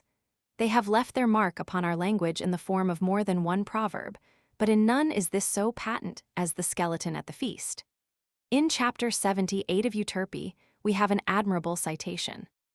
In speaking of the Egyptians, he says, "At their convivial banquets among the wealthy classes when they have finished supper, a man carries round in a coffin the image of a dead body carved in wood, made as lifelike as possible in color and workmanship, and in size generally about 1 or 2 cubits in length, and showing this to each of the company, he says, 'Look upon this, then drink and enjoy yourself, for when dead you will be like this.' This is the practice they have at their drinking parties." According to Plutarch, Isis and Osiris, Chapter 17. The Greeks adopted this Egyptian custom, and there is, of course, little doubt that the Romans took it from the Greeks. The aim of this custom was, according to Scaliger, to bring the diners to enjoy the sweets of life while they were able to feel enjoyment, and thus to abandon themselves to pleasure before death deprived them of everything. The verses which follow bring this out beautifully. In the Copa of Virgil we find the following. "Wine there, wine and dice, tomorrow's fears shall fools alone benumb, by the ear death pulls me. Live," he whispers softly, "live, I come." The practical philosophy of the indefatigable rouse sums itself up in this sentence uttered by Trimalchio. The verb viver has taken a meaning very much broader and less special than that which it had at the time when it signified only the material fact of existence. The voluptuaries of old Rome were by no means convinced that life without license was life. The women of easy virtue, living within the circle of their friendships, after the fashion best suited to their desires, understood that verb only after their own interpretation, and the philologists soon reconciled themselves to the change. In this sense, it was that Varro employed viver when he said, "Young women, make haste to live, you whom adolescence permits to enjoy, to eat, to love, and to occupy the chariot of Venus, Veneris, tenor bigas."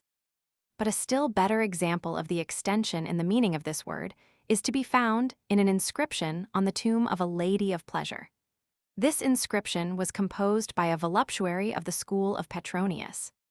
"Aliae restifti, animi, divielsissimi bellator avg, lib canivgi, carissimi amasi, diviem, vivims vivamus." In this inscription, it is almost impossible to translate the last 3 words. "While we live, let us live," is inadequate, to say the least. So far did this doctrine go that latterly it was deemed necessary to have a special goddess as a patron. That goddess, if we may rely upon the authority of Festus, took her name Vitula from the word vita, or from the joyous life over which she was to preside. Chapter 36. At the corners of the tray, we also noted 4 figures of Marsyas, and from their bladders spouted a highly seasoned sauce upon fish which were swimming about as if in a tide race. German scholars have adopted the doctrine that Marsyas belonged to that mythological group, which they designate as Schlotzseilen, or, as we would say in English, wineskin-bearing Silenuses. Their hypothesis seems to be based upon the discovery of 2 beautiful bas-reliefs of the age of Vespasian, which were excavated near the Rostra Vetera in the Forum. Sir Theodore Martin has a note on these bas-reliefs, which I quote in extenso. In the Forum stood a statue of Marsyas, Apollo's ill-starred rival. It probably bore an expression of pain, which Horace humorously ascribes to dislike of the looks of the younger Novius, who is conjectured to have been of the profession and nature of Shylock. A naked figure carrying a wineskin, which appears upon each of two fine bas-reliefs of the time of Vespasian, found near the Rostra Vetera in the Forum during the excavations conducted within the last few years by Signor Pietro Rosa, and which now stand in the Forum, is said, by archaeologists, to represent Marsyas. Why they arrive at this conclusion, except as arguing, from the spot where these bas-reliefs were found, that they were meant to perpetuate the remembrance of the old statue of Marsyas, is certainly not very apparent from anything in the figure itself. Martin's Horace, Volume 2, pp. 145-6. Hence German philologists render utriculize by the German equivalent for wineskins. The Romans, says Whitesius, had two sources of water supply, through underground channels and through channels supported by arches. As adjuncts to these channels there were cisterns, or casella, as they were called. From these reservoirs the water was distributed to the public through routes more or less circuitous, and left the cisterns through pipes, the diameter of which was reckoned in either twelfths or sixteenths of a Roman foot. At the exits of the pipes were placed stones or stone figures, the water taking exit from these figures either by the mouth, private parts, or elsewhere, and falling either to the ground or into some stone receptacle such as a basket. Various names were given these statuettes: Marcii, Satyri, Atlantes, Hermi, Chirons, Silani, Chilae.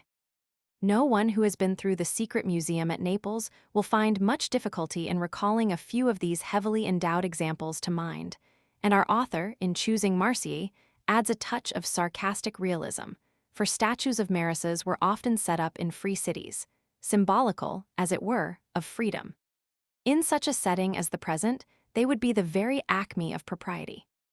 The figures, says Gonzalo de Salas, formerly placed at fountains, and from which water took exit either from the mouth or from some other part, took their forms from the several species of satyrs.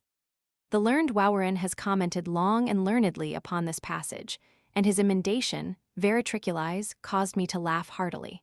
And as a matter of fact, I affirm that such a meaning is easily possible. Professor E.P. Crowell, the first American scholar to edit Petronius, gravely states in his preface that the object of this edition is to provide for classroom use in expurgated text, and I note that he has tactfully omitted the wineskins from his edition. In this connection, the last sentence in the remarks of Wauwerin, alluded to above, is strangely to the point. After stating his emendation of veritriculize or veritellis for utriculize, he says, unless someone proves that images of Marsyas were fashioned in the likeness of bagpipers, a fine instance of clarity of vision for so dark an age. Chapter 40. Drawing his hunting knife, he plunged it fiercely into the boar's side, and some thrushes flew out of the gash. In the winter of 1895, a dinner was given in a New York studio. This dinner, locally known as the Girl in the Pie Dinner, was based upon Petronius, Martial, and the 13th book of Athenaeus. In the summer of 1919, I had the questionable pleasure of interviewing the chef-caterer who got it up, and he was, at the time, engaged in trying to work out another masterpiece to be given in California. The studio, one of the most luxurious in the world, was transformed for the occasion into a veritable rose grotto. The statuary was Pompeian, and here and there artistic posters were seen which were nothing if not reminiscent of Boulevard Clichy and Montmartre in the palmiest days. 4 Negro banjo players and as many Jubilee singers titillated the jaded senses of the guests in a manner achieved by the infamous saxophone syncopating jazz of the Barbary coast of our times. The dinner was over. The 4 1/2 bottles of champagne allotted to each Silenus had been consumed, and a well-defined atmosphere of bored satiety had begun to settle down when suddenly the old-fashioned lullaby, 4 20 Blackbirds, broke forth from the banjoists and singers. 4 waiters came in bearing a surprisingly monstrous object, something that resembled an impossibly large pie. They placed it carefully in the center of the table. The Negro chorus swelled louder and louder, 4 20 blackbirds baked in a pie. The diners, startled into curiosity and then into interest, began to poke their noses against this gigantic creation of the baker. In it, they detected a movement not unlike a chick's feeble pecking against the shell of an egg. A quicker movement, and the crust ruptured at the top. A flash of black gauze and delicate flesh showed within. A cloud of frightened yellow canaries flew out and perched on the picture frames and even on the heads and shoulders of the guests. But the lodestone which drew and held the eyes of all the revelers was an exquisitely slender, girlish figure amid the broken crust of the pie. The figure was draped with spangled black gauze, through which the girl's marble white limbs gleamed like ivory seen through gauze of gossamer transparency. She rose from her crouching posture like a wood nymph startled by a satyr, glanced from one side to the other, and stepped timidly forth to the table. Chapter 56, Contumelia contus and melon malum. All translators have rendered contus by pole, notwithstanding the fact that the word is used in a very different sense in Priapeia, x. 3. Traiectus canto sic extendir pedali, and contrary to the tradition which lay behind the gift of an apple or the acceptance of one. The truth of this may be established by many passages in the ancient writers. In the Clouds of Aristophanes, just discourse, in prescribing the rules and proprieties which should govern the education and conduct of the healthy young man says, "You shall rise up from your seat upon your elders' approach. You shall never be pert to your parents, or do any other unseemly act under the pretense of remodeling the image of modesty. You will not rush off to the dancing girl's house, lest while you gaze upon her charms, some whore should pelt you with an apple and ruin your reputation." This were gracious to me, as in the story old to the maiden fleet of foot was the apple golden fashioned, which unloosed her girdle long time girt. Catullus Roman 2.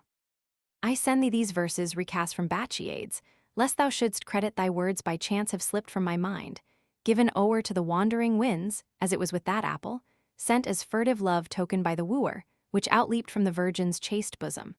For placed by the hapless girl, neath her soft vestment, and forgotten when she starts at her mother's approach, out tease shaken, and down it rolls headlong to the ground, whilst a telltale flush mantles the cheek of the distressed girl. Catullus 1 XV. But I know what is going on, and I intend presently to tell my master, for I do not want to show myself less grateful than the dogs which bark in defense of those who feed and take care of them. An adulterer is laying siege to the household a young man from Elis, one of the Olympian fascinators. He sends neatly folded notes every day to our master's wife together with faded bouquets and half-eaten apples. Alciphron, Roman 3, 62. The words are put into the mouth of a rapacious parasite who feels that the security of his position in the house is about to be shaken. I didn't mind your kissing Cymbalium half a dozen times, you only disgraced yourself. But to be always winking at Pyrales, never to drink without lifting the cup to her, and then to whisper to the boy, when you handed it to him, not to fill it for anyone but her, that was too much. And then to bite a piece off an apple, and when you saw that Duphilus was busy talking to Thraso, to lean forward and throw it right into her lap, without caring whether I saw it or not, and she kissed it and put it into her bosom under her girdle. It was scandalous. Why do you treat me like this? Lucian Dial, Heteri 12.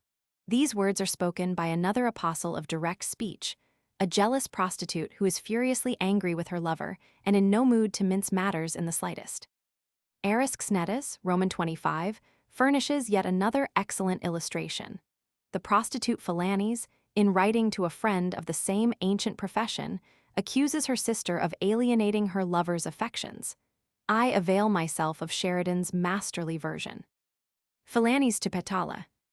As yesterday I went to dine with Pamphilus, a swain of mine, I took my sister, little heeding the net I for myself was spreading, though many circumstances led to prove she'd mischief in her head. For first her dress in every part was studied with the nicest art, decked out with necklaces and rings and 20 other foolish things. And she had curled and bound her hair with more than ordinary care, and then, to show her youth the more, a light, transparent robe she wore from head to heel, she seemed to admire in raptures all her fine attire, and often turned aside to view if others gazed with rapture too. At dinner, grown more bold and free, she parted Pamphilus and me, for veering round unheard, unseen, she slyly drew her chair between. Then with alluring, amorous smiles and nods and other wanton wiles, the unsuspecting youth ensnared and rivaled me in his regard. Next she affectedly would sip the liquor that had touched his lip. He, whose whole thoughts to love incline, and heated with th enlivening wine, with interest repaid her glances, and answered all her kind advances. Thus sip they from the goblets, brink each other's kisses while they drink, which with the sparkling wine combined, quick passage to the heart did find. Then Pamphilus an apple broke, and at her bosom aimed the stroke, while she the fragment kissed and pressed, and hid it wanton in her breast. But I, be sure, was in amaze to see my sister's artful ways. These are returns, I said, quite fit to me, who nursed you in a chit, for shame lay by this envious art, is this to act a sister's part. But vain were words, entreaties vain, the crafty witch secured my swain. By heavens, my sister does me wrong, but oh, she shall not triumph long. Well Venus knows I'm not in fault. 'Twas she who gave the first assault, and since our peace her tree broke, let me return her stroke for stroke. She'll quickly feel, and to her cost, not all their fire my eyes have lost, and soon with grief shall she resign 6 of her swains for one of mine. The myth of Cytip and Acontius is still another example, as is the legend of Atalanta and Hippomenes or Melanion, to which Suetonius, Tiberius, chapter 44, has furnished such an unexpected climax. The Emperor Theodosius ordered the assassination of a gallant who had given the queen an apple. As beliefs of this type are an integral part of the character of the lower orders, I am certain that the passage in Petronius is not devoid of sarcasm, and if such is the case, contues cannot be rendered pole. The etymology of the word contumely is doubtful, but I am of the opinion that the derivation suggested here is not unsound. A recondite rendering of contues would surely give a sharper point to the joke and furnish the riddle with the sting of an epigram. Chapter 116. You will see a town that resembles the fields in time of pestilence. In tracing this savage caricature, Petronius had in mind not Crotona alone. He refers to conditions in the capital of the empire. The descriptions which other authors have set down are equally remarkable for their powerful coloring, and they leave us with an idea of Rome which is positively astounding in its unbridled luxury. We will rest content with offering to our readers the following portrayal, quoted from Ammianus Marcellinus, lib. Roman 14, chapter 6, and lib. Roman 28, chapter 4. Will not presume to attempt any translation after having read Gibbon's version of the combination of these 2 chapters. The greatness of Rome was founded on the rare and almost incredible alliance of virtue and of fortune. The long period of her infancy was employed in a laborious struggle against the tribes of Italy, the neighbors and enemies of the rising city. In the strength and ardor of youth, she sustained the storms of war, carried her victorious arms beyond the seas and the mountains, and brought home triumphal laurels from every country of the globe. At length, verging towards old age and sometimes conquering by the terror only of her name, she sought the blessings of ease and tranquility. The venerable city, which had trampled on the necks of the fiercest nations and established a system of laws, the perpetual guardians of justice and freedom, was content, like a wise and wealthy parent, to devolve on the Caesars, her favorite sons, the care of governing her ample patrimony. A secure and profound peace, such as had been once enjoyed in the reign of Numa, succeeded to the tumults of a republic, while Rome was still adored as the queen of the earth, and the subject nations still reverenced the name of the people and the majesty of the Senate.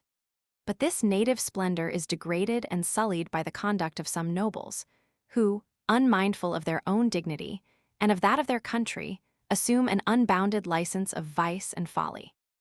They contend with each other in the empty vanity of titles and surnames, and curiously select or invent the most lofty and sonorous appellations Reburrus or Fabunius, Paganius or Tarasius, which may impress the ears of the vulgar with astonishment and respect. From a vain ambition of perpetuating their memory, they affect to multiply their likeness in statues of bronze and marble. Nor are they satisfied unless those statues are covered with plates of gold, an honorable distinction, first granted to Achilles the consul, after he had subdued by his arms and counsels the power of King Antiochus. The ostentation of displaying, of magnifying perhaps, the rent roll of the estates which they possess in all the provinces, from the rising to the setting sun, provokes the just resentment of every man who recollects that their poor and invincible ancestors were not distinguished from the meanest of the soldiers by the delicacy of their food or the splendor of their apparel. But the modern nobles measure their rank and consequence according to the loftiness of their chariots and the weighty magnificence of their dress. Their long robes of silk and purple float in the wind, and as they are agitated by art or accident, they occasionally discover the undergarments, the rich tunics, embroidered with the figures of various animals. Followed by a train of 50 servants, and tearing up the pavement, they move along the streets with the same impetuous speed as if they traveled with post-horses, and the example of the senators is boldly imitated by the matrons and ladies, whose covered carriages are continually driving round the immense space of the city and suburbs. Whenever these persons of high distinction condescend to visit the public baths, they assume, on their entrance, a tone of loud and insolent command, and appropriate to their own use the conveniences which were designed for the Roman people. If, in these places of mixed and general resort, they meet any of the infamous ministers of their pleasures, they express their affection by a tender embrace, while they proudly decline the salutations of their fellow citizens, who are not permitted to aspire above the honor of kissing their hands or their knees. As soon as they have indulged themselves in the refreshment of the bath, they resume their rings and the other ensigns of their dignity, select from their private wardrobe of the finest linen, such as might suffice for a dozen persons, the garments the most agreeable to their fancy, and maintain till their departure the same haughty demeanor which perhaps might have been excused in the great Marcellus after the conquest of Syracuse. Sometimes, indeed, these heroes undertake more arduous achievements. They visit their estates in Italy and procure themselves, by the toil of servile hands, the amusements of the chase.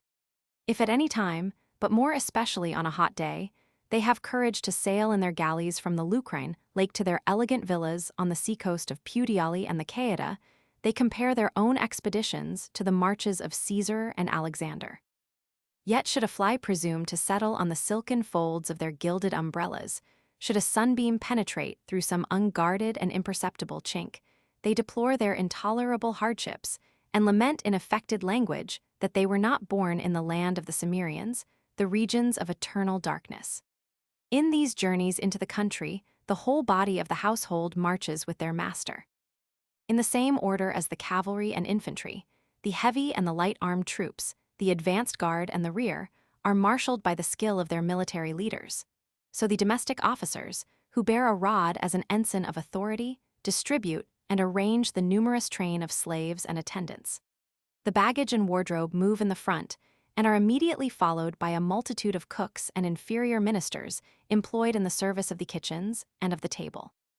The main body is composed of a promiscuous crowd of slaves, increased by the accidental concourse of idle or dependent plebeians.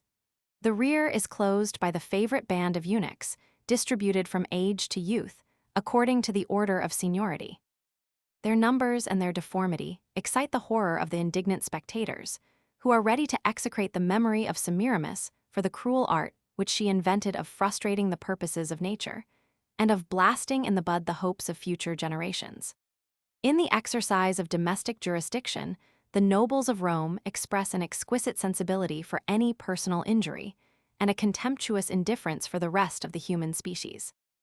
When they have called for warm water, if a slave has been tardy in his obedience, he is instantly chastised with 300 lashes.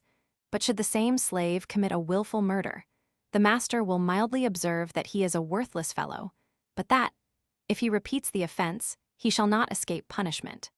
Hospitality was formerly the virtue of the Romans, and every stranger who could plead either merit or misfortune was relieved or rewarded by their generosity. At present, if a foreigner, perhaps of no contemptible rank, is introduced to one of the proud and wealthy senators, he is welcomed indeed in the first audience with such warm professions and such kind inquiries that he retires enchanted with the affability of his illustrious friend. And full of regret that he had so long delayed his journey to Rome, the native seat of manners as well as of empire. Secure of a favorable reception, he repeats his visit the ensuing day, and is mortified by the discovery that his person, his name, and his country are already forgotten. If he still has resolution to persevere, he is gradually numbered in the train of dependents, and obtains the permission to pay his assiduous and unprofitable court to a haughty patron, incapable of gratitude or friendship, who scarcely deigns to remark his presence, his departure, or his return. Whenever the rich prepare a solemn and popular entertainment, whenever they celebrate with profuse and pernicious luxury their private banquets, the choice of the guests is the subject of anxious deliberation.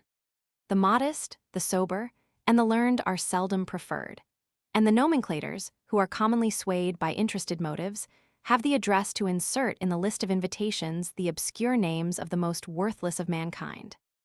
But the frequent and familiar companions of the great are those parasites who practice the most useful of all arts, the art of flattery, who eagerly applaud each word and every action of their immortal patron gaze with rapture on his marble columns and variegated pavements, and strenuously praise the pomp and elegance which he is taught to consider as a part of his personal merit.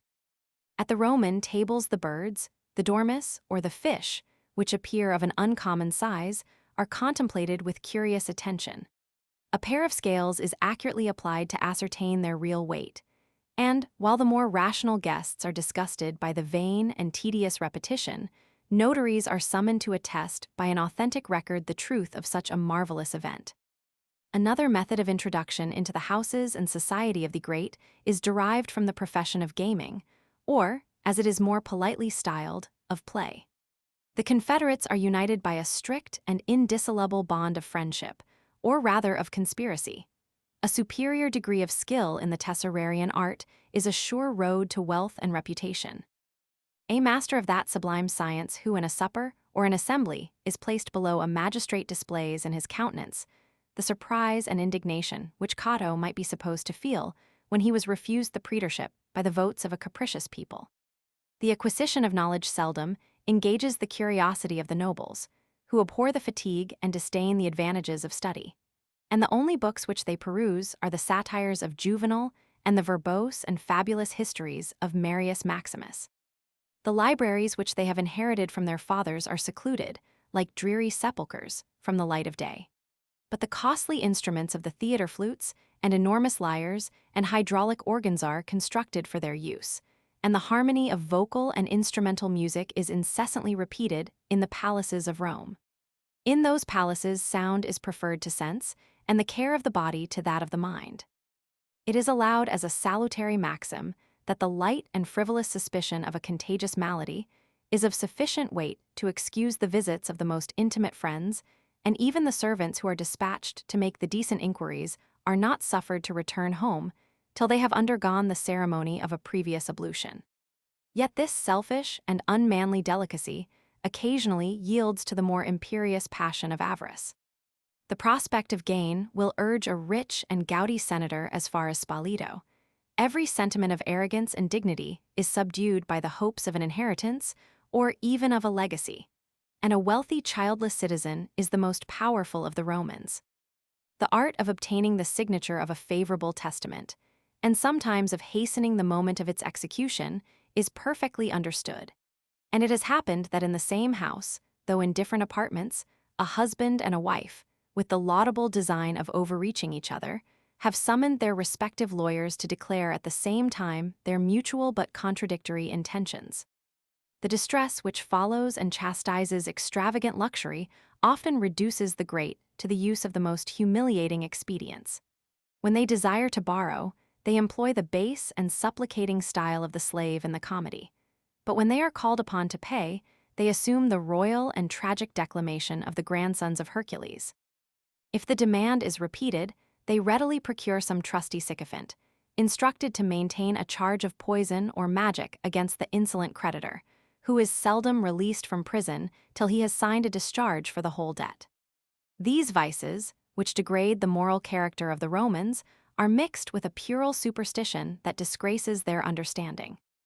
They listen with confidence to the predictions of haruspices, who pretend to read in the entrails of victims the signs of future greatness and prosperity. And there are many who do not presume either to bathe or to dine, or to appear in public, till they have diligently consulted, according to the rules of astrology, the situation of Mercury and the aspect of the moon. It is singular enough that this vain credulity may often be discovered among the profane skeptics, who impiously doubt or deny the existence of a celestial power. Chapter 116. They either take in or else they are taken in. Captare may be defined as to get the upper hand of someone, and captare means to be the dupe of someone, to be the object of interested flattery. Captator means a succession of successful undertakings of the sort referred to above. Martial, lib. Romans 6:63 addresses the following verses to a certain Marianus, whose inheritance had excited the avarice of one of the intriguers. You know you're being influenced, you know the miser's mind, you know the miser, and you sensed his purpose. Still, you're blind. Pliny the Elder, Historia Naturalis, lib. Roman 14, chapter I, writes in scathing terms against the infamous practice of paying assiduous court to old people for the purpose of obtaining a legacy under their wills. Later, childlessness conferred advantages in the shape of the greatest authority and lower. Undue influence became very insidious in its quest of wealth, and in grasping the joyous things alone, debasing the true rewards of life, and all the liberal arts operating for the greatest good were turned to the opposite purpose, and commenced to profit by sycophantic subservience alone. And Ammianus Marcellinus, lib. Roman 18, chapter 4, remarks, Some there are that grovel before rich men, old men or young, childless or unmarried, or even wives and children, for the purpose of so influencing their wishes and them by deft and dexterous finesse.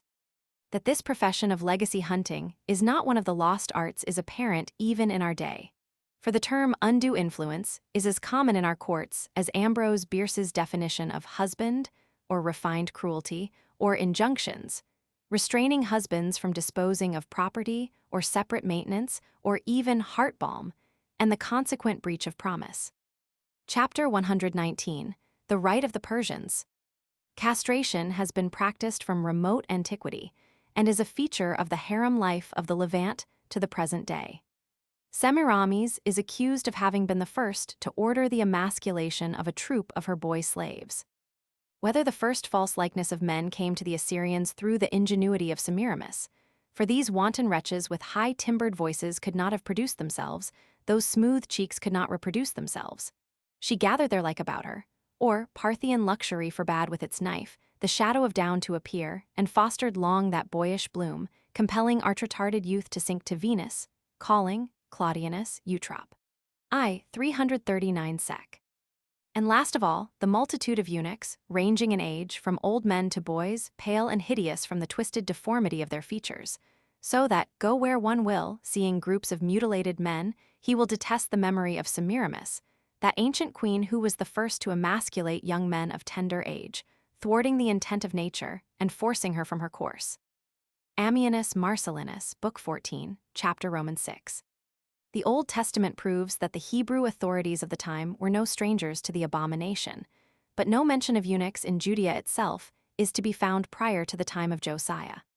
Castration was forbidden the Jews, Deuteronomy, Roman 23, 1, but as this book was probably unknown before the time of Josiah, we can only conjecture as to the attitude of the patriarchs in regard to this subject.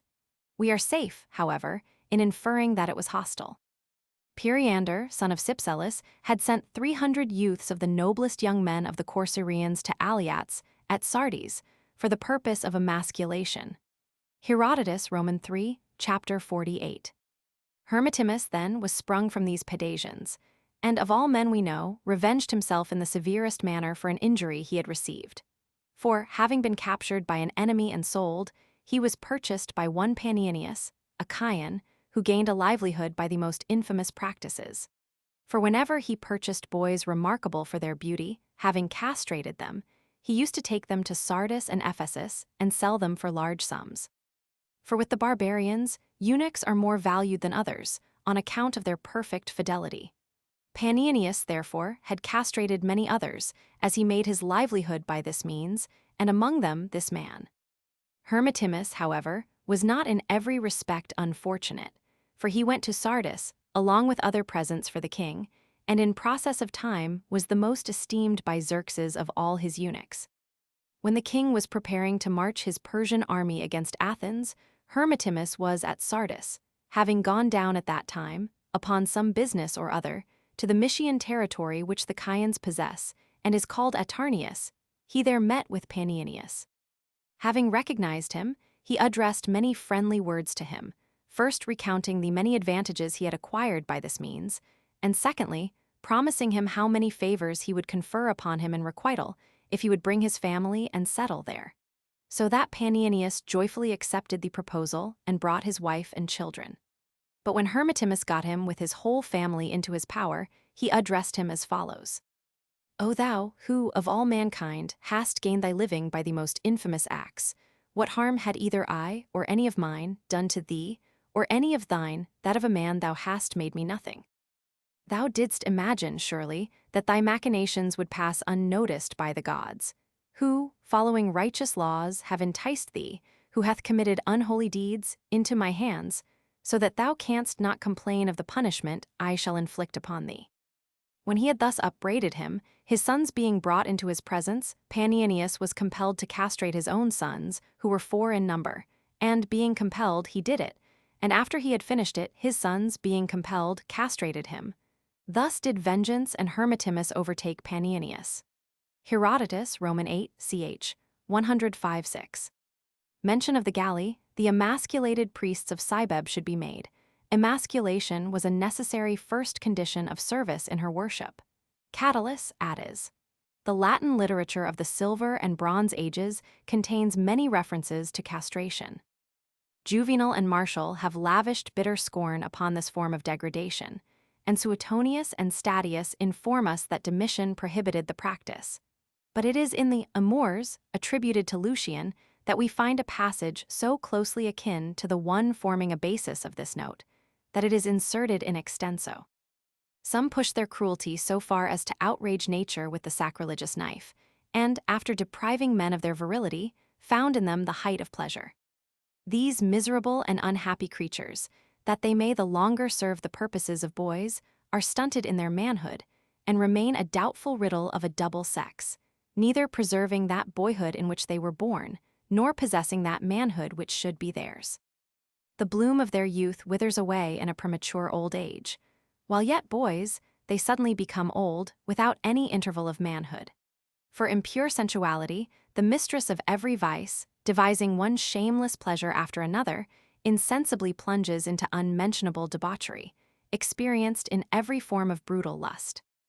The jealous Roman husband's furious desire to prevent the consequences of his wife's incontinence was by no means well served by the use of such agents. On the contrary, the women themselves profited by the arrangement. By means of these eunuchs, they edited the morals of their maids and hampered the sodomitical hankerings, active or otherwise, of their husbands. Martial, Roman 12:54. But when the passions and suspicions of both heads of the family were mutually aroused, the eunuchs fanned them into flame and gained the ascendancy in the home. They even went so far as to marry. Martial, Zi 82, and Juvenal, I 22. In the 3rd century, a certain Valsius formed a sect which, following the example set by Origen, acted literally upon the text of Matthew, v 28:30, and Matthew, Roman 19:12. Of this sect, Augustine de Heres, chapter 37, said, "The Valesians castrate themselves and those who partake of their hospitality, thinking that after this manner they ought to serve God." That injustice was done upon the wrong member is very evident, yet in an age so dark, so dominated by austere asceticism, this clean-cut perception of the best interests of suffering humanity is only to be rivaled by the French physician in the time of the Black Plague. He had observed that sthenic patients, when bled, died. The superstition and medical usage of the age prescribed bleeding, and when the fat abbots came to be bled, he bled them freely and with satisfaction. Justinian decreed that anyone guilty of performing the operation which deprived an individual of virility should be subjected to a similar operation, and this crime was later punished with death. In the 16th and 17th centuries, we encounter another and even viler reason for this practice, that the voice of such a person, one castrated in boyhood, after arriving at adult age, combines the high range and sweetness of the female with the power of the male voice, had long been known, and Italian singing masters were not slow in putting this hint to practical use. The poor sometimes sold their children for this purpose, and the castrati and soprani are terms well known to the musical historian. These artificial voices disgraced the Italian stage until literally driven from it by public hostility, and the punishment of death was the reward of the individual bold enough to perform such an operation. The papal authority excommunicated those guilty of the crime and those upon whom such an operation had been performed, but received artificial voices, which were the result of accident, into the Sistine Choir. This pretext served the Church well, and until the year 1878, when the disgrace was wiped out by Pope Leo Roman XIII, the Sistine Choir was an eloquent commentary upon the attitude of an institution placed, as it were, between love and duty. It should be recorded that this choir, in its recent visit to the United States, had but one artificial voice, and its owner was the oldest member of the choir. Young home-born slaves were bought up by the dealers, castrated because of the increased price they brought when in this condition, and sold for huge sums. Seneca, Contrav. X, Chapter 4, and kidnapping was frequently resorted to, just as it is in Africa today. In Russia, there is a sect called the Skoptsi, whose tenets in this respect are indicated by their name. This sect is first mentioned in the person of a certain Adrian, a monk, who came to Russia about the year 1001. In 1041, L090 to 1096, 1138 to 1147, 1326, they are noticed, and in 1721 to 1724 they are prominent. They call themselves White Doves, and are divided into smaller congregations which, in their allegorical terminology, they call ships. The leader of each congregation is called the pilot, and the female leader, the pilot's mate. Their tenets provide for 2 degrees of emasculation, complete and incomplete, and in the case of the former, he who submitted to the operation had the royal seal affixed to him, this being their name for complete emasculation. In the case of the latter, the neophyte had reached the 2nd degree of purity. The operation was performed with a red-hot knife or a hot iron, and this was known as the baptism by fire. In the case of female converts, the breasts were amputated, either with a red-hot knife or a pair of red-hot shears. Kudrin Trial, Moscow, 1871, testimony of physicians and examination of the accused, which served the double purpose of checking hemorrhage, as would a thermocautery, and avoiding infection. Another method consisted in searing the orifice of the vagina so that the scar tissue would contract it in such a manner as to effectually prevent the entrance of the male. A peculiar attribute of this sect is the character of many of its members. Bankers, civil service officials, navy officers, army officers, and others of the finest professions. Liriboliu, in discussing their methods of obtaining converts, says, they prefer boys and youths, whom they strive to convince of the necessity of killing the flesh. They sometimes succeed so well that cases are known of boys of 15 or so resorting to self-mutilation to save themselves from the temptations of early manhood. These apostles of purity do not always scruple to have recourse to violence or deceit. They ensnare their victims by equivocal forms of speech, and having thus obtained their consent virtually upon false pretenses, they reveal to the confiding dupes the real meaning of the engagement they have entered into only at the last moment, when it is too late for them to escape the murderous knife. One evening, 2 men, one of them young and blooming, the other old with sallow and unnaturally smooth face, were conversing while sipping their tea in a house in Moscow. Virgins will alone stand before the throne of the Most High, said the elder man. He who looks on a woman with desire commits adultery in his heart, and adulterers shall not enter the kingdom of heaven. What then should we sinners do? Asked the young man. Knowest thou not, replied the elder, the word of the Lord? If thy right eye leadeth thee into temptation, pluck it out and cast it from thee. If thy right hand leadeth thee into temptation, cut it off and cast it from thee. What ye must do is to kill the flesh. Ye must become like unto the disembodied angels, and that may be attained only through being made white as snow. And how can we be made thus white? Further inquired the young man. Come and see, said the old man. He took his companion down many stairs, into a cellar resplendent with lights. Some 15 white-robed men and women were gathered there. In a corner was a stove, in which blazed a fire. After some prayers and dances, very like those in use among the flagellants, the old man announced to his companion, Now shalt thou learn how sinners are made white as snow. And the young man, before he had time to ask a single question, was seized and gagged, his eyes were bandaged, he was stretched out on the ground, and the apostle, with a red-hot knife, stamped him with the seal of purity. This happened to a peasant, Saltykov by name, and certainly not to him alone. He fainted away under the operation, and when he came to himself, he heard the voices of his chaste sponsors give him the choice between secrecy and death. Catherine Roman II signed the first edict against this sect in 1772, but agitation was more or less constant until the imperial government began vigorous prosecutions in 1871, and many were sentenced to hard labor in Siberia. When prosecutions were instituted, large numbers emigrated to Romania, and there took the name of Lipovans. Women, especially one of the name of Anna Romanovna, have had a great share in the invention and diffusion of the doctrine. Not infrequently, it is the women who, with their own hands, transform the men to angels. In 1871, their number was estimated to be about 3,000. In 1874, they numbered 5444, including 1465 women, and in 1847, 515 men and 240 women were transported to Siberia. The sect still holds its own in Russia. They are millenarians, and the Messiah will not come for them until their sect numbers 144,000. Antiquity knew 3 varieties of eunuch, castrati. Scrotum and testicles were amputated, spadons. Testicles were torn out, th. Testicles were destroyed by crushing. Chapter 127. Such sweetness permeated her voice as she said this, so entrancing was the sound upon the listening air that you would have believed the sirens' harmonies were floating in the breeze. Many scholars have drawn attention to the ethereal beauty of this passage.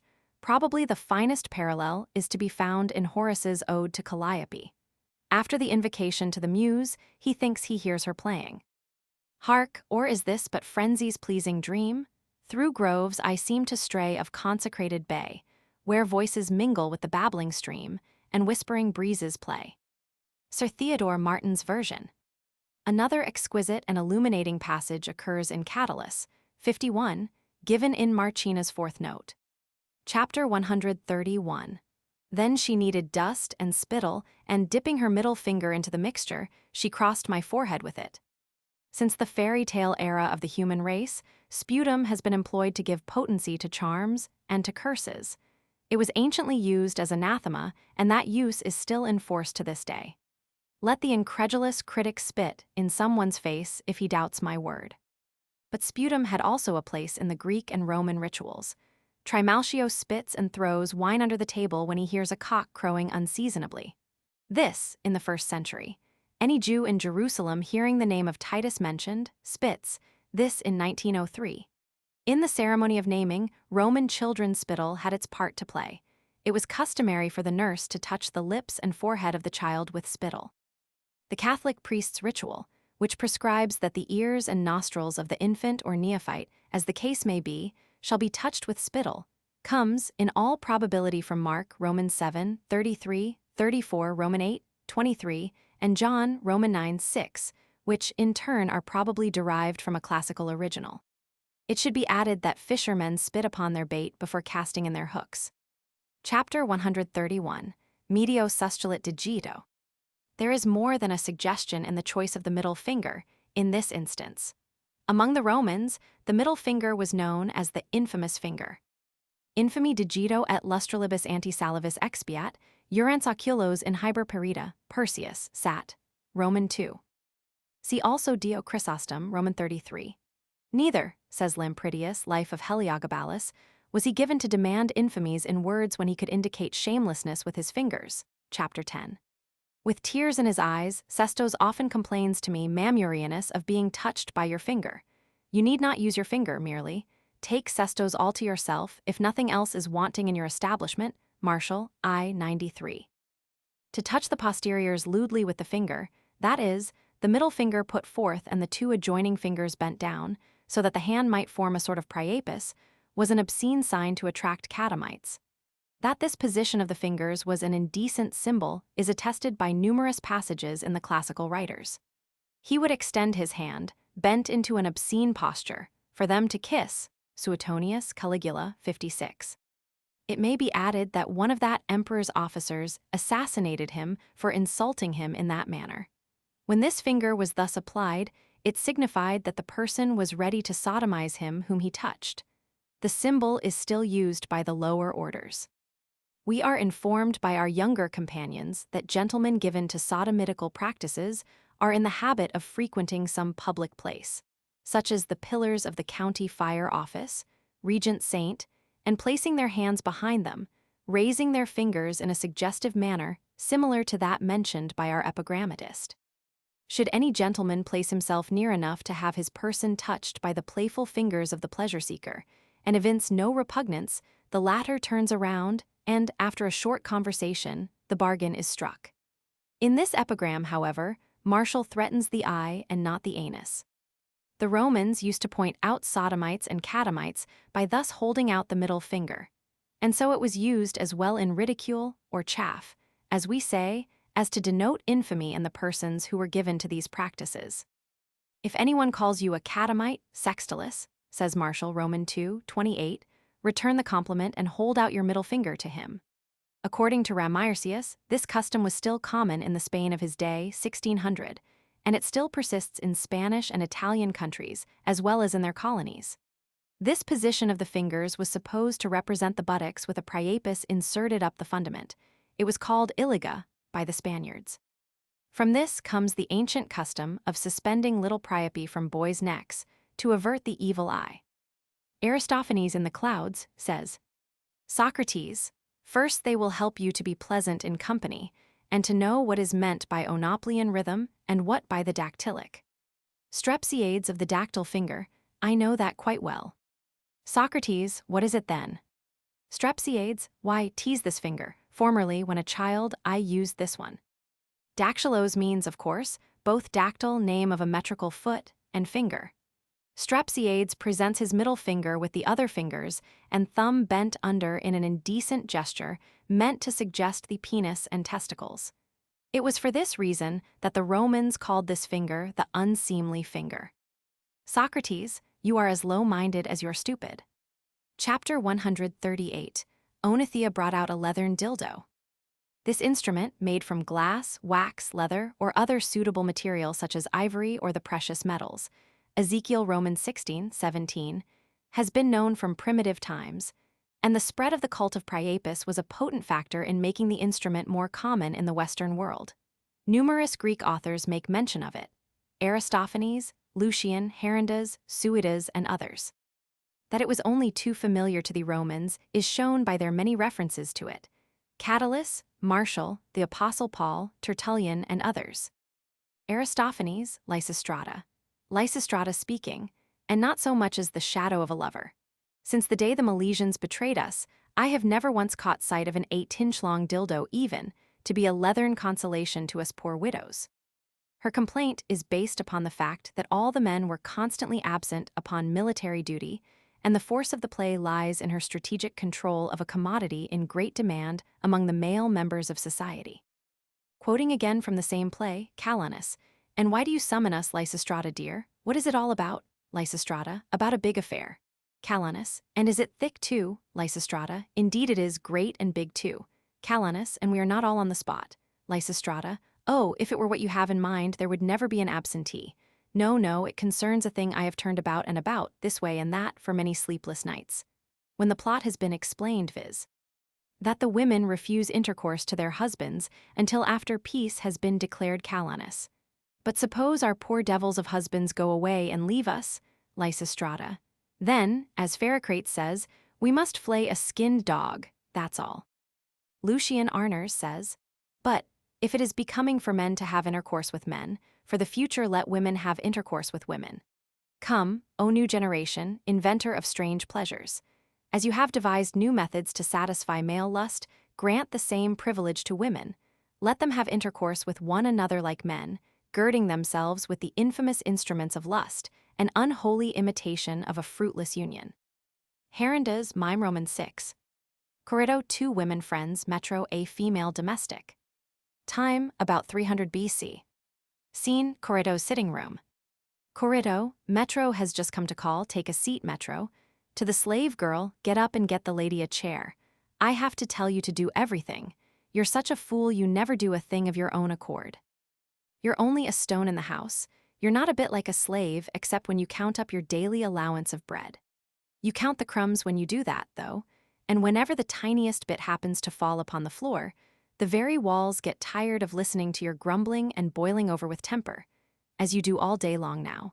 When we want to use that chair you've found time to dust it off and rub up the polish, you may thank the lady that I don't give you a taste of my hand.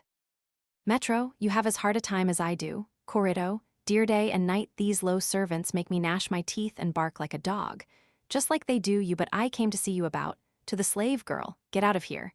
Get out of my sight, you troublemaker, you're all ears and tongue and nothing else. All you do is to sit around, Corrido dear. Now please don't tell me a fib. Who stitched that red dildo of yours? Corrido, Metro, where did you see that? Metro, why Gnosis, the daughter of Arena, had it 3 days ago. Oh, but it was a beauty. Corrido, so Gnosis had it, did she? Where did she get it, I wonder? Metro, I'm afraid you'll say something if I tell you. Corrido, my dear Metro, if anybody hears anything you tell me from Corrido's mouth, I hope I go blind. Metro, it was given to her by Eubal of Betas, and she cautioned her not to let a soul hear of it.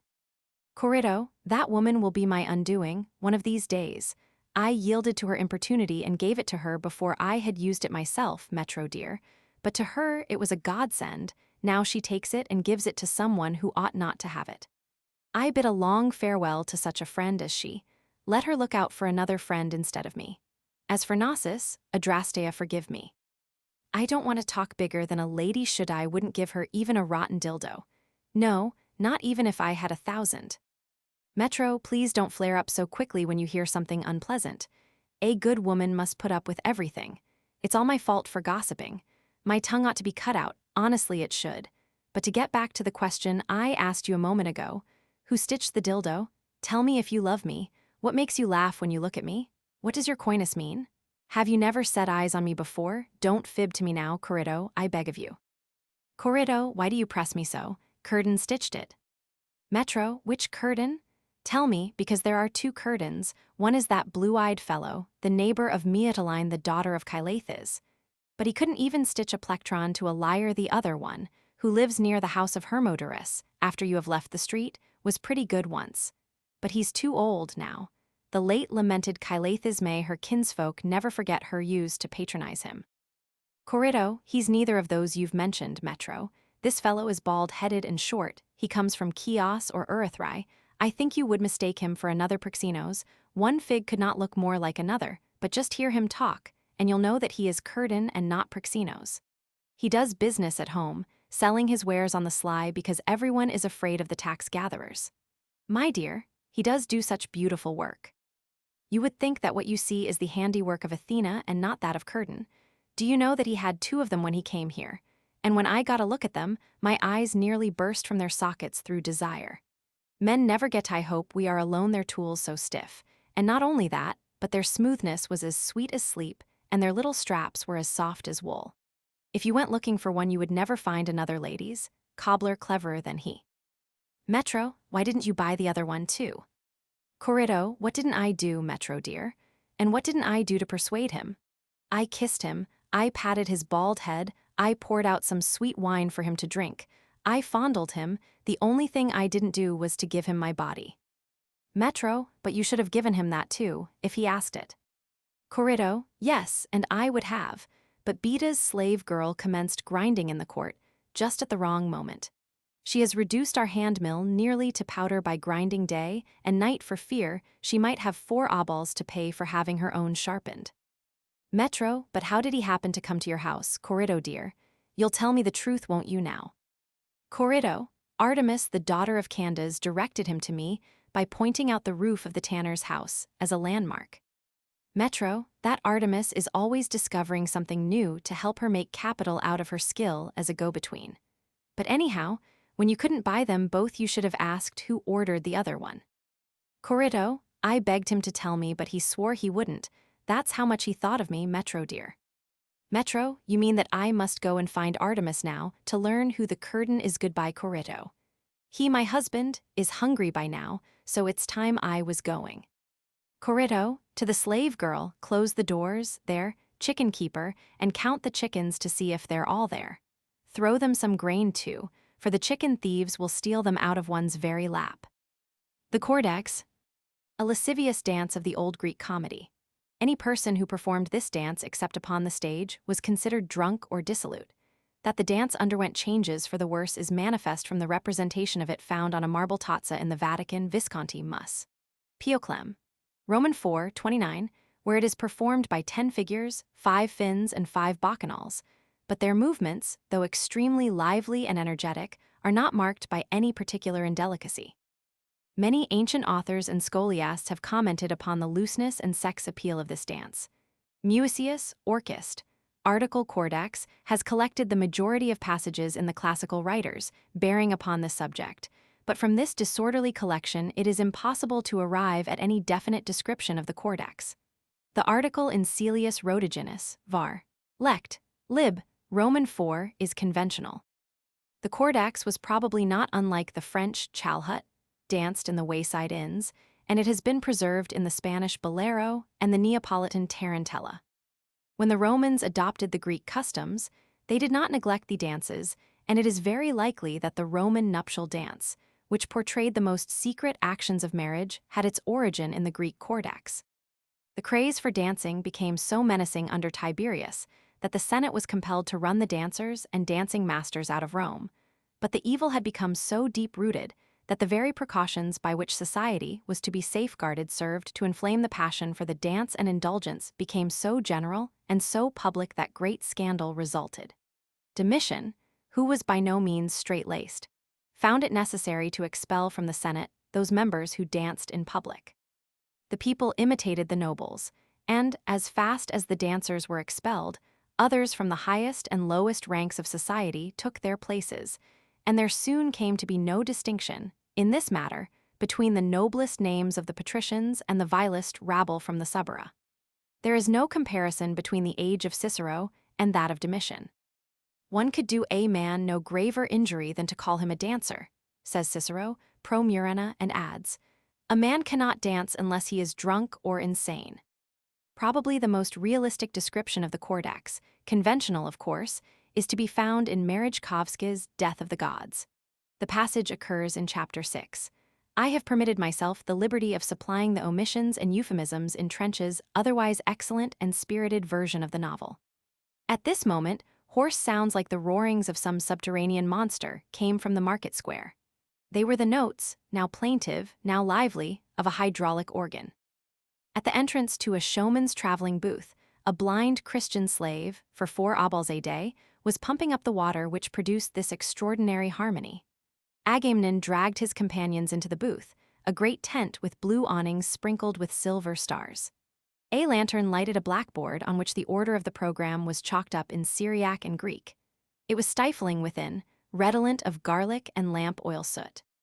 In addition to the organ, there struck up the wailing of 2 harsh flutes, and an Ethiopian, rolling the whites of his eyes, thrummed upon an Arab drum. A dancer was skipping and throwing somersaults on a tightrope, clapping his hands to the time of the music, and singing a popular song. Heu huc convenite nunc spatulaciniti, pedum tendite cursum adite. This starveling snub-nosed dancer was old, repulsive, and nastily gay. Drops of sweat mixed with paint were trickling from his shaven forehead. His wrinkles, plastered with white lead, looked like the cracks in some wall when rain has washed away the lime. The flutes and organ ceased when he withdrew, and a 15-year-old girl ran out upon the stage. She was to perform the celebrated Cordax, so passionately adored by the mob. The fathers of the church called down anathema upon it. The Roman laws prohibited it, but all in vain. The Cordax was danced everywhere, by rich and poor, by senators' wives, and by street dancers, just as it had been before. What a beautiful girl, whispered Agamemnon enthusiastically. Thanks to the fists of his companions, he had reached a place in the front rank of spectators. The slender bronze body of the Nubian was draped only about the hips with an almost airy colorless scarf. Her hair was wound on the top of her head, in close fine curls like those of Nubian woven. Her face was of the severest Egyptian type, recalling that of the Sphinx. She began to dance languidly, carelessly, as if already weary. Above her head she swung copper bells, castanets or crotals swung them lazily, so that they tinkled very faintly. Gradually her movements became more emphatic, and suddenly under their long lashes, yellow eyes shone out, clear and bright as the eyes of a leopardess. She drew her body up to her full height, and the copper castanets began to tinkle with such challenge in their piercing sound that the whole crowd trembled with emotion. Vivid, slender, supple as a serpent, the damsel whirled rapidly, her nostrils dilated, and a strange cry came crooning from her throat. With each impetuous movement, two dark little breasts held tight by a green silk net trembled like two ripe fruits in the wind, and their sharp, thickly painted nipples were like rubies as they protruded from the net. The crowd was beside itself with passion. Agamemnon, nearly mad, was held back by his companions. Suddenly the girl stopped as if exhausted. A slight shudder ran through her, from her head down the dark limbs to her feet. Deep silence prevailed. The head of the Nubian was thrown back as if in a rigid swoon, but above it the crotals still tinkled with an extraordinary languor, a dying vibration, quick and soft as the wing flutterings of a captured butterfly. Her eyes grew dim, but in their inner depths glittered two sparks. The face remained severe, impersonal. But upon the sensuous red lips of that sphinx-like mouth, a smile trembled, faint as the dying sound of the crotals. Edexed editor's bookmarks. Double capacity of masseurs and prostitutes. Empress Theodora belonged to this class. High fortune may rather master us. Then we master it. Legislation has never proved a success in repressing vice. One could do a man no graver injury than to call him a dancer. Russia, there is a sect called the Skopsi. She is chaste, whom no man has solicited. Ovid tax on bachelors while we live. Let us live.